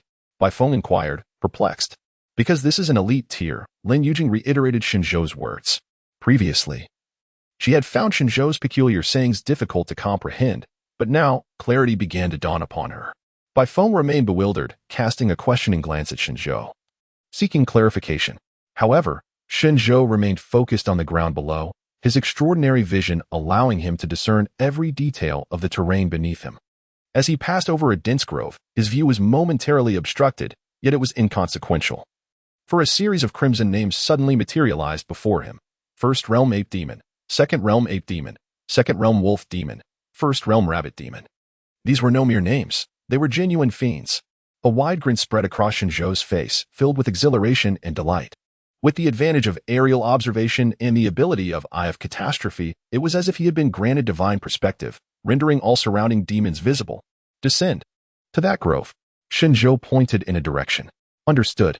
Lin Yujing replied, and Ling Qing immediately dove towards the designated thicket. Did Shen Ge find any demons? Bai Feng felt a surge of tension, raising his left hand high as a violet crossbow coalesced, swiftly entering a state of readiness. At that moment, Shen Zhou made his move, leaping directly off the back of the bird. Below him, 2 ape demons clung to a tree, entwined in their own world. As the saying goes, sated desires breed lust, and with ample food available, the 2 demons, having feasted, were preoccupied with procreation, blissfully unaware of the commotion unfolding above them. In the next moment, Shen Zhou appeared beside the 2 demons. With a delicate touch of his toes, he lightly stepped upon the tree branch, passing by the 2 creatures without a hint of lingering attachment. Yet, at the very instant Shen Zhou descended, the 2 ape demons, previously writhing in mutual convulsions, abruptly ceased their movements. Their expressions froze, and a straight vertical line manifested upon their forms. Moments later, blood gushed forth from that line like a fountain, erupting violently. Chapter 57. The Demons Arrive. Slain a Second Realm Monkey Demon. Goodness value 70. Slain a First Realm Monkey Demon. Goodness value 20. A notification echoed in Shen Zhou's mind. Due to the overlapping of the 2 monkey demons, he had managed to achieve a double kill with a single stroke. How considerate indeed. Elated, he pressed on, moving towards the next location. The carnage was only just beginning. In the dense forest, a wolf demon squatted amidst a thicket, ravenously devouring the remains of an elderly woman. Suddenly, its ears twitched, and it lifted its massive head, its eyes reflecting the figure of a human boy. The boy appeared exceedingly frightened, scurrying forward in a panic. It seemed he had lost his way in the labyrinthine woods, running haphazardly, and to the wolf demoness surprise, he was heading straight towards it. Truly a case of panic-induced recklessness. After a brief moment of astonishment, a glimmer of delight spread across the wolf demon's face. Luckily, it was not a modern creature. Otherwise, it would have undoubtedly exclaimed, "Delivery at your door." The wolf demon promptly discarded the decaying flesh it had been consuming and lunged towards the approaching boy, salivating at the prospect of a far more delectable meal than the elderly woman. Alas, just as it leaped into the air, darkness enveloped its vision, plunging it into an abyss, the last sound it heard being a calm voice. Third, only the severed remnants of the wolf demon remained on the ground, while the boy, still exhibiting signs of fear, continued onwards to another location. This grove, though not vast, was extraordinarily dense, providing an excellent concealment for the demons. However, before Shen Zhou's Eye of Calamity, it was no different from an expansive plain. He could clearly discern the location of each creature, which was why Shen Zhou chose not to unleash his full firepower. A misstep could send these demons scattering, making them far more troublesome to pursue. He must not disturb their nest. Shen Zhou acted as though he were an ordinary individual, a lost child wandering into the forest, unwittingly drawing closer to the demons' faces. His baiting plan proved remarkably successful. Upon seeing this seemingly terrified and solitary boy, every demon would rush over, eager to sample the flavor of fresh flesh. The outcome was invariably the same: rush over, get dismembered, rush over, get dismembered. Any demon that ventured within 3 meters of Shen Zhou would be cleaved in two, while their bodies and blood would never so much as graze him, not even brushing the hem of his clothing. A true hunter often appears in the guise of prey. During this time, Shen Zhou skillfully executed his cutting techniques, a martial art that was discreet, instantaneous, and devoid of any preparatory motion, producing only a faint sound upon slicing through his adversary. Its only drawback was its limited range. However, this was inconsequential, as he had only begun to scratch the surface of mastering this art. At this very moment, the forest lay in profound silence, seemingly devoid of any signs of slaughter from the outside. Each creature had met its demise at the swift hands of Shen Zhou, dispatched so quickly that they had no chance to emit a single cry. Yet, despite the stillness, some creatures sensed that something was amiss. A crimson fox, shedding its human guise, exhibited an all-too-human terror as it scurried on all fours through the woods. During its frantic flight, the crimson fox stumbled upon several corpses. More accurately, it discovered dismembered remains scattered throughout the area. Each body had been cleaved in two, not merely bisected at the waist, but vertically severed, from the skull to the tail. The creatures had been sliced down the middle, their innards spilling forth like a gruesome tableau. This horrifying scene nearly shattered the crimson fox's composure.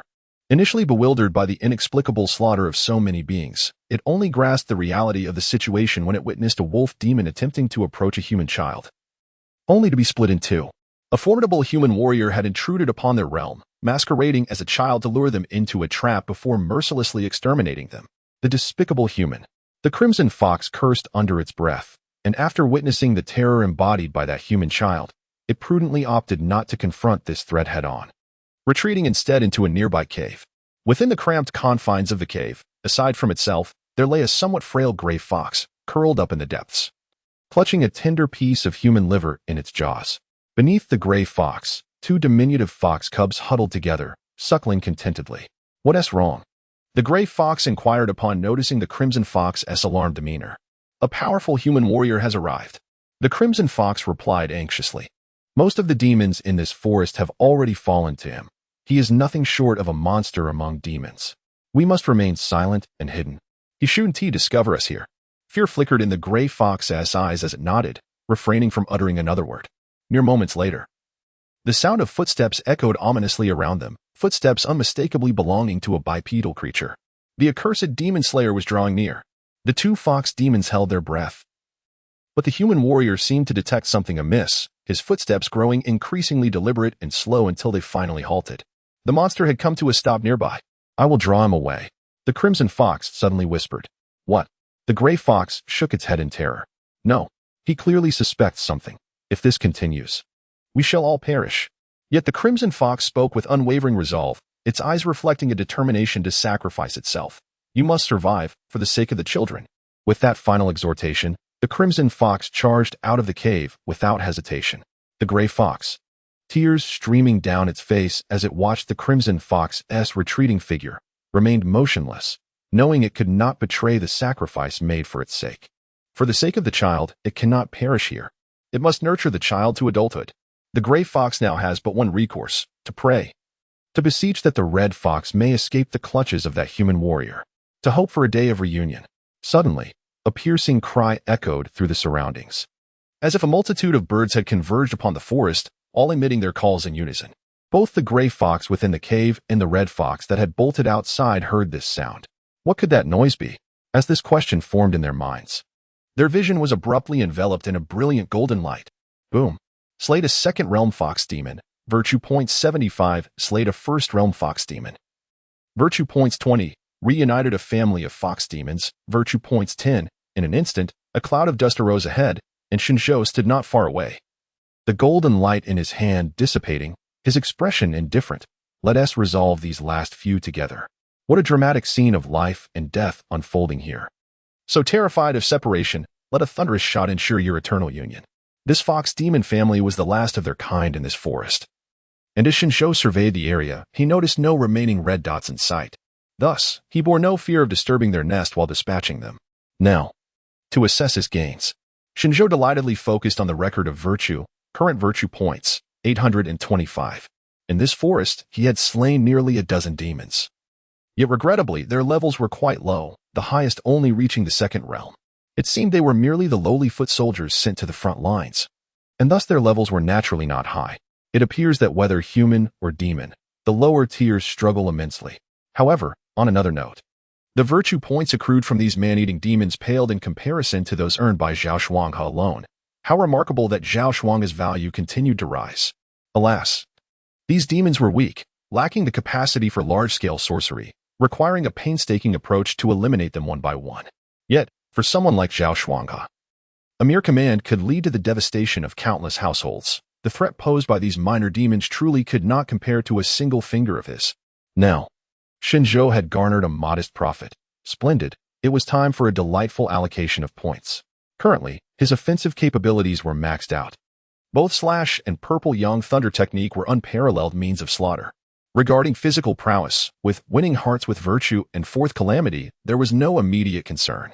Therefore, it was decided, let us enhance speed. Having cultivated the Purple Yang Thunder technique, Shen Zhou's speed was commendable among his peers, yet, who wouldn't he desire to be swifter? Thus, it was settled, flying over the floating boat. Chapter 58. The Hexagonal Warrior. Without hesitation, Shen Zhou decisively infused his freshly acquired merit points into his training. A notification promptly appeared on the merit record. Consuming 20 points of merit, you diligently practiced this challenging martial art. Striving to channel your entire essence as described in the text, and combined with its unique body technique, you faintly sense a lightness akin to that of a swallow. Entry into floating across the waves. This expenditure, while not on par with Purple Sun Thunder technique, was still considerable. Onward. Consuming 100 points of merit, you finally facilitate the flow of your inner essence, harmonizing with the rhythm of nature, thus harnessing the wind to propel yourself, significantly increasing your speed. Achievement of floating across the waves. Minor accomplishment. Rhythm of the wind. What is that? Is it the essence of wind's rhythm? That sounds intriguing. Shen Zhou admitted his confusion, but resolved to continue his efforts. Consuming 200 points of merit. You can now freely collaborate with the rhythm of nature, your speed further enhanced, allowing you to draw strength from the void once. Achievement of floating across the waves. Major accomplishment. Excellent, excellent. The double jump is complete. Let us proceed. Consuming 400 points of merit. You now feel that you are not merely cooperating with the rhythm of the wind, but rather, the rhythm is aligning with you. At this moment, your state can be encapsulated in a line of poetry, soaring from the cliff, light as a feather, fleeting through the void, boundless intention. Achievement of floating across the waves. Perfection. As the merit record overflowed with a grand passage of text, Shen Zhou felt as though he had established an exquisite rapport with a certain element of the universe. However, given his current realm, he could only vaguely perceive this essence, unable to articulate it clearly. Let us give it a try. In the next instant, Shen Zhou activated floating across the waves. His form surged forth like an arrow piercing the heavens, rendering him invisible to the naked eye, leaving only a lingering shadow tracing a long, indistinct path in the air. At the pinnacle of his third realm, and with the perfection of floating across the waves, even the once formidable third realm cat demon was outpaced by Shen Zhou's current speed. He now possessed no weaknesses in any regard. He had truly become a hexagonal warrior. Bai Feng stood upon the back of a bird, bow in hand, anxiously surveying the dense forest below. Since Shen Zhou had leapt down, there had been no sign of movement, nor had any sounds of battle reached the air. It was as if he had entirely vanished from existence. Shouldn't we search for Brother Shen? What if there are too many demons down there, and he cannot handle them? Bai Feng expressed his concerns, only to turn and find Lin Yujing sitting calmly, engrossed in her own cultivation. Is Ning really that relaxed? There is no need for such composure. Sensing Bai Feng's gaze, Lin Yujing replied, I am not worried about Shen Zhou. I have witnessed his terrifying power, especially now that he has just mastered the slashing technique. The eccentric individual has mastered an unconventional technique, and now her concerns have shifted towards the demons lurking in the forest. No, that is not entirely accurate. She ought to be more apprehensive about her own predicament. After all, the accolades for their exploits will be measured by the number of demons slain, yet, in collaboration with Shen Zhou, it seems she is hardly able to accrue any points. Shen Zhou treats his comrades with kindness, yet harbors an almost frenzied obsession when confronting demons and foes.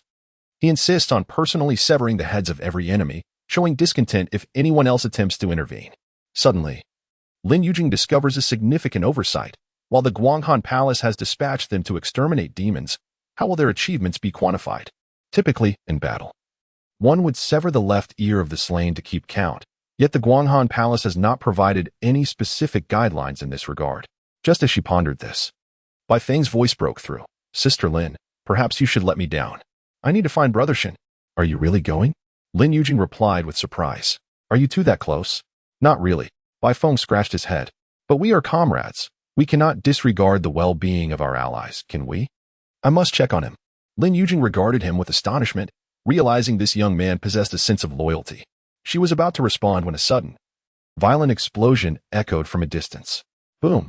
Bai Feng immediately tensed, while Lin Yujing narrowed her eyes and deftly maneuvered Ling Qing to soar towards the source of the commotion.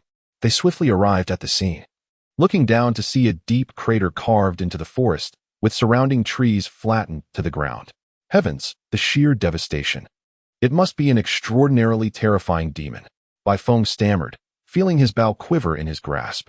At that moment, he comprehended the meaning behind Shen Zhou's earlier reference to a high-level engagement. With such extensive area damage, even if he attempted to evade from start to finish, he would likely perish from some unknown area of effect attack. Lin Yujing, however, sensed an eerily familiar energy from the residual arcs of electricity surrounding the crater. Ziyang electric barrier technique. Without a doubt, this was a technique employed by Shen Zhou. Yet the ferocity of this lightning was far more formidable than what he displayed during his confrontation with Zhao Xuanghe. Only a few days had passed. Has the Ziyang electric barrier technique been perfected by Shen Zhou, and now its power has surged again? Could it be that his cultivation level has ascended? But the dilemma lies in the fact that he had only recently breached the third realm. This is utterly outrageous. Will there be no room left for other prodigies to thrive? Lin Yujing felt a prickling sensation at the nape of her neck. In the next moment, a figure suddenly burst forth from the forest, soaring toward their position. The apparition appeared so abruptly that Bai Feng let out a shriek. And without even comprehending the sight, he loosed a blue arrow towards the figure. Alas, the entity's speed was too swift, rendering Bai Feng's shot utterly futile. Bai Feng was preparing to shoot his second arrow when a bony hand unexpectedly pressed down on his bow. The opponent had appeared beside him. Bai Feng's pupils contracted. And in that fleeting moment, his mind went blank as a series of vivid images flashed before his eyes. What are you doing attacking your own? A familiar voice suddenly resonated, and Bai Feng turned to see Shen Zhou's expression of helplessness. Brother Shen? Bai Feng was initially taken aback, then his legs weakened, causing him to fall heavily onto the bird's back as he exhaled a deep breath. Damn, I thought I was done for. He had assumed a terrifying enemy was upon them. You really need to work on your mental fortitude. Shen Zhou patted Bai Feng's shoulder. He had not even exerted himself to the fullest. His speed had been moderate, yet this lad had indiscriminately attacked, purely out of fright. When did you learn to fly? Lin Yujing, standing nearby, inquired in astonishment, for her Ling Qing was still a good 200 meters above the ground, and yet Shen Zhou had soared up effortlessly. I can't fly. Shen Zhou shook his head. I merely practiced some techniques while slaying the demon earlier, allowing me to briefly traverse the air. Fine. Lin Yujing nodded, a hint of numbness crossing her delicate features. She had begun to grow accustomed to Shen Zhou's nonchalant depiction of cultivation as if it were as simple as drinking water. Bai Feng, on the other hand, had not encountered much in life, and upon hearing this, his eyes widened in disbelief. Did he really just hear correctly? Could the process of cultivation truly be described as something done casually? Chapter 59. What audacity do these insignificant beings possess? However, Shen Zhou, have you encountered a formidable opponent in this forest? Lin Yujing inquired again. Why have you resorted to employing your ultimate move? Ultimate move? Shen Zhou was taken aback. He was unaware that he had unleashed such a technique. Observing the confusion etched on Shen Zhou's face, Lin Yujing gestured towards the smoldering pit below. A move of such magnitude must certainly pertain to a demon worthy of your earnest attention, no? Shen Zhou fell into silence. Could it be that this was merely a standard strike of his? If he were to confess that this technique was only intended to dispose of two minor demons, would Lin Yujing's composure shatter? Contemplating this, Shen Zhou refrained from disclosing the harsh truth to Lin Yujing and merely nodded. I suppose so. My opponent indeed poses quite a challenge. Before Lin Yujing could pry further, he turned to the still cowering Bai Feng and chuckled. Come on, mate, are you still trembling? Bai Feng let out a sheepish laugh before finally regaining his footing. You needn't be too harsh on him. He was just about to descend to rescue you. Lin Yujing chimed in with a smile. Is that so? Shen Zhou raised an eyebrow, somewhat surprised by the lad's willingness. Yet, he seemed to sense something and suddenly looked down. Almost simultaneously, a voice resonated from below. Hey, You three. Lin Yujing and Bai Feng lowered their heads in response, revealing a young man clad in white, standing atop the treetops. His long hair danced wildly, emanating an intangible aura that caused the surrounding branches to sway incessantly. The foremost of the talented camp, Mo Wuhan. Did you slay the demons in this forest? Mo Wuhan's expression was cold, his tone devoid of any warmth. Shen Zhou nodded slightly. Good. With a flick of his sleeve, Mo Wuhan extended his right hand, pointing forward. I intend to proceed in that direction. From this moment forth, you three are to vacate my sight and retreat elsewhere. As he spoke, Mo Wuhan's aura surged, a formidable presence radiating from his three-realm, fivefold strength. Although Mo Wuhan deemed his prowess superior to that of Shen Zhou and his companions, he recognized their ability to command demons, granting them the advantage of swift aerial mobility. Hence, Mo Wuhan resolved to maintain a distance, otherwise he would merely be trailing behind them, unable to vanquish many demons himself. However, as the foremost talent of the camp, Mo Wuhan harbored his own pride. He typically operated alone within the talented camp, disdaining to witness any challenges initiated there. Mo Wuhan had virtually no friends within the camp, nor any interpersonal connections. Yet, what of it? When it came time to distribute elixirs, he received the most, and when selecting techniques, he chose the finest. The remaining talents were only deserving of the remnants he left behind. Throughout his life, Mo Wuhan had never yielded to others, rather, others ought to yield to him. And this time would be no different. Moreover, Mo Wuhan vividly recalled that the youth before him, known as Shen Zhou, had the audacity to refer to him as a mere mortal prior to their departure. Mortal. Merely contemplating this term ignited a surge of fury within Mo Wuhan. How could a talent as ethereal as he be insulted by such a contemptible word from a youth? This was precisely the reason for Mo Wuhan's immediate display of overwhelming dominance. If the opponent possessed any sense, he would humbly retreat after being insulted. Otherwise, Mo Wuhan would ensure that Shen Zhou comprehended the true strength of the mortal he so carelessly invoked. Lin Yujing maintained a stony expression, her silence conveying a gaze akin to that of a spectator observing a corpse. Bai Feng, sensing the palpable tension in the air, interjected, I must say, Mo brother, your behavior is rather tyrannical. Even if your opponent is the foremost prodigy, we were the first to arrive here, and who decreed that we must heed your command suddenly. A tumultuous gust of wind roared past, slicing through the air like a blade, causing Bai Feng's cheek to sting painfully, prompting him to instinctively shut his eyes. What is happening? Bai Feng's mind raced with confusion as he hurriedly opened his eyes, only to discover that the figure hovering above the treetops was no longer Mo Wuhan. But, Shen Zhou, what a startling transformation! Where was Mo Wuhan? Bai Feng quickly scanned the surroundings and soon spotted him not far away. At that moment, the pride of Guanghan Prefecture was performing an inverted display, his feet pointing skyward while his head was deeply embedded in the earth. Resembling a beggar rather than the ethereal being he had just moments ago appeared to be, Bai Feng's pupils constricted, and he swallowed hard. Grappling with the surreal nature of the scene, was it truly possible that with just the blink of an eye, Mo Wuhan had fallen? No, to be precise, he had been vanquished. What unparalleled speed Shen Zhou possessed. He was the top prodigy of the camp, yet Shen Zhou had effortlessly dispatched him, teaching three realms martial artists humility through action. Virtue points increased by 10. Upon hearing the notification from the merit record, Shen Zhou gazed down at Mo Wuhan, who appeared to be performing a comedic act on the ground. A cold, mocking laughter escaped him. It seems I have been far too lenient. Now even the most insignificant creatures dare to set conditions before me. In the depths of his consciousness, Mo Wuhan, still partially aware while embedded in the earth, experienced an overwhelming sense of indignation. Previously addressed as a mortal by Shen Zhou, he had now been relegated to the status of a mere creature.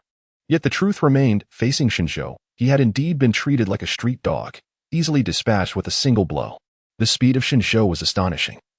During their confrontation, Mo Wuhan could barely perceive a fleeting shadow of his opponent, his body unable to react, leaving him no time to marshal his own skills before being reduced to his current pitiful state.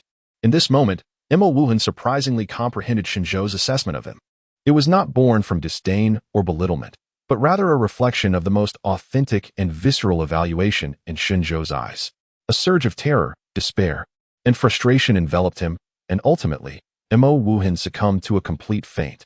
Chapter 60. The Guardians in the Shadows. Bai Feng muttered this phrase, reflecting on how, despite being the foremost prodigy of the Tianjiao camp, he was reduced to such a moniker before Shen Ge. Yet, there was no fault in this. Shen Ge dispatched both kittens and puppies with a single kick, and he could do the same to Mo Wuhan. There truly was little difference between the two. Were he an ordinary person, he might remain oblivious to Shen Zhou's prowess. Only those young talents who called themselves prodigies could fathom just how terrifying Shen Zhou truly was. This echoed the saying, "If you do not cultivate, you see me as a frog in a well gazing at the moon. If you cultivate." Encountering me is akin to a mayfly witnessing the vast sky. Shen Zhou, is this truly the right course of action? Bai Feng could not help but inquire. But Mo Wuhan is one of our companions, isn't he? Have you ever seen comrades speak to one another with such condescension? Beside them, Lin Yujing let out a cold laugh, her demeanor exuding an air of maturity as she sighed. The youth of today are in dire need of temperance.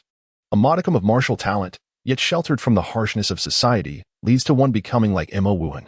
Shen Zhou opened his mouth, only to find that Lin Yujing had articulated all his thoughts. He decided against dwelling on it, and with a swift movement, he returned to Lin Yujing's side. "Director Lin, shall we proceed?"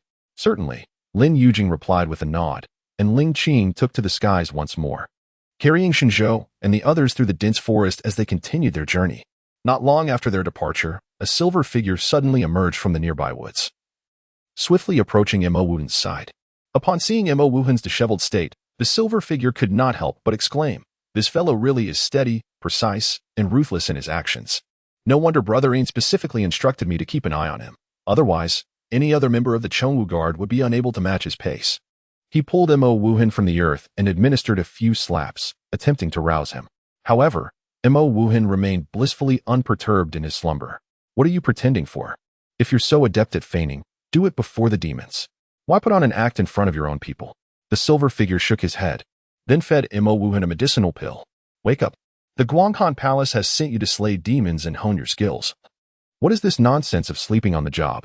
As the pill was ingested, Mo Wuhan began to stir. The silver figure nodded in satisfaction before vanishing from sight once more. At this moment, Shen Zhou and his companions had entirely flown out of Song'an County.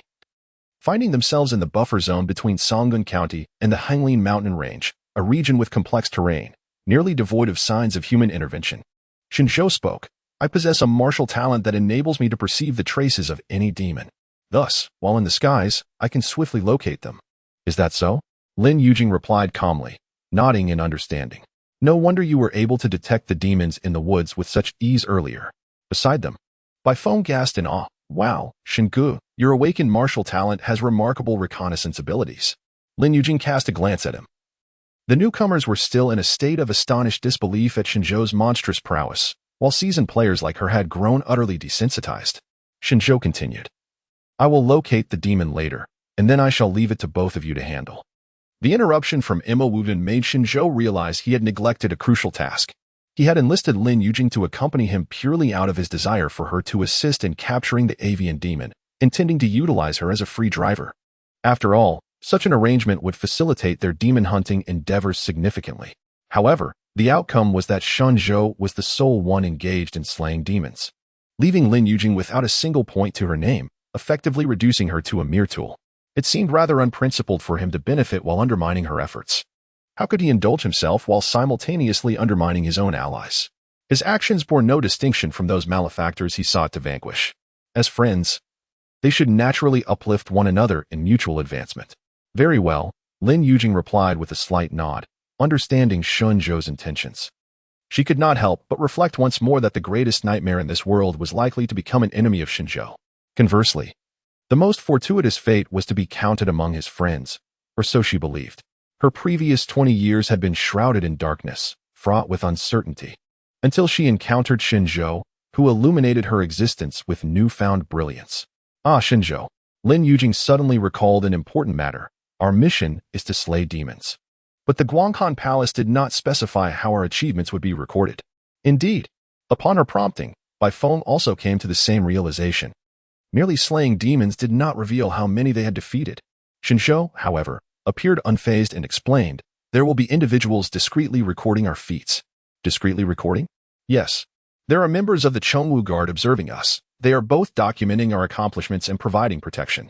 In truth, since arriving in Song'an County, Shen Zhou had discerned the concealed presence of the Chongwu Guards through his ability, the Eye of Calamity. Now it makes sense, Lin Yujing finally comprehended. The Chongwu Guard served as the personal retinue of the Marquis of Chongwu, with each member possessing formidable strength, all at the pinnacle of the third realm. With their protection, what appeared to be a perilous expedition into the demon-infested territory was, in fact, well within their control. The Guanghan Palace had indeed gone to great lengths, deliberately opting for covert protection to ensure the prodigies could grow rapidly amidst life and death struggles. As these thoughts occupied her mind, Shen Zhou narrowed his eyes, having noticed yet another name emerging below. There is someone, Shen Zhou remarked. Lin Yujing and Bai Feng looked down and discovered a man dressed in tattered civilian attire, squatting by a small stream, glancing around while drinking water. Is it truly possible for someone to be in such a forsaken place? Bai Feng exclaimed incredulously. Let us go down and investigate. Shen Zhou commanded. All right. Ling Qing swiftly descended. The man, who was drinking water, was startled by the sudden descent of a bird demon from the sky. He turned to flee, but it was evident that he possessed no martial prowess. And soon he found himself encircled by Shen Zhou and his companions. Do not panic, Shen Zhou spoke first. Look closely, we are mere mortals. The man rubbed his eyes, and the tension that had gripped him seemed to finally ease, causing him to collapse onto the ground with a thud. At last, I have encountered living beings, he exclaimed, wiping away tears. How is it that you are here? Bai Feng inquired.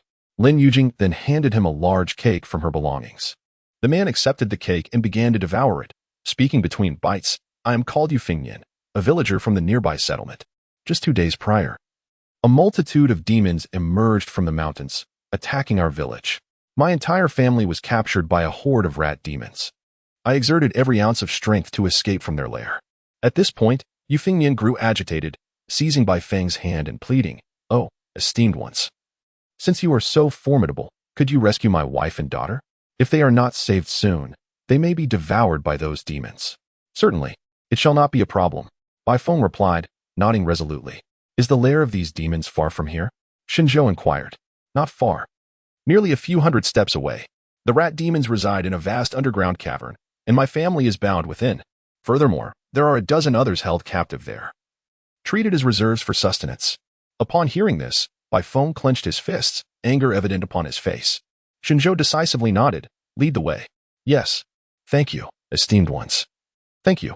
Yufeng Yan expressed his profound gratitude, momentarily forgetting the cake in his hands as he guided Shen Zhou and his companions onward. Chapter 61. It is you who must report to the king of hell before long. The quartet arrived at the entrance of a canyon.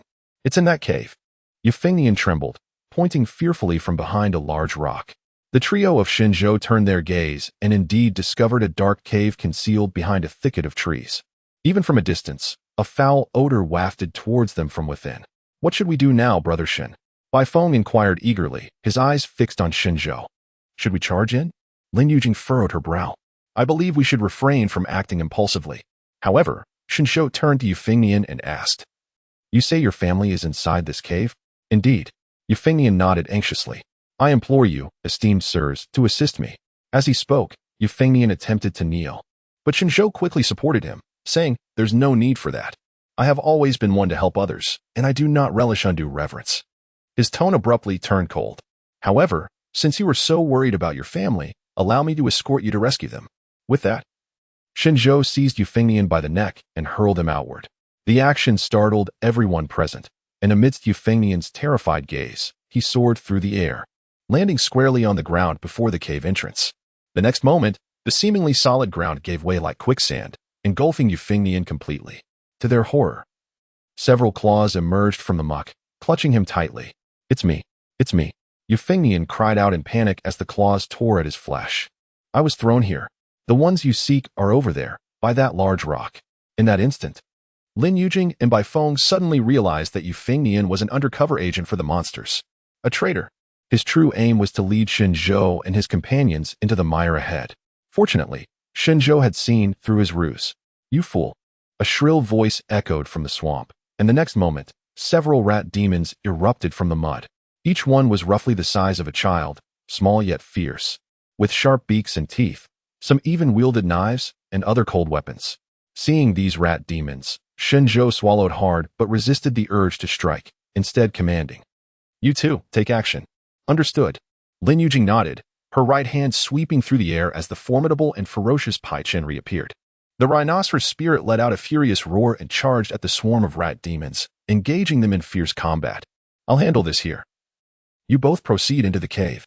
Lin Yujing turned to Shen Zhou, knowing that there were likely many more monsters within. Shen Zhou would think of his companions, and she, Lin Yujing, was not devoid of compassion.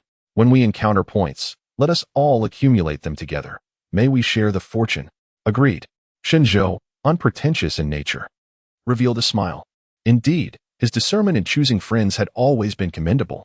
In his previous life, though none of his companions hailed from affluent families, they were diligent workers, always ready to lend a hand in times of need. This life proved no different. Brother, we are about to take flight. Shen Zhou casually grasped Bai Feng's arm. Invoking the technique of flying across the floating boat, transforming their forms into fleeting shadows as they soared over a multitude of demonic creatures, entering a cavern. Instantly, their surroundings were engulfed in darkness, accompanied by an acrid stench. Bai Feng pinched his nose and raised his left hand, where a crossbow began to coalesce at his wrist, emanating a soft purple glow that illuminated their vicinity. Quite an impressive skill, Shen Zhou remarked, but it remains too dim. He raised a finger, and a dazzling spark of electricity erupted from his fingertip, casting brilliance akin to the blazing sun all around them. For a human generator, darkness posed little challenge. Bai Feng's momentary pride evaporated in an instant.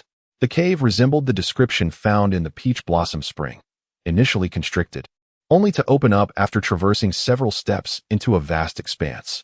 Upon navigating a narrow passage, they were greeted by a colossal cavern. The most striking feature within this cavern was a massive mound of flesh, resting upon a throne constructed entirely from piled skeletons, appearing to weigh at least 1,000 pounds. Before them lay a rodent demon, larger than an elephant. Its layers of fat cascaded in waves, and its sleek black fur gleamed, suggesting it was well fed. Flanking this tank-like rodent demon were several robust companions, clad in garments reminiscent of human attire, their muscles rippling beneath their fur as if forged from iron. Heavens! Bai Feng's eyes widened in astonishment, swallowing hard as fear gripped him. The oppressive aura emanating from the Black Rat King sent shivers coursing through his entire being. The creature's level of power was likely far beyond his own. He currently stood at the second realm, 6th level. Could the creature be at the third? No. It surely surpassed that. How unexpected, how utterly surprising, that mere human children would wander to my doorstep. The Rat King, reclining upon its skeletal throne, briefly displayed a glint of astonishment in its eyes. Lazily lifting its head, it looked down upon Shen Zhou and Bai Feng with disdain. Counting on its fingers. Do you know, I have consumed 20, no 30. Suddenly, a flicker of irritation crossed its features, and it shook its head. Oh, I cannot keep track. Suffice it to say, I have devoured numerous human children. Each time I desire a meal, I must dispatch my subordinates to capture them. Yet, those adults would rather sacrifice themselves than allow their children to be taken. Capturing children is quite a hassle, requiring considerable effort. Who would have thought this time would be so effortless? Pointing its elongated claws at Shen Zhou and Bai Feng, it inquired mockingly, 2 human children. Have you lost your way? How did you inadvertently find yourselves at the gates of the King of Hell? As these words were uttered, the surrounding elite rat demons cast mocking glances, their mouths twisted into grotesque smiles, revealing their chilling fangs. Bai Feng, terrified, curled up into a ball. Yet he stubbornly and defiantly raised his bow and arrow. As for Shen Zhou, he too smiled, mirroring the expressions of the rat demons. In the next moment, he responded to the Rat King's inquiry with action. Shen Zhou suddenly stepped forward, transforming into a fleeting shadow, akin to an arrow loosed from its bow, charging directly towards the heart of the Rat King. The entire process was as swift as a thunderclap, and the Rat King on its bone throne narrowed its pupils, promptly reacting. Instantly, billowing black smoke erupted from its body, enveloping everything in its vicinity. The smoke appeared to possess a potent corrosive quality, as the human bones beneath the Rat King emitted a hissing sound upon contact, dissolving into liquid in the blink of an eye. Nevertheless, Shen Zhou remained undeterred, recklessly plunging into the lethal black smoke. He charged straight in, foolishly. The Rat King, witnessing this, revealed a glimmer of delight, opening its gaping maw to unleash another foul miasma towards the approaching Shen Zhou. Yet, almost simultaneously, the young human boy flickered and vanished from sight. Where did he go? The Rat King twisted its head, eager to search, but in the next instant, it found itself frozen in place, for a slender hand, akin to a delicate, tender lotus root, had firmly grasped its head. A mocking voice echoed in the Rat King's ear. It is you who has ventured to the gates of the King of Hell. Chapter 62, the greatest prize yet. Every elongated finger of Shen Zhou appeared devoid of strength, yet it gripped the Mouse King's head with the tenacity of a hydraulic clamp.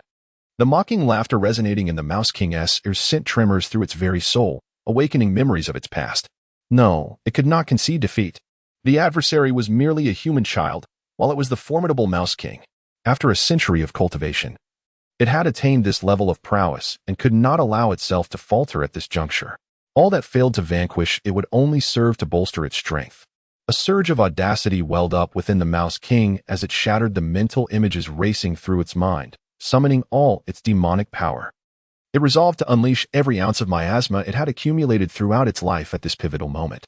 This battle would be fought with unwavering resolve, a cathartic culmination of its efforts. Yet, in the next heartbeat, the Mouse King's fervor was abruptly extinguished. Sizzle, accompanied by an ear-piercing explosion.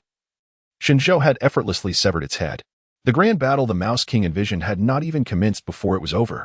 Slaying an early-stage mouse demon, merit value 1100. Shen Zhou's heart swelled with joy. He had not anticipated that the rewards from this Mouse King would elevate him beyond Zhao Shuanghe. He discerned that the merit value awarded during his righteous endeavors, as recorded in the merit ledger, was not solely contingent upon the misdeeds of his foes. It also considered their realm. The higher the opponent's level, the greater the baseline merit value awarded. Consequently, vanquishing a formidable boss proved far more advantageous than dispatching a multitude of lesser foes. A smile crept across Shen Zhou's lips. This battle had indeed required meticulous planning.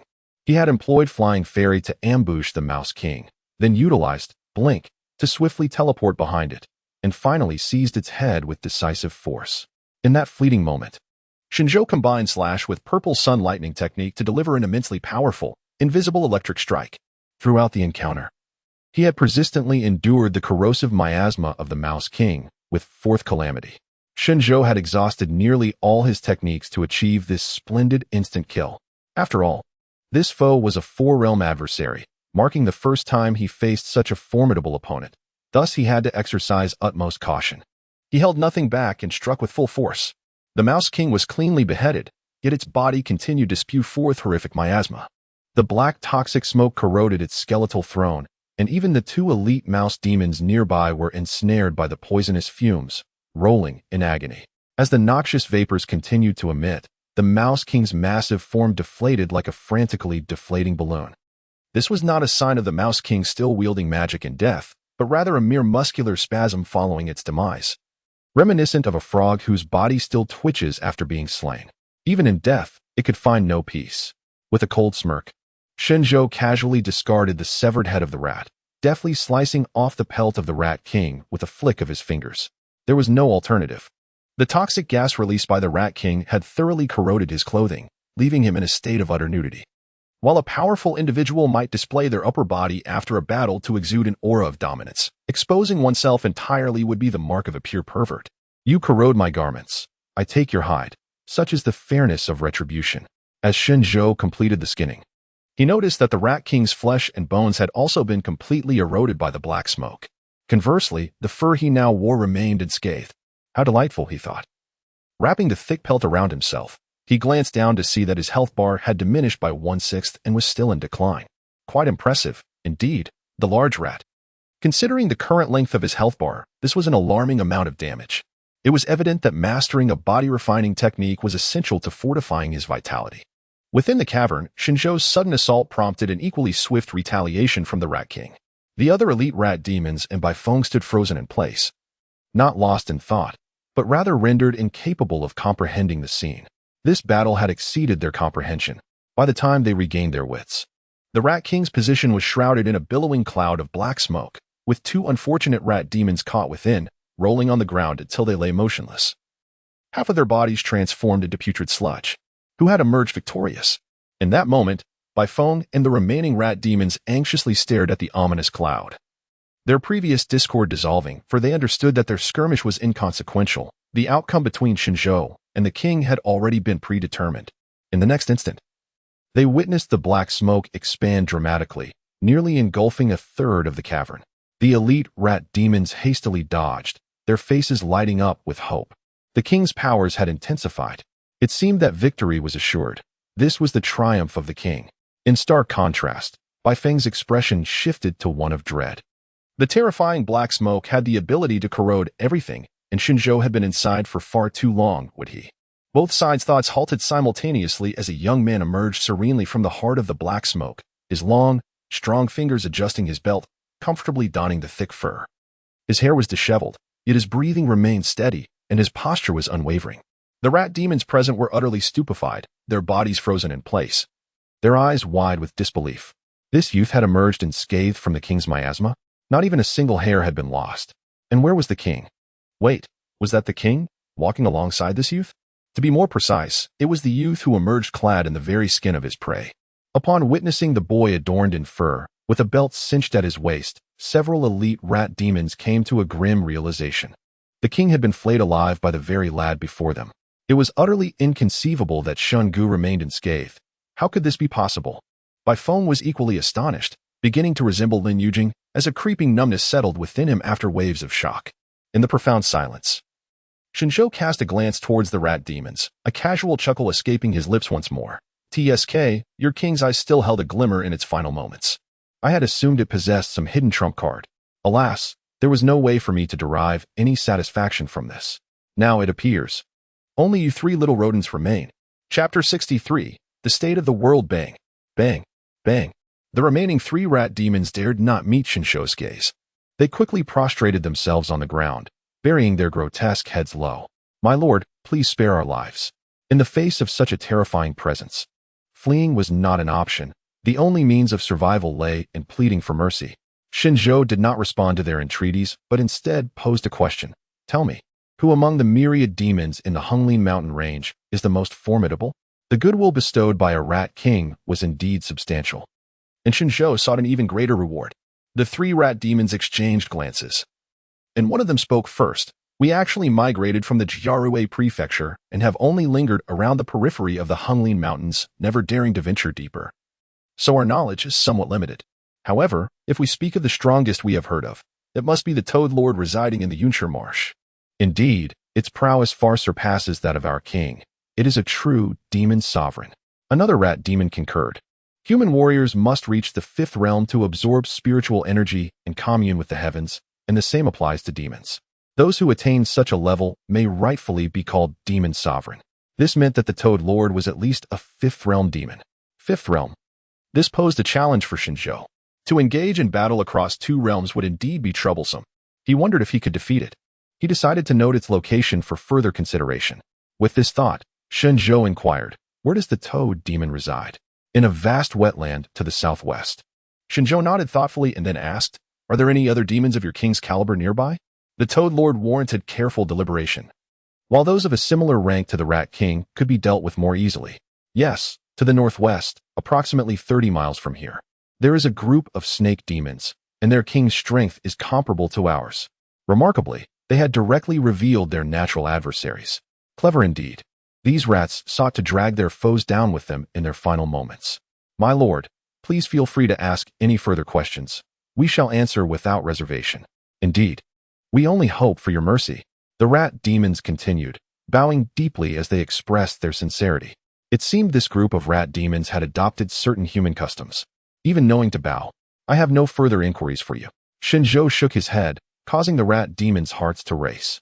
The implication of his words suggested they held no value for him. They immediately bowed even more fervently, but Shen Zhou shifted his tone, continuing, however, given your earnest pleas for mercy, I have decided to grant you an opportunity. As he spoke, Shen Zhou looked down from a position of superiority at the three kneeling rat demons. He pointed towards the distant white peak and calmly declared, if you three can eliminate him, I shall not object. The three rat demons exchanged glances, their expressions filled with disbelief. Was the other boy not one of his companions? Why would he issue such an order? Was this a case of infighting? Bai Feng was equally perplexed. Wasn't Shen Zhou supposed to be his ally? What did this mean? If he wished to survive, he had no choice but to act swiftly. Shen Zhou smiled and stepped back, clearly indicating his stance. He would not partake in this battle. The three elite rat demons immediately sprang to their feet, their eyes fixated on Bai Feng, their faces awash with a ruthless killing intent and a fierce will to survive. Only by vanquishing their opponent could they hope to live. Thus, they were determined to fight with all their might. Bai Feng swallowed hard, and under the looming threat of death, he resolutely raised his bow and arrow. Outside the cave, The rat demons had been entirely dispatched by Lin Yujing, who had retracted her weapon, quietly awaiting the triumphant return of Shen Zhou and his companion. She had no desire to investigate further, for she had faith in Shen Zhou's prowess. There was no way he could be defeated. As expected, moments later, the two emerged from the cave. Bai Feng was covered in blood, panting heavily and appearing somewhat fatigued. In stark contrast, Shen Zhou looked entirely unaffected. As though he had not entered the cave at all, he remained spirited and bore no signs of injury. However, the most striking detail was his change of attire. His simple garments had been replaced by a fur coat. What was the meaning of this? Upon seeing Shen Zhou's appearance, Lin Yujing was momentarily taken aback.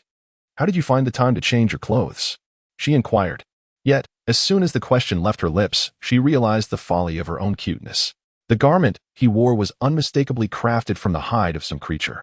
"My original clothes are gone, so I had no choice but to borrow someone else's," Shen Zhou replied with a grin. "Did they consent to this?" Lin Yujing retorted. They should have agreed. At least they didn't object." Shen Zhou nodded in response. Following this exchange, the two shared a smile, pleased that Shen Zhou's favorite dark humor from his previous life had found resonance in this world. At that moment, a voice rang out from nearby, "Esteemed ones. Esteemed ones." Turning to look, they saw the treacherous Yu Fengyan, a farmer who was desperately crawling towards Shen Zhou and the others from a patch of muck, possessing the fourth calamity. Shen Zhou had already discerned Yu Fengyan's ill intentions at first glance, although he claimed to be from a nearby village. His name indicated he was a refugee from Jiarui Prefecture. Moreover, his name was displayed in orange, signifying hostility. The distance between Jiarui Prefecture and Guanghan Prefecture was separated by the Honglin mountain range. And the fact that he had followed the rat demons from that side to this side suggested that he had long since become a pawn of the demons. He initially lured innocent passers-by, subsequently allowing the rat demons to launch a surprise attack and hunt them down, and he was likely hoping to reap some benefits from this scheme. With this thought, a chilling glare filled Shen Zhou's eyes. However, one would expect a cunning individual to be terrified and flee from Shen Zhou, yet he approached the three instead, which was quite peculiar. At this moment, Yu Fengyan's arms and legs bore the marks of the rat demon's claws. Yet he seemed entirely oblivious to the pain as he crawled laboriously to the front of Shen Zhou and his companions, leaving 2 trails of blood on the ground. "3 esteemed masters, did you see my wife and child in that rat demon's lair?" Yu Fengyan inquired urgently, gesturing frantically. "My wife has lost one eye. Her hair is long, and my daughter is about this tall with a round face and a mole on her forehead. Do you truly have a wife and child who have been captured?" Lin Yujing couldn't help but ask in astonishment. She had assumed he had already betrayed humanity, only to discover there was a deeper story. Yes. Yu Fengyan nodded fervently, a glimmer of unprecedented hope flickering across his face. "That group of rats said. They said that if I helped them deceive 100 people, they would release my wife and child. So, esteemed masters, did you see my wife and child in that cave?" Bai Feng felt as though his heart had been struck violently. He opened his mouth but could not produce a sound, for he suddenly found himself at a loss for words. After all, in that dark cavern, aside from a pile of bones, where could there possibly be any living souls? Chapter 64. This is your path to death. Bai Feng's thoughts were, in fact, misguided. At least at this moment, within that dark cavern, there indeed existed a living soul. Just as Shen Zhou and Bai Feng departed the cave, a shadowy silver figure emerged from the earth, the very one who had previously administered the elixir to Mo Wuan. The shadowy figure surveyed the surroundings and exclaimed, "That Shen Zhou is quite remarkable." He swiftly dispatched the rat demons of the 4 realms in an instant. Could it be that this lad is among the true prodigies that Lord Chengwu has sought for a lifetime? Should such an individual be allowed to mature for another century, he could indeed pose a significant threat to the court.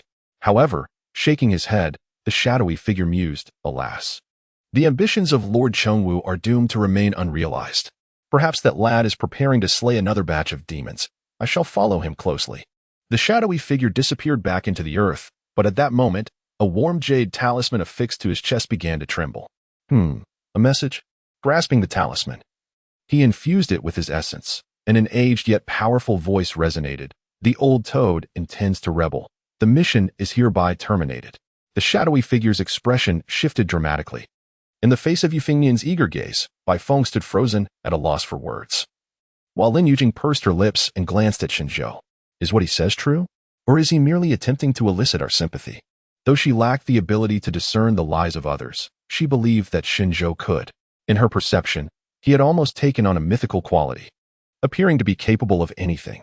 Fortuitously, Shen Zhou indeed knew the truth. He nodded. He is not lying. Yu Fengnian's name had shifted from orange to green, indicating a friendly status. Shen Zhou's assistance in vanquishing the rat demons had evidently left Yu Fengnian deeply grateful. Yet, it was of no consequence. Death was still inevitable.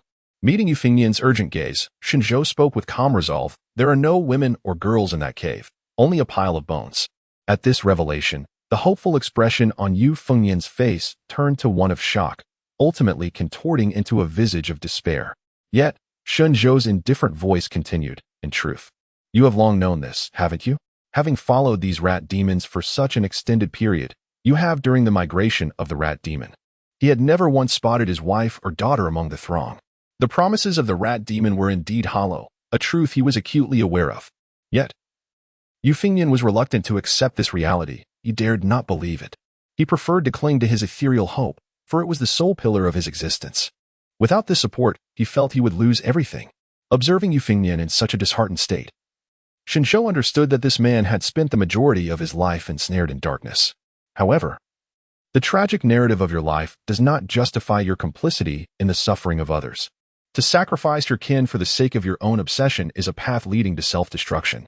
Shen Zhou stepped forward, gazing down upon him. Do you have any final words? In that moment, Yu Fengnian exhibited no fear of death, only a profound numbness. He bowed his head to Shen Zhou, uttering, "Forgive me for soiling your hands." As the words left his lips, his head fell. Eliminated a wicked accomplice. Goodness points 10. Reunited Yu Fengnian's family. Goodness points 20. Shen Zhou nodded gently. For someone like Yu Fengnian, death was undoubtedly the most fitting conclusion to his story. Witnessing Yu Fengnian's demise, Lin Yujing remained expressionless, having long since grown accustomed to the vicissitudes of human experience. Bai Feng, however, inhaled deeply, his face contorting with complex emotions.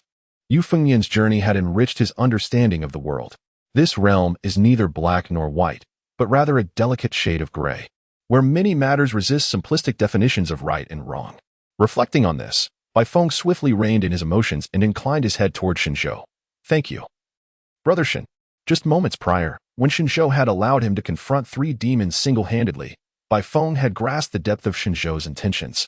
For someone like him, who had never faced the trials of life and death, such a battle was essential for fortifying his resolve. As the saying goes, one cannot teach what is learned through experience. This confrontation had proven immensely beneficial for Bai Feng. He no longer quaked in the presence of terrifying foes. He sensed that his conviction had solidified significantly, and even his realm had advanced due to this life and death encounter, elevating him to the 7th level of the 2nd realm. Shen Zhou's strength vastly surpassed his own, yet he willingly trained with this burden. Such kindness was immeasurable. In this moment, Bai Feng realized he was unworthy of being Shen Zhou's friend, for friendship entails mutual support, and he felt he could offer nothing in return. He felt unworthy. Shen Zhou observed as Bai Feng's name transitioned from green to pink above his head. While Lin Yujing's pink name was acceptable, Bai Feng's appeared even more peculiar. Was this the fabled manly pink? As for assisting Bai Feng, Shen Zhou had not contemplated the implications deeply. In his previous life, he had loved ones and close friends, and his actions were simply a reflection of viewing Bai Feng as a comrade. Moreover, possessing the eye of natural disasters, he harbored no concerns regarding potential treachery from his companions. As Shen Zhou prepared to respond to Bai Feng's gratitude, a voice abruptly interrupted. Enough chatter. Who goes there? Bai Feng and Lin Yujing were both taken aback, feeling as if a silver figure had materialized out of thin air beside them. The speed was astonishing. Leaving no time for reaction, Lin Yujing stepped back, while Bai Feng leapt aside, his hands swiftly drawing a bow and knocking an arrow. Only Shen Zhou remained still, devoid of any movement, for he had long been aware of the other's presence. After all, the figure with the green name had been flitting about underground, making it nearly impossible to ignore. What is there to panic about? I am a member of the Chongwu Guard, the silver figure admonished, simultaneously producing a badge from his waist to affirm his identity. You may address me as Lord Yan. It dawned on Lin Yujing and Bai Feng that Shen Zhou had previously mentioned the Chongwu Guard would be covertly protecting them during this mission. Had Shen Zhou predicted yet again? Lord Yan, Lin Yujing, and Bai Feng both inclined their hands in a gesture of respect, while Shen Zhou observed the individual with a calm demeanor. clad in a flying fish uniform identical to that of the earlier Inshirlu. He appeared to be around 35 or 36 years of age, with an unremarkable appearance that even bore a hint of furtiveness. What captured Shen Zhou's attention most was the name above this Lord Yan's head. It was neither that of the Chongwu Guard nor a disciple of the Chongwu Marquis, but rather Colonel Yin Nan of the Suppression Office. Chapter 65. The Great Ones are approaching. While still in Songnan County, Shen Zhou had already sensed the presence of the Chongwu Guards, all bearing the same name, Chongwu Guards. Yet, the individual accompanying him was distinctly different. The Town Protector's Office, established by the founding emperor of the Yin Kingdom, is reputed to be the Imperial Guard. An emperor's personal guard, infiltrating the side of the Duke of Chongwu? What sort of intrigue is this? Some sort of espionage. Shen Zhou pondered briefly before dismissing the need for answers. He was indifferent to the underlying schemes, as the other party's designation was marked in green, signifying goodwill. It sufficed to know there were no malicious intents. A sudden shift in circumstances dictated the cessation of their demon exorcising mission. Yin Nan spoke again, his tone urgent. This left Shen Zhou and his companions perplexed. The extermination task had been progressing smoothly. Why was it abruptly halted? Noting their bewildered expressions, Yin Nan waved his hand dismissively. Do not inquire further. Obey my command and return to Songnan County at once. Boom. Almost as soon as he finished speaking, a tremendous explosion echoed from the distance. The ground beneath them began to tremble, as if the entire Hanlin mountain range was being affected. Shen Zhou furrowed his brow. He leapt lightly onto a branch, where he beheld a vast plume of smoke rising skyward from a far-off location. Such power! Shen Zhou's pupils constricted as he recalled the words of the rat demon, warning of a terrifying demon lord in the southwest. Before he could fully process this, a peculiar humming resonated from that direction once more. It resembled the roar of some monstrous entity, shaking the very core of their beings. Shen Zhou squinted. Alongside this deafening roar, the entire Hanlin mountain range erupted in chaos. Countless beasts and monsters roared in unison, as if echoing that ominous hum. The trees within the forest swayed violently, stirring up clouds of dust, while numerous shadows flitted through the underbrush. Above, the azure sky was darkened by a swarm of ominous figures approaching from afar. In that instant, within the Hanlin mountain range, both beasts and demons seemed to succumb to madness, surging in throngs toward the outer edges of the mountains. Heavens! Lin Yujing leapt beside Shen Zhou. Unable to suppress her murmurs of awe, they stood at the mountain's edge, captivated by the breathtaking spectacle of thousands of beasts in frantic motion. Good heavens! Shen Zhou echoed her astonishment, though Lin Yujing's eyes were wide with shock and trepidation, while his own glimmered with fervor. He had never anticipated such a grand convergence of forces. What had once required him to seek out each demon individually was now rendered unnecessary. The opportunity for virtuous deeds would present itself without effort. Deep within the Hanlin mountain range, before an endless expanse of marshy woods, an elderly man stood, gripping a heavy iron halberd, his expression unyielding as he gazed ahead. The elder's hair and beard were completely white, and he donned a flying fish robe akin to those worn by Yin Shisan and Yin Nan. However, unlike their attire, he was draped in a magnificent crimson cloak that billowed majestically in the wind. Old Toad, you have been rather restless of late. The elder spoke with a calm demeanor. His voice, though soft, resonated throughout the vast marsh. As he spoke, tumultuous waves erupted in the center of the marsh, and a colossal head, measuring 5 zhang in length, emerged from the depths. This immense head was flat and encased in armored scales, with prominent, dark brown vertical pupils glaring intently at the elder before him. Wherein lies my restlessness? The old toad sneered, revealing its sharp, glinting teeth. What do you say? The elder replied gently. Why is it that such a multitude of demons have suddenly surfaced in the Hanlin mountain range? The old toad chuckled coldly. And so what? Those minor demons are merely restless. What concern is that of mine? I have kept my promise and have not ventured even a step beyond this Hanlin mountain range. Huh. To step out, one must possess feet. The elder retorted with a mocking expression. In this Hanlin mountain range, there are not merely 1,000, but at least 100 types of demons dwelling. Some are sworn enemies, while others are scarcely acquainted. Pray tell, why are they able to gather simultaneously and emerge from this Hanlin mountain range to feast upon humans? Even humans struggle to unite. What more these mere demons? It is as if a rat demon would flee upon encountering a snake demon, while a snake demon would feast upon a rat demon. These two species are inherently opposed. Yet, in this instance, these demons have inexplicably learned to collaborate for mutual gain in their assault on human settlements? Such absurd nonsense. The elder, well aware that the toad dragon possessed a unique power to briefly dominate lesser beasts, found the blatant denial of the creature infuriating. I see you, wretched beast, are becoming rather bold. The elder tightened his grip on the halberd, his voice growing increasingly frigid. 50 years ago, Lord Chengwu severed your limbs, transforming you into a mere toad dragon staff. What, do you now wish to part with your very head? Under the elder's icy gaze, the old toad erupted into laughter once more. Ha ha. 30 years in the east, 30 years in the west. Do not underestimate my current state. In the next moment, it surged from the swamp like a whale breaching the ocean, crashing down upon the elder with the weight of a mountain.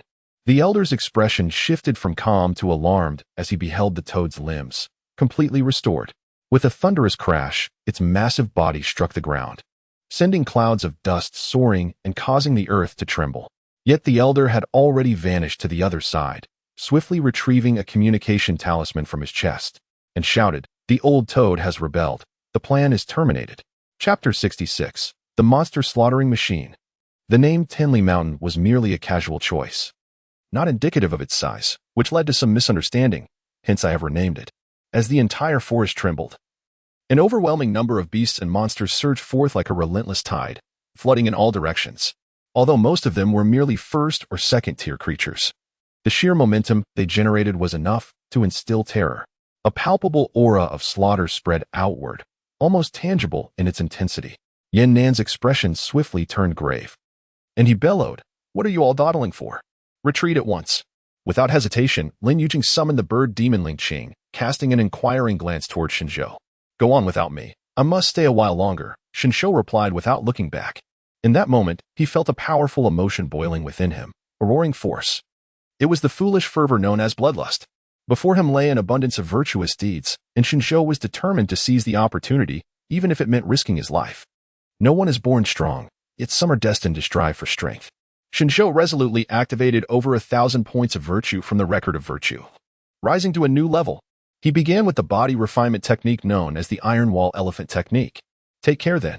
Lin Yujing nodded gently at Shen Zhou's decision, unsurprised by his resolve. Below, Yan Nan was both astonished and enraged. "Shen Zhou, what nonsense are you spouting? I know you are a genius, but can't you be mindful of the situation? Is it so difficult to avoid the limelight for once?" Upon hearing this, Shen Zhou abruptly turned his head, his icy gaze sweeping across, the wind tousling his handsome features as his chilling voice echoed, "You want me to avoid the spotlight?" Yan Nan was taken aback by Shen Zhou's piercing stare, forcing himself to suppress the strange feeling rising within him as he shouted back, "Not just one, but a whole horde of them. Those are a swarm of monsters." In Yan Nan's eyes, Shen Zhou appeared utterly insane, attempting to confront a tide of beasts alone. Did he think he would not be injured or fatigued? Even a fourth-tier martial artist could be worn down by a horde of low-tier beasts. If it weren't for Shen Zhou's terrifying talent making it a pity to perish here, he would have long since walked away. Yet just as this unpleasant thought crossed Yan Nan's mind, his eyes widened in shock. Shen Zhou suddenly exuded a formidable aura, one that seemed to resonate with the passage of countless years. A layer of mysterious light enveloped Shen Zhou, rapidly coalescing into a colossal elephant phantom towering 3 meters high. This giant elephant, seemingly forged from bronze and iron, stomped upon the ground, baring its tusks and letting out a resounding roar, as if it were a living creature. A chilling sense of dread surged within Yan Nan. Wait a moment, is that the Iron Wall Elephant Technique? This technique was one Yan Nan had once attempted to cultivate. Its efficacy rivaled that of other top-tier body refinement methods in the Guanghan Palace. Yet its difficulty was far greater, which is why it had been relegated to gathering dust in the elite camp. Yet now, this exceptionally challenging martial art has been mastered by a mere 15-year-old youth. This, however, is not the most terrifying aspect.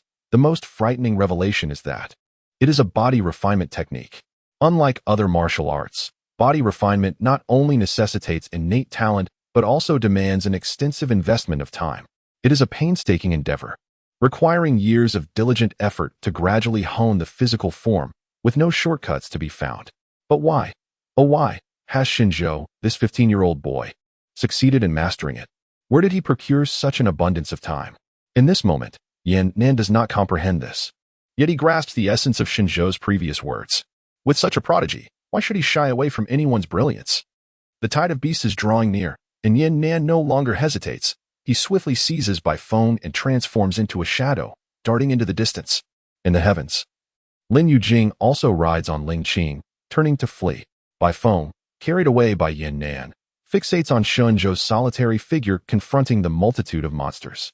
He suddenly realizes that individuals like Brother Shen are destined to traverse their paths alone.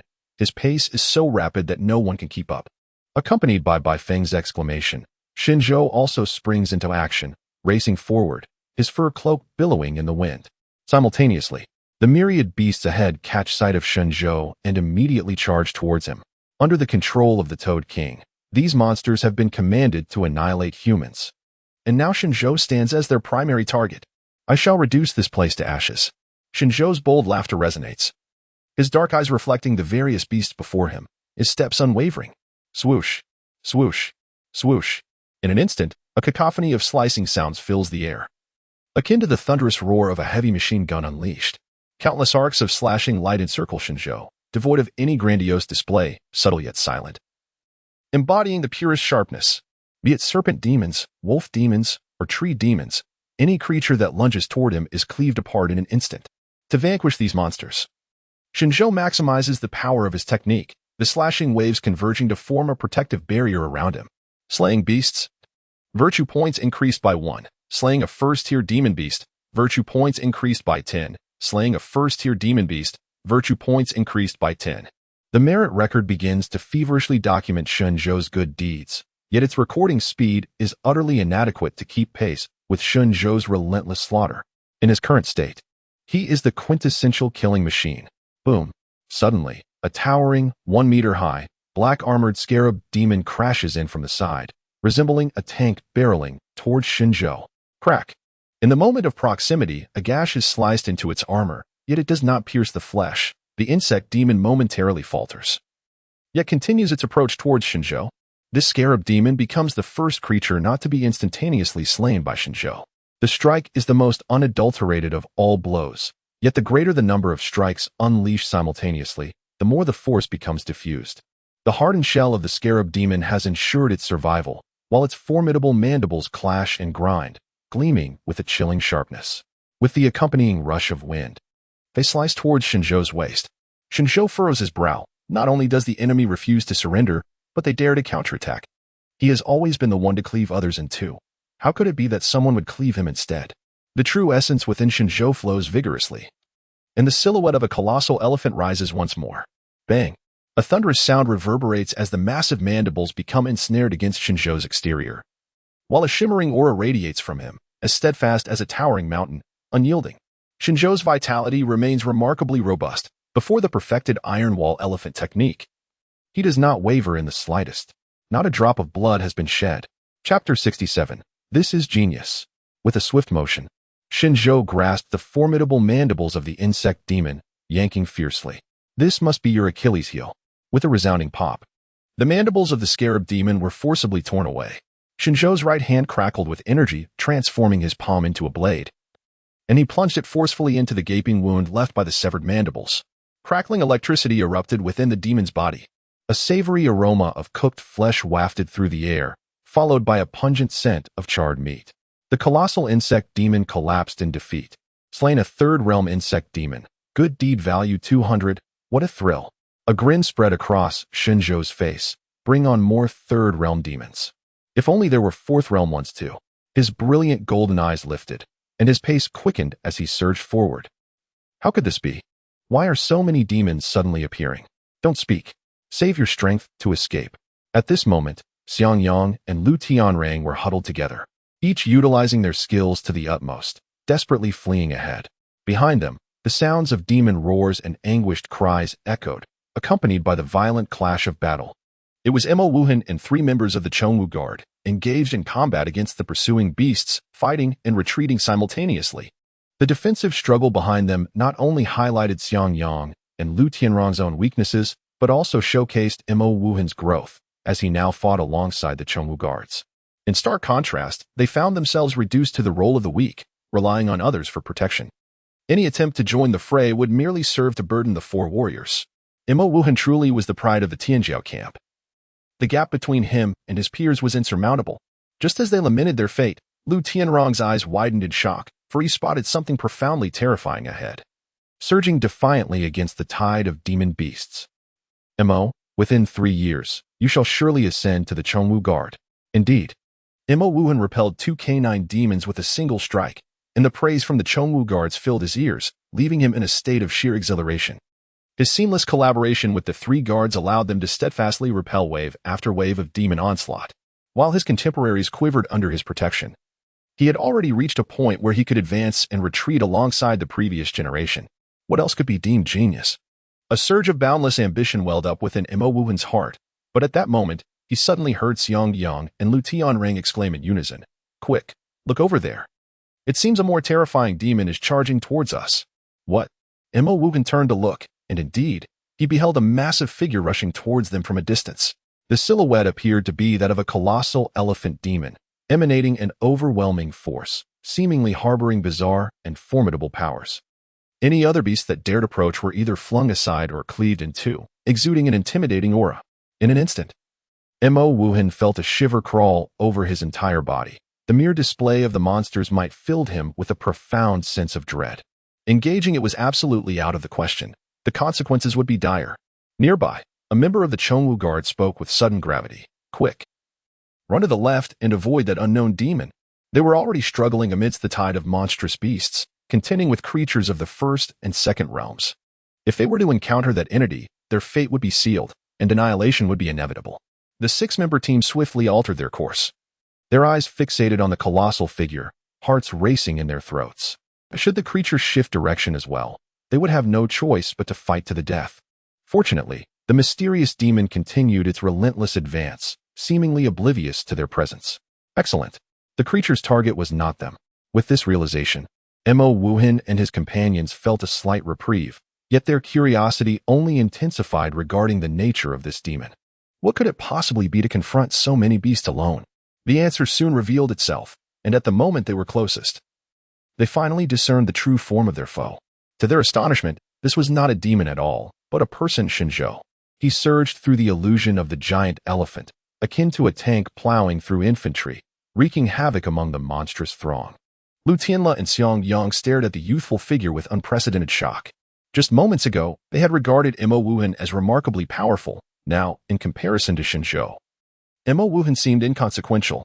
They suddenly recognized how merciful Shen Zhou had been when they had shared a carriage. He had merely scolded them and given them a single strike. Mo Wuhan was utterly flabbergasted, his eyes nearly popping from their sockets. Why, in such dire circumstances, was Shen Zhou not only advancing but charging forward with unbridled audacity? Just as he had taken pride in fighting alongside the previous generation, Shen Zhou had boldly returned to the fray alone. Shen Zhou had also noticed the six-person team from afar. He cast a fleeting glance their way before disregarding them entirely. There was nothing to discuss with these fleeing individuals, as he had a demon to slay. Yet, that casual glance struck Mo Wuhan like a thunderbolt. The disdainful expression he saw mirrored the one he had often worn towards others. Could this truly be Shen Zhou? What was happening? He was charging forward alone? Was this fellow some sort of freak, possessing an absurd level of strength? Did he not tire? The Chongwu guards also expressed their astonishment. Mo Wuhan remained silent. The confidence in his own genius, which he had only just established, had been shattered in an instant by Shen Zhou's overwhelming prowess. Shen Zhou was, of course, fatigued. At this moment, he was slightly panting. With the dual enhancement of governing by virtue and iron wall guardian technique, his physical endurance and the richness of his true essence were undeniably superior to those of other warriors at the same realm. Nevertheless, even such prowess could not withstand his reckless expenditure of energy. Throughout this tumultuous journey, Shen Zhou had nearly utilized every martial art he mastered to its utmost limit, save for deadly 13 spears. In his current state, how many foes could he still vanquish? No matter, he would strike first and ponder later. Immersed in the exhilarating sensation akin to mowing down grass, Shen Zhou chose not to cease despite his breathlessness. Yet, in the next instant, he suddenly sensed the ground tremble once more. A colossal wail erupted from the space ahead. What was happening? As confusion enveloped him, Shen Zhou felt the sky itself begin to darken. He lifted his gaze, and his golden pupils constricted in shock, for he beheld a gigantic creature soaring through the heavens. This beast appeared to stretch an astonishing 50 zhang in length, its body a deep black, adorned with layers of scales that seemed countless times harder than steel. Was that the Toad Lord? Or perhaps a massive crocodilian spirit? Chapter 68. A confrontation at first sight. Upon hearing the continuous, tumultuous roars surrounding him, Qin Hai's unremarkable aged visage tightened with concern. The situation was unexpected. The toad dragon had inexplicably recovered from its injuries and immediately initiated a fierce confrontation. Faced with the formidable aura of a fifth realm demon lord, he did not even flinch. As the strongest among the Chongwu guard, it was his duty to confront the enemy's mightiest. Qin Hai spoke coldly, "Old toad, I advise you to cease your supernatural antics at once. 50 years ago, Lord Chongwu spared your life out of kindness, but this time you will not find mercy. You still have the chance to retreat." He continued, "Otherwise, by the time the Lord arrives, you shall find only a path to demise. Are you trying to intimidate me?" The toad demon grinned wickedly. "Do you think I am unaware that your master is gravely injured and has been in seclusion for many years, unable to recover?" Qin Hai's expression remained composed, yet his heart surged with trepidation. The news of Lord Chongwu's injury was a closely guarded secret within the Guanghan Palace. How could the toad demon, who had not set foot outside these mountains for 50 years, possibly know? The severed limbs had inexplicably healed. Now this beast was privy to such insider information. Qin Hai sensed the looming threat of a conspiracy. "You humans truly revel in conflict," the toad demon sneered, almost affirming the suspicions swirling in Qin Hai's mind. "But that works to my advantage." With that, it abruptly turned, its powerful, massive tail breaking the sound barrier as it hurtled towards Qin Hai. Qin Hai abruptly hoisted the massive halberd in his grasp, its blade sparking against the ground. Boom. In an instant, Qin Hai was propelled backward, yet quickly regained his footing. His feet seemingly anchored to the earth like steel nails, relying on the solidity of the ground to halt his momentum. Nevertheless, he was still flung over 10 paces. From just one strike, Qin Hai tasted blood at the corner of his mouth, his breath unsteady. The disparity between him, a peak fourth realm practitioner, and his opponent, a fifth realm demon lord, was insurmountable. The chasm between the fourth and fifth realms was the most significant among the five, akin to a vast gulf. After all, the first four realms focused on continuously refining their bodies, rendering their flesh more resilient and formidable. However, the fifth realm involved absorbing spiritual energy, beginning to truly commune with the heavens and the earth. The power of the cosmos is immensely vast. Merely borrowing a fragment surpasses the meager strength of an entire mortal life. Qin Hai's heart plummeted, yet his aura surged to its zenith. "Today, I shall exchange this aging body for your life, beast, for the sake of the people of Songyun County, to secure them a chance at survival." In that moment, Qin Hai resembled a flickering candle in the wind, yet the light he emitted shone with a brilliance akin to a dazzling star.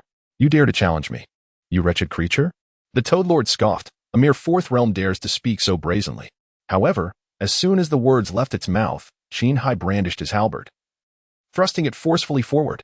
"While I may not be worthy, I have this," he declared. "I shall send you soaring." In that fleeting moment, the great halberd surged with a verdant radiance, embodying boundless power, and with a force that could shake the heavens, it fiercely cleaved toward the body of the toad demon. Boom! The emerald light struck heavily upon the toad demon, and amidst the cacophony of colossal impact, this creature, spanning dozens of feet, was indeed sent soaring into the air. Accompanying this strike, the terrifying tide of monstrous beasts across the Hunglin mountain range abruptly ceased. The once rampaging beasts regained clarity in their eyes, bewildered and astonished, utterly oblivious to what had transpired. "What has happened?" murmured a dazed rabbit demon, only to turn and find a similarly perplexed wolf demon standing beside it. In their mutual gaze, these two bewildered beings instantaneously rediscovered their purpose in the demon realm. This scenario unfolded throughout the mountains, devoid of the toad dragon's control. The beasts began to slaughter one another, their thoughts no longer preoccupied with uniting against humanity. "Old wretch, you have utterly enraged me." The toad dragon plummeted to the ground. Its roar, laden with fury, reverberated through the air. Being cast aside by a mere human of the fourth realm was an unspeakable humiliation for it. Not even a scratch. Qin Hai, meanwhile, staggered and half-kneeled on the ground, striving to suppress the overwhelming sensation of exhaustion surging through his body. Clutching the treasured weapon of the Marquis Chongwu, he unleashed a secret technique, delivering the most formidable strike of his life. Yet even so, it only managed to fell the opponent momentarily. However, that seemed sufficient. The great halberd he wielded possessed extraordinary power, and the toad dragon would not be able to wield its formidable abilities for at least 10 days to half a month. At the very least, he had thwarted the tide of beasts that posed a threat to the entire Songyun County. But regrettably, With his current capabilities, he could advance no further. Just as he was mired in disappointment, the toad demon was fully incited by fury, flipping over and opening its gaping maw to bite at Qin Hai. I shall swallow you whole to vent my wrath. But at that moment, a white specter materialized from the heavens, arriving in an instant. The great halberd in Qin Hai's grasp soared skyward, landing in the hands of that white figure, which then descended with a mighty slash. With a sickening squelch, this strike lacked the spectacular effects of the previous one. However, the demon's blood, mingled with entrails, splattered across the sky like a resplendent cloud. The fearsome toad demon was severed in twain in the blink of an eye, and terror finally flickered in its eyes as it scuttled away on its remaining stunted legs. The white specter in the sky vanished, and the halberd fell, embedding itself at an angle into the earth. On the ground, Qin Hai gazed at this scene, momentarily lost in disbelief. Marquis Chongwu, he murmured softly, quickly regaining his composure, mustering his strength to rise and stride toward the distant halberd. The remaining tasks fell upon him to complete. The toad dragon strained to support its upper body, pushing forward with great effort, leaving behind an exceedingly broad path of blood. You wretched beast. Deceived. Was it not said that the esteemed Lord Chongwu was grievously injured? A look of terror surged in the eyes of the toad dragon. How does it seem that his strength has, in fact, grown even more formidable? Indeed. Humans are not to be trusted. I must flee. I must escape towards Jiarui Prefecture, or perhaps take refuge in that cavern. This could offer a glimmer of hope. Yet, as a toad dragon, it was never known for its swiftness, and now, with half of its body lost, it could only claw its way forward with its remaining hands, a truly pitiful sight. Nevertheless, it mattered little, for Lord Chongwu did not seem to be present. And the only threat it needed to remain wary of was that of Qin Hai. After unleashing his most potent strike through secret techniques, Qin Hai appeared to be in a state of decline. Even if they were to confront one another, the odds of victory would likely be 50-50. Just as these thoughts occupied its mind, the toad dragon suddenly heard a sound slicing through the air behind it, though not particularly loud. How could it possibly escape the creature's keen ears? The old man has arrived so swiftly. The toad dragon, akin to a startled bird, immediately turned around. However, even a seasoned demon lord like it found itself momentarily stunned upon recognizing the newcomer. The figure was neither Qin Hai nor any formidable foe, but rather an unfamiliar young lad. At that moment, the toad dragon felt an absurd mix of amusement and profound sorrow. A dragon in shallow waters is toyed with by shrimps. A tiger fallen in the plains is bullied by dogs. When did a mere human child dare to pursue it? Has it truly sunk to such a lowly state, to be so underestimated by humanity? Yet, the young lad, indifferent to its plight, remained silent, launching the long-accumulated lightning spear directly at the toad dragon before him. Chapter 69, Mutual Destruction. The thunder spear crashed heavily upon the massive head of the toad dragon. Boom.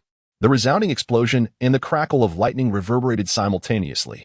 Yet, as the smoke cleared, the toad dragon's head remained unscathed, the currents dancing around it, while the creature remained utterly unperturbed. Shen Zhou swallowed hard. He had initially intended to attack from behind, but the creature reacted with astonishing speed, swiftly turning to block his advance. Even from the front, when he struck down with the thunder spear, it utterly failed to breach its defenses. Was this the resilience of a seasoned powerhouse? Even cleaved in two, it remained so vibrant and full of life. This was not quite the character he had encountered in a certain comic from his previous life. Shen Zhou pursued for but one reason. He was envious. The creature was a fifth-tier demon, currently in a severely wounded state, presenting an unparalleled opportunity. Reluctance gripped him, indeed. Yet, Shen Zhou was unaware of the creature's remarkable toughness. Its entire body was enveloped in scales, far surpassing the defensive capabilities of that previous beetle he had faced. However, it was not without weaknesses. In fact, one could argue the vulnerabilities were substantial, given the grotesque wound that marred its back. If he could seize that injury and deliver a decisive strike, there remained a chance. But first, he needed to maneuver the crocodilian creature to turn its back towards him, allowing him to launch a powerful surprise attack. Reaching the pinnacle of the third tier at such a young age was indeed a mark of genius among humans. The toad dragon sensed Shen Zhou's cultivation level, its amber eyes fixated upon him. Yet before this sovereign, you are woefully inadequate. What sovereign? You are merely a four-legged reptile. Speaking so grandly, Shen Zhou reined in his thoughts, scoffing lightly. No, wait, it should be a two-legged reptile now, considering you've downgraded from 4 limbs to 2. Since he could not best the creature in combat, and it was willing to engage him in conversation, Shen Zhou saw no harm in exchanging a few words. If he could stall for time until that old man arrived, the odds would significantly tilt in their favor. As long as he ensured the kill was his. That was all that mattered. You scoundrel. The toad dragon let out a low growl. As a crocodile, nothing irked it more than being called a four-legged reptile. Especially now that Shen Zhou had labeled it a two-legged one. A dignified demon lord reduced to such a title was exceedingly vexing. Shen Zhou excelled at provoking others with his words, and he had succeeded once more. However, as a demon, the toad dragon's capacity for insult was woefully lacking, leaving Shen Zhou unfazed, even amused. Is that all? Do try a different term, two-legged brother. Your insults sound more like playful banter. Infuriating. Observing the smirk at the corner of Shen Zhou's mouth, the toad dragon chose not to retort further. It recognized that this was not the time for a battle of wits. Suppressing its inner fury, the toad dragon turned to flee. Escape was of utmost importance. Yet, it had scarcely crawled a short distance when the sound of crackling electricity echoed behind it. The toad dragon whipped around, and a new thunder spear erupted upon its forehead.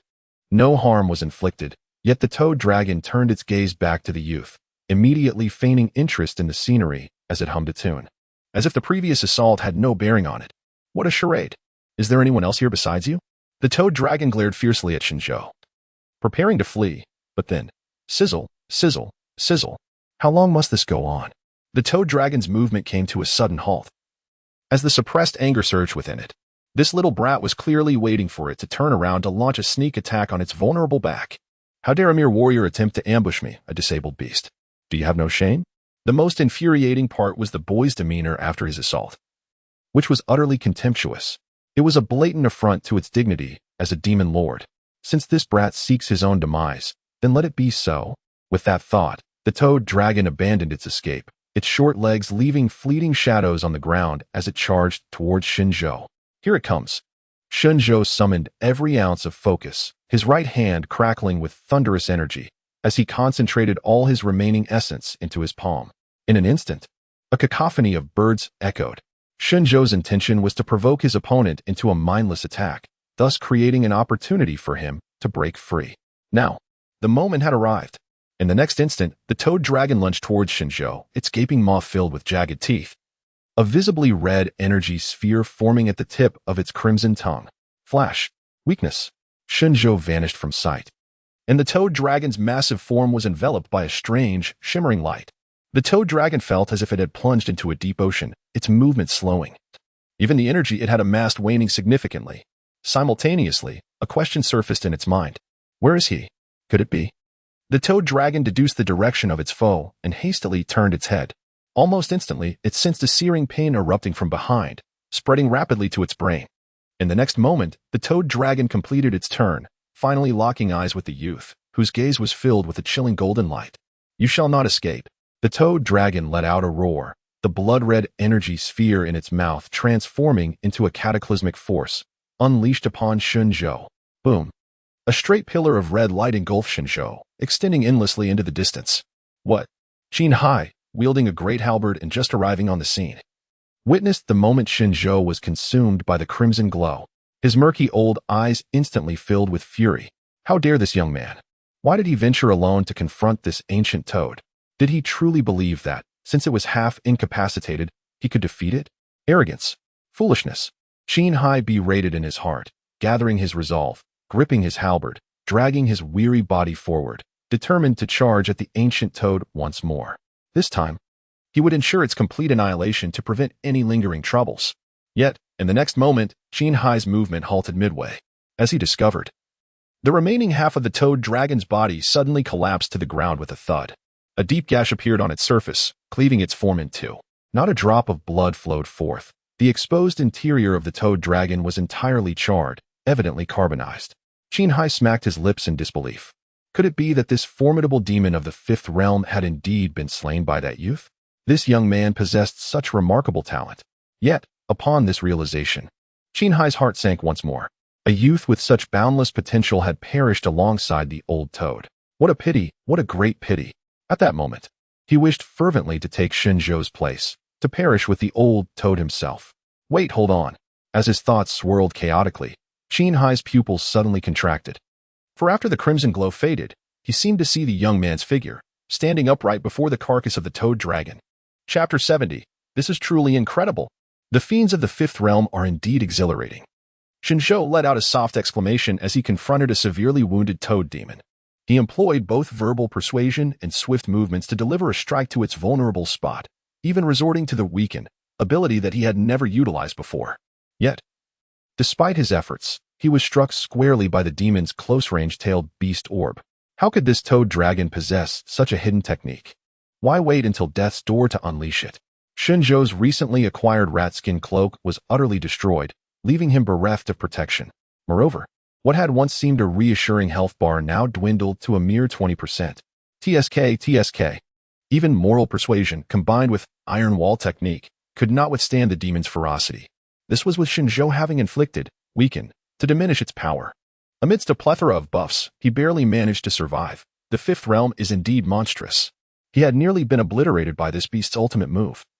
Yet his superior skills saved him. Simultaneously, this battle illuminated the terrifying nature of his summoner abilities. The blink skill, a form of instantaneous movement devoid of trajectory, could elude even a fifth realm demon lord, while weaken possessed a numerical elegance, disregarding the opponent's realm and forcibly diminishing their speed and strength. The value of these dual abilities was undeniably rising, but alas, their lengthy cooldown rendered them usable only once per encounter. After his reflections, Shen Zhou shifted his focus to the Human Emperor banner, or rather, Record of Merits. The pages revealed a string of text: slay a fifth realm early stage demon. Merit value 10,000. Wait, did I miss a zero? Shen Zhou's eyes widened, and his breath quickened. 10,000. This toad dragon truly brought him joy.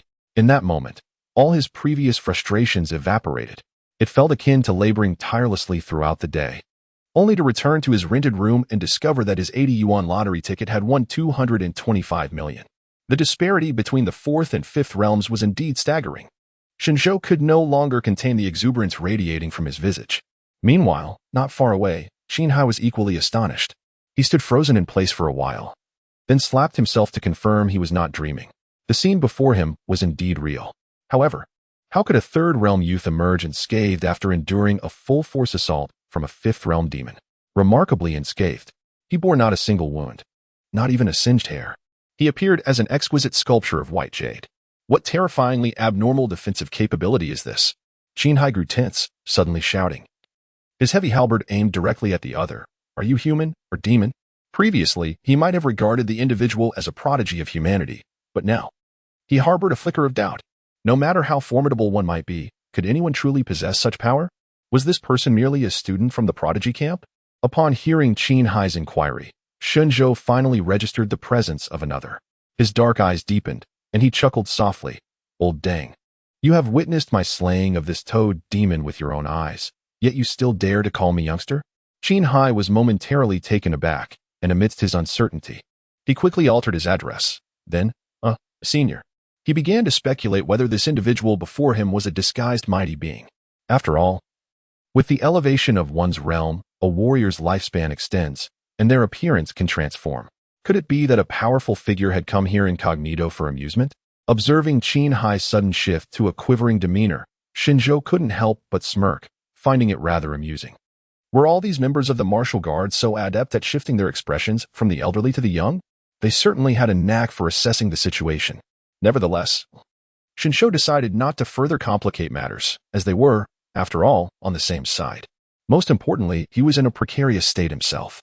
Despite appearing calm and vigorous, he was utterly drained of energy and essence, his vitality nearly depleted. Provoking this old ding might not end well for him. That would be quite embarrassing. One might not fall to the toad dragon, but instead to this old man. Just kidding, old sir, Shen Zhou said, offering a respectful bow. I am no demon. I am merely a human, a student from the prodigy camp. When it came to the art of changing expressions, Shen Zhou was no less skilled. A student? Yet Qinghai remained skeptical and on guard. A student from the prodigy camp cannot withstand the assault of a fifth realm demon lord. Could you perhaps provide me with some clothing? It's rather awkward speaking to you in the nude. Shen Zhou replied, feeling somewhat awkward. Fine. Qinghai nodded, unfastening his crimson cloak and tossing it to Shen Zhou. Make do with this for now. Shen Zhou accepted it without complaint. wrapping it around his waist like an apron, ensuring it covered his vital parts. The reason I am unharmed is due to my martial talent. He finally addressed Qin Hai's question. Martial talent? Such terrifying martial talent exists in this world, yet I have never encountered it, Qin Hai remarked, frowning. Well, that seems to be your issue, Shen Zhou shrugged, offering no further explanation. After all, martial talent is a broad concept, capable of encompassing everything. Qin Hai scrutinized Shen Zhou's face for several seconds before nodding. All right, I believe you. You remind me of two prodigies I've encountered in my life. Although they do not surpass you, they are not far behind. Seemingly reassured that Shen Zhou was an ally, Qin Hai relaxed considerably, no longer maintaining a rigid posture but instead sitting cross-legged upon the ground. With this action, the aura surrounding him abruptly diminished by a significant degree. Reminiscent of an ordinary old man on the brink of death, Shen Zhou raised an eyebrow, somewhat taken aback by Qin Hai's words. He had thought himself exceptionally fortunate. Yet it seemed there existed others, equally fortunate, as implied by Qin Hai's tone. Intriguing. One could only hope the other party is a formidable villain. Please hold this for me. I'm struggling to manage it, he said. As he pondered, Qin Hai's voice rang out once more as he tossed the large halberd to Shen Zhou, who instinctively caught it. A chill coursed through his palm. And Shen Zhou realized this weapon was remarkably well-balanced. Undoubtedly, this halberd was a divine artifact. It was this very weapon that had cleaved the toad demon in two, granting Shen Zhou the opportunity to claim the kill. Of course, it was the weapon's owner who had exerted the greatest effort. By the way, old man, was that swift white shadow from earlier the Marquis of Chongwu? Shen Zhou inquired. The speed of that white shadow had been astonishing. So much so that even with the powers of the Eye of Catastrophe, he could not discern the name hovering above its head. Indeed, Qin Hai nodded. And please refrain from calling me old man. My surname is Qin. Very well, Master Qin, Shen Zhou replied courteously. If you were to serve as a gatekeeper, your future would undoubtedly be bright. Qin Hai. But why did the Marquis of Chongwu come only to leave? Without waiting for Qin Hai's response, Shen Zhou posed another question. The esteemed Marquis did not actually arrive, Qin Hai chuckled. That was merely his shadow spirit. He himself remains within the Guanghan Palace. At this revelation, a hint of pride grazed Qin Hai's countenance, as if he shared in the glory. Shen Zhou's heart raced. A shadow spirit capable of inflicting severe injury on a fifth realm demon from a great distance. Was the Marquis of Chongwu's strength truly so exaggerated? Was he at the sixth realm, the seventh, or perhaps even higher? Yet, it made sense. After all, he was a man worthy of being conferred a Marquis title. A significant figure within the Yan kingdom, and how could he possibly be weak? However, how could such a martial arts master find himself relegated to a remote province, serving as a governor? Chapter 71. The Great Hero, for the nation and the people at this moment. Qin Hai retrieved a communication talisman from his pocket, relaying the news of their situation to the other members of the Chongwu Guard. The rest of the guards soon arrived at the scene. I am utterly exhausted and must rest for a while. I kindly ask for your protection in the meantime. With those words, Qin Hai closed his eyes. Shen Zhou sighed. He too was feeling quite depleted. However, there was no alternative but to stand firm, bolstered by the presence of the severed body of a toad dragon nearby, which would likely deter any lurking demons. Shen Zhou's reasoning was sound. After a brief vigil, the surroundings remained serene and uneventful. The demons, being creatures of thought, had already distanced themselves, recognizing the peril of approaching too closely. Feeling a slight easing of tension, Shen Zhou redirected his focus to the record of virtue, where he discovered that his accumulated virtuous deeds had astonishingly reached a staggering 16,000. Despite the arduous battle against the wave of beasts yielding only half that amount from the toad demon, the tally was nonetheless impressive. Previously, his account had barely surpassed 1,000. The wealth amassed from the wave of beasts and the toad dragon had instilled in Shen Zhou a sense of newfound affluence. This expedition into the Honglin Mountains had further solidified his understanding that power is the ultimate truth in this world. With clarity, he recognized that he must grasp this truth firmly within his hands to effectively lead others through virtue. With time on his hands, he decided to seek a level up, which would also fortify his vitality. Yet, he realized he remained ignorant of the cultivation methods pertaining to the four realms. Although the record of virtue could augment his abilities, the underlying principles of cultivation were knowledge he needed to acquire, either by learning directly or by documenting them within the record of virtue. Turning to the elder, Qin Hai, he hoped for guidance. However, a moment later, Shen Zhou's brow furrowed in concern. He noticed that Qin Hai had let his weary head droop. The elder had unleashed some secret technique in his battle against the toad demon, utterly depleting his potential.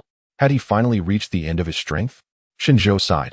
Recognizing that Qin Hai was indeed a true hero, his selflessness for the sake of the nation and its people was evident. He had sacrificed his life to prevent the destruction of Songyang County by the beast wave. Yet, Shen Zhou pondered the situation with the Chongwu Marquis. Why did he choose to remain distant, utilizing his spirit to strike the toad dragon from afar, rather than coming in person? This reluctance had cost him the life of a formidable subordinate. Was he entangled in some pressing matter? Farewell, Qin Hai, Shen Zhou murmured softly. In your next life, may you traverse to another world and enjoy a life of ease as a humble gatekeeper. Who are you bidding farewell to? Qin Hai's irritable voice suddenly interjected, lifting his head to regard Shen Zhou, who was nearly rolling his eyes in disbelief. You're not dead? Shen Zhou stammered, feeling a twinge of embarrassment at the emotional turmoil he had just expressed. I am weary and shall take a moment to rest. Death is not imminent. Qin Hai shook his head, expressing with a tinge of regret, it is merely the aftermath of that secret technique. All the meridians within my body have been utterly destroyed. I can no longer be a martial artist. Sensing the atmosphere growing heavy, Shen Zhou offered some consolation. In truth, this may not be so bad. You can now enjoy your later years in peace.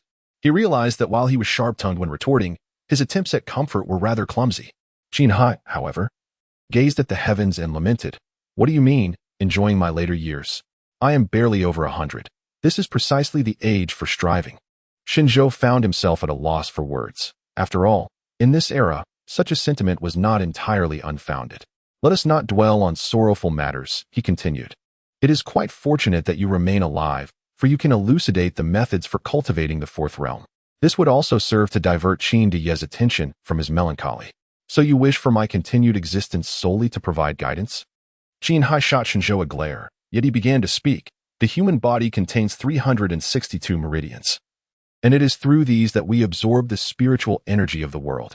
Our task is to utilize the true essence within us to open each of these meridians one by one and construct a spiritual channel between them, allowing our physical forms to connect with the cosmos. The fourth realm is thus designated as the opening meridians realm, the final step before absorbing the energies of heaven and earth. Ah, I see, Shen Zhou mused, finding the concept rather straightforward. He prepared to instruct the merit record to commence its task when he heard Qin Hai's voice continue. Of course. If you have the opening meridians technique to assist, your efforts will be greatly multiplied. Please do not speak so breathlessly, Shen Zhou replied, nodding in acknowledgement. Upon my return, I shall procure the finest opening meridians technique from Guanghan Palace. Shen Zhou felt confident in making such a statement, given his achievements in the Honglin mountain range. Very well. Qin Hai replied without hesitation, acquiescing readily.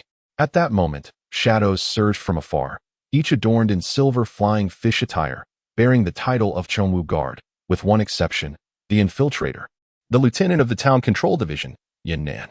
Upon their arrival, the Chongwu Guards were immediately struck by the sight of the gruesome toad dragon carcass. The fifth realm demon lord, the sovereign of the Honglin mountain range, has perished just like this.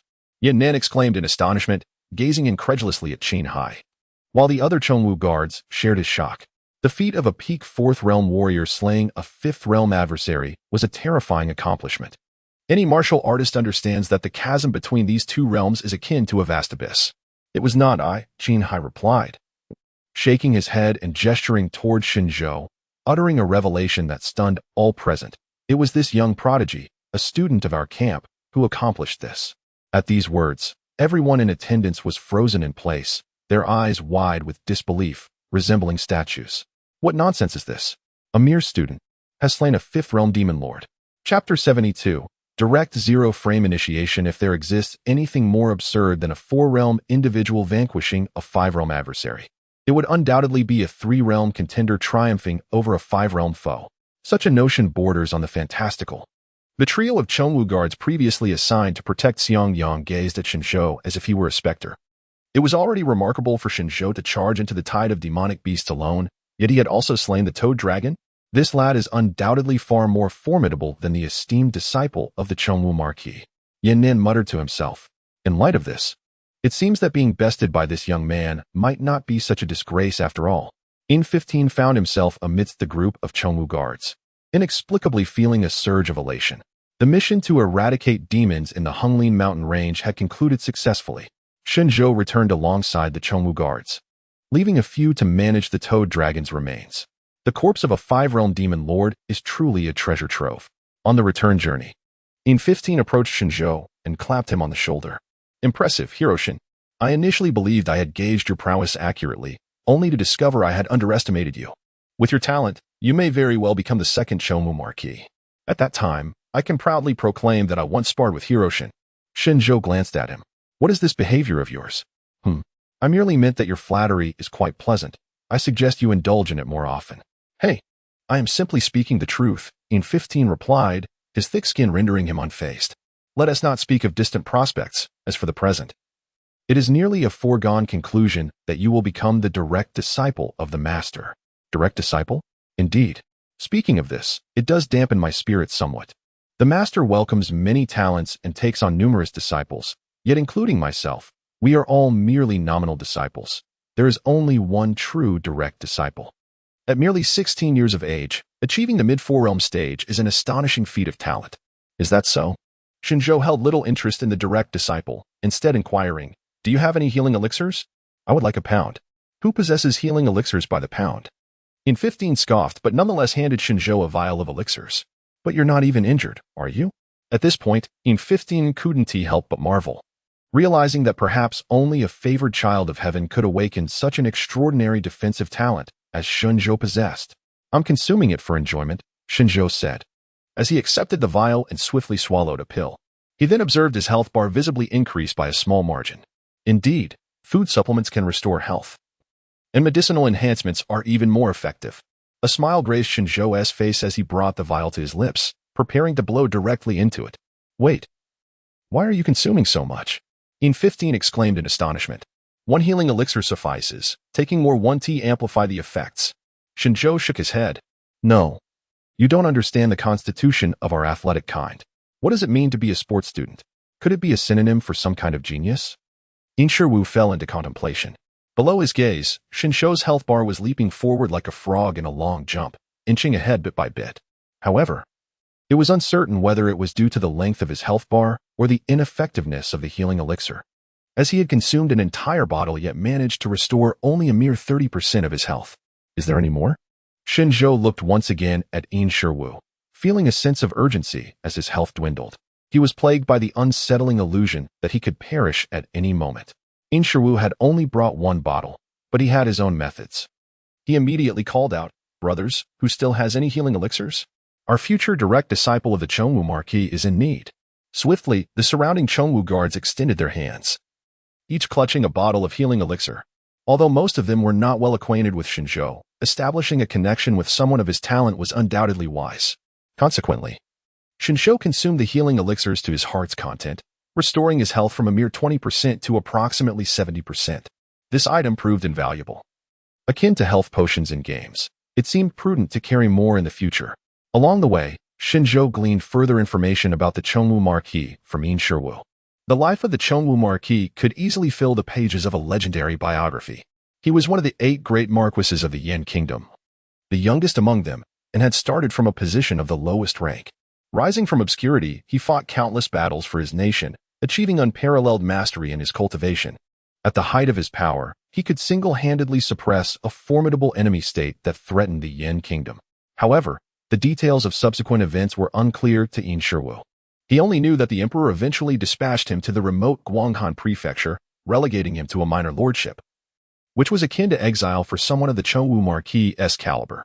Upon hearing this, Shen Zhou gained a general understanding of the Duanmu Marquis, once glorious and at one point at the center of power in the Yan kingdom.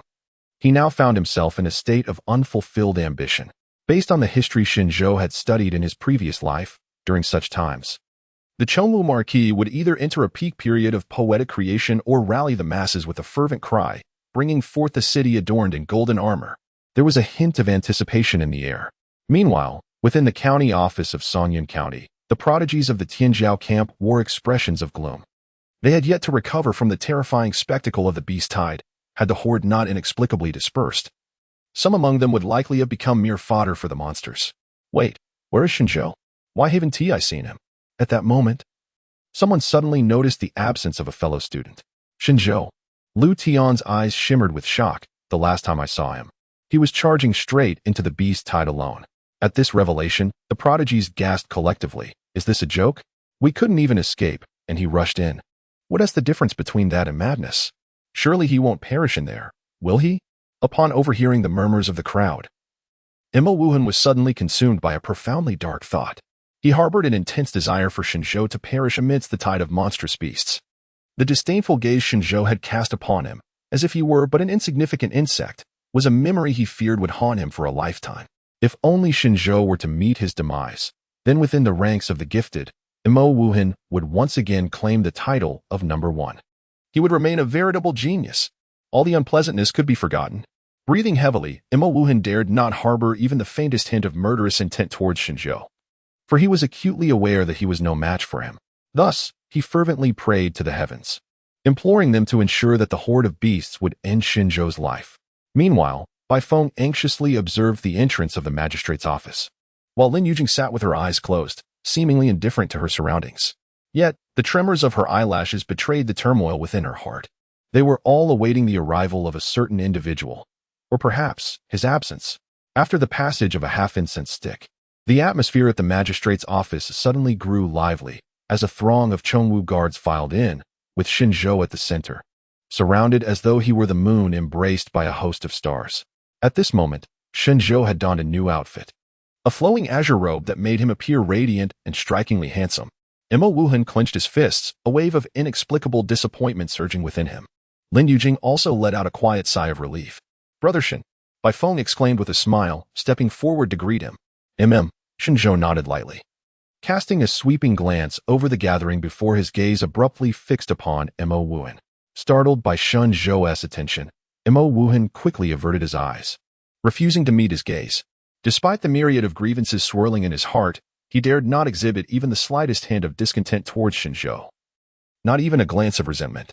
He had learned his lesson from the last encounter. He must not dare to act presumptuously before Shen Zhou. Yet in the next moment, Emma Wuhan felt a fierce gust of wind rush towards him, followed by an overwhelming force that suddenly erupted in his chest. Boom! His figure was sent hurtling backwards, a spray of blood blossoming in the air as he crashed into the wall of the magistrate's office, collapsing into the debris of the fallen bricks, utterly motionless. Chapter 73. The time for awards. No one anticipated that Shen Zhou would resort to violence upon his arrival. The talented individuals present fell silent, their throats parched with disbelief. Emma Wuhan, regarded as the unrivaled champion of their ranks, had been instantaneously defeated by Shen Zhou.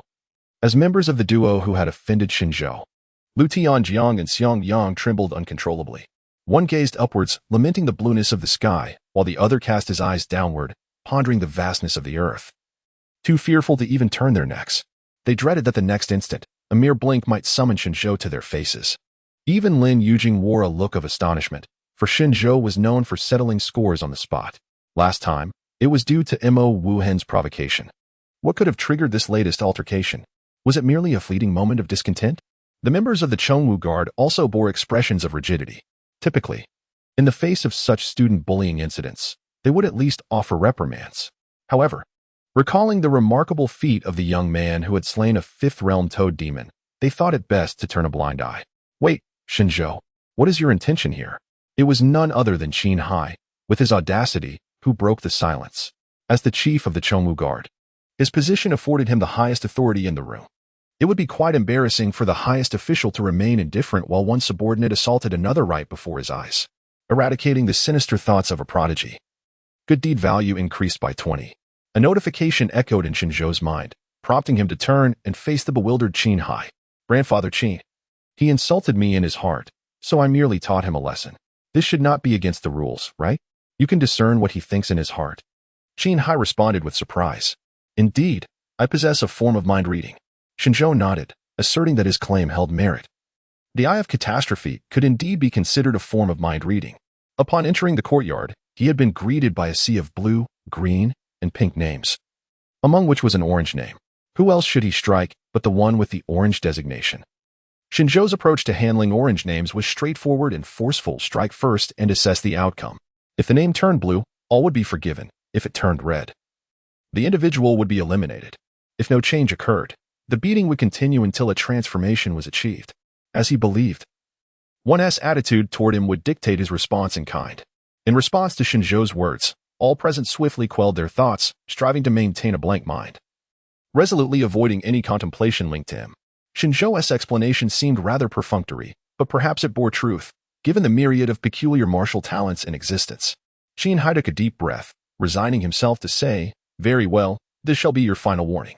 I reiterate, individuals from Guanghan Palace are strictly prohibited from engaging in combat during missions. This will be the last time. So, this incident is to be overlooked." Is it? Moreover, was this truly mutual combat? Mo Wuhan had not even made a move. The bias was glaringly apparent. Yan Nanja sighed and approached Mo Wuhan, realizing he would need to assist in reviving the lad.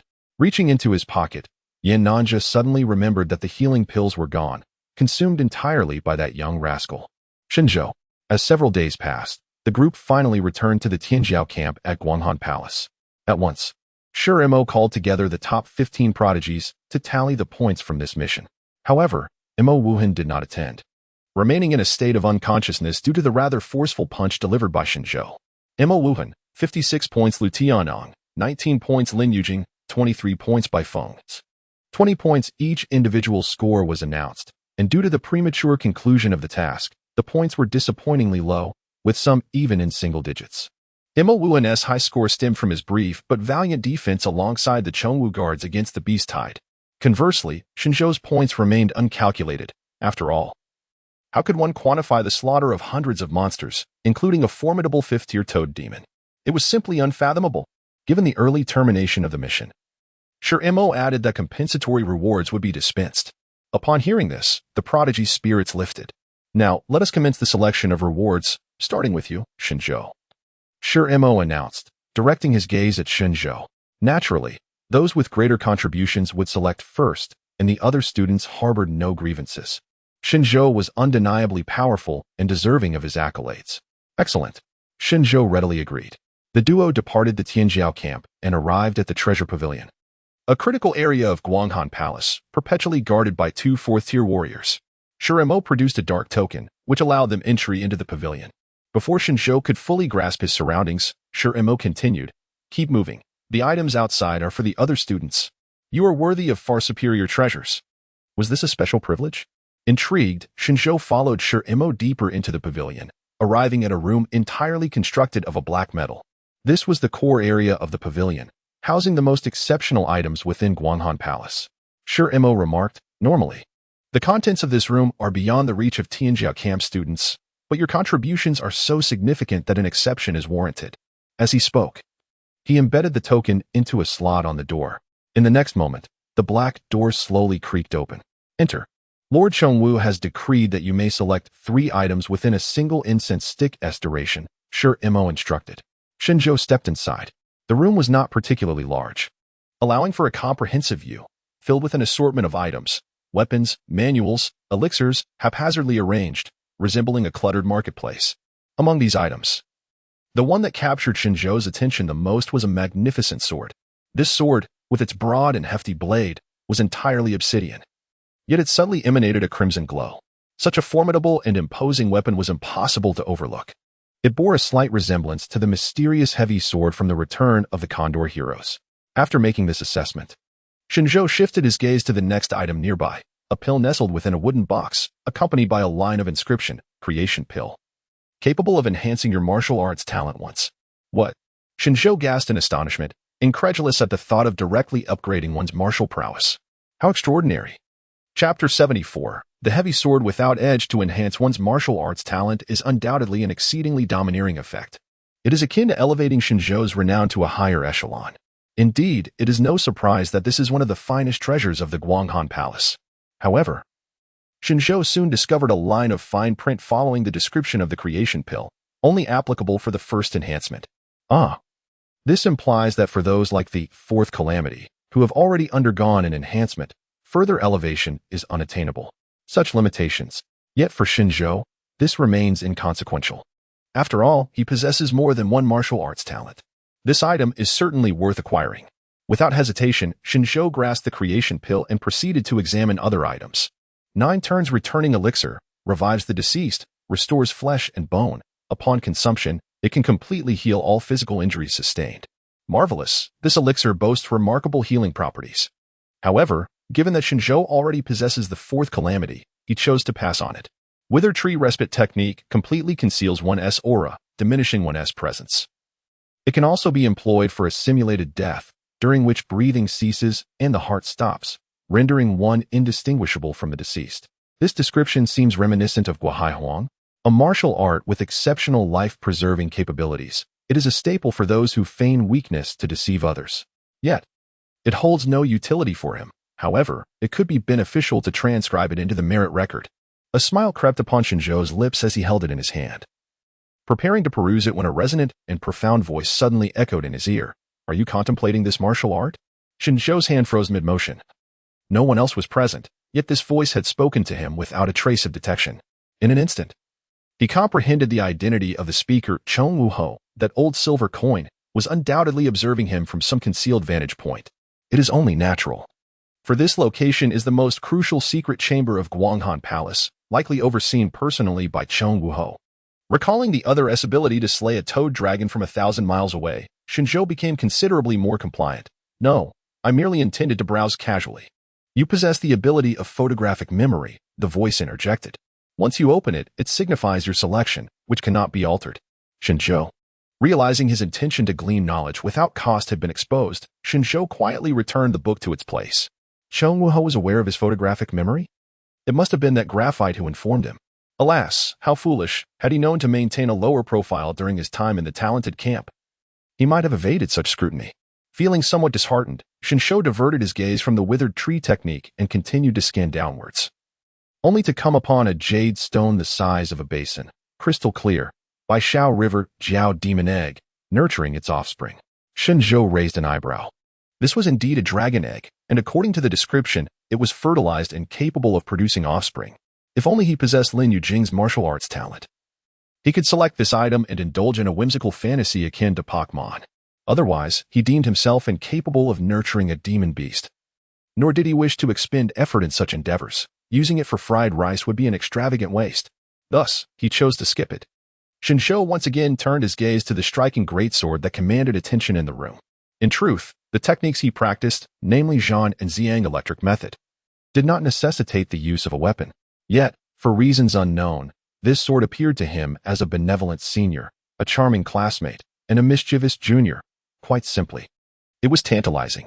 Moreover, Shen Zhou noted a peculiar detail. The great sword was encircled by several iron chains, suspended in midair in an unusual manner.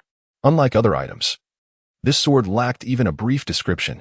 Just then, Lord Chongwu spoke up, providing an opportunity to inquire. My lord, what is the nature of this sword? Lord Chongwu promptly elucidated. This sword is known as Ho Tu, also referred to as the Earth Sword. As the saying goes, a heavy sword lacks a sharp edge, and great skill lies in unrefinement. It is neither sharp nor possesses any lethal powers, but it is sufficiently weighty and robust. Furthermore, it serves to safeguard the soul. Should you encounter an attack targeting your spirit, its presence will ensure your peace of mind. Shen Zhou had yet to face an adversary capable of employing such techniques. Yet upon reflection, he realized he lacked any defensive measures in this regard. He pondered how the fourth calamity assessed attacks on the soul. Then why is it locked in midair? Shen Zhou inquired further. Because this sword has a significant flaw. It is drawn to the earth, Lord Chongwu replied. Indeed, once it touches the ground, it vanishes as if a fish returning to the sea, eluding your grasp with great difficulty. Hearing this, Shen Zhou felt a stirring within. The sword was indeed enigmatic. It is widely acknowledged that the more mysterious an object, the more formidable it becomes. Shen Zhou's desire intensified, akin to a boy who, upon seeing a fascinating new toy, cannot resist the urge to play with it. Moreover, swords possess an innate allure for men. In his previous life, he would pick up a straight branch by the roadside just to have some fun. I have laid out both the advantages and disadvantages for you. The choice is yours. Should you lose it, I shall bear no responsibility for its retrieval, Lord Chongwu added. I want it, Shen Zhou declared decisively, resolved to indulge himself with this splendid toy. Very well, Lord Chongwu replied. You have selected 2 items. Previously, Qin Hai informed me that you also sought a method of enlightenment. As Lord Chongwu spoke, a martial arts manual suddenly soared from the opposing bookshelf, landing in Shen Zhou's hands. The method of enlightenment, Heavenly Thunder Devouring the Sun Manual. This is the most prestigious method of enlightenment from my Guanghan Palace, and also the one I practice. With a brief moment of astonishment, a smile graced Shen Zhou's face as he regarded the manual. The breathing technique was of the thunder element, and the method of enlightenment was also of the thunder element. The connection was ineffably profound. It seemed he was destined to race down the path of lightning, never to return. "Thank you, Lord Chengwu. I shall take it," Shen Zhou remarked. "Good," came the reply. After receiving the permission of Lord Chengwu, Shen Zhou swiftly opened the Manual of Enlightenment and began to inscribe it into the record of Meritorious Deeds. Now, with a vast accumulation of virtuous points, he had acquired a formidable method of enlightenment, along with the abilities of winning hearts with virtue and slashing, all ripe for enhancement. It was almost unfathomable to contemplate the terrifying extent to which his combat prowess would escalate following this intense training. And let us not forget the Earth Sword. Shen Zhou extended his hand to grasp the hilt, yanking it forcefully. With a crack, the iron chain snapped, and he held the sword firmly in his grasp. Even with his strength, he felt its considerable weight. Moreover, the moment his fingers brushed the hilt, a distinct emotion surged within him, an emotion belonging to the Earth Sword itself. It felt as though it had been confined for ages, and now, having burst free from its shackles, it was brimming with excitement and joy. Was this sword alive? Or did it possess a spirit? At that moment, Shen Zhou was both astonished and elated. Surely, he had stumbled upon a treasure. Yet, why hadn't Lord Chengwu mentioned this sentience of the Earth Sword earlier? More emotions emanated from the sword, and Shen Zhou instantly comprehended that it was urging him to set it down. Huh, how amusing. Shen Zhou casually hoisted the Earth Sword onto his shoulder. After all, a hard-won companion would not be allowed to escape so easily. "Lord Shimo, I have made my choice," he declared as he exited the chamber. Lord Shimo glanced in surprise at the great sword upon Shen Zhou's shoulder but refrained from comment, merely nodding in approval. Thus, Shen Zhou followed Shimo back to the celestial camp, where the youths of the camp stood in stunned silence at his return. Previously, Shen Zhou had loomed in their minds as a terrifying demon king, yet now he bore an imposing and majestic sword. The combination of the two exuded an overwhelming aura of intimidation. There was no need to engage him in combat, even from his appearance and stance. It was evident that he possessed an extraordinary strength. Chapter 75. Unprecedented. The young prodigies of the celestial camp gazed upon Shen Zhou as if he were a specter. Wherever he tread, they retreated. Unperturbed by the disdainful glances of the mediocre, Shen Zhou turned and returned to his wooden abode. He seated himself cross-legged, resting the Earth Sword across his thighs. With the reward now secured, it was time to strive for greater strength. First, he focused on the creation pill. As he opened the wooden box, a blood-red elixir was revealed. Without hesitation, he swallowed it whole. Instantly, the potent medicinal power surged through Shen Zhou's body, and simultaneously, words began to materialize on the meritorious record. Under the influence of the precious elixir, your martial talent winning hearts with virtue has ascended to the second level, granting you the new ability, Sacred Words to Vanquish Foes. Sacred Words to Vanquish Foes, wielding words as a blade. You can directly inflict psychological damage upon your adversary while their emotions are in turmoil. The greater the emotional disturbance, the stronger the attack. This ability is rather intriguing. Upon reading the description on the meritorious record, a glimmer of delight illuminated Shen Zhou's eyes. This is, indeed, the true art of verbal sparring. If he could successfully provoke his opponent, he could inflict genuine harm, just as Zhuge Liang could verbally vanquish Wang Lang. Perhaps Shen Zhou could achieve the same, even if he could not incapacitate his foe outright. Causing a momentary lapse into mental disarray would certainly provide a crucial advantage in battle. Excellent, excellent. This aligns perfectly with Shen Zhou's inclinations in combat style. With winning hearts with virtue successfully upgraded, it was time to enhance other aspects. Current virtue points, 16,020. Target, Heavenly Thunder Devouring the Sun Manual. Let the enhancement commence. Consuming 200 virtue points, you delve into this enlightenment manual, immersing yourself in the visualization illustrations, and at a moment's notice, a thunderous sensation surges within your heart. Heavenly Thunder Devouring the Sun Manual, entry level. Consuming 500 virtue points, you grasp the essence of the resounding thunder, learning to channel your entire true essence as if it were a descending bolt of lightning. Heavenly Thunder Devouring the Sun Manual, minor achievement. Consuming 900 virtue points. Using your jade-like bones and silver-like blood as the sky and your true essence as the clouds, you can now fully simulate a thunderstorm within your body, aiding in breaking through the bodily meridian barriers. Heavenly Thunder Devouring the Sun Manual, major achievement. to simulate the formation of thunder within one's body.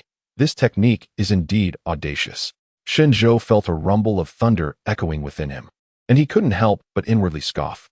Unsurprisingly, this must also be a method of considerable peril. However, when it was bestowed upon him by Marquis Chongwu, no warnings were given, likely due to his knowledge of Shen Zhou's extraordinary training aptitude. If he could master a technique with a 100 mortality rate, other cultivation methods would undoubtedly pose no challenge. Onward he pressed, for his virtue points were abundant.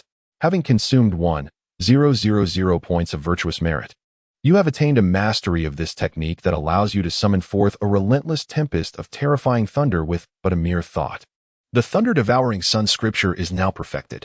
However, such an achievement has not come without considerable cost. The final enhancement consumed an entire Zhaoshuang's worth of merit. As expected, the higher the realm of the technique, the greater the expenditure of virtuous merit.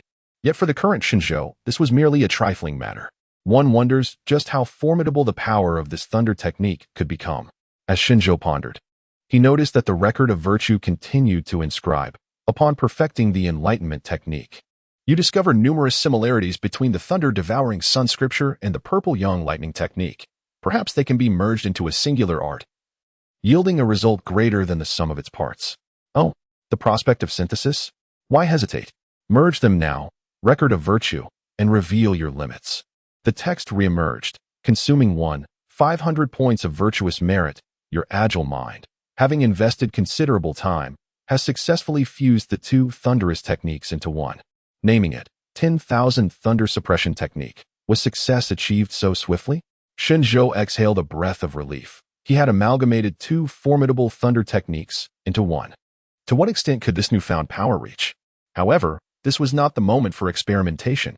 Without a moment's surprise at the arrival of the 10,000 Thunder Suppression Technique, he was immediately met with the next entry on the record of virtue, Advancement of Realm. You have perfectly mastered the Enlightenment Technique, 10,000 Thunder Suppression Technique, elevating your method of unblocking the acupoints to an unprecedented level of might. Consuming 500 points of virtuous merit, you summon forth myriad strands of true essence thunder, instantaneously opening all 362 acupoints within your body.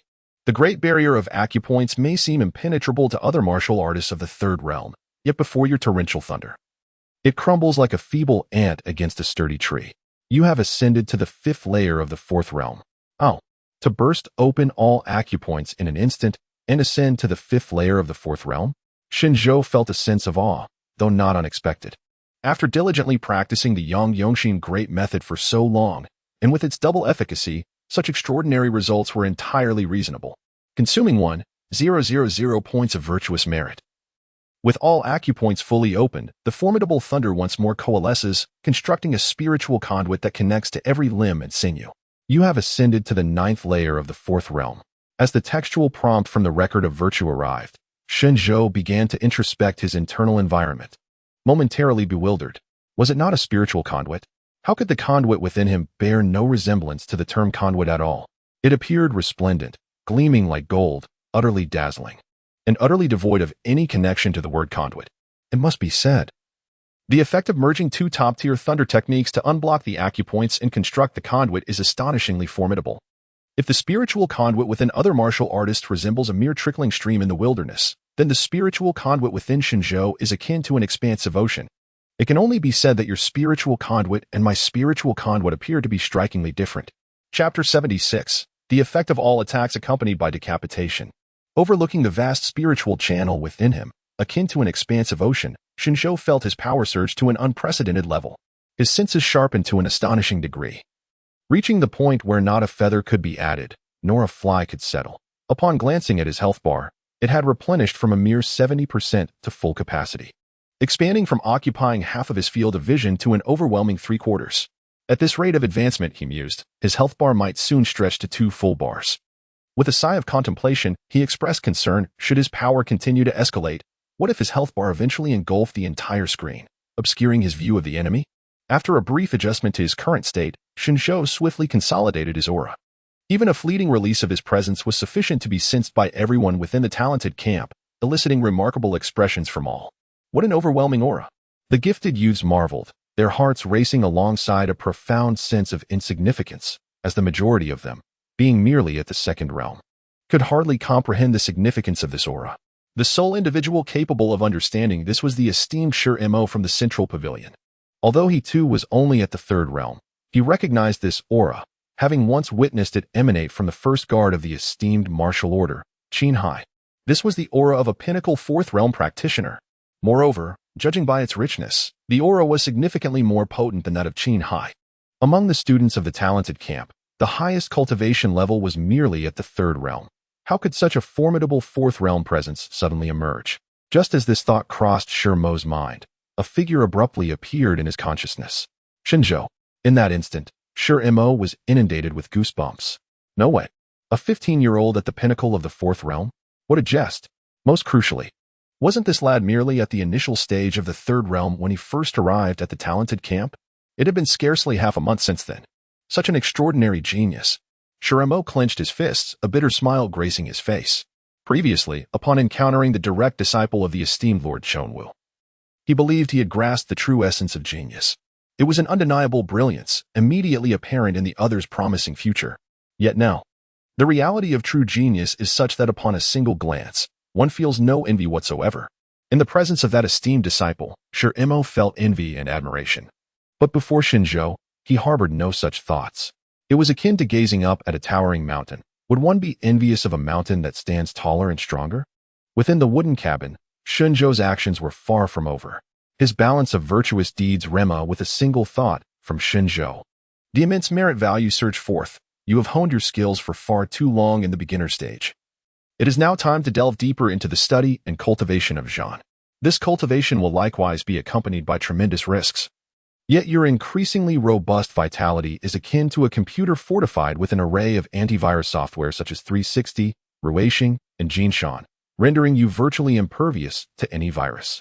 Wait a moment, with such defenses, there is no need for viruses. The computer might as well freeze on its own.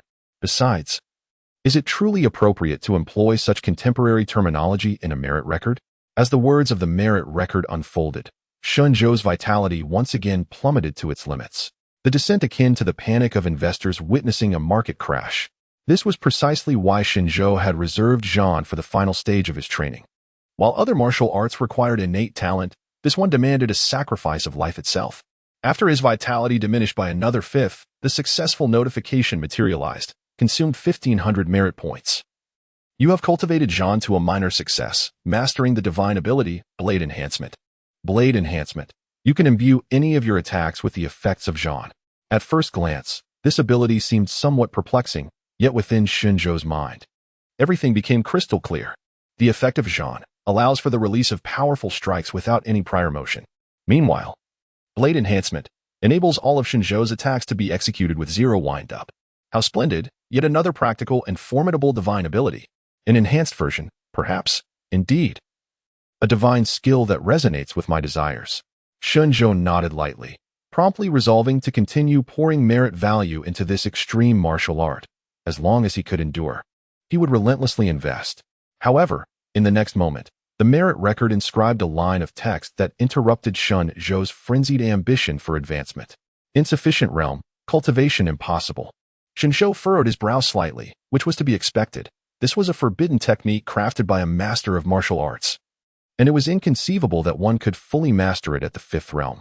It was careless of him. He should have inquired about the cultivation methods of the fifth realm while at the treasure pavilion. Nevertheless, Shen Zhou possessed some knowledge. The fifth realm required the absorption of the spiritual energy from the world. In truth, once all 362 major acupoints were opened, Shen Zhou had already sensed the aura of this realm. To his perception, the surrounding spiritual energy was vivacious and eager, as if with a mere beckon they would rush into his embrace. This was quite normal. After all, while others' spiritual channels resembled short and feeble streams, his was akin to a powerful river, attracting energies of a different magnitude. This is what they call, better to cry in a BMW than to laugh on a bicycle. How surprising it is that spiritual energy can be so pragmatic. Recalling certain experiences from his past life, Shen Zhou felt a pang in his heart. In that case, why not take a moment to draw in some and see? With this thought, Shen Zhou gently inhaled. As this action unfolded, the record of merit suddenly manifested text, akin to an antivirus software unexpectedly prompting a window during a download. You have attempted to absorb a wisp of spiritual energy. Yet it appears that the essence of this world is not entirely pure, intermingled with some extraordinary power. Would you like to use virtue points to cleanse this extraordinary force? A flicker of intrigue crossed Shen Zhou's mind, as he had not anticipated such a notification. What exactly was this extraordinary power, and if absorbed, would it yield beneficial or detrimental effects? Regrettably, the record of merits could not provide answers to Shen Zhou's inquiries. After a moment of contemplation, he resolved to temporarily slow his progression in cultivation. If possible, he would first seek to understand the nature of this extraordinary power.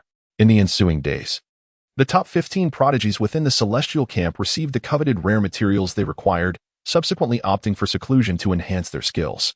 Before long, several students achieved breakthroughs. Lu Tianyang successfully advanced to the third realm, third level. Lin Yujing broke through to the third realm, first level. Even Mo Wuhan, whom Shen Zhou had bested twice, ascended to the third realm, sixth level. Unfortunately, such incremental breakthroughs were utterly insignificant in Shen Zhou's eyes.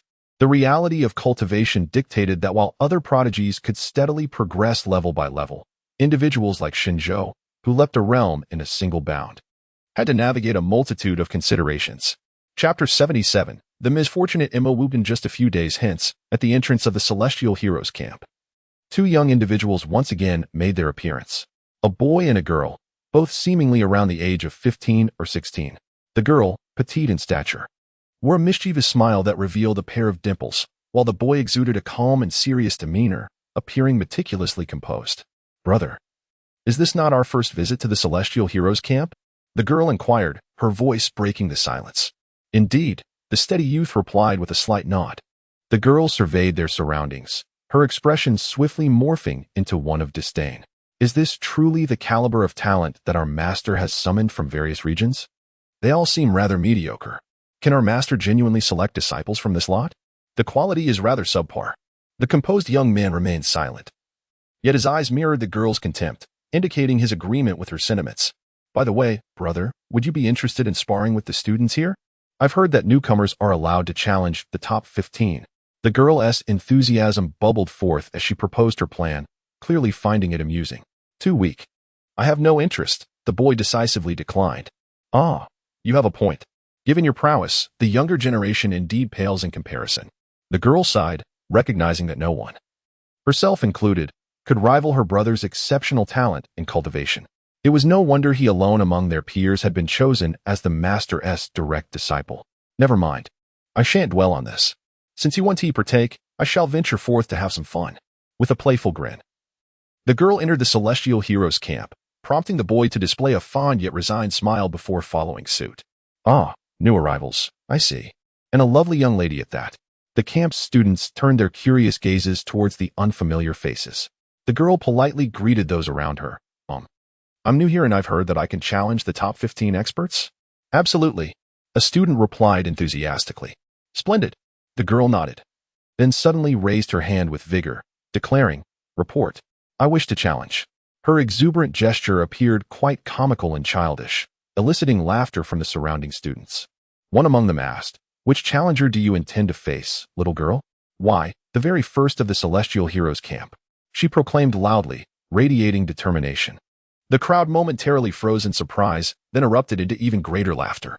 Where did this village girl come from? Daring to challenge the champion of the Celestial Heroes camp right off the bat?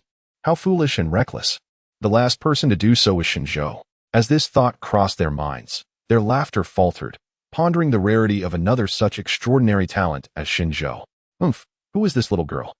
She truly seeks a fight." As the crowd pondered, a sudden cold snort echoed through the air, heralding the forceful opening of the door to cabin 1. Out rushed Mo Wuhan, clad in white. At this moment, fury surged within him, nearly reaching the heavens, having been soundly beaten by Shen Zhou not once, but twice. The second time, he was knocked unconscious before the gaze of many, utterly humiliated. As the foremost talent of the celestial camp, he had not even unleashed a single move during his time in the limelight. Now, a newcomer had the audacity to challenge him. Reminiscent of Shen Zhou's entrance into the camp. How dare they? If I cannot best Shen Zhou, must I also fall to this little girl? His anger flared, and without a thought for gender, Mo Wuhan charged forth to strike. Witnessing Mo Wuhan burst out of the cabin, the assembled students quickly grasped the situation.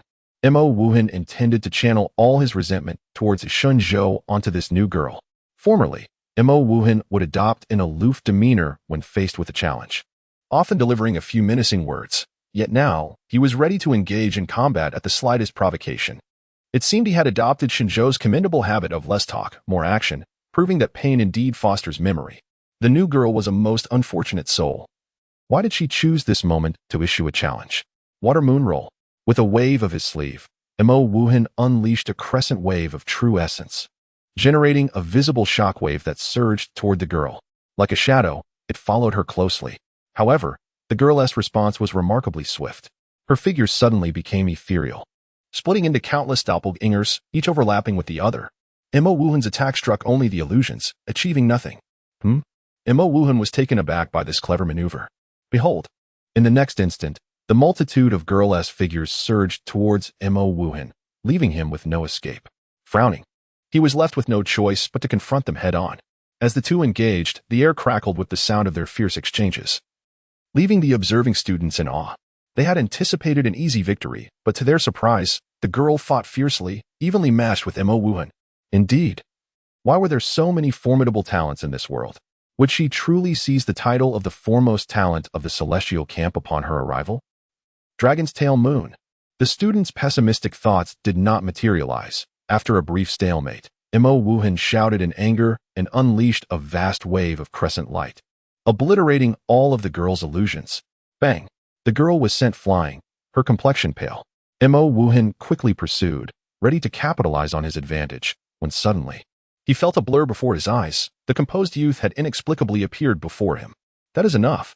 With a sweep of his right hand, Mo Wuhan felt an overwhelming force pulling at him, and he crashed heavily to the ground. In that fleeting moment as he fell, the composed youth vanished once more, reappearing behind the girl, effortlessly catching her and cradling her gently in his arms. In that moment, it seemed as if time itself had slowed down.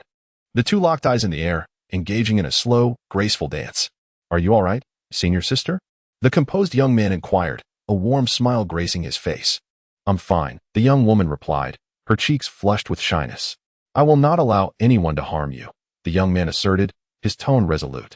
The girl's face reddened even further as she lowered her head. This scene left the surrounding students utterly astonished. "What is happening here?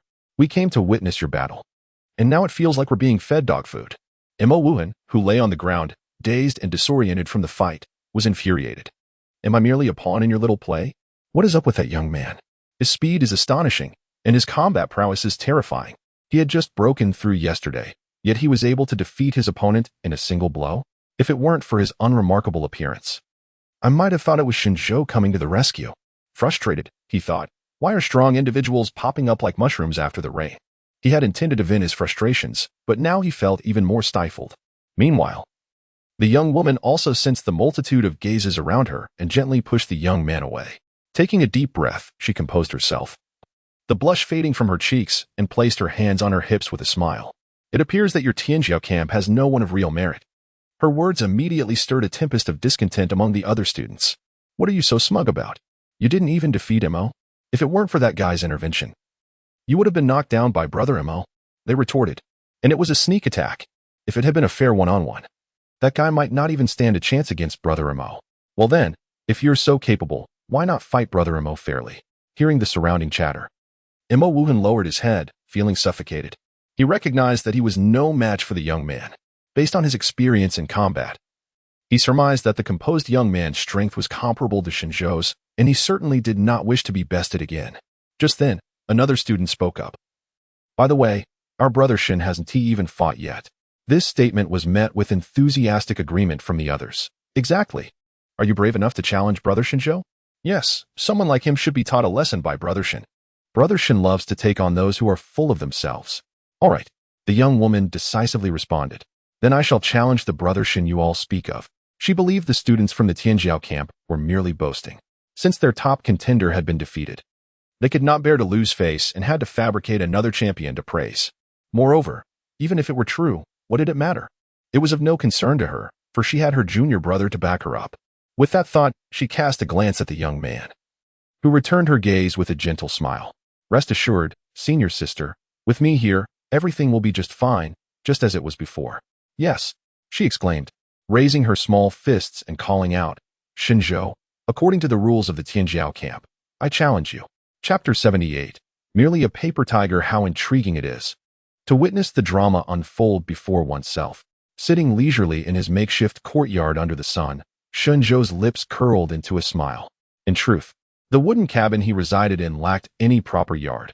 However, as the surrounding area was so desolate that even passers-by dared not approach, he decided to request some timber from Shimo to fashion a small enclosure.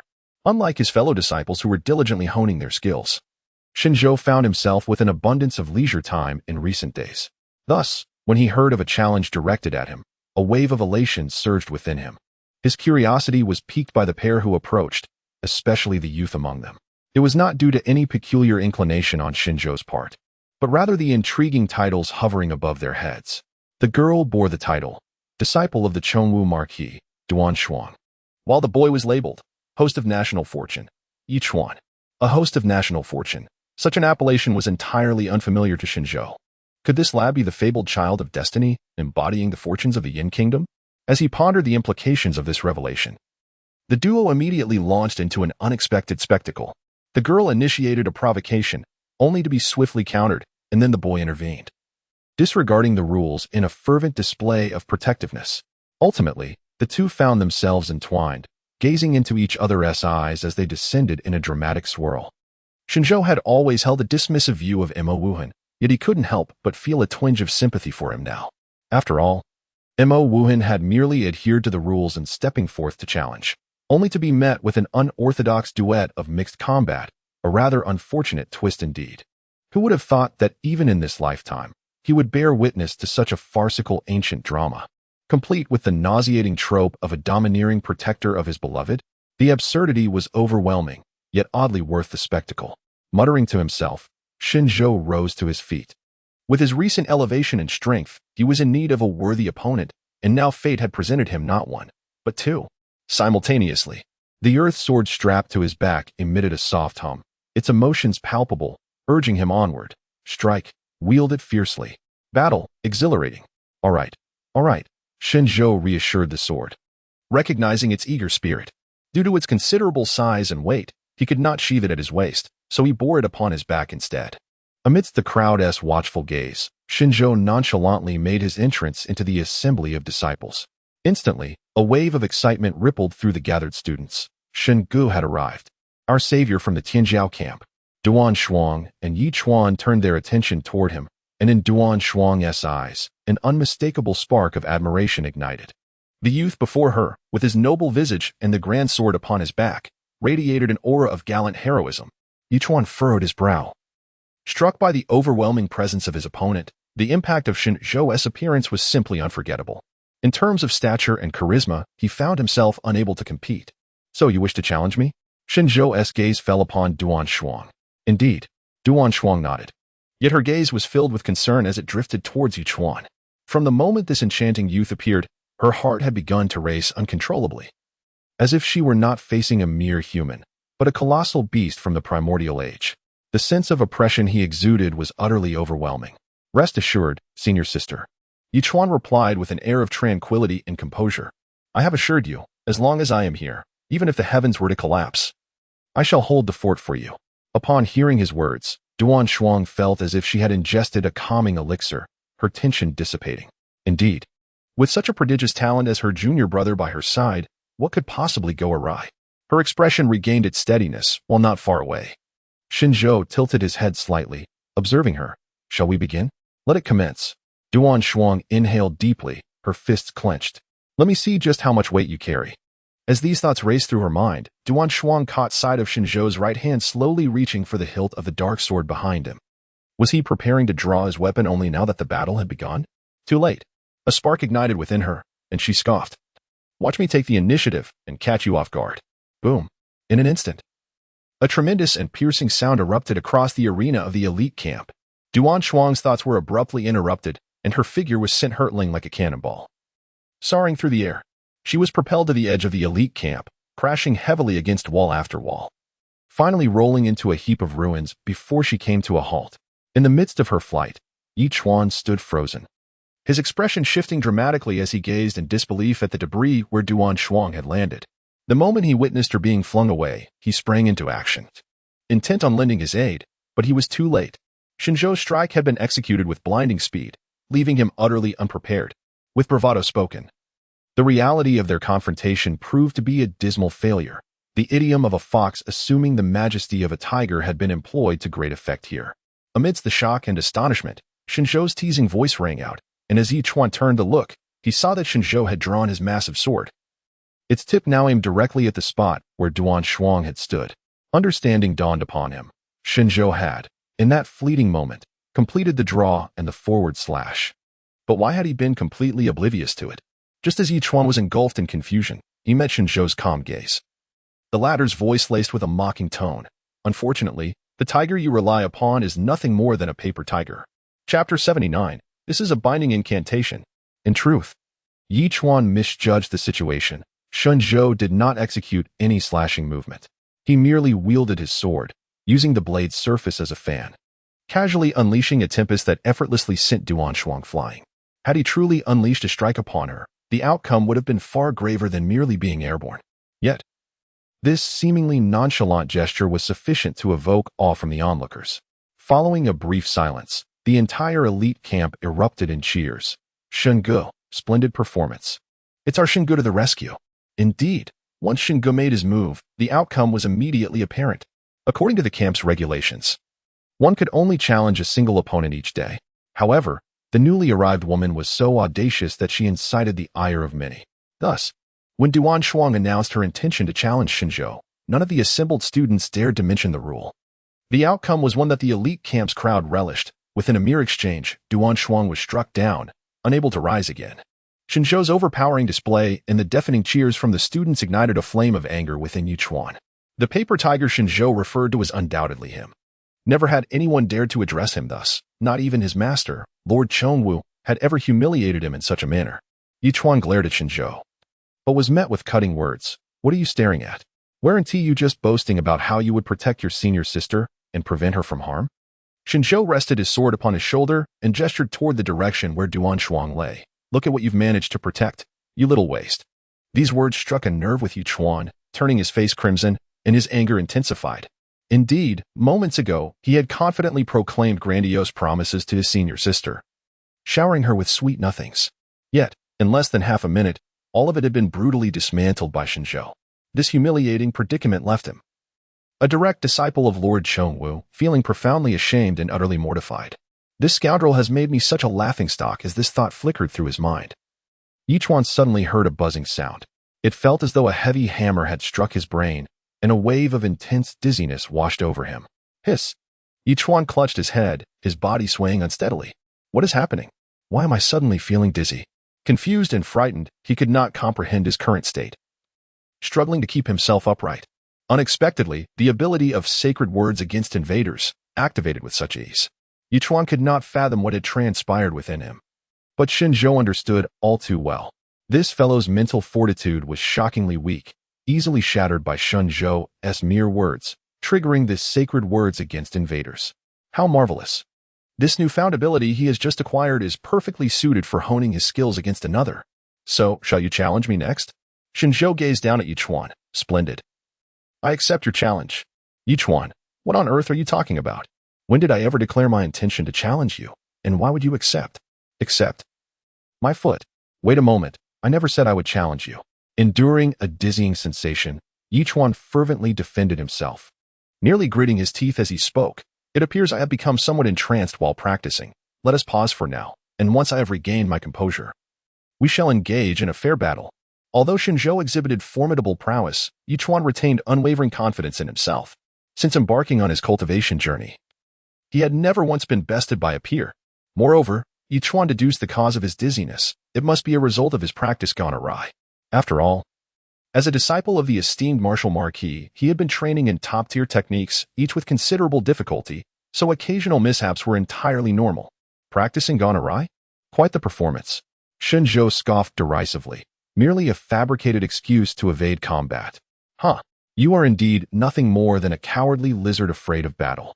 The surrounding elite students, initially puzzled by Yichuan's sudden pose of despair, found Shen Zhou's words rather convincing. Yes, yes. This fellow must realize he cannot defeat Brother Shen and is merely concocting excuses.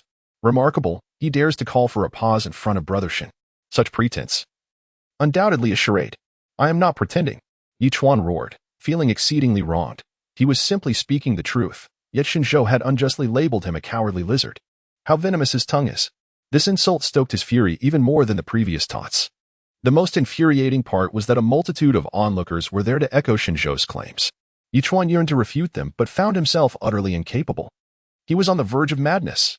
As Yi Chuan's emotions spiraled into chaos, a sudden and inexplicable agony erupted within his mind. This time. A scream escaped Yi Chuan's lips. If the previous sensation was dizziness, now it was an excruciating, stabbing pain.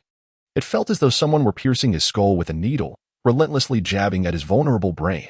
Finally, Yi Chuan could no longer maintain his footing. With a thud, he collapsed to the ground, clutching his head and rolling about, his face contorted in agony. Oh, how convincingly he performs. Indeed, look at his rolling about.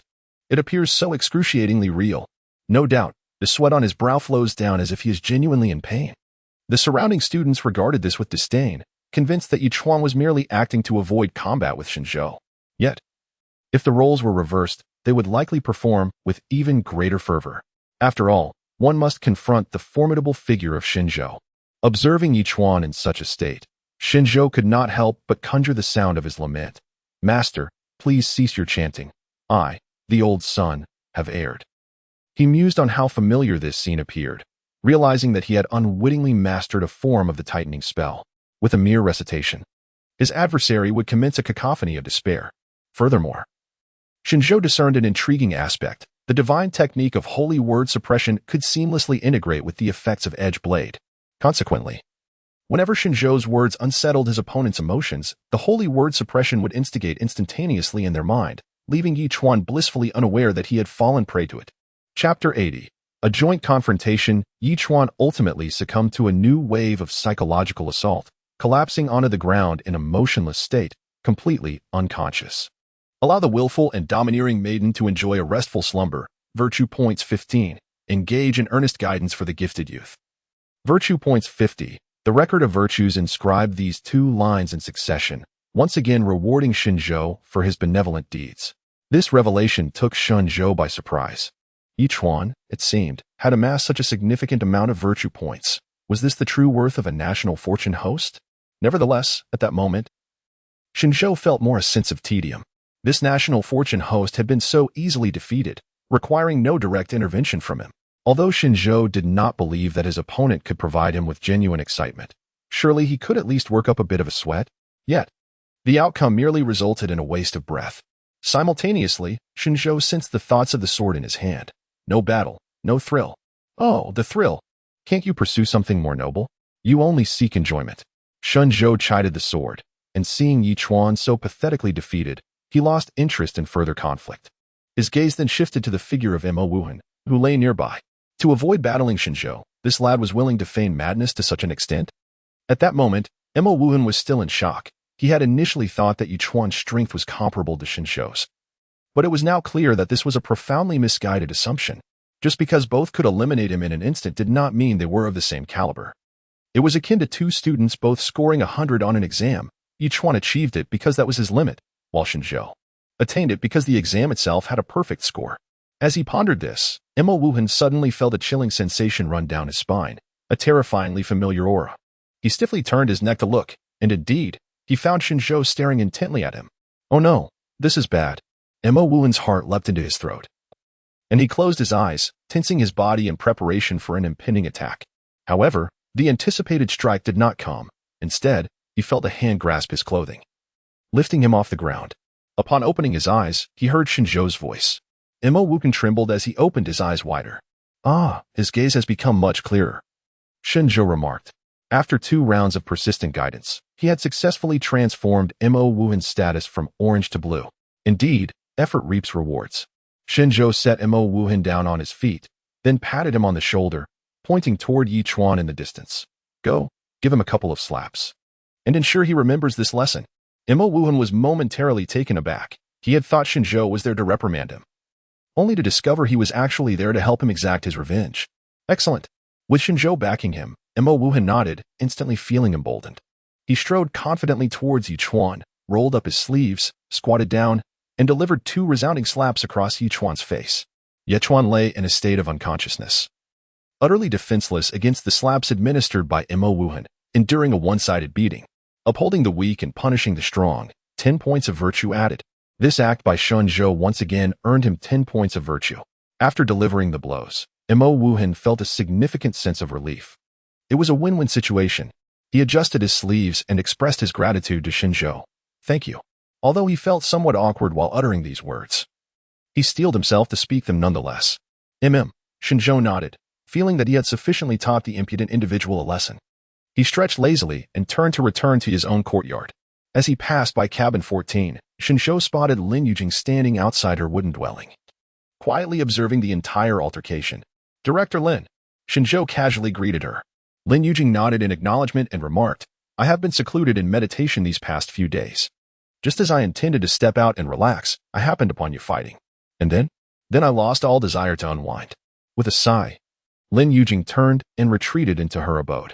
Reflecting on their first encounter, she recalled herself at the second realm's 9th level, while Shen Zhou was merely at the 1st level. Now, having finally broken through to the 3rd realm, she could no longer discern Shen Zhou's cultivation level, leaving her feeling quite disheartened. Just as Shen Zhou returned to his courtyard, Shimo appeared in the training grounds of the Tianjia camp. Lord Shi. The surrounding students promptly bowed in respect, yet Shimo merely nodded in acknowledgement before hastily approaching Yichuan. Junior brother, what has happened to you?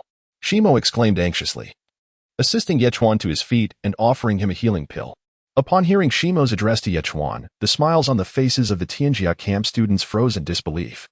What is going on? This brat is actually Lord Shi's junior brother. Does that mean the person they just mocked is a disciple of Lord Shengwu? This is precarious, very precarious. However, the most bewildered was Mo Wuhan, whose head was spinning in confusion.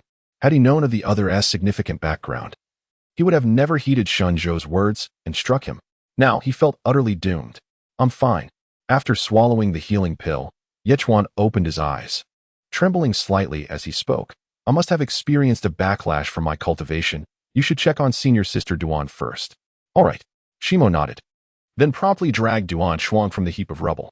After administering another healing pill, Duan Shuang began to regain consciousness. What is happening? Confusion clouded Duan Shuang's eyes. She was completely unaware of her fainting spell, her memories lingering on the moment Shen Zhou was about to draw his sword. Junior sister, what on earth are you doing here? And even if you came, why pretend to be a newcomer? You deserved the lesson you received. As Duan Shuang awakened, Shi Mo immediately reprimanded her. As a direct disciple of the master, Yichuan held a position of both status and strength, and thus he needed to consider the feelings of others. However, this headstrong junior sister was certainly deserving of a scolding. Noticing Yichuan's gaze directed towards them from a distance, Shi Mo sighed, lamenting, alas, this is my fault. I was in seclusion in the central pavilion earlier and did not hear the commotion outside. Had I been aware, this situation would not have escalated to such an extent. But Shi Xiao, if you did not hear the noise outside, how did you become aware that I was impersonating a newcomer here? Duan Shuang posed a critical question. Shi Mo found himself momentarily speechless, realizing that the flaw in his argument had been pointed out. This girl was quite clever. Ahem, so what exactly brings you here? Shi Mo hastily shifted the topic. It is as follows. Duan Shuang, enduring the pain coursing through her body, began. The master has sent us to inform you that the top 15 members of the Tianjia camp are to proceed to the Weiwu Hall to meet with him. Why didn't you say so earlier? This is a sheer waste of the master's time. Shi Mo exclaimed, somewhat exasperated. This junior sister, relying on the master's indulgence towards her, was truly both inexperienced and playful. Yet, in truth, she was not entirely inept. Within the entire Tianjia camp, only a few could surpass her abilities. Unfortunately, she had crossed paths with the most formidable figure in the camp. Once Shen Zhou made his appearance, Shi Mo, as the administrator of the Tianjiao camp, did not even dare to show his face. After all, should he intervene on behalf of his junior sister, he might find himself caught in Shen Zhou's wrath as well. Chapter 81. Selecting disciples. Very well, I understand. You should take a moment to rest. It's nothing serious. After reassuring Duan Shuang, Shi Mo rose to his feet. Wait a moment, senior brother Shi, why did I faint? Duan Shuang grasped the corner of his garment, her expression filled with confusion. Shiremo raised an eyebrow, surprised that she remained oblivious to her own situation. Perhaps it's best you refrain from asking, he replied, shaking his head, and added with a sigh, life is indeed perplexing. Duan Shuang, even more puzzled, glanced towards Yichuan, who immediately felt a wave of shame wash over him as he lowered his head.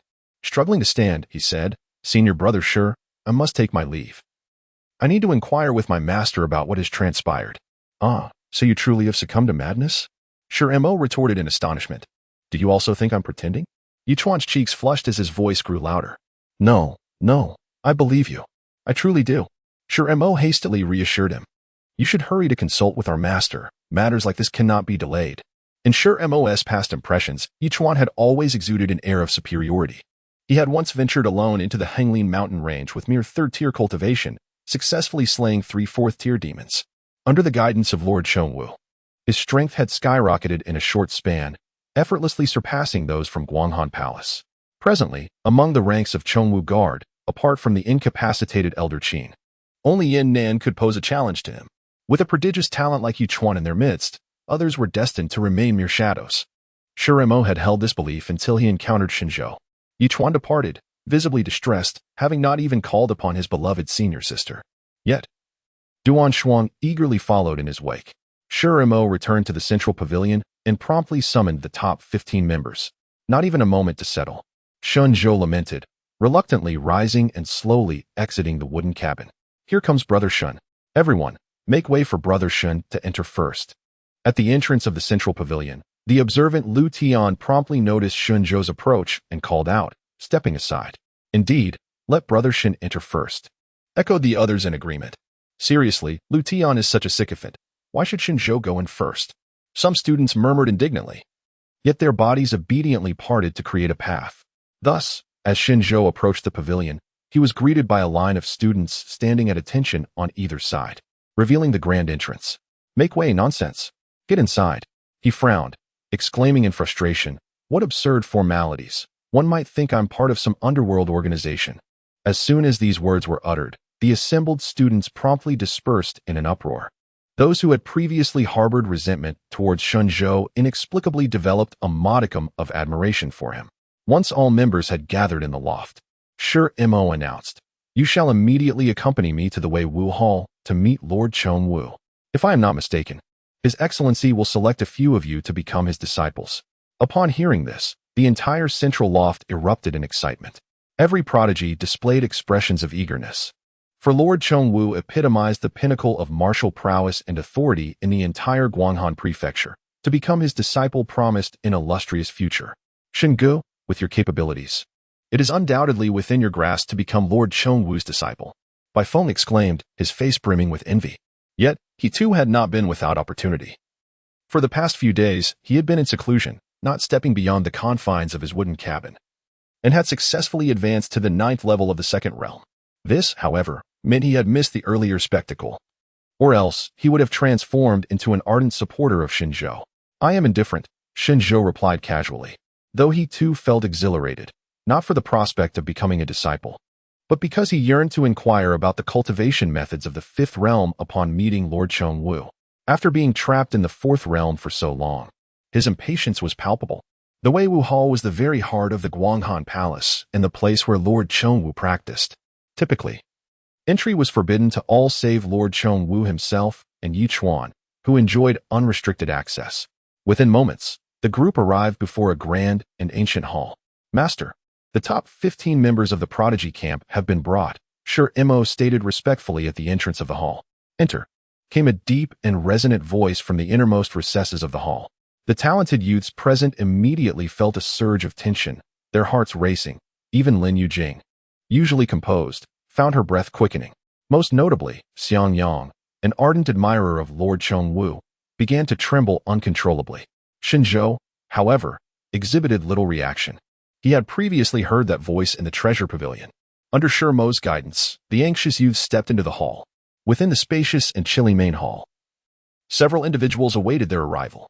Seated on the left were Qin Hai, Yin Nan, and Yin Shiwu, while on the right sat Yichuan and Duan Shuang, both regarding the newcomers with palpable hostility. The students of the prodigy camp lowered their heads in unison, particularly Mo Wuhan, who wished he could vanish from this place at that very moment. How had they managed to offend the two disciples of Lord Chongwu? And what of Shen Zhou? He had provoked them even more. Mo Wuhen furtively glanced at Shen Zhou, only to find him appearing utterly unfazed, as if nothing were amiss. In that moment, Mo Wuhen could not help but admire him. "You need not be anxious," came the voice again. At that moment, a profound and resonant voice resounded once more. "My two inept disciples brought this upon themselves. Should they dare to trouble you, I shall break their legs." This statement was remarkably down-to-earth, akin to a gentle spring breeze, instantly soothing the hearts of the crowd. It was then that they noticed. Seated in the center of the grand hall upon a mat was an individual. This was a middle-aged man, clad in a somewhat plain white shirt. His physique slender and his features deeply defined. He bore none of the imposing aura characteristic of a martial artist, appearing instead as an ordinary person. Yet he was none other than the supreme commander of the entire Guanghan prefecture, Lord Chongwu. "Master, I have brought the top 15 prodigies." Shimo bowed respectfully. "Indeed. Please take a seat." Lord Chongwu gestured with his hand. The assembly settled onto the mats in the hall, somewhat taken aback by the unassuming appearance of the illustrious Lord Chongwu. It became evident that a formidable expert need not possess striking handsomeness. Such notions were merely the fantasies of the citizens of Qingdao. Just as this thought crossed their minds, the prodigies shivered involuntarily, as a pair of pitch-black eyes materialized in their minds, suddenly snapping open. In that instant, the prodigies felt as though they had been struck by lightning. For those eyes shone like a scorching sun, illuminating everything about them in stark clarity. In but a fleeting moment, Lord Chongwu had seen through all the youths present. With the exception of Shen Zhou, whose merit record remained undetectable even to Lord Chongwu. Before the assembled prodigies could fully process their recent experience, Lord Chongwu spoke plainly, regrettably. "None of you can become my direct disciples." As soon as these words were uttered, the prodigies felt as if the sky had fallen upon them. This declaration indicated that Lord Chongwu deemed none of the 15 worthy. To the left, Yichuan bore a smile of triumph. "Surely not. Master, are you certain?" In 15 was the first to voice his astonishment, clearly taken aback. "Not even Shen Zhou?" "Indeed, Master, I believe Shen Zhou possesses immense potential." Qin Hai added.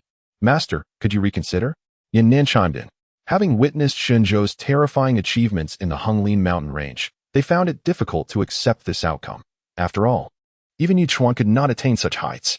The remaining prodigies also came to realize that while Lord Chongwu's lack of regard for them was one thing, the fact that he also dismissed a talent like Shen Zhou was utterly incomprehensible.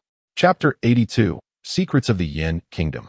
Upon hearing the words of the Chongwu guards, the Duke of Chongwu displayed a flicker of hesitation in his gaze, yet he resolutely declared, "My mind is made up. There is no need for further discussion." In 15, and the others ceased their insistence, casting regretful glances at Shen Zhou. However, Shen Zhou maintained a serene expression, betraying not a hint of disappointment. "Well, I suppose I can accept a few registered disciples," the Duke of Chongwu continued, shifting his tone. The talented individuals present were somewhat perplexed, necessitating an explanation from Shimo. "Within the entirety of Guanghan Palace, only Brother Yichuan is the personal disciple of our master. The rest of us are merely registered disciples." "Is that so?" The talented individuals paused, suddenly feeling a glimmer of hope, while simultaneously their confusion deepened. Could it be that Shen Zhou was not as esteemed as Yichuan? Yet, Yichuan had been so frightened by Shen Zhou that he had nearly lost his composure. Was it not an act? Seemingly divining the thoughts of the talented individuals, Yichuan promptly waved his robe and snorted disdainfully, "I have told you all, I was merely losing control. If I were to truly compare with Shen Zhou, he would stand no chance. I would prevail." Yichuan's expression brimmed with confidence, and combined with his status as a personal disciple, he appeared remarkably persuasive. The talented individuals were swayed, for the Duke of Chongwu's preference for Yichuan over Shen Zhou spoke volumes. Yet, Shen Zhou chuckled. "It would be prudent to temper your arrogance in speech. It only serves to reveal your weaknesses." "What?" Yichuan frowned, taken aback by Shen Zhou's audacity to confront him in front of their master. "Ahem, master, which individuals do you wish to select as your registered disciples?" In 15 interjected at an opportune moment. The Duke of Chongwu, unfazed by the exchange between the two young men, pondered briefly before naming 3, Shen Zhou, Mo Wuhan, and Bai Feng. Instantly, excitement illuminated the faces of Mo Wuhan and Bai Feng, particularly Bai Feng, who was astonished that, as the last ranked among the prodigies, he had been chosen. Indeed, The Duke of Chongwu valued potential for the future above all else. Thank you, Master. Mo Wuhan promptly performed a bow of gratitude, and Bai Feng hurriedly followed suit. No need for that. The Duke of Chongwu waved his hand dismissively. After all, they were merely registered disciples, signifying only a nominal master-disciple relationship. The true legacy of his teachings would be reserved for his personal disciples. Reflecting on this, the Duke of Chongwu turned his gaze toward Shen Zhou, his eyes revealing a hint of regret. Why, oh why? Is someone as extraordinary as Shen Zhou not among those I seek? After a moment of contemplation, he waved his hand again. The selected disciples may remain. The rest may depart. The unchosen prodigies could only leave with disappointment etched upon their faces, as the Chongwu guards also chose to take their leave. Ultimately, only Shen Zhou, Mo Wuhan, Bai Feng, and Yechuan remained in the main hall. Very well. The three of you may present any queries you have regarding your martial journey. The Duke of Chongwu stated. I have been awaiting this moment. I have waited long enough. Shen Zhou stepped forward first and proclaimed, Master, I seek the methods for cultivating the fifth realm. The fifth realm.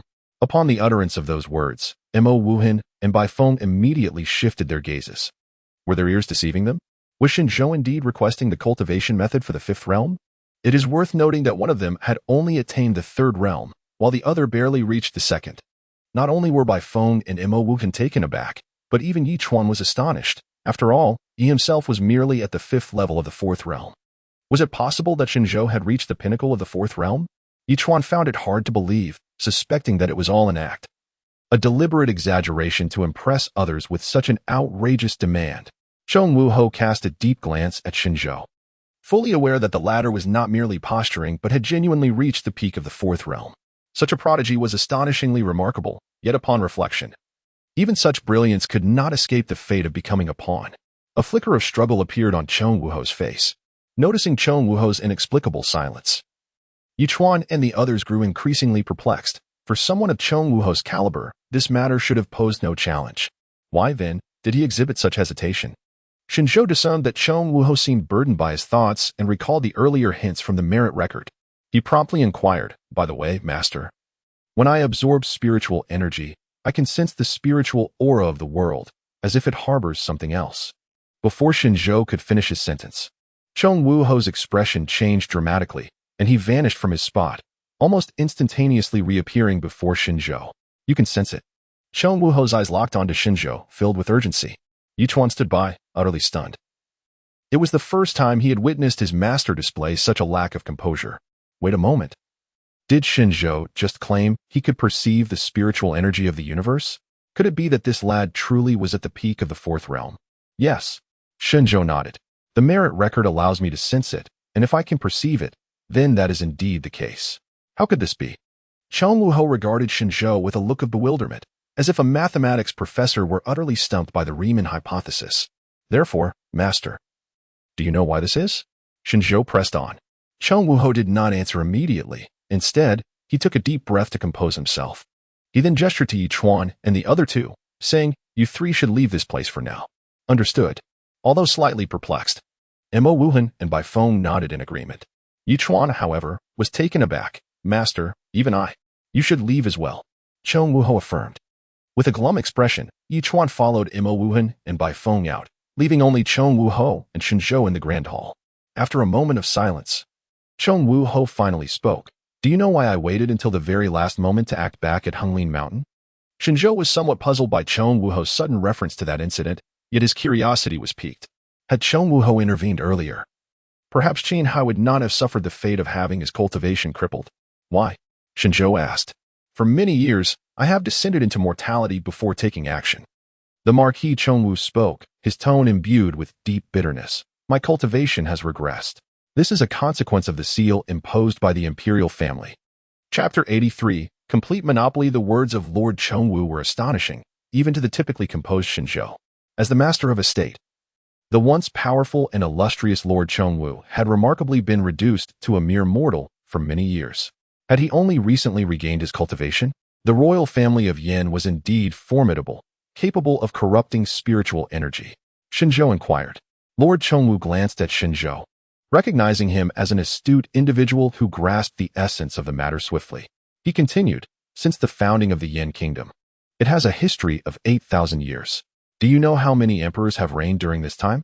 Shen Zhou shook his head, being merely a poor country boy, oblivious to such matters. 7. Lord Chongwu replied. A sharp intake of breath escaped Shen Zhou. Does this not imply that these emperors could easily live for over 1,000 years? He raised an eyebrow, finally comprehending Lord Qin's earlier remark that 100 years is the prime age for striving. It was not merely a time for endeavor. It was an age ripe for nurturing. Indeed, Lord Chongwu nodded. Even I have lived for over 600 years, while the average lifespan of the common folk hovers around 60. To those at the bottom, the elite of the Yin kingdom are akin to deities. If they are like deities, it is quite natural for them to possess some arcane methods. According to my investigations, throughout these 8 millennia, the royal family has gradually refined the natural spiritual energy of the Yin kingdom through some exceedingly potent means, incorporating a peculiar divine power. As long as one cultivates in this realm, that enigmatic power will seep into your being, permeating every inch of your body. This truly resembles poisoning. Yet this poison is colorless and tasteless, remaining dormant until one's cultivation deepens, thereby intensifying the affliction, until they feel they can no longer control you? That's approximately the sentiment. Lord Chongwu nodded, a hint of sorrow evident in his gaze. For a martial artist, their greatest reliance is their cultivation. Yet now, that very cultivation was firmly held in the hands of another. What recourse remained? Even the once invincible Lord Chongwu was but a slightly more formidable dog barking before the Yin royal family. He continued, at first, when I sensed my cultivation gradually waning, I was filled with terror and confusion, believing it to be a flaw in my training. However, as time passed, I discerned that this was not due to any fault of my own, but rather an external force. I also discovered that throughout the history of the Yin dynasty, I was not the only case of this nature. Thus, I and my brothers in arms tirelessly sought answers, investigating this matter. Ultimately, after incurring some costs, we managed to uncover certain insights, yet that was all we could ascertain. Though Lord Chongwu spoke with a semblance of nonchalance, Shen Zhou could envision the cruelty embedded within. This man had lived for over 6 centuries and possessed a formidable reputation. One would expect a person of his stature to have a multitude of disciples and companions. As of now, the closest person by my side is merely a century-old gatekeeper. Those once dear friends of his have likely succumbed to death or betrayal. This is indeed a ruthless strategy. Shen Zhou could not help but exclaim. He had thought that monopolizing martial arts techniques was the pinnacle. Yet he had not anticipated such an audacious approach, executed with such precision. This way, the security of the great Yin dynasty could be assured, as the likelihood of internal rebellion would be almost negligible. In light of this, why not seek refuge abroad? Shen Zhou casually suggested. Upon hearing this, Lord Chongwu's expression suddenly turned grave. What nonsense are you uttering? Despite the myriad of dangers ahead, one must never forsake one's faith or homeland by aligning with foreign adversaries. Shen Zhou raised an eyebrow, realizing his oversight. Unlike Shen Zhou, who, as a traveler, felt little allegiance to the Yin kingdom or even this world, Lord Chongwu was different. He might harbor discontent towards the Yin royal family, yet he still considered himself a subject of the Yin kingdom, firmly opposed to treason. With a sigh, Lord Chongwu continued, moreover, what you can conceive, the Yin royal family can likewise anticipate, and they possess countermeasures in place. Besides, how much better could other nations be? It would merely be a transition from one cage to another. So, your establishment of the Tianjiao camp in search of talented cultivators is precisely for this reason? Shen Zhou inquired. Indeed, Lord Chongwu nodded. By chance, I perused ancient historical texts and discovered a certain type of individual who can evade manipulation by the royal family's secret arts. These individuals carry, to varying degrees, the fortune of the Yin kingdom. Blessed by fate, their cultivation talents surpass others, and they are destined for a life of continuous good fortune. Shen Zhou was suddenly reminded of Yichuan's identity, host of national fortune. It turned out that Yichuan was not merely the son of fate in this realm, but rather the son of fortune for the Yin kingdom. Additionally, from Lord Chongwu's remarks, it seemed there were others like him. Evidently, Lord Chongwu harbored rebellious ambitions. Unfortunately, it remained uncertain how much of his plan had been uncovered by the Yin royal family, especially with a lieutenant of the pacification office embedded beside him. Shen Zhou, I initially believed your extraordinary cultivation talent indicated you bore the national fortune, only to find otherwise, Lord Chongwu remarked, sighing. I never anticipated you could perceive the anomalies in spiritual energy. Previously, it was others who could not see through Lord Chongwu. Now, he found himself baffled by a young man. Perhaps it is simply my exceptional talent, Shen Zhou replied, choosing not to linger on this topic. Master, I beseech you to impart to me the cultivation methods of the fifth realm, and if you would, please share the subsequent realms as well. With the circumstances clarified, he felt no further doubts. The enigmatic power within the spiritual energy was detrimental, and it needed to be eradicated. He had no desire to serve as a dog for the Yan royal family. With a slight nod, Lord Chongwu couldn't help but exhale deeply, finding no surprise in Shen Zhou's choice.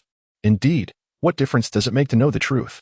Would one then choose to abandon cultivation, halting at the fourth realm? Such a notion is evidently inconceivable for a warrior driven by the pursuit of power, not to mention Shen Zhou's prodigious talent for cultivation. How could he ever resign himself to such a fate? Even if aware that it is a treacherous pit, one must still leap into its depths. At that moment, it seemed as if Lord Chongwu sensed something, his brow furrowing as he closed his eyes. In an instant, a white silhouette erupted from him, swiftly piercing through the grand hall and soaring towards the heavens. The next moment, a melodious and carefree laughter echoed throughout the vast expanse of Guanghan Palace. My dear Lord Chongwu, I trust you have been well. Chapter 84. The arrival of the royal envoy. Is someone coming? In an instant, Shen Zhou vanished from his original position, reappearing outside the grand hall. Raising his gaze, he beheld a magnificent flying vessel soaring from the horizon, ultimately casting a colossal shadow over the Guanghan Palace. This vessel, measuring over 70 zhang in length, bore a bow resembling a majestic dragon and a stern akin to a phoenix's tail, with a massive flag fluttering at its apex, none other than the dragon banner representing the imperial family of Dian. My heavens, what a spectacle! The grand commotion captured the attention of everyone within Guanghan Palace. In a moment, Yi Chuan, Yin Shiwu, Bai Feng, and others turned their gazes skyward, expressing their amazement. Most of those present had never ventured beyond Guanghan Prefecture, having never encountered such an imposing mode of transportation. Even Shen Zhou felt a stir of emotion. In his previous life, he had flown in an airplane, yet he had never boarded a flying vessel. On the deck of the flying vessel stood a formidable group of dozens, most clad in armor, surrounding a young man who commanded the center of attention. The youth possessed striking features, with sword-like brows and starry eyes, exuding an undeniable handsomeness. He was adorned in a moon-white silk robe, the edges embroidered with exquisite golden cloud patterns. As Shen Zhou surveyed the scene, his pupils constricted slightly. The 14th prince of the Yan nation, Decisive. It seemed that fortune favored the bold. Mere moments after discussing the Yan royal family, the prince himself had made an appearance. The entourage he commanded clearly hinted at their unwelcoming intentions. Your Highness the 14th prince, what brings you to Guanghan Palace? Inquired Marquis Chongwu, maintaining a dignified composure. His ethereal form hovered in the air, a stark contrast to the imposing vessel before him. The 14th prince? Upon hearing Marquis Chongwu's address, the inhabitants of Guanghan Palace were taken aback, realizing the magnitude of the visitor's status. In response to Marquis Chongwu's inquiry, Ji Tsongyan smiled and replied, Marquis, I have traveled a great distance from the capital to discuss a matter of utmost importance. He paused, lowering his gaze to survey the assembly below. His smile chilling as he continued, Since you are aware that I am a prince of the Yan nation, why do you not kneel? Do you, mere country folk, not even comprehend such basic etiquette?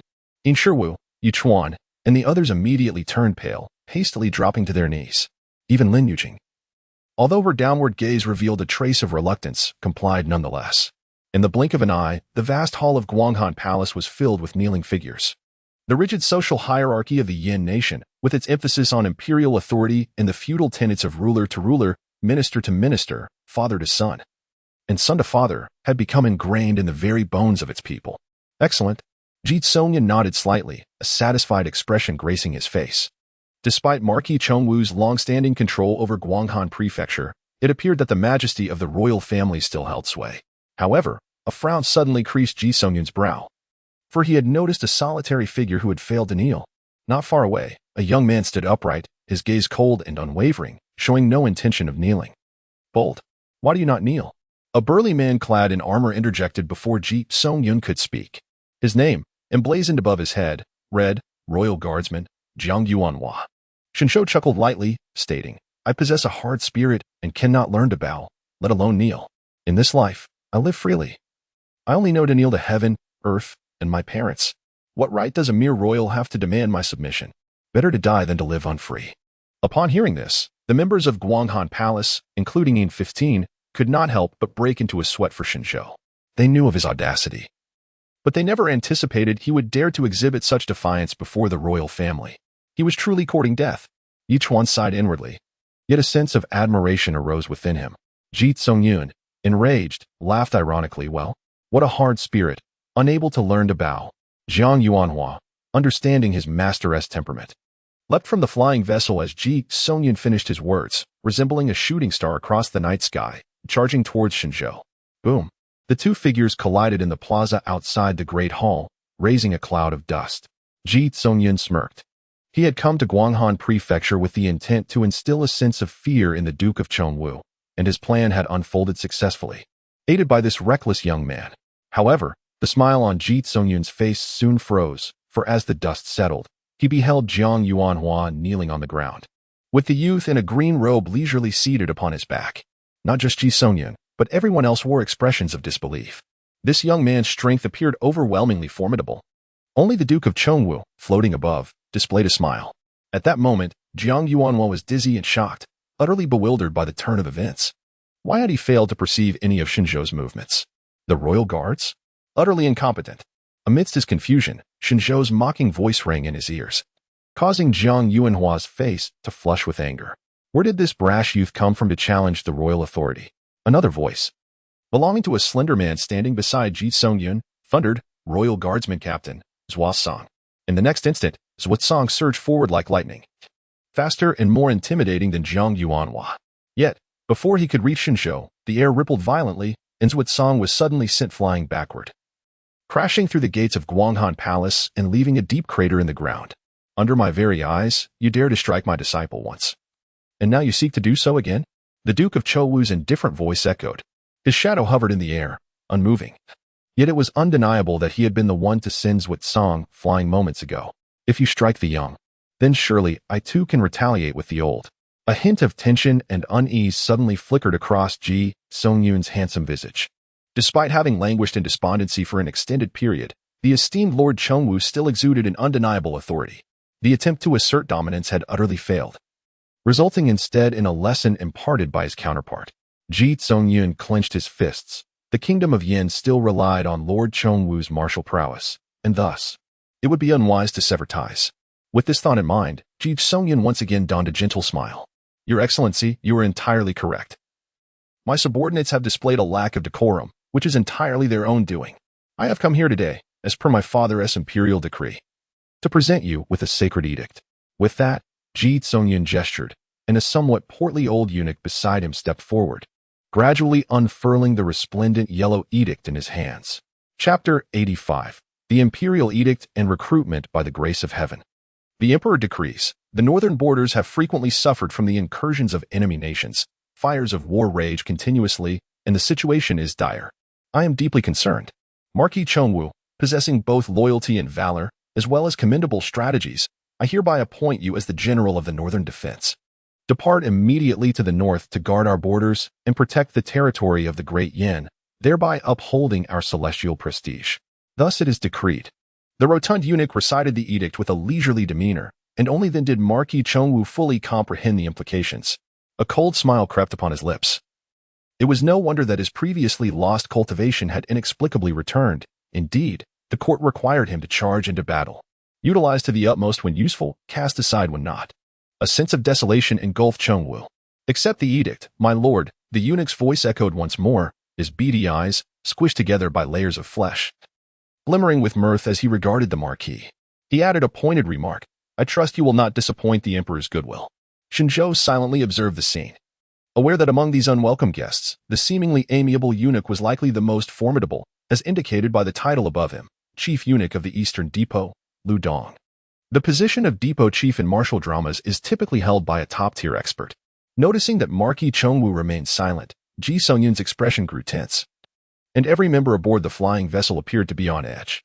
Should the Marquis suddenly choose to rebel, it was likely only the depot chief who could hold his own against him. As a former pinnacle of the Yan kingdom, Marquis Chongwu's prowess was formidable. The assembly awaited the Marquis's response. After a brief moment, they witnessed the light in his eyes fade as he knelt and proclaimed, I humbly thank your majesty for your benevolence. With this affirmation, a collective sigh of relief swept through the passengers of the vessel, signifying that the Marquis had acquiesced.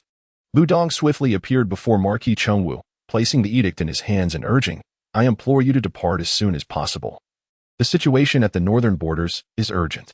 Marquis Chongwu did not respond directly, instead inquiring, "What of my fief in Guanghan Prefecture?"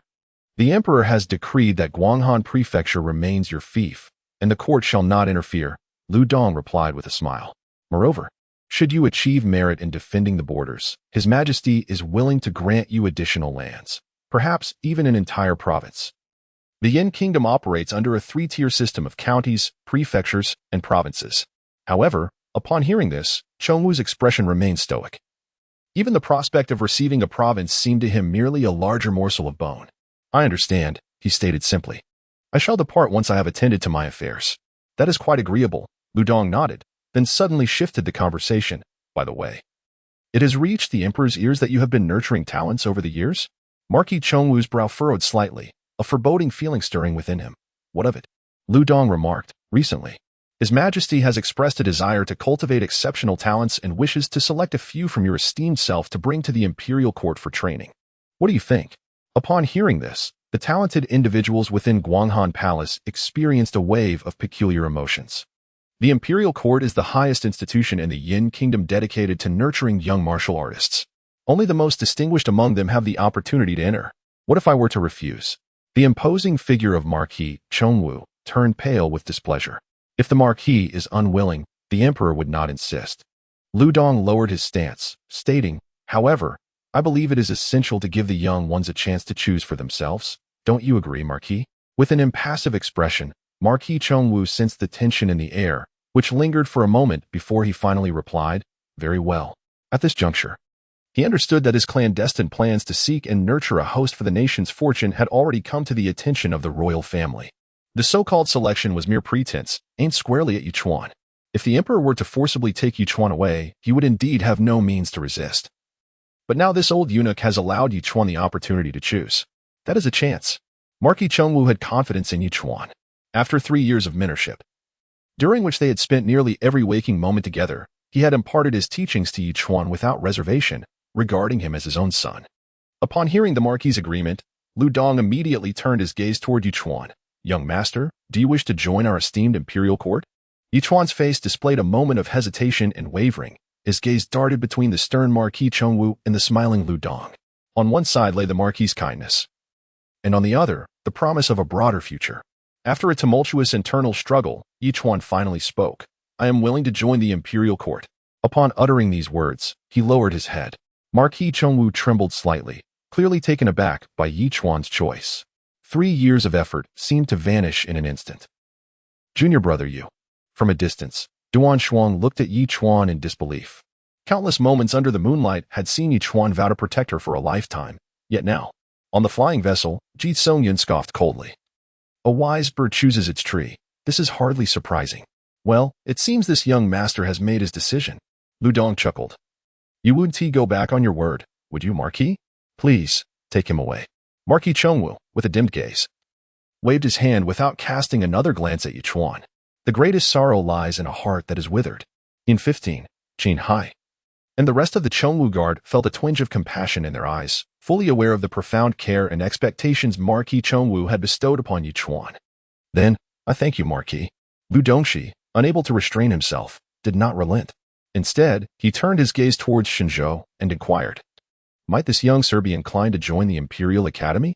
Shen Zhou was taken aback by the persistent attention directed at him. Meeting the gentle gaze of the elderly eunuch, he promptly declined, "I am not interested." The moment his words echoed, astonishment enveloped those present, including Lord Chongwu. Could it be that Shen Zhou, in the face of such a grand temptation, had chosen to refuse? And with such decisiveness? Yet, reflecting on Shen Zhou's earlier unwavering stance, this decision indeed aligned with his character. Lu Dongshi, equally surprised, continued to persuade, "I implore you to reconsider. The Imperial Academy is the highest institution of learning in the Yan Kingdom. Only by entering its hallowed halls can you attain a loftier starting point.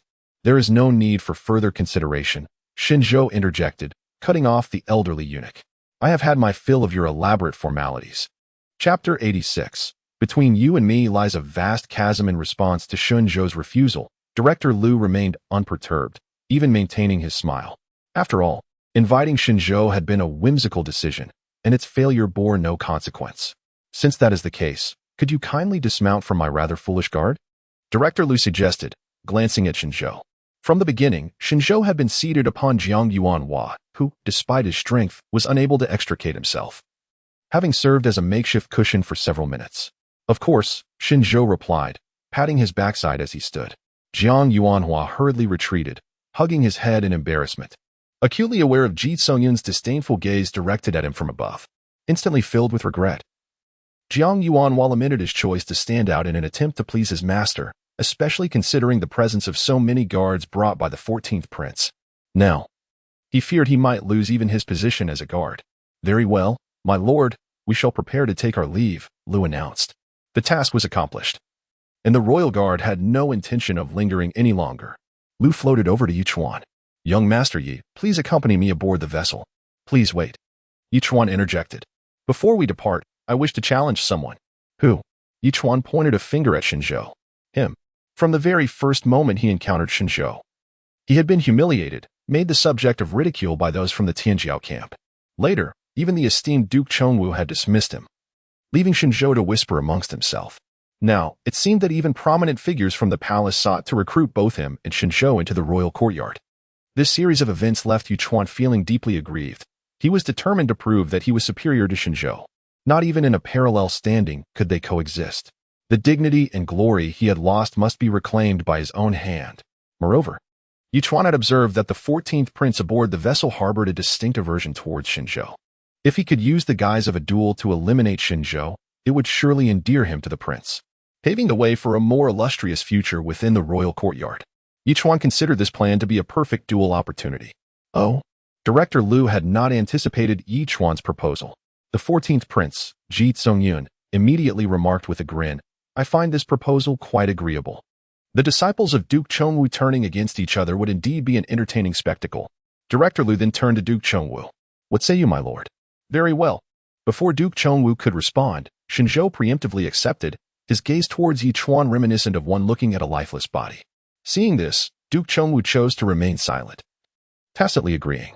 All right, let us begin, Yichuan declared, fully aware that Shen Zhou's cultivation surpassed his own, reaching the pinnacle of the fourth realm. Yet what of it? For Yichuan, overcoming challenges beyond his level was as effortless as drinking water or eating. This occasion would be no different. In the square before the main hall, the two stood facing each other, drawing the attention of both the royal guard and members of the Guanghan Palace, all focused on the imminent clash. Yichuan took a deep breath, feeling the intense scrutiny of so many prominent figures upon him. Amidst his anxiety, he felt a surge of exhilaration. This was his moment to stage a remarkable comeback. On the other side, Shen Zhou remained composed, seemingly indifferent to the gazes of those around him. This battle was destined for only one survivor. And so, the drama began. Yichuan recited what he believed to be a dashing line, as the space around him appeared to warp, emanating ripples akin to those on a lake surface. Oh, witnessing this spectacle, Director Lu's face lit up with delight. Wasn't this the vortex-crossing cloud of the Chongwu Marquis? To his surprise, it seemed the martial art had been imparted to Yichuan. Evidently, he held Yichuan in high regard.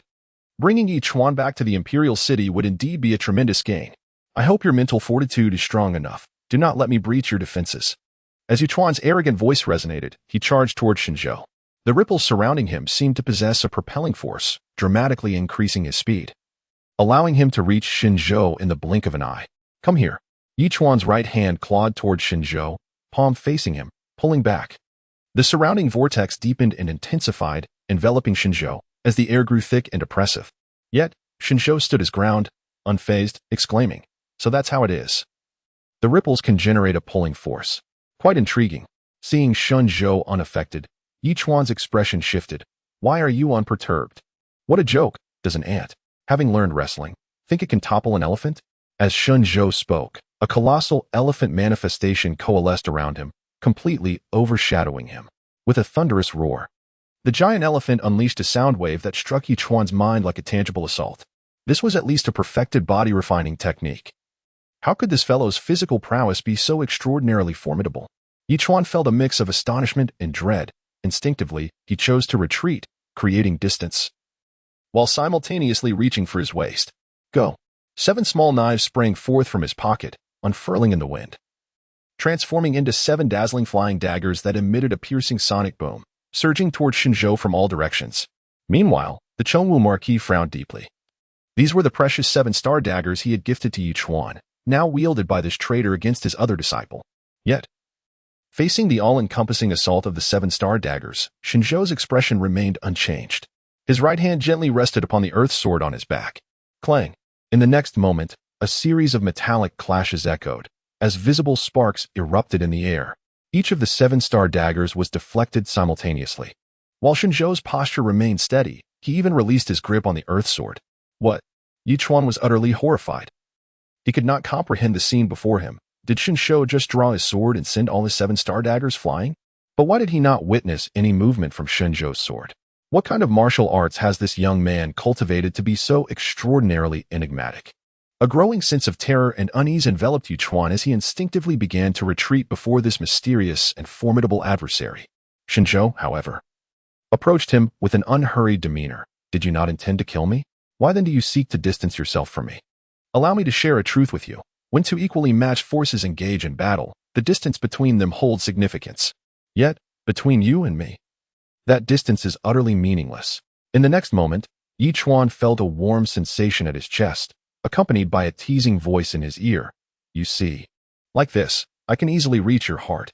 Shen Zhou had somehow appeared before him, gently pressing his hand against the location of his heart. In that instant, Yi Chuan felt a surge of dizziness, his pupils dilating in shock.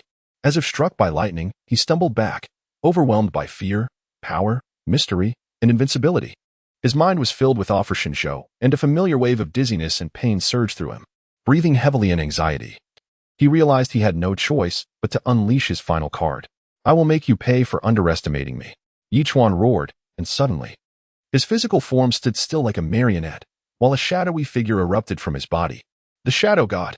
Chapter 87. Fortune no longer avails. As the esteemed disciple of the Duke of Chongwu, it was only natural that he imparted the technique of the soul separation to Yi Chuan. Generally speaking, the speed of the soul separation far exceeds that of a martial artist's physical strikes, much like how the Duke, while residing in the Guanghan Palace, could instantaneously summon his soul to slay the toad dragon from 1,000 miles away.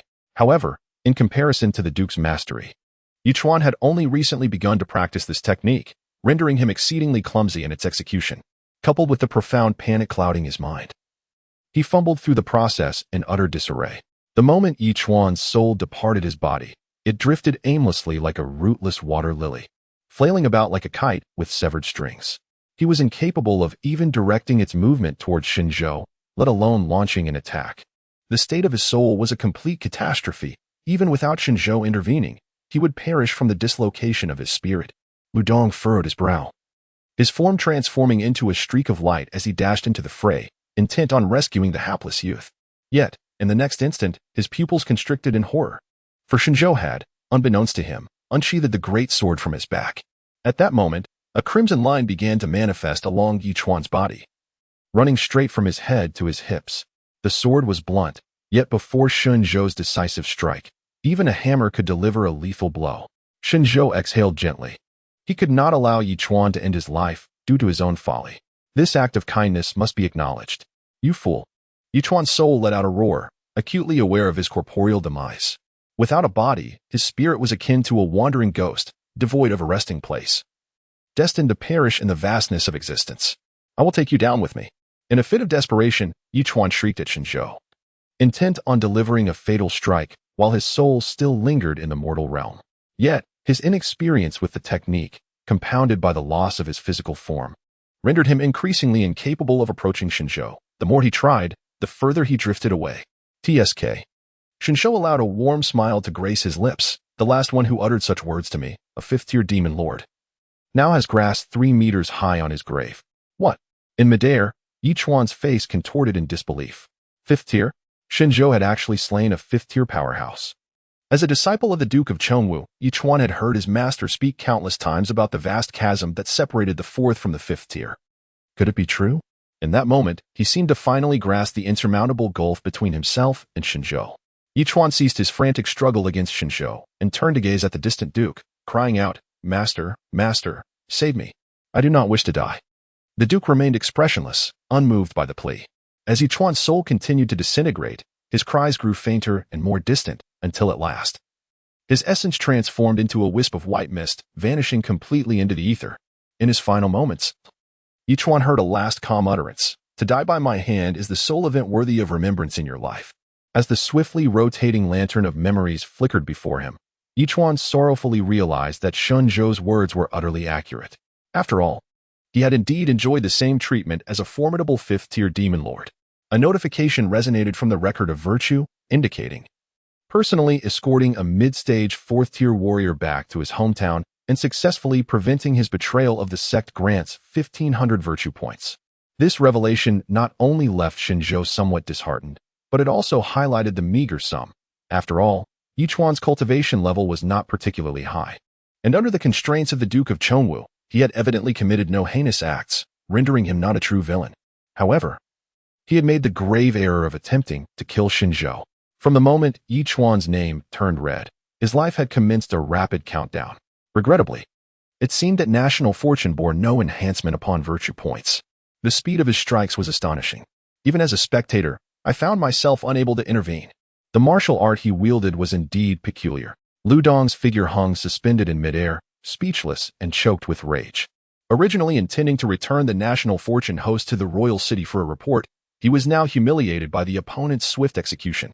Yet Lu Dong refrained from expressing his fury, aware that a stronger presence loomed over him. On the flying vessel, Ji Tsongyun clenched his fists in anger, astonished at how Yichuan could be so easily vanquished. He had anticipated a thrilling spectacle, only to find himself served a bitter disappointment. Moreover, this was merely a spar. Why did Shen Zhou dare to kill Yichuan in front of so many witnesses? Did he not regard this prince at all? Ji Tsongyun had intended to vehemently rebuke Shen Zhou's actions, but upon noticing Lu Dong's silence, he prudently swallowed his words and chose to remain quiet. As a prince, he was not foolish. The ultimate authority here was neither he nor Lu Dong. Perhaps the Duke of Chongwu would indeed be incensed by Shen Zhou's slaying of his former direct disciple. Fists and feet know no eyes. The Duke of Chongwu finally spoke, categorizing the encounter. Each one was simply outmatched. His death was a consequence of his own choices. Upon hearing this, Lu Dong closed his eyes, his heart plummeting. He had perhaps been too overly confident. Had he known better, he would not have acquiesced to Yichuan's demands.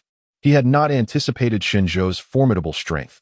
The national fortune host, traversing within Yan's borders, was typically favored by good fortune, and he had believed that no significant mishaps would occur while he observed. Yet, unexpectedly, in the presence of Shen Zhou, the national fortune host's luck proved utterly ineffective. The shadowy essence of Lord Chongwu appeared beside Erdian Wutiaochuan, regarding this former disciple with nary a flicker of sentiment in his gaze. Lord Chongwu removed the Xianwang pouch from Yichuan's waist, gesturing with his hand as the 7 scattered 7-star swords gracefully returned to the pouch. "It is yours now," he declared, tossing the pouch to Shen Zhou. "Infuse it with your true essence, and you shall wield it." Shen Zhou caught it deftly and promptly complied, soon discovering the pouch possessed a surprisingly spacious interior, roughly the size of an ordinary bedroom. Within it, alongside the 7-star swords, lay various other items. An indispensable artifact for any practitioner traversing the realms, a spatial storage pouch. Not to mention the 7-star swords. This pouch alone was an invaluable asset that would greatly enhance convenience in the future. As Lord Chongwu's direct disciple, Yichuan undoubtedly enjoyed exceptional privileges. "Thank you, master." Shen Zhou expressed his gratitude, naturally fastening the storage pouch to his waist. He also seized the earth sword from his back and placed it inside the pouch. Despite its subtle quivers of protest, as if it were reluctant to be confined in the small dark space. Yet, Shen Zhou paid no heed to its objections and resolutely forced it within. Chapter 88. The self-proclaimed wise. As the sparring session concluded, Lord Chongwu cast a cold, indifferent gaze upon Lu Dong and his companions. "What are you still doing here? Do you expect me to treat you to a meal?" With that, Lord Chongwu issued a dismissal. Lu Dong and the others, as if roused from a dream, promptly bowed to him. "My lord, we shall take our leave now. One last word, please do make haste to the northern frontier. The situation there is perilously precarious, and this is no jest." Lord Chongwu remained silent. When words do not resonate, silence prevails. The once grand royal escort departed in disarray, having gained no advantage from Lord Chongwu aside from the reading of the imperial edict. "It is the fault of this old servant," sighed Lu Dong aboard the airship. "There is no need for self-reproach, my lord. The greater burden lies with me." Ji Tsongyun replied earnestly. If my father holds anyone accountable, let it be me. After all, it was he who had initially accepted the challenge between Yi Chuan and Shen Zhou, and thus bore a share of the blame. However, as he considered his capricious father, Ji Tsongyun felt a twinge of anxiety. By the way, my lord, there is no issue regarding the death of Yi Chuan, is there? Ji Tsongyun understood that this esteemed eunuch was a close confidant of his father, having served the emperor for centuries. The secrets of the Yin kingdom known to Lu Dong far exceeded those of a mere prince. That poses no problem, Lu Dong replied with a smile. Once the son of destiny perishes, the fortune he carried will return. Such an outcome is not without merit. Hearing this, Ji Tsongyun felt somewhat reassured and then inquired, My lord, should we take measures against Shen Zhou? His formidable strength at such a young age, combined with his obstinance against our royal family, raises my concerns that he may become a second Lord Chongwu in the future. With a half-smile, Lu Dong responded, Is it truly so bad for him to become a second Lord Chongwu? Though he may be somewhat unruly, he has consistently served the court loyally. In these times of rampant demons in the Yin kingdom, with enemies lurking at our borders, we would benefit from having more formidable figures like Lord Chongwu.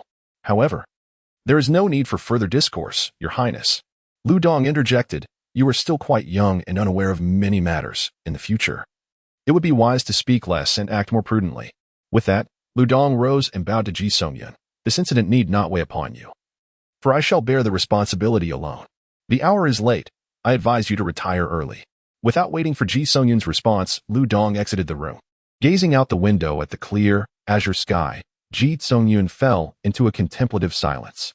The hour is not early. It is evident that he no longer wishes to engage with him. After all, he is a prince. And should not the elderly eunuch exhibit a modicum of respect towards him? With this thought, Ji Tsongyun sighed once more, recognizing the inevitability of the situation. After all, in the kingdom of Yan, there are over 100 princes like him. The emperors of Yan have lived long lives, and due to their cultivation, their health remains robust, with no shortage of women, making the propagation of their lineage an effortless endeavor. Even with such a multitude, this can be considered a remarkable restraint on the emperor's part. However, to rise above this sea of princes and ultimately become the next emperor is no simple feat. Elder Lu, this eunuch, spends his days ensnared in riddles. One formidable presence like Duke Chongwu is already quite challenging. He absurdly claims that the more, the merrier. I suspect he has lived far too long, his vision clouded by age.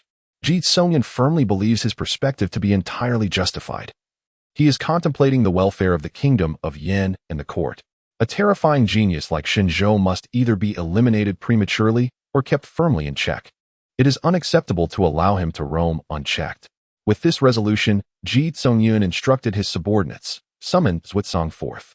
As they watched the flying vessel vanish into the horizon, the atmosphere within Guanghan Palace grew somber. It was evident that the royal family of Yan held a disdain for Duke Chongwu. A mere order was sufficient to dispatch him to the northern frontier.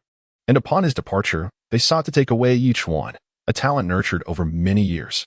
The good news is that this plan ultimately failed. The royal family could not take Yi Chuan with them. The bad news is, Yi Chuan has been torn asunder, and now they are in conflict, which allows for a division. Bring forth Yi Chuan's remains. Let us find a place for a proper burial. Duke Chongwu waved his hand, his voice weary. He resolved to give his former disciple a dignified farewell. Then, his gaze turned to Shen Zhou. Shen Zhou, follow me into the hall. With that, his shadowy form vanished from sight. Shen Zhou turned and departed as well. Within the grand hall, Duke Chongwu sat cross-legged on a mat. The once mighty figure who commanded the kingdom of Yin now appeared to have aged several decades, his vigor diminished. Master, I hope you do not hold it against me. It was Yi Chuan who harbored murderous intent first, Shen Zhou spoke promptly. I know, at that moment, he intended to kill you to curry favor with the prince. Duke Chongwu nodded, a wry smile crossing his lips. It is all my fault. After living for centuries, I failed to discern the character of my own disciple. Yet you seem to perceive it quite clearly. You even guessed Yi Chuan's intentions at that time.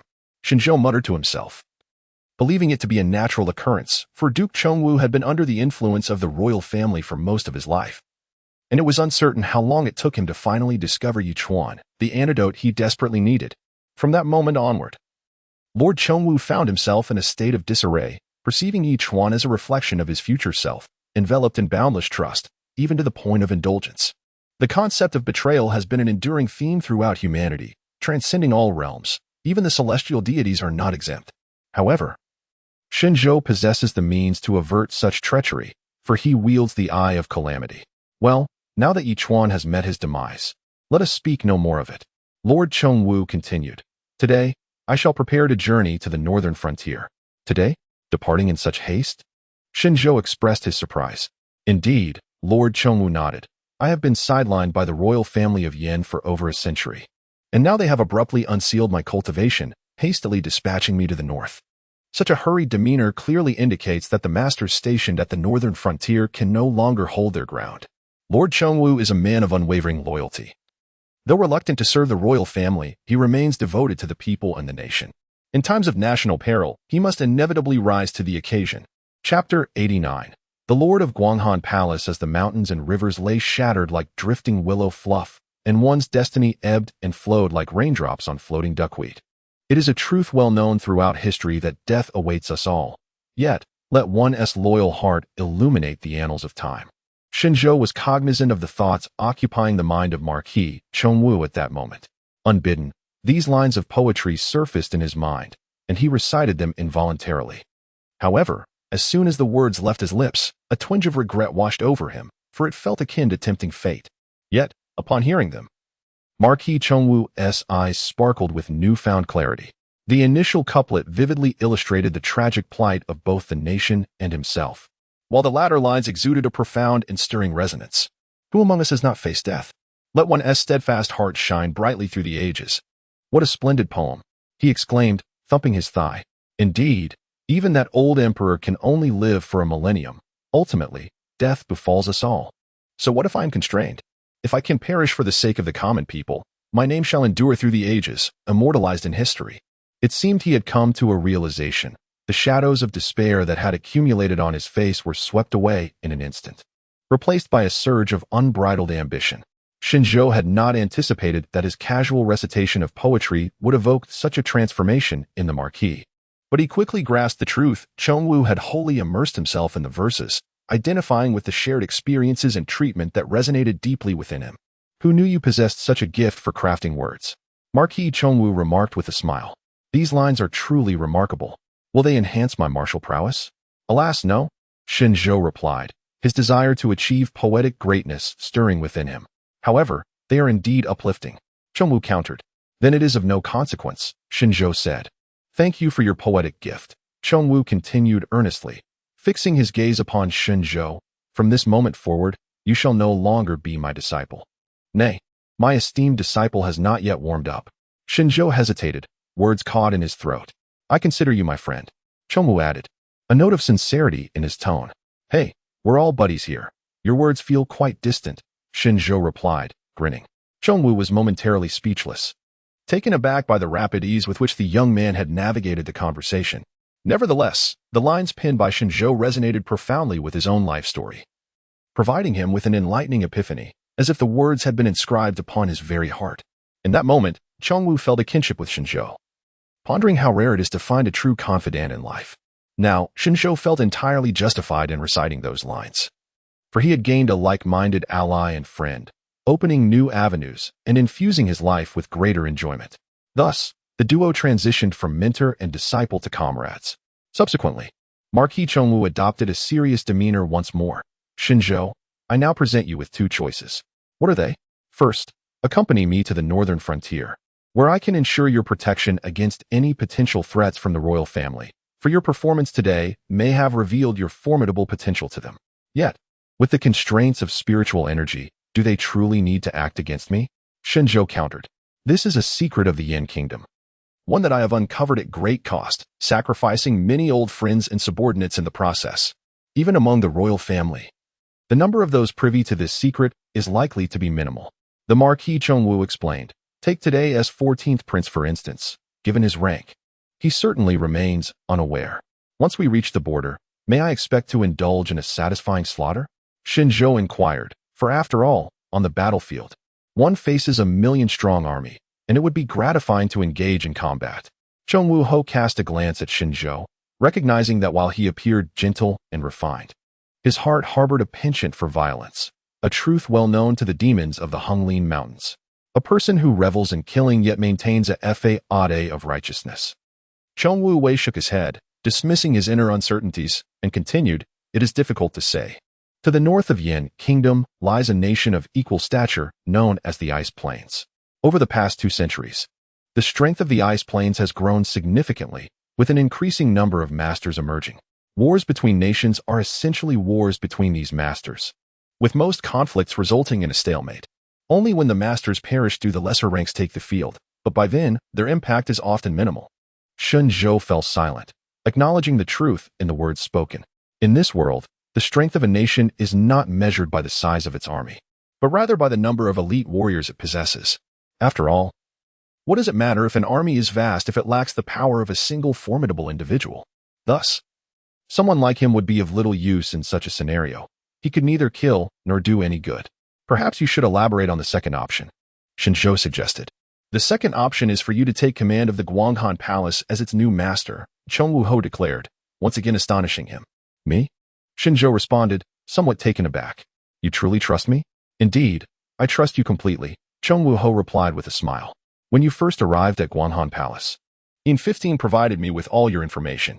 I believe that anyone capable of making the entire county's populace kneel in reverence, even if not a paragon of virtue, cannot be entirely malevolent and is certainly fit for the position of a regional lord. Furthermore, your conduct in the presence of the royal family has only reinforced this belief. You have become the strongest individual here at Guanghan Palace, aside from me, and I am compelled to entrust this place to you. I hope you do not take offense." With the elder Qin Hai having lost his powers and reduced to a mere doorkeeper, and Yi Chuan slain, the remaining Chongwu guards were also lacking in strength, making Shen Zhou the most suitable candidate.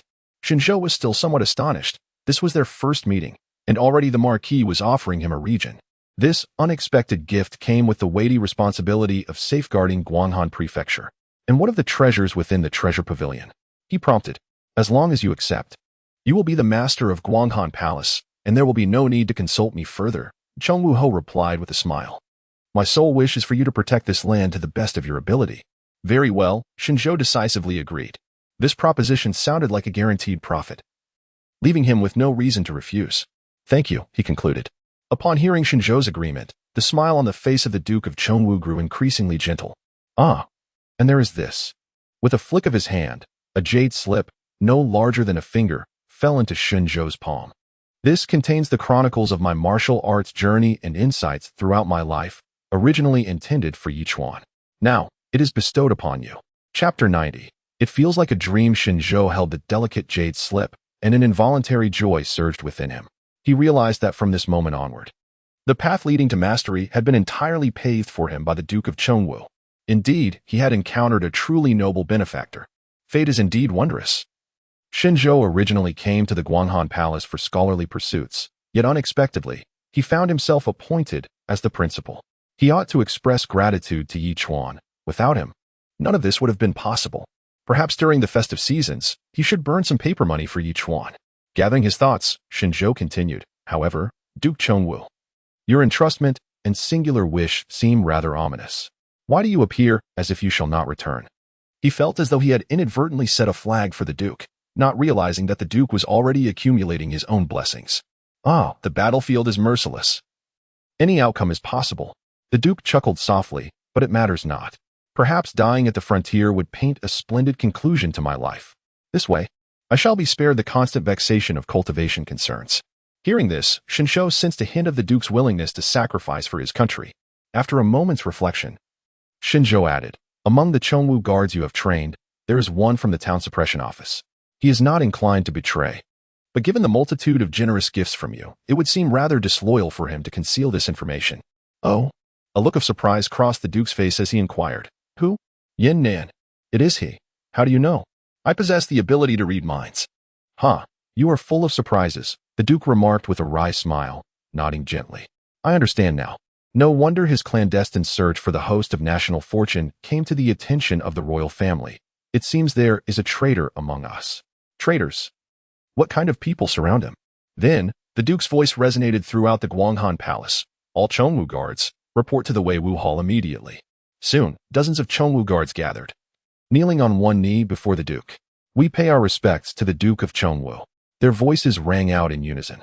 "Yes, The Duke nodded. From today onward, I shall depart from here and head to the northern borders. The Chongwu guards exchanged glances. And it was Yin Nan who spoke first. We implore the Duke to take us along. We are willing to follow you to the death. To the death. The other Chongwu guards echoed fervently. There is no need for that. The Duke waved his hand dismissively. Only Yin Nan shall accompany me to the northern borders. The rest shall remain in Guanghan Prefecture. Only him? A contemplative look appeared in Yin Nan's eyes. Before he could dwell on it further, the Duke spoke again. From this moment forth, Shen Zhou shall be the new master of Guanghan Palace, the supreme commander of Guanghan Prefecture. You must obey his commands. Do you understand? Upon hearing these words, the Chongwu guards present displayed expressions of shock. What just is this? To everyone's astonishment, Lord Chongwu has actually endorsed a young lad as the master of Guanghan Palace. Particularly remarkable is the fact that this youth has been in Guanghan Palace for less than a month. Initially, they deemed this situation utterly preposterous, yet upon further contemplation, it began to seem increasingly plausible. After all, Shen Zhou had triumphed over a fifth realm adversary despite being in the third realm, and even Yi Chuan, whom they regarded as a prodigy, had fallen easily to him. It could be said that if anyone were worthy of the title of master within Guanghan Palace, it would undoubtedly be Shen Zhou. The only lingering doubt was whether Shen Zhou would betray Lord Chongwu's trust, considering the Lord had been misled once before. What are you all dawdling for? Lord Chongwu's rebuke echoed in the ears of the gathered. This proclamation roused the Chongwu guards from their reverie, and they promptly responded in unison, yes. Lord Chongwu then turned his gaze to Shen Zhou, instructing, if they do not heed your command, execute them without mercy. Shen Zhou nodded in acknowledgement. Lord Chongwu did not directly reveal Yin Nan's true identity, instead opting to take him along to the northern realm, indicating he had his own plans. Subsequently, Lord Chongwu dismissed the guards and divulged all the secret mechanisms and formations established within Guanghan Palace solely to Shen Zhou. After approximately an hour of discussion, Lord Chongwu solemnly clasped his hands in respect towards Shen Zhou, stating, very well, from this day forth, all affairs of Guanghan Prefecture shall be entrusted to you. Shen Zhou returned the gesture, affirming, I shall do my utmost and hope for your swift triumph. Lord Chongwu smiled with ease. Good. May your words bring good fortune. Once the arrangements were concluded, Lord Chongwu harbored no further thoughts of lingering. He departed without so much as a farewell to others. An invisible force lifted Yin Nan, and the two soared into the sky, vanishing from Shen Zhou's sight. Truly, a master. They flew as if in play, Shen Zhou mused. Typically, a martial artist only acquires the ability to fly freely upon reaching the seventh realm. Otherwise, they must rely on techniques or artifacts to achieve flight, a knowledge imparted to him by Lord Chongwu. With Lord Chongwu's departure, the grand and imposing palace was left in solitude with only Shen Zhou remaining, now equipped with the subsequent cultivation methods and a sum of benevolence points at his disposal. Shen Zhou was eager to proceed. Though he stood at the pinnacle of the fourth realm, he did not yet consider himself a formidable force. However, once he assimilated the spiritual energy of heaven and earth and ascended to the fifth realm, he could certainly be regarded as a dominant presence. The disparity between these two realms is akin to a chasm, a consensus shared by nearly all martial artists. Naturally, the difficulty of cultivation escalates correspondingly. For instance, Old Qin, having lived over a century, found himself stuck at this juncture, unable to ascend. Shen Zhou settled into a meditative position, gazing at the merit record in his mind, noting his current benevolence points, 10 for 100. He was uncertain if this would suffice, but he resolved to test it. According to the jade slip left by Lord Chongwu, the fifth realm, known as the Spirit River Realm, did not possess a dedicated cultivation method. Instead, martial artists were required to absorb the spiritual energy of heaven and earth through 362 major orifices and channel it into the excavated spiritual channel, ultimately refining it within their bodies into a circulatory spiritual energy grand canal to reach the pinnacle of the fifth realm. However, while the concept may seem simple, its execution is fraught with difficulty. The majority of martial artists possess a low affinity for spiritual energy. No matter how diligently they strive, the energy remains reluctant to enter, merely lingering at the threshold. Even for those with a higher affinity, the influx of spiritual energy must be approached with caution. Otherwise, an excess could lead to the catastrophic rupture of the meticulously carved spiritual channels, resulting in internal injuries or even regression in cultivation. Regardless of the circumstances, considerable time and effort must be devoted by martial artists to gradually cultivate this energy. Of course, Shen Zhou is an exception for the channels he has carved within himself. In terms of both strength and width, far surpass those of his peers, resembling the mighty Three Gorges Dam, spacious and resilient, allowing for an unrestrained influx. "Come in," Shen Zhou called out. Shortly thereafter, a member of the Chongwu Guard hurried into the hall. It was Yin Shi. Upon noticing that Shen Zhou was the only one remaining in the grand chamber, a look of astonishment spread across Yin Shi's face. "The Lord of Chongwu has departed," Shen Zhou stated. Yin Shi's expression shifted rapidly as realization dawned upon him. He promptly knelt and clasped his fists in respect. "What orders do you have, Palace Master?" At that moment, an indescribable feeling welled up within Yin Shi. Just a month prior, he had been sharing a bath with Shen Zhou, even jesting about his impressive physique. Yet, in the blink of an eye, the very same person had ascended to become his superior. From a criminal to a distinguished trainee in the Tianjiao camp. And now to the ruler of this province, Shen Zhou's rise in status has been astonishingly swift, almost surreal. Chapter 91, The Desire for Nourishment, Arrival of the Mother Ahem. Shen Zhou cleared his throat. "Just call me Lord Shen. Forget the princess. I am still a prince consort." "Understood, Lord Shen." Yin 15 quickly adapted. "Very well." Shen Zhou acknowledged. "It is imperative that you inform the personnel within Guanghan Palace to remain calm, as there may be celestial phenomena occurring shortly. This is a natural occurrence." The jade slip left by Duke Chongwu explicitly mentioned that the cultivation of the fifth realm would invoke such phenomena. Thus it is prudent to forewarn those nearby to avert any panic.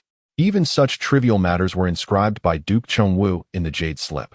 It truly moved me to tears. "Yes." Yin 15 accepted the order and withdrew. Shen Zhou then commenced his formal cultivation. As the first wisp of spiritual energy entered his body, a familiar prompt echoed in his mind. "The celestial energy you have absorbed contains a peculiar divine force. Would you like to utilize meritorious value to eliminate this force?" "Yes." Shen Zhou chose without hesitation. In the next moment, the record of merits within his mind radiated a golden glow. Beginning continuous consumption of meritorious value to eliminate impurities in the spiritual energy.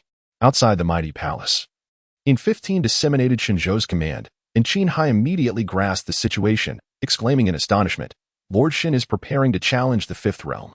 "Challenge the fifth realm?" A surprised Chongwu guard inquired. "Has Lord Shen already reached the pinnacle of the fourth realm?" "Of course. Otherwise, why do you think Duke Chongwu would pass his title to him?" "But during the Hunglin Mountain expedition, wasn't Lord Shen only at the third realm?" "Exactly. Why do you think Duke Chongwu would pass his title to him?" "Ah, I see." "See what? Hurry and relay the message." Thunderous roars erupted. As the crowd conversed, the sky above Guanghan Palace suddenly resonated with a sound akin to thunder. The tranquil clouds within a radius of several dozen miles seemed to be stirred by an unseen force, swirling together and plummeting downward. The direction of this descent was unmistakably toward the mighty palace where Shen Zhou resided. From an aerial view, it appeared as though a massive tornado had formed above Guanghan Prefecture, with the eye of the storm centered upon Shen Zhou. This spectacle left the Chongwu guards utterly dumbfounded. My heavens! With such a terrifying commotion, merely warning the palace is insufficient. We must alert the entire city. Yin 15 exclaimed. Beside him, Qin Hai abruptly struck his head. What are you dawdling for? Look at that enormous vortex in the sky. Well, what is happening? Could it be that some divine being intends to attack our Guanghan Prefecture? On the streets of Guanghan Prefecture, countless passers-by halted in their tracks, gazing in horror at the swirling sky. This apocalyptic scene instilled a profound sense of dread and unease within them. Soon, a large group of people surged out from the various gates of the Guanghan Palace, rushing towards different streets. It is our esteemed master who is cultivating. There is no need for alarm. So it was, the esteemed Lord Chongwu. That explains it. After all, it is said that he possesses divine might that reaches the heavens. The citizens of Guanghan Prefecture, being individuals of discernment, felt somewhat reassured upon hearing the soldier's explanation. Yet, they could not help but marvel at the terrifying spectacle. A vast, invisible aura of spiritual energy permeated the majestic hall, continuously flowing into Shen Zhou's being. His acupoints eagerly absorbed the surrounding spiritual energy, as if they were platinum vacuum cleaners, greedily siphoning everything in sight. The spiritual channels within him resonated, causing his silver blood to surge in response.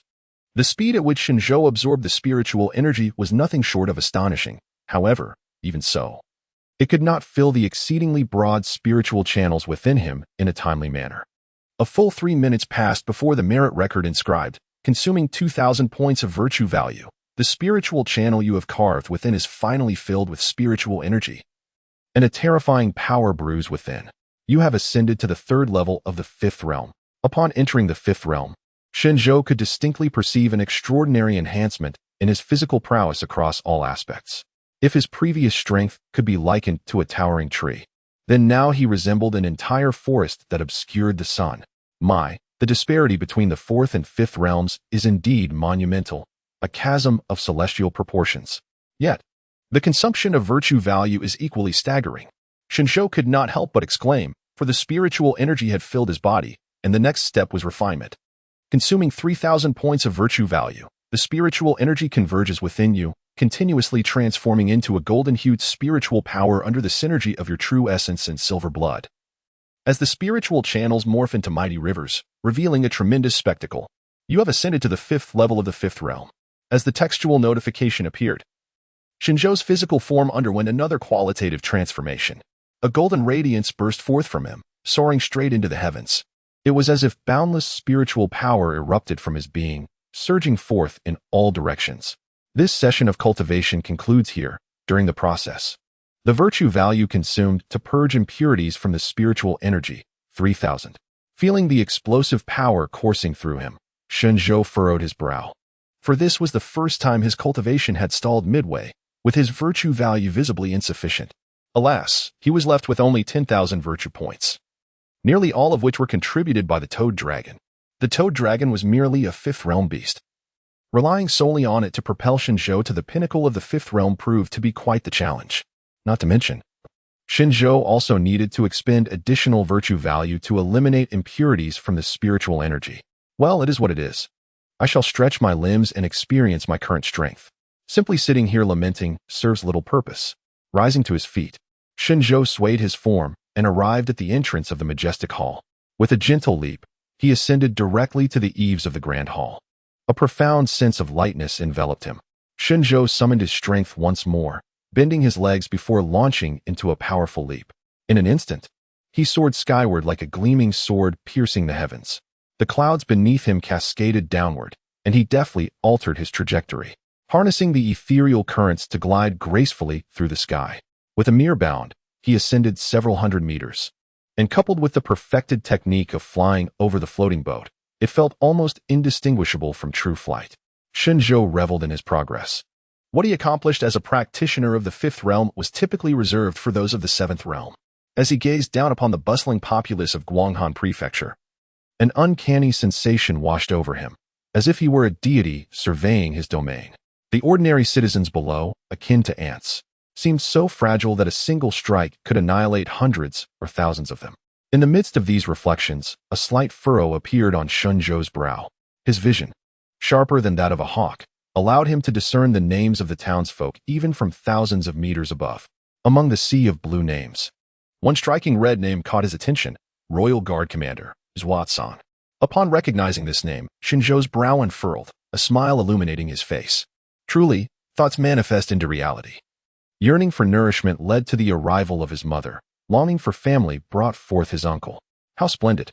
With Zhuo's assistance, he was confident he could ascend to the pinnacle of the 5th realm in no time.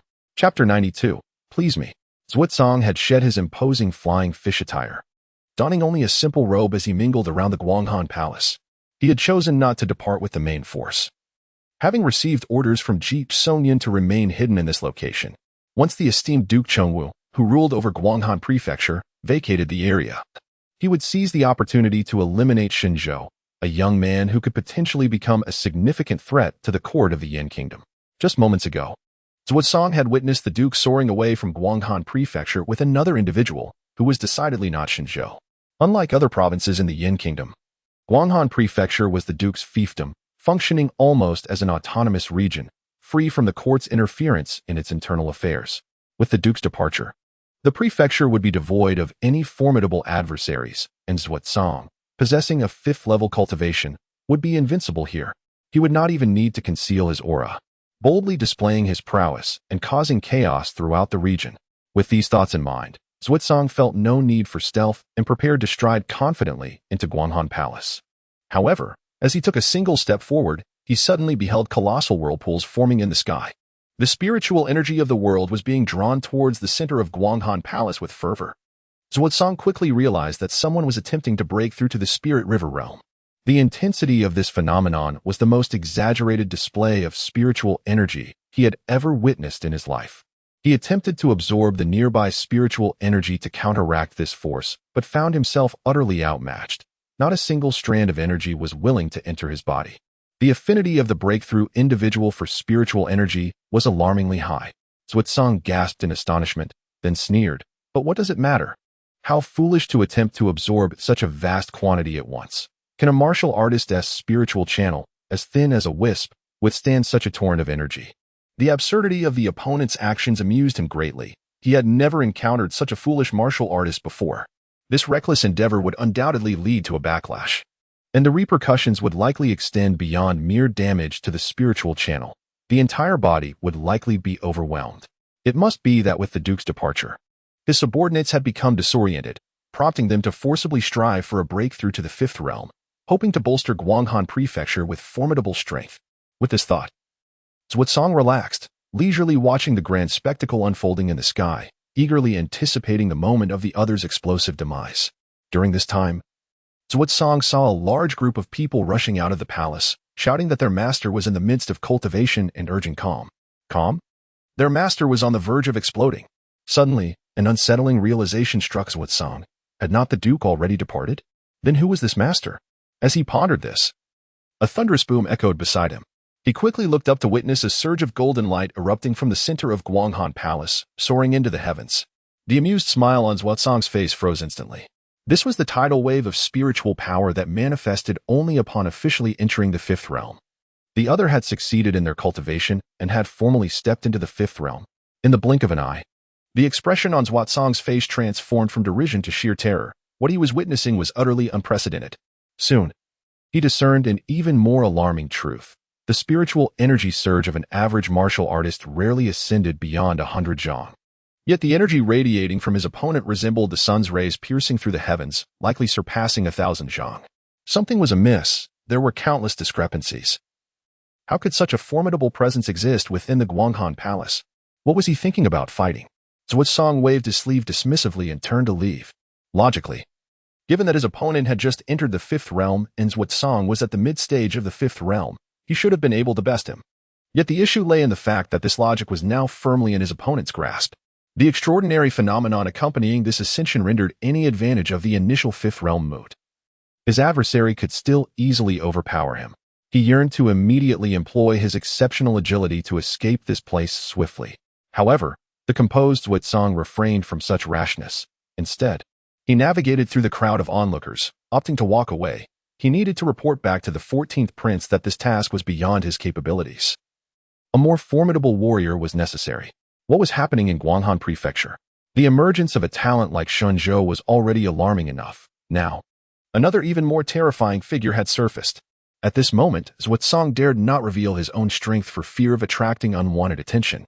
He continued to masquerade as a commoner, resolutely making his way towards the city gates without a backward glance. Yet, in the next instant, an overwhelming sound of rupturing air echoed above him. Boom. What was that noise? Instinctively, he glanced upward, only to catch sight of a pale hand descending from the heavens, bearing down upon him. A hand of ordinary size loomed over him, blocking out all light. As it pressed against his face, alarm bells rang in Zuozong's mind, but before he could react, the hand firmly seized his head, lifting him effortlessly into the air and flinging him away. Zuozong soared high, the scenery around him rapidly retreating, and as he attempted to stabilize himself, he found the force enveloping him far too immense to escape. Bang! After soaring through the air for several seconds, he finally crashed against a rocky wall, embedding himself within it. Coughing amidst the dust and debris, a dazed Zuozong scrambled out from the rock face, peering ahead only to feel a chill run down his spine. He realized, to his astonishment, that he had been thrown to the summit of a small hill outside Guanghan Prefecture, so far away with such ease. And he had no idea who had cast him aside. The desolate surroundings were perfect for his endeavor. As he pondered in confusion, a youthful voice suddenly rang out beside him. Turning to look, he found himself gazing into the strikingly handsome face of a young man clad in white, standing a short distance away. Shen Zhou. In that moment, The mystery swirling in Zhuozong's mind began to unravel. He staggered back a few steps, exclaiming in shock, "So, it was you, the martial artist who has broken through to the fifth realm. The one who transcended to the fifth realm is Shen Zhou. And it was he who instantaneously transported himself from within the city to this very place. But why?" Zhuozong could not fathom how such a youthful lad could have ascended to the fifth realm. If the opponent were a scion of nobility, enjoying the abundant resources of the nation, it would be understandable. Yet he was merely a humble villager. Shen Zhou showed no interest in conversing with Zhuozong. He simply took a deep breath. In the next moment, a deafening clap of thunder erupted in the clear, cloudless sky. Following that, the sharp crack of lightning transformed into a profound rumble of thunder as Shen Zhou spread his arms wide, his garments billowing in the wind. And the brilliance of the spiritual river within him surged forth. Before them, a torrent, pure and composed entirely of thunder, surged skyward, soaring into the heavens. The ground trembled under the immense force, as if the very mountains quaked in response. In an instant, it seemed as though the world had lost its hue, leaving only the resplendent golden illuminating the expanse, casting a stark reflection upon Zhuozong's utterly frozen visage. His body trembled as he gazed in disbelief at Shen Zhou before him. This cannot be right. Could such overwhelming power truly be wielded by a mere novice in the fifth realm? Before the thunder that seemed to cascade from the galaxy itself, Shen Zhou lowered his hands once more, his voice tinged with anticipation. "Captain of the guards, you must possess some worth, no? Very well. I shall employ only my singular technique, while you expend every ounce of your strength, cunning, and brute force to amuse me. If you succeed in bringing me joy, I shall ensure your demise is less painful." Chapter 93. The Law of Yin and Yang Disorder since ascending to the fourth realm. Shen Zhou had only employed the technique known as slashing, a manifestation of the two supreme thunder-based martial arts that coalesced into the 10,000 thunder suppression art. To this day, he had yet to unleash it even once. Alas, none had been able to force him into the second phase. However, this captain of the royal guard was undoubtedly the most formidable opponent he had encountered thus far, likely surpassing even the toad dragon of the Honglin Mountains. It was time to test his 10,000 thunder suppression art against him. "Come, brace yourself." With those words, Shen Zhou stepped forward, and the tempest of thunder that engulfed the heavens transformed into a tidal wave, surging towards Zhuozong. The overwhelming pressure bore down upon Zhuozong's heart like the weight of Mount Everest, instilling a profound terror within him. In a desperate bid for survival, he resorted to his most powerful trump card, Blazed Song Fire. The indignation within Zhuozong erupted like a volcano. His body mirrored this fury. With veins bulging as if crimson dragons writhed beneath his skin, the spiritual energy erupted in a blinding crimson glow from his pores, and an astonishing heat wave radiated from him, sweeping outward with ferocity. At that moment, his aura soared to unprecedented heights, engulfed in flames, resembling a vengeful spirit of fire. "I have broken through. I have achieved a breakthrough amidst battle, driven by an intense will to survive." Zhuozong discovered that his long-stagnant realm had successfully advanced to the 6th level of the 5th realm. It is often said that life and death crises present the greatest opportunities for martial artists, and this proved to be true. In that instant, Shen Zhou became the whetstone upon which he would sharpen his strength. Feeling the surge of newfound power within him, Zhuozong let out a triumphant roar, his lost confidence returning. This battle would not end in defeat for him. He intended to use the death of Shen Zhou as a stepping stone, ascending to greatness and becoming yet another grandmaster of the Yan kingdom. Just as this bold thought took root, he beheld a sky filled with thunder, completely enveloping his vision. Boom! In the next moment, Zhuozong was instantly consumed by the tidal wave of thunder. The glazed song fire upon him appeared no more than a flicker amidst the towering thunder, inconspicuous and casually extinguished. Along with it, Zhuozong himself was obliterated. Elimination of the 5th Realm Royal Guard. Virtue points 15,000. Wait a moment. This notification from the Virtue Ledger seems to carry a hint of personal sentiment. Does it not? Yet, 15,000 points? That's even more than for the Toad Dragon. However, it matters little, as that Toad Dragon was merely a century-old resident crocodile, having remained stationary ever since it lost its limbs to the Duke of Chongwu. It had only recently stirred before meeting its end. As for Zhuozong, as the captain of the royal guards, a favored weapon in the hands of the 14th prince, who knows how many heinous deeds he had committed. For instance, during this encounter, he had clearly received orders from Decisive, lurking within the city to ambush him. Decisive, a member of the royal family. "I am not yet strong. When I am, there will be change. With a casual wave of his hand, Shen Zhou dispelled the tempest of thunder, and with this strike, half the mountain was reduced to rubble beneath his might. Zhuosong was beyond saving, utterly reduced to nothingness, with even the slightest possibility of his essence being obliterated. It would be prudent to avoid such reckless endeavors in the future, as they merely squander one's inner spiritual energy. Shen Zhou mused to himself. Having employed no technique whatsoever, but rather wielded the thunder like a crude instrument, forcefully striking his opponent without harnessing the inherent qualities of lightning. Fortunately, his reservoir of spiritual energy remained abundant, indeed, compared to the rivers of spiritual essence possessed by others. Shen Zhou's internal flow could more aptly be referred to as a sea of spirit. Although this place had suffered considerable damage at his hands, it still maintained a semblance of serene beauty. He decided to sit cross-legged and continue his unfinished cultivation. Cultivation, after all, demands a philosophy of immediate gratification. Only then can one savor its freshness. Current virtue value, 16,000. Among the celestial spiritual energies you have absorbed, there lies a peculiar force. Do you wish to? Skipping the narrative dialogue, I choose yes. Beginning to continuously expend virtue value to eliminate impurities. The spiritual energy surrounding the mountain peak surged once more, flowing vigorously into Shen Zhou's being. Expenditure of 4,000 virtue points. The spiritual energy within you has been refined to a mere remnant. The golden spiritual river has taken shape, and torrents of energy surge within you. You have ascended to the 7th level of the 5th realm. Expenditure of 5,000 virtue points. An unprecedented vast spiritual river has emerged from within you. At this moment, you have become a revered master of martial arts, and the ability to shift mountains and part seas is no longer a mere myth. You have reached the pinnacle of the 5th realm. This session of cultivation has concluded. During the process, the virtue points expended for purging spiritual impurities, 3,000. As he finished inscribing the final line, Shen Zhou felt an incomparable surge of power coursing through his limbs, as if the boundless spiritual river within him were inexhaustible, enabling him to unleash formidable techniques with ease, far surpassing his previous capabilities. Pinnacle of the 5th realm, indeed, this is how it ought to be. Shen Zhou clenched his fist, a look of joy illuminating his face. It had been a relentless advancement through significant stages, which had fostered a sense of compulsion in him. Being momentarily stalled at the 5th realm's 5th level had been rather uncomfortable. Thankfully, Zhuosong had intervened just in time to alleviate his obsessive tendencies. However, such expenditure had nearly depleted Zhuosong as well.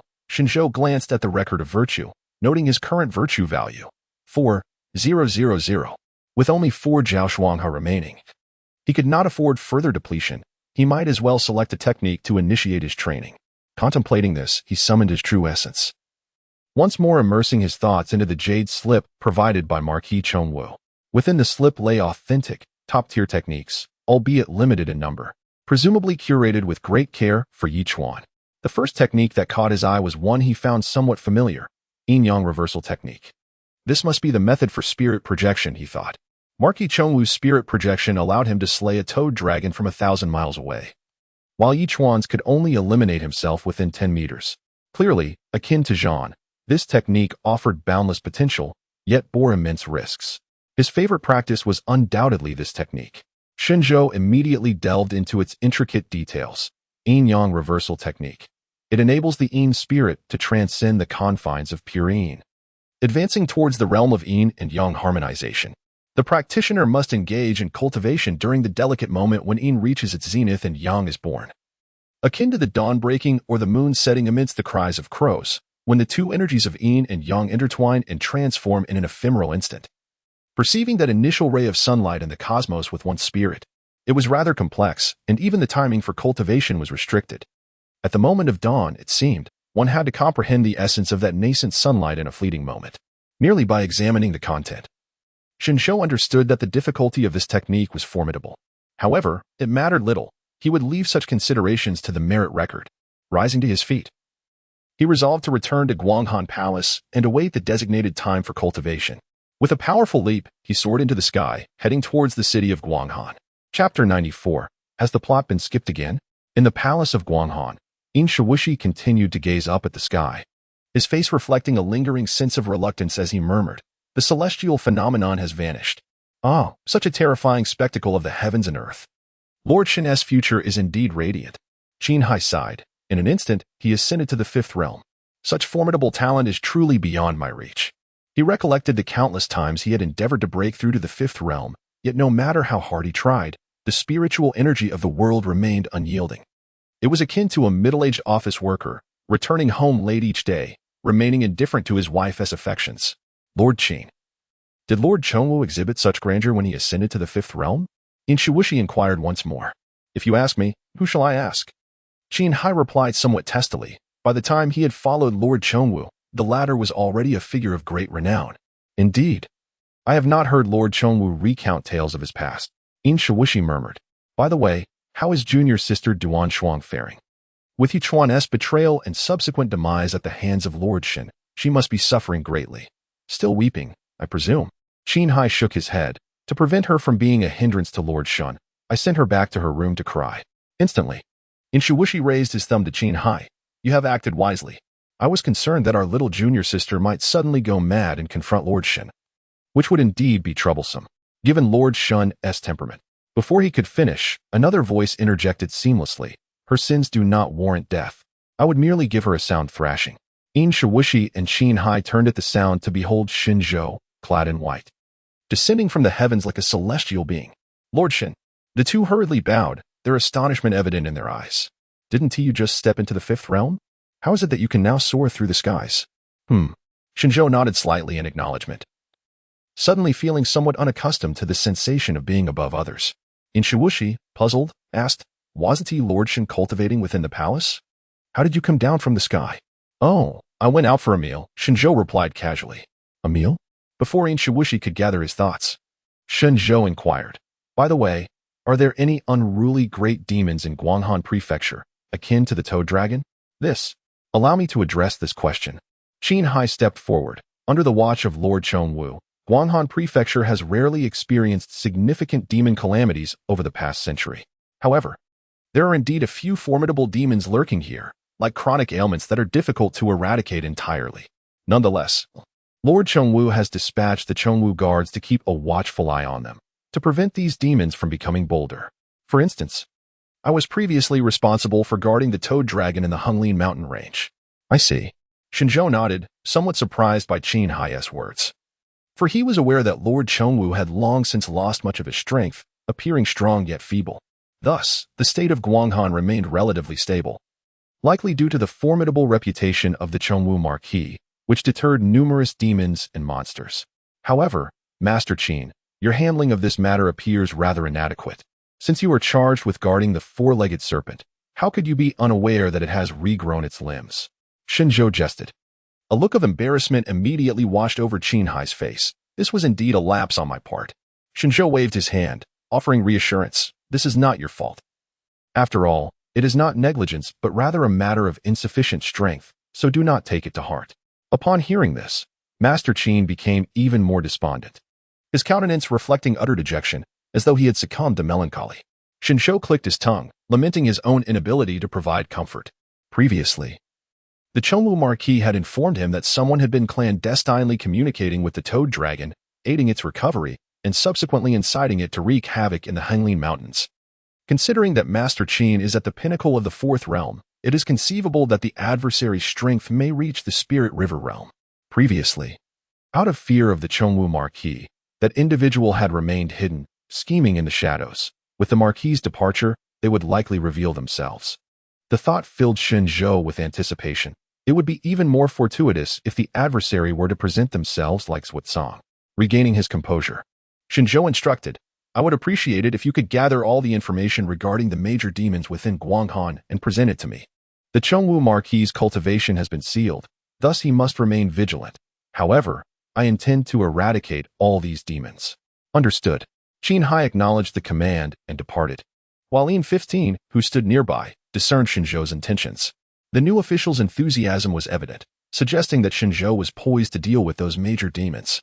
Just the thought was exhilarating. After concluding his instructions to Qin Hai, Shen Zhou set off towards the treasure pavilion. The two Chengwu guards responsible for its protection immediately bowed to Shen Zhou. We salute you, Master Shen. Shen Zhou nodded in acknowledgement, now that he had assumed authority here. He could traverse the palace without hindrance, with his subordinates bowing in respect, a taste of power indeed. He proceeded to the most secluded chamber of the treasure pavilion, a place that previously required a token for entry and was under the direct surveillance of the Duanmu Marquis, who even prohibited him from clandestinely learning. Yet now, everything belonged to Shen Zhou. Ha ha ha. With so many items stored here, they ought to be utilized when necessary. Shen Zhou was unceremonious, sweeping his storage bag and gathering all the contents of the small black room, leaving nothing behind. Meanwhile, within the Guanghan Palace's elite camp, the young talents felt a sense of unease, their minds distracted, even unable to focus on their cultivation. They had witnessed the majestic flying vessel overhead and heard Director Lu proclaiming the decree. The esteemed Duanmu Marquis was to journey north for duty. Refusal to comply would be tantamount to defying the imperial order. Yet, what would become of the Guanghan Palace if he truly left? The most likely scenario would involve the court dispatching someone to take over, resulting in a change of leadership in Guanghan and the subsequent dissolution of the Guanghan Palace. What, then, would become of them, the young scholars of the elite camp? Upon contemplating this outcome, a sense of despondency permeated the hearts of the crowd, accompanied by a profound uncertainty regarding the future, particularly for Mo Wuhan and Bai Feng, who, despite having received the promise of being accepted as named disciples by Lord Chongwu, now faced the grim reality that not only would they fail to attain that status, but they might also lose their identities as students of the Tianjiao camp. Just as they were engulfed in this melancholic reverie, a shadowy silver figure emerged at the entrance of the Tianjiao camp. It was Lord Shi returning. They hurriedly gathered around him, eager to inquire about the future situation. However, before they could utter a word, Shi Mo preemptively spoke. Lord Shen is currently in meditation, and shortly, extraordinary phenomena may manifest. Do not be alarmed. No sooner had he spoken than a thunderous roar echoed from the heavens, heralding the spectacular display of celestial wonders. The group of Tianjiao looked up, their initial apprehension transforming into sheer astonishment, followed by an almost trance-like awe. Goodness, merely Lord Chongwu's cultivation can summon such grand spectacles. Indeed. This is the essence of true strength. This is the aspiration we pursue. Lord Chongwu is formidable. Yet, Shi Mo continued, swallowing hard. But you did not hear me correctly. I referred to Lord Shen. It was then that the Tianjiu collectively grasped the implication. Indeed, how could they have overlooked it? But which Lord Shen? Could there possibly be another master within the Guanghan Palace? Shen Zhou, Lord Shen, Shi Mo revealed slowly, from this moment forth. Lord Shen shall be the sovereign of Guanghan Palace and the new commander of all Guanghan Prefecture. In an instant, the entire assembly of Tianjia was rendered speechless, their minds struggling to comprehend. Had they misheard? Was Shen Zhou not, just yesterday, a fellow student of the Tianjia camp? How had he ascended to become Lord Shen? How had he become the new commander of Guanghan Prefecture? Bai Feng clutched his chest, while Mo Wuhan gaped in disbelief. Even Lin Yujing, with her striking eyes, was filled with bewilderment. She had thought she understood the extent of Shen Zhou's extraordinary prowess, but at this moment, she could no longer contain herself. The velocity of his meteoric rise felt akin to sitting on a rocket. Had she inadvertently skipped a portion of the narrative? Chapter 95. I remained the same youth observing the astonished expressions of the talented individuals around him. Shimo nodded in satisfaction. Indeed, it was their turn to be astounded after my own moment of shock. Witnessing the bewilderment of others ignited within him a certain exhilarating sense of superiority. He continued, Dear students, harbor your hearts within your bellies and resume your training.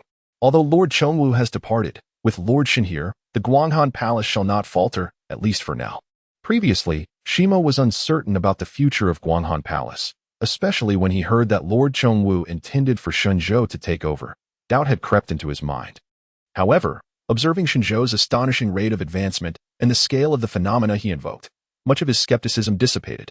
With Shen Zhou's presence, tranquility would reign over Guanghan Palace. With Shen Zhou, the heavens would shine brightly.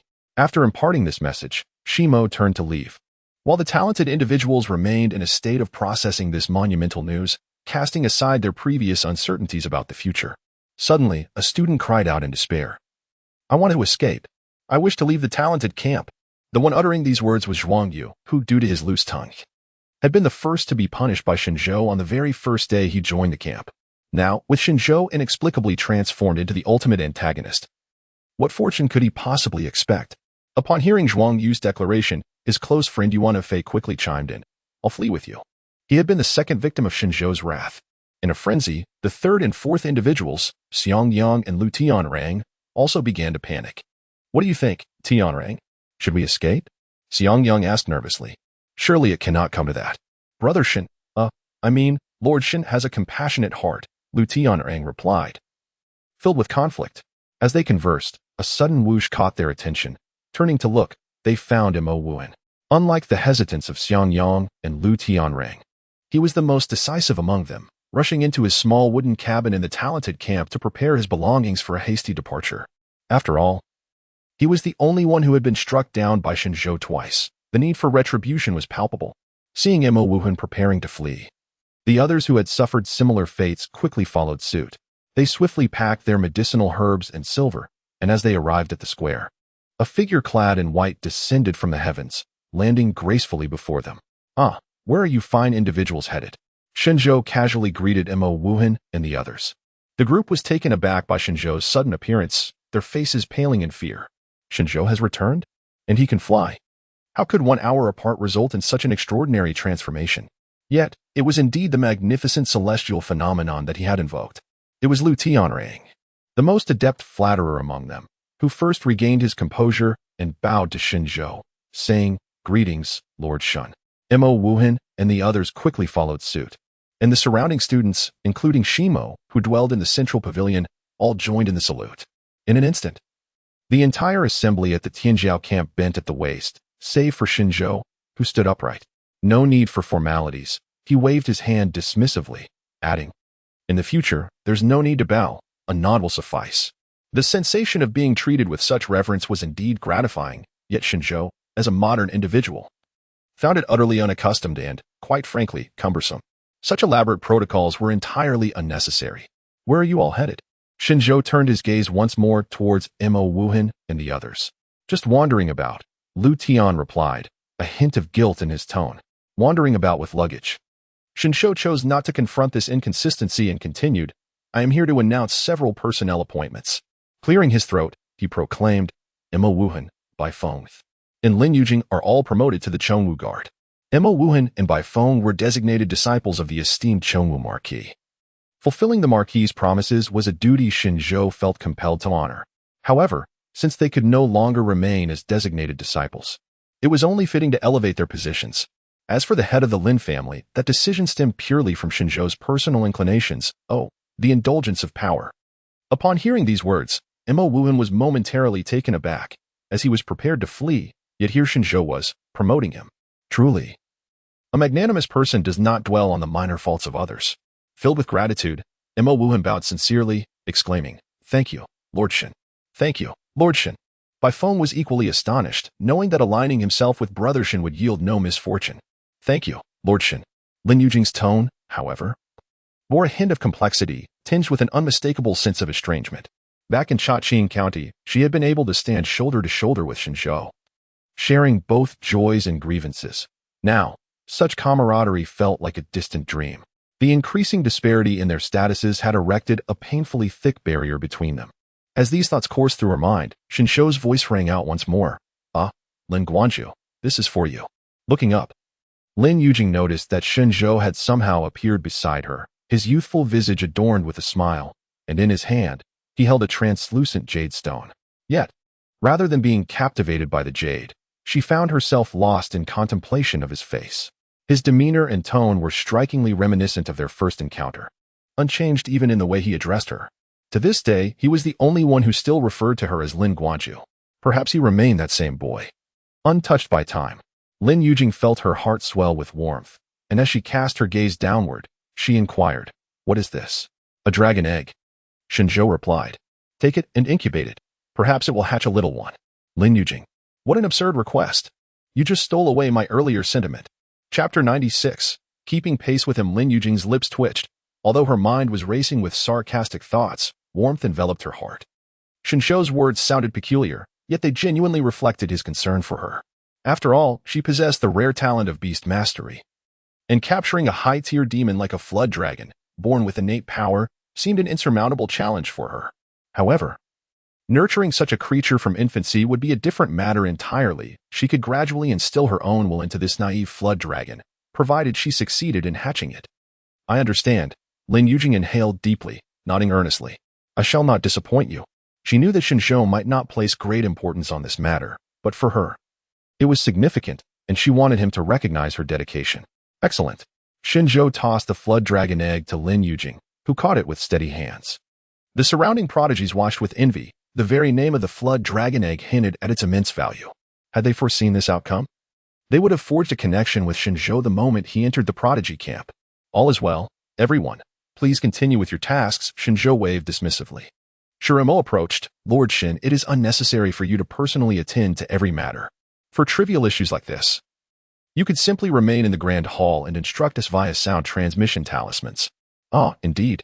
Shen Zhou smacked his forehead, realizing that as a novice leader, he lacked experience in delegation and had been too hands-on in his approach.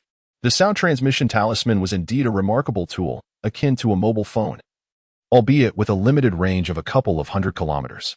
At that moment, Master Qin hurried over from a distance, clutching a small booklet. Lord Shen, there you are. I searched high and low for you, he called while running. You could have just used a sound transmission talisman to inform me, Shen Zhou remarked. I would have, but I thought you preferred not to use them, Master Qin replied. Shen Zhou chuckled, appreciating the attentiveness of his seasoned colleague who had quickly noted the new leader's habits. Lord Shen, I have compiled the information you requested regarding the formidable demon in Guanghan Prefecture. Qin Hai extended the booklet towards Shen Zhou. Thank you, Master Qin. Shen Zhou expressed his gratitude, then glanced skyward. There was still ample time before dusk, let alone the break of dawn. Given this, he decided to set aside his cultivation for the moment and focus on the task at hand. Flipping through the booklet, he swiftly identified the nearest formidable demon to Guanghan City. In Fenggu County, at Youyu Lake, there resided a catfish spirit. This will do. Seeing Shen Zhou's demeanor, Qin Hai quickly grasped his intent. Are you planning to eliminate the demon now? Indeed, such matters cannot be postponed, Shen Zhou replied casually. Then I shall prepare a carriage for you immediately, Qin Hai offered. Too slow, Shen Zhou countered. Why bother with a carriage when I have learned the art of flying over water? However, to traverse in such a manner seems somewhat unjustifiable. For those stationed afar in Chengwu Wei remain unaware of his ascension as the new master of Guanghan Palace. It is imperative to carry a form of authentication, otherwise, before engaging with any demons, a conflict with the Chengwu Wei may ensue, leading to unwelcome complications. Upon this realization, Shen Zhou turned to Qin Hai, esteemed Qin. Would you accompany me for a brief sojourn? Although he possessed a token representing the Chengwu Marquis, having a living witness would lend greater credence, particularly one as venerable as Qin Hai, who held a status second only to the Marquis himself. Me? Qin Hai pointed to his own nose, perplexed. Lord Shen, it is not that I am unwilling to assist, but rather that I am currently unable to be of service. Not to worry. Simply accompany me to bolster my standing, Shen Zhou replied, seizing Qin Hai, and together they soared into the sky. The onlookers raised their gazes, watching as Shen Zhou and his companion vanished into the horizon. His tendency to act promptly remained steadfast, his approach as resolute as ever. Ahem. It was Shirimo who first regained his composure. Very well, Lin Yujing, by phone, Imo Wuhan, you three need not linger in this elite camp any longer. With a smile gracing his face, he continued, from this moment forth, we are colleagues.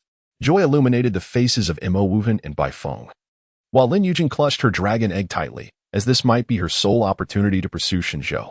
I say, brother Xiangyang, shall we still flee? In the crowd, Lu Tianyang cast an inquiring glance at his close companion. Flee? What nonsense!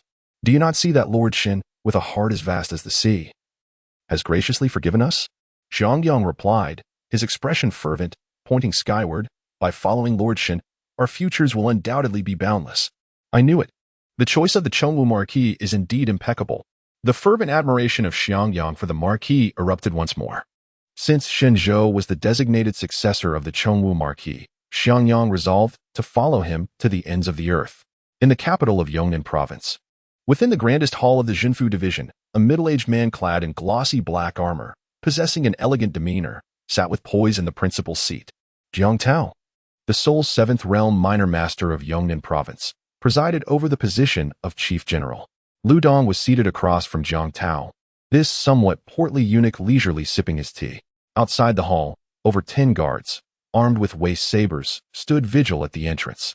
Jiang Tao exhibited no signs of impatience. He remained seated until Lu Dong finally set down his teacup. Master Jiang, we have come today to discuss a matter with you, Lu Dong finally spoke. Speak freely. My lord, Jiang Tao adopted an attentive posture. It is thus. We have just returned from Guanghan Prefecture on the Emperor's orders, where we appointed the Chongwu Marquis as the general of the northern expedition. Upon hearing this, Jiang Tao, who had been remarkably unperturbed, finally displayed a flicker of interest. Previously, when the Royal Dragon Cloud shuttle traversed the territory of Yongnan Province, he had dispatched personnel for its escort for a time. This was the reason behind it. What did Lord Chongwu say? Jiang Tao inquired. Naturally, Lord Chongwu assented. A thought flickered in Jiang Tao's mind. What of the Guanghan Prefecture under his jurisdiction? Guanghan Prefecture, once the largest in Yongnan Province, had been entirely entrusted to Lord Chongwu's governance as a fief for nearly a century. Now that Lord Chongwu was to depart, Guanghan Prefecture would undoubtedly remain Lord Chongwu's. Lu Dong interjected, our court cannot possibly station personnel to guard the borders while simultaneously reclaiming someone else's fief, can we? That would be exceedingly inconsiderate. At this juncture, a look of concern for the nation and its people emerged on his round, plump face as he lamented, however.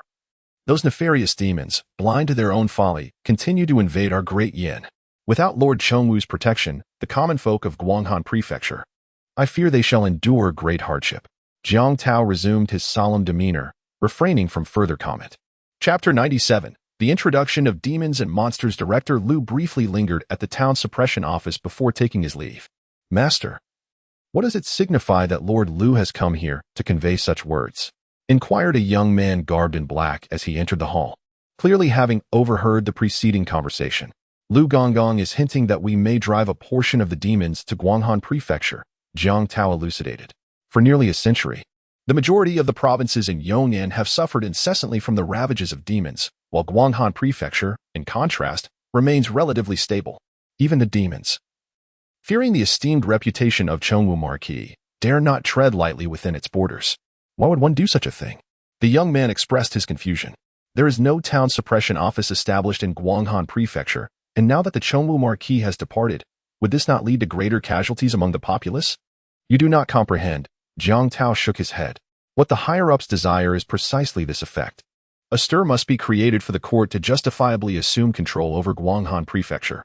The youth fell silent, realizing that a mere sentence from Lu Gonggong contained such profound implications. Only those seasoned in the intricacies of bureaucratic maneuvering could grasp the depths of such meanings. However, at such a critical juncture, engaging in these schemes at the expense of the lives of the lower-class citizens was indeed lamentable. A wave of unrest washed over the young man, and he could not restrain a cold snort. What foolish scheme has Lu Gonggong devised? It is truly a disgrace to our great Yin. Jiang Tao remained silent, aware that Lu Gonggong was merely a tool, a messenger executing the will of another. Then, Master, what are your thoughts? The youth inquired once more. I will not actively drive them out, however. Should those demons catch wind of anything and decide to intrude upon Guanghan Prefecture, then I shall not be held accountable, Jiang Tao replied softly.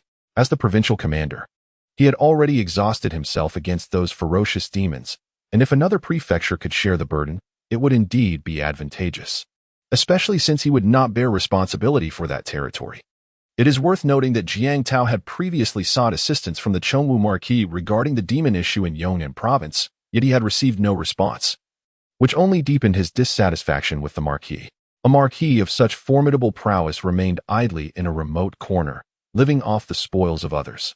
Now, an opportunity for retribution had arisen. On Tiger Head Mountain, there existed a naturally formed cave, characterized by its treacherous terrain, making it easy to defend yet difficult to assail. It was precisely this advantageous position that a band of mountain bandits had claimed as their stronghold, even refurbishing it into a Hall of Unity. At that moment, the Hall of Unity was hosting a celebratory feast, as the bandits had recently raided several nearby villages, returning victorious. The table was laden with beef and mutton, and each chief was accompanied by a woman in his embrace. These women, abducted from nearby hamlets, were expressions of rigidity, enduring the unwanted affection of the bandit leaders. Just moments prior, they had witnessed a fellow captive struck down to death for daring to slap one of the chiefs. Subsequently, the corpses of the companions were granted as trophies to those deranged minions, who, even in death, found no respite. I have a word, I implore you, brothers, to lend me your ears. At this moment, a robust man seated at the head of the assembly spoke up.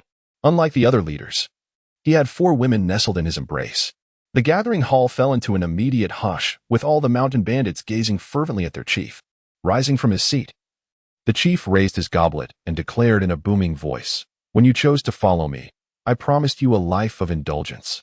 Now, having fulfilled half of my vow, I urge you to continue by my side. Let us grow and prosper and achieve greatness once more." Grow and prosper. Achieve greatness once more. The others, their faces flushed, echoed him, their resounding cheers reverberating throughout the Tiger Head Mountain. The clamor was so intense that they failed to notice a sudden sound cutting through the air above them. Crack. In the next moment, two figures abruptly appeared before the bandits. The chief was taken aback as he suddenly perceived two individuals before him. They appeared to be a grandfather and grandson, however, peculiarly. The grandson was dangling the grandfather as if he were a mere toy. "This is not right. I say, Lord Shen, could you kindly set me down?" Elder Qin spoke with a hint of humility, feeling rather awkward being handled in such a manner. "No need. It will be swift," Shen Zhou replied, surveying the surroundings quietly. "Who are these filthy intruders? Have they consumed the hearts of bears and the gall of leopards to dare breach my mountain gates?" The chief was rendered speechless by the scene, while a nameless minion suddenly shouted, seizing a nearby wine jug and rushing towards Shen Zhou, seemingly intent on striking him. "Ignorance breeds audacity." Shen Zhou sighed softly. Boom! Accompanying his words, a blinding flash of lightning erupted in the hall, and the minion's forward motion abruptly froze. Not just him, but the entire hall fell silent, as the mountain bandits appeared as if petrified, motionless. The abducted women looked on in bewilderment at the surreal scene, a pungent scent of charred flesh invading their nostrils. Then, they beheld numerous neat and straight gashes materializing upon the bodies of the bandits. Most notably, the chief's body not only bore the marks but also grotesquely transformed from human into that of a wild boar. In the next instant, falling into the clutches of bandits, they were reduced to mere playthings, yet there still remained a glimmer of hope for survival. However, what fate awaited them at the hands of this noble figure? As she pondered these thoughts, a strikingly handsome youth with an ethereal demeanor waved his hand. "What use is lamentation? Move your legs and flee for your lives." Upon uttering these words, the youth sprang into the air, effortlessly lifting the elderly man in his grasp. As the duo of elder and youth vanished from sight, the group of women was left in a state of stupor. Was this truly how they would continue to exist? This miraculous sorcery, was this figure a deity or a demon? If he were a divine being, how could he employ such ruthless methods of killing? Yet, if he were a demon, why would he specifically target wicked bandits to rescue them? Slaying the Three Realms Pig Demon, good deeds value 300, eradicating a group of bandits. Good deeds value 1500, rescuing a group of virtuous women. Good deeds value 500, to accomplish 3 acts of virtue, yet receive so little in return. In the sky, Shen Zhou couldn't help but mutter under his breath. Truly, this world was both chaotic and absurd. Observing a pig demon rallying a band of bandits with grandiose proclamations of strength, even Shen Zhou felt an absurdity welling up within him. The elderly Mr. Qin, whom he held in his grasp, had an unprecedented brightness in his gaze. This was already the 3rd time such a spark had appeared on their journey. As Shen Zhou rushed towards Fenggu County, he simultaneously enacted swift justice against evil, his methods remarkably decisive. Lord Chengwu had not erred this time. Only this formidable youth, filled with righteous indignation, could possibly shoulder the monumental responsibility of governing Guanghan Prefecture. Chapter 98. A true man. The celestial thunderblade is the swiftest technique within the 10,000 thunder prison art, capable of exterminating wicked brigands with the speed of lightning. It is akin to the sudden strike of thunder upon unsuspecting individuals sheltering beneath a great tree during a tempest. They scarcely have time to react. This technique, now imbued with the added effect of decapitation, accelerates its lethality further. The might of thunder transforms into an invisible blade, instantaneously reducing all mountain bandits to mere morsels of flesh. The mastery of this art has reached an exceptional level for Shen Zhou. The bandits are utterly vanquished, yet the women held in their embrace remain unharmed. Its rapid execution, extensive coverage, and the assurance of not harming allies render it a divine skill for eliminating minions. One that should be employed frequently in the future. "Sir Shen, may I be so bold as to inquire?" As Shen Zhou pondered, the elder Qin, whom he held in his grasp, spoke up. "What manner of movement technique do you practice that allows you to soar through the skies with merely a 5th-tier cultivation?" Flying across the waters, Shen Zhou replied candidly, "For this technique was indeed learned from the Guanghan Palace. Moreover, I do not truly fly. Did you not notice that I must descend to the ground to gather strength after a while? But I observe you descend only once every half hour." Qin remarked. "Indeed. Alas, it is rather troublesome." The elder's weathered face twitched, His sigh was laden with sincerity. I am aware of this flying across the waters technique, but it is not suitable for my cultivation, he murmured softly. While the other aspects of this martial art suit him well, the difficulty it presents is daunting. He recalled that upon reaching perfection, the description merely stated one could linger in the void multiple times, perhaps only allowing one to remain aloft for a brief duration. How then had Shen Zhou achieved such mastery? Say, Elder Qin, are we nearing our destination? At this moment, Shen Zhou gazed down at the town below and inquired. Elder Qin looked down as well and nodded. Yes, we have entered the territory of Fenggu County. However, we are still several kilometers from the lair of the demon. Shall we descend and rest for a moment? Shen Zhou did not respond but countered. How do the common folk of Fenggu County fare? Is the county magistrate competent? That, I'm not entirely certain. Elder Qin scratched his head. Then let us not tarry. We shall deal with that catfish spirit first. Without hesitation, Shen Zhou pressed onward. After soaring over a dense forest, a row of barracks came into view below, along with several armored soldiers stationed at the entrance. Sir, this is the encampment guarding the catfish spirit, Qin Hai immediately declared. Shen Zhou nodded and descended with Qin Hai. Who goes there? The sudden appearance of the two instantly put the soldiers at the entrance on high alert. They raised their long spears, their spines chilled, faces betraying their unease. Those capable of traversing the heavens and the earth possess terrifying and exaggerated powers. At this moment, Qin Hai's usefulness became apparent, as Shen Zhou relaxed his grip. Qin Hai straightened his attire and stepped forward, brandishing the token in his hand. Do not be alarmed. I am Qin Hai, the first guard of the Chongwu Way. Quickly, notify your superior. Realization dawned upon the soldiers, and one of them hurriedly made his way into the camp.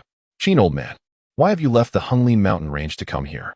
Before long, a robust female voice resonated, accompanied by a towering figure emerging from the camp. She stood nearly 2 meters tall, her muscular frame straining against the dark shadowy attire she wore. Remarkably, this imposing physique was topped with a delicate, youthful face.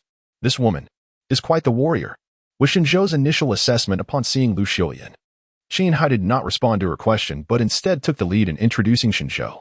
Lord Shen, this is Lu Xiuyan, the guardian of Youyu Lake within the Chongwu Way. Do not be misled by her peculiar appearance. She is, in fact, the most gifted practitioner among us, a true prodigy. Peculiar appearance? Qin, old man, are you courting trouble? Lu Xiuyan's brows furrowed, but then she realized something was amiss.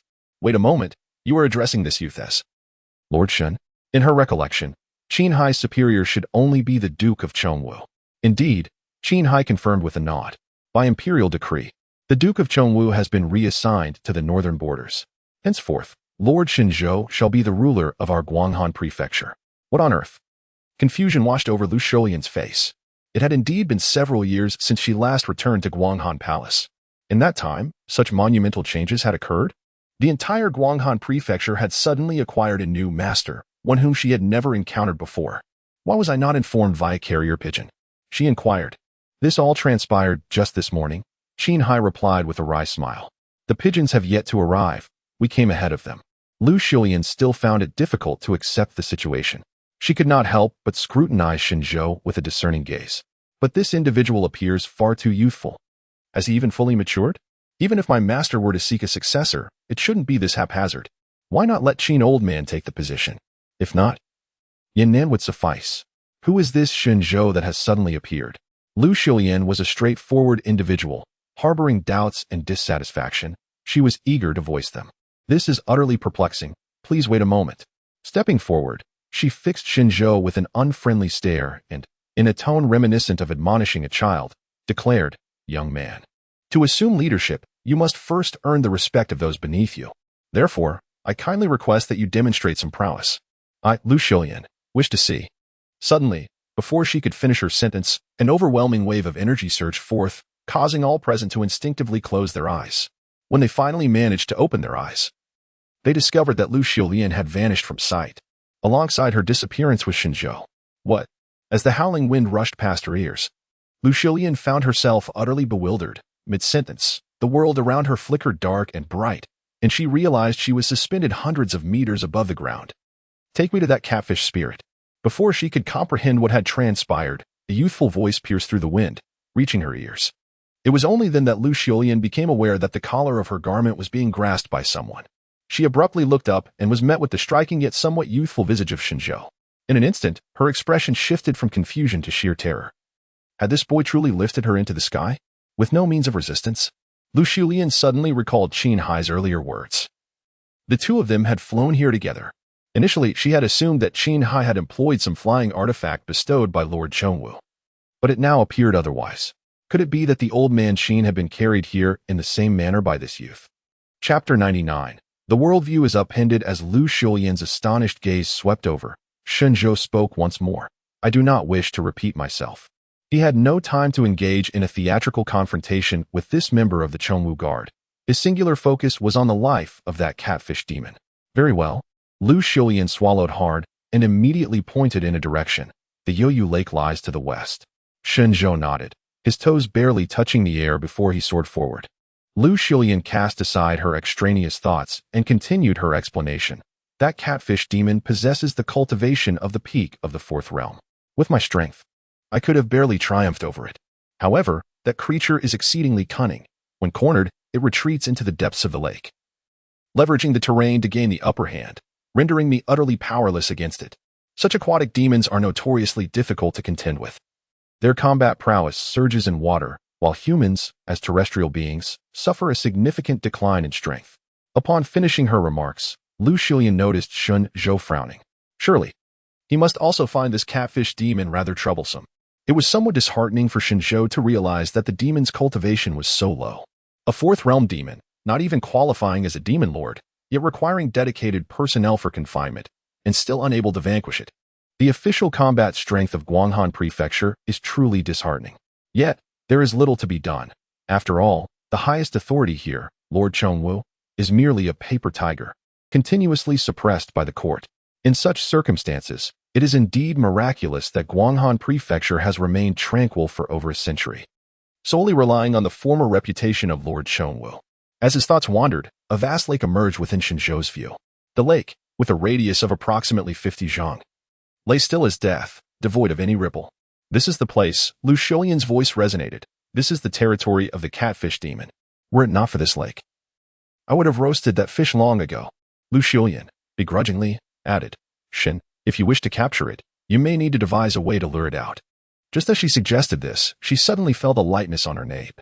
Then, she saw Shen Zhou weaving a series of afterimages in the air before plunging directly into the cold, silent waters of the lake, creating a splash of waves. Her eyes widened in shock. What was he doing? Diving into the lake without a moment's hesitation. Engaging a fish demon in its aquatic domain was an exceedingly foolish choice. Wait a moment. Lu Xiulian realized another troubling matter. Rather than worrying about Shen Zhou, she ought to be concerned about herself. She was still hundreds of meters in the air. She couldn't fly. This reckless fellow had dashed off without a word. What was she to do? Boom. The overwhelming sensation of weightlessness struck her suddenly, and Lu Xiulian plummeted straight down towards the lake. Blast. She adjusted her position mid-air, facing downward, arms outstretched before her, as the surface of the lake rapidly loomed larger in her sight. Splash. Lu Xiulian's form abruptly halted, as the familiar force gripped her nape once more. The icy, bone-chilling lake water was still a distance away. Ultimately, she did not plunge into its depths. In her moment of panic, Lu Xiulian turned her head only to find Shen Zhou had returned to her side, though she could not recall when he had done so. The youth stood upon the lake's surface, his left hand once again seizing the collar of her garment. Fear not, for you are my subordinate now. I shall not let harm befall you, Shen Zhou reassured her. Thank you. Lu Xiulian instinctively expressed her gratitude, only to realize the irony of her situation. It was indeed his intervention that had placed her in this predicament. Just as she began to complain, her pupils constricted in shock, for she noticed that Shen Zhou's left hand was lifting her stout frame, while his right hand bore an equally substantial creature. The weight of this behemoth was even greater than her own, and she recognized it all too well. After all, she had guarded this entity for over a decade. And even in ashes, she would know it. The catfish spirit, once possessing eyes that she perceived as taunting, now bore the unmistakable gaze of a lifeless fish. Staring blankly ahead, clearly deceased beyond redemption, Lu Xiulian unconsciously parted her lips, her expression momentarily dazed. Was she hallucinating? During her descent, had the youth already dispatched the catfish spirit and rescued her in the process? Was it accomplished with such ease? This was the very demon she had regarded as a formidable adversary. Her years of diligent vigilance now seemed but a farcical jest. Lu Xiulian felt as though her worldview had been utterly upended. This conundrum lingered in her mind until Shen Zhou soared back to the entrance of the camp. The diminutive youth, triumphantly bearing two enormous creatures, left the soldiers gathered in the camp speechless. Like Lu Xiulian, they had previously questioned the wisdom of Lord Chengwu's decision. Yet now, what folly was that? Did not Lord Chengwu possess a superior discernment in recognizing and utilizing talent? I knew it. Qin Hai sighed with a wry smile. The moment Shen Zhou and Lu Xiulian vanished, he had anticipated Shen Zhou's intentions. However, he had not expected the swiftness of his return. Merely a few minutes had passed, and here he was, bearing the corpse of the catfish spirit. Observing Lu Xiulian's despondent expression, it was evident that she had been profoundly educated by Shen Zhou. Shen Zhou gently set Lu Xiulian down and inquired, "Has this catfish spirit consumed any humans in recent years?" Replying to Lord Shen, "It has not." A soldier promptly answered, "We have kept it under watch in the Yoyu Lake.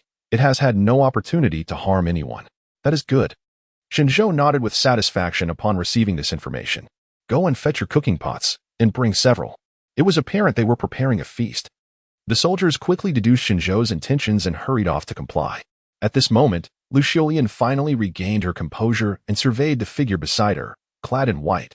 He had ventured into the frigid depths to vanquish the catfish spirit without even dampening his attire. At this moment, the robust Lu Xiulian resembled a young maiden. Entangling her fingers for a while before she could no longer restrain her curiosity and approached to inquire, "Lord Shen, how is it that you so effortlessly vanquished that catfish spirit?" This time, the title Lord Shen was uttered with genuine admiration. The question truly stumped Shen Zhou. After pondering for a moment, he replied, "Genius is such. If you are not a genius, you cannot comprehend." Lu Xiulian fell silent once more, for indeed, it is not lies that wound, but the truth that cuts like a blade. Amid their conversation, a group of soldiers approached, carrying several pots. "Lord Shen, the pots you requested have arrived." "Good," Shen Zhou nodded, and with a casual flick of his wrist, he tossed the catfish spirit into the air. With a resounding crack, a bolt of lightning erupted in the sky. In that fleeting moment of thunder and illumination, the catfish spirit was sliced into myriad pieces, each uniformly shaped and of similar size. The morsels cascaded down like fine raindrops, landing evenly in each pot, producing a soft splatter and gentle wafts of steam. Shortly thereafter, an intoxicatingly rich and savory aroma of grilled fish wafted through the air, captivating the senses. Chapter 100, The Loquacious Minister Shen. The extraordinary culinary skills displayed by Shen Zhou left the onlookers utterly astounded. How could a large fish, when tossed into the air, descend transformed into delectable grilled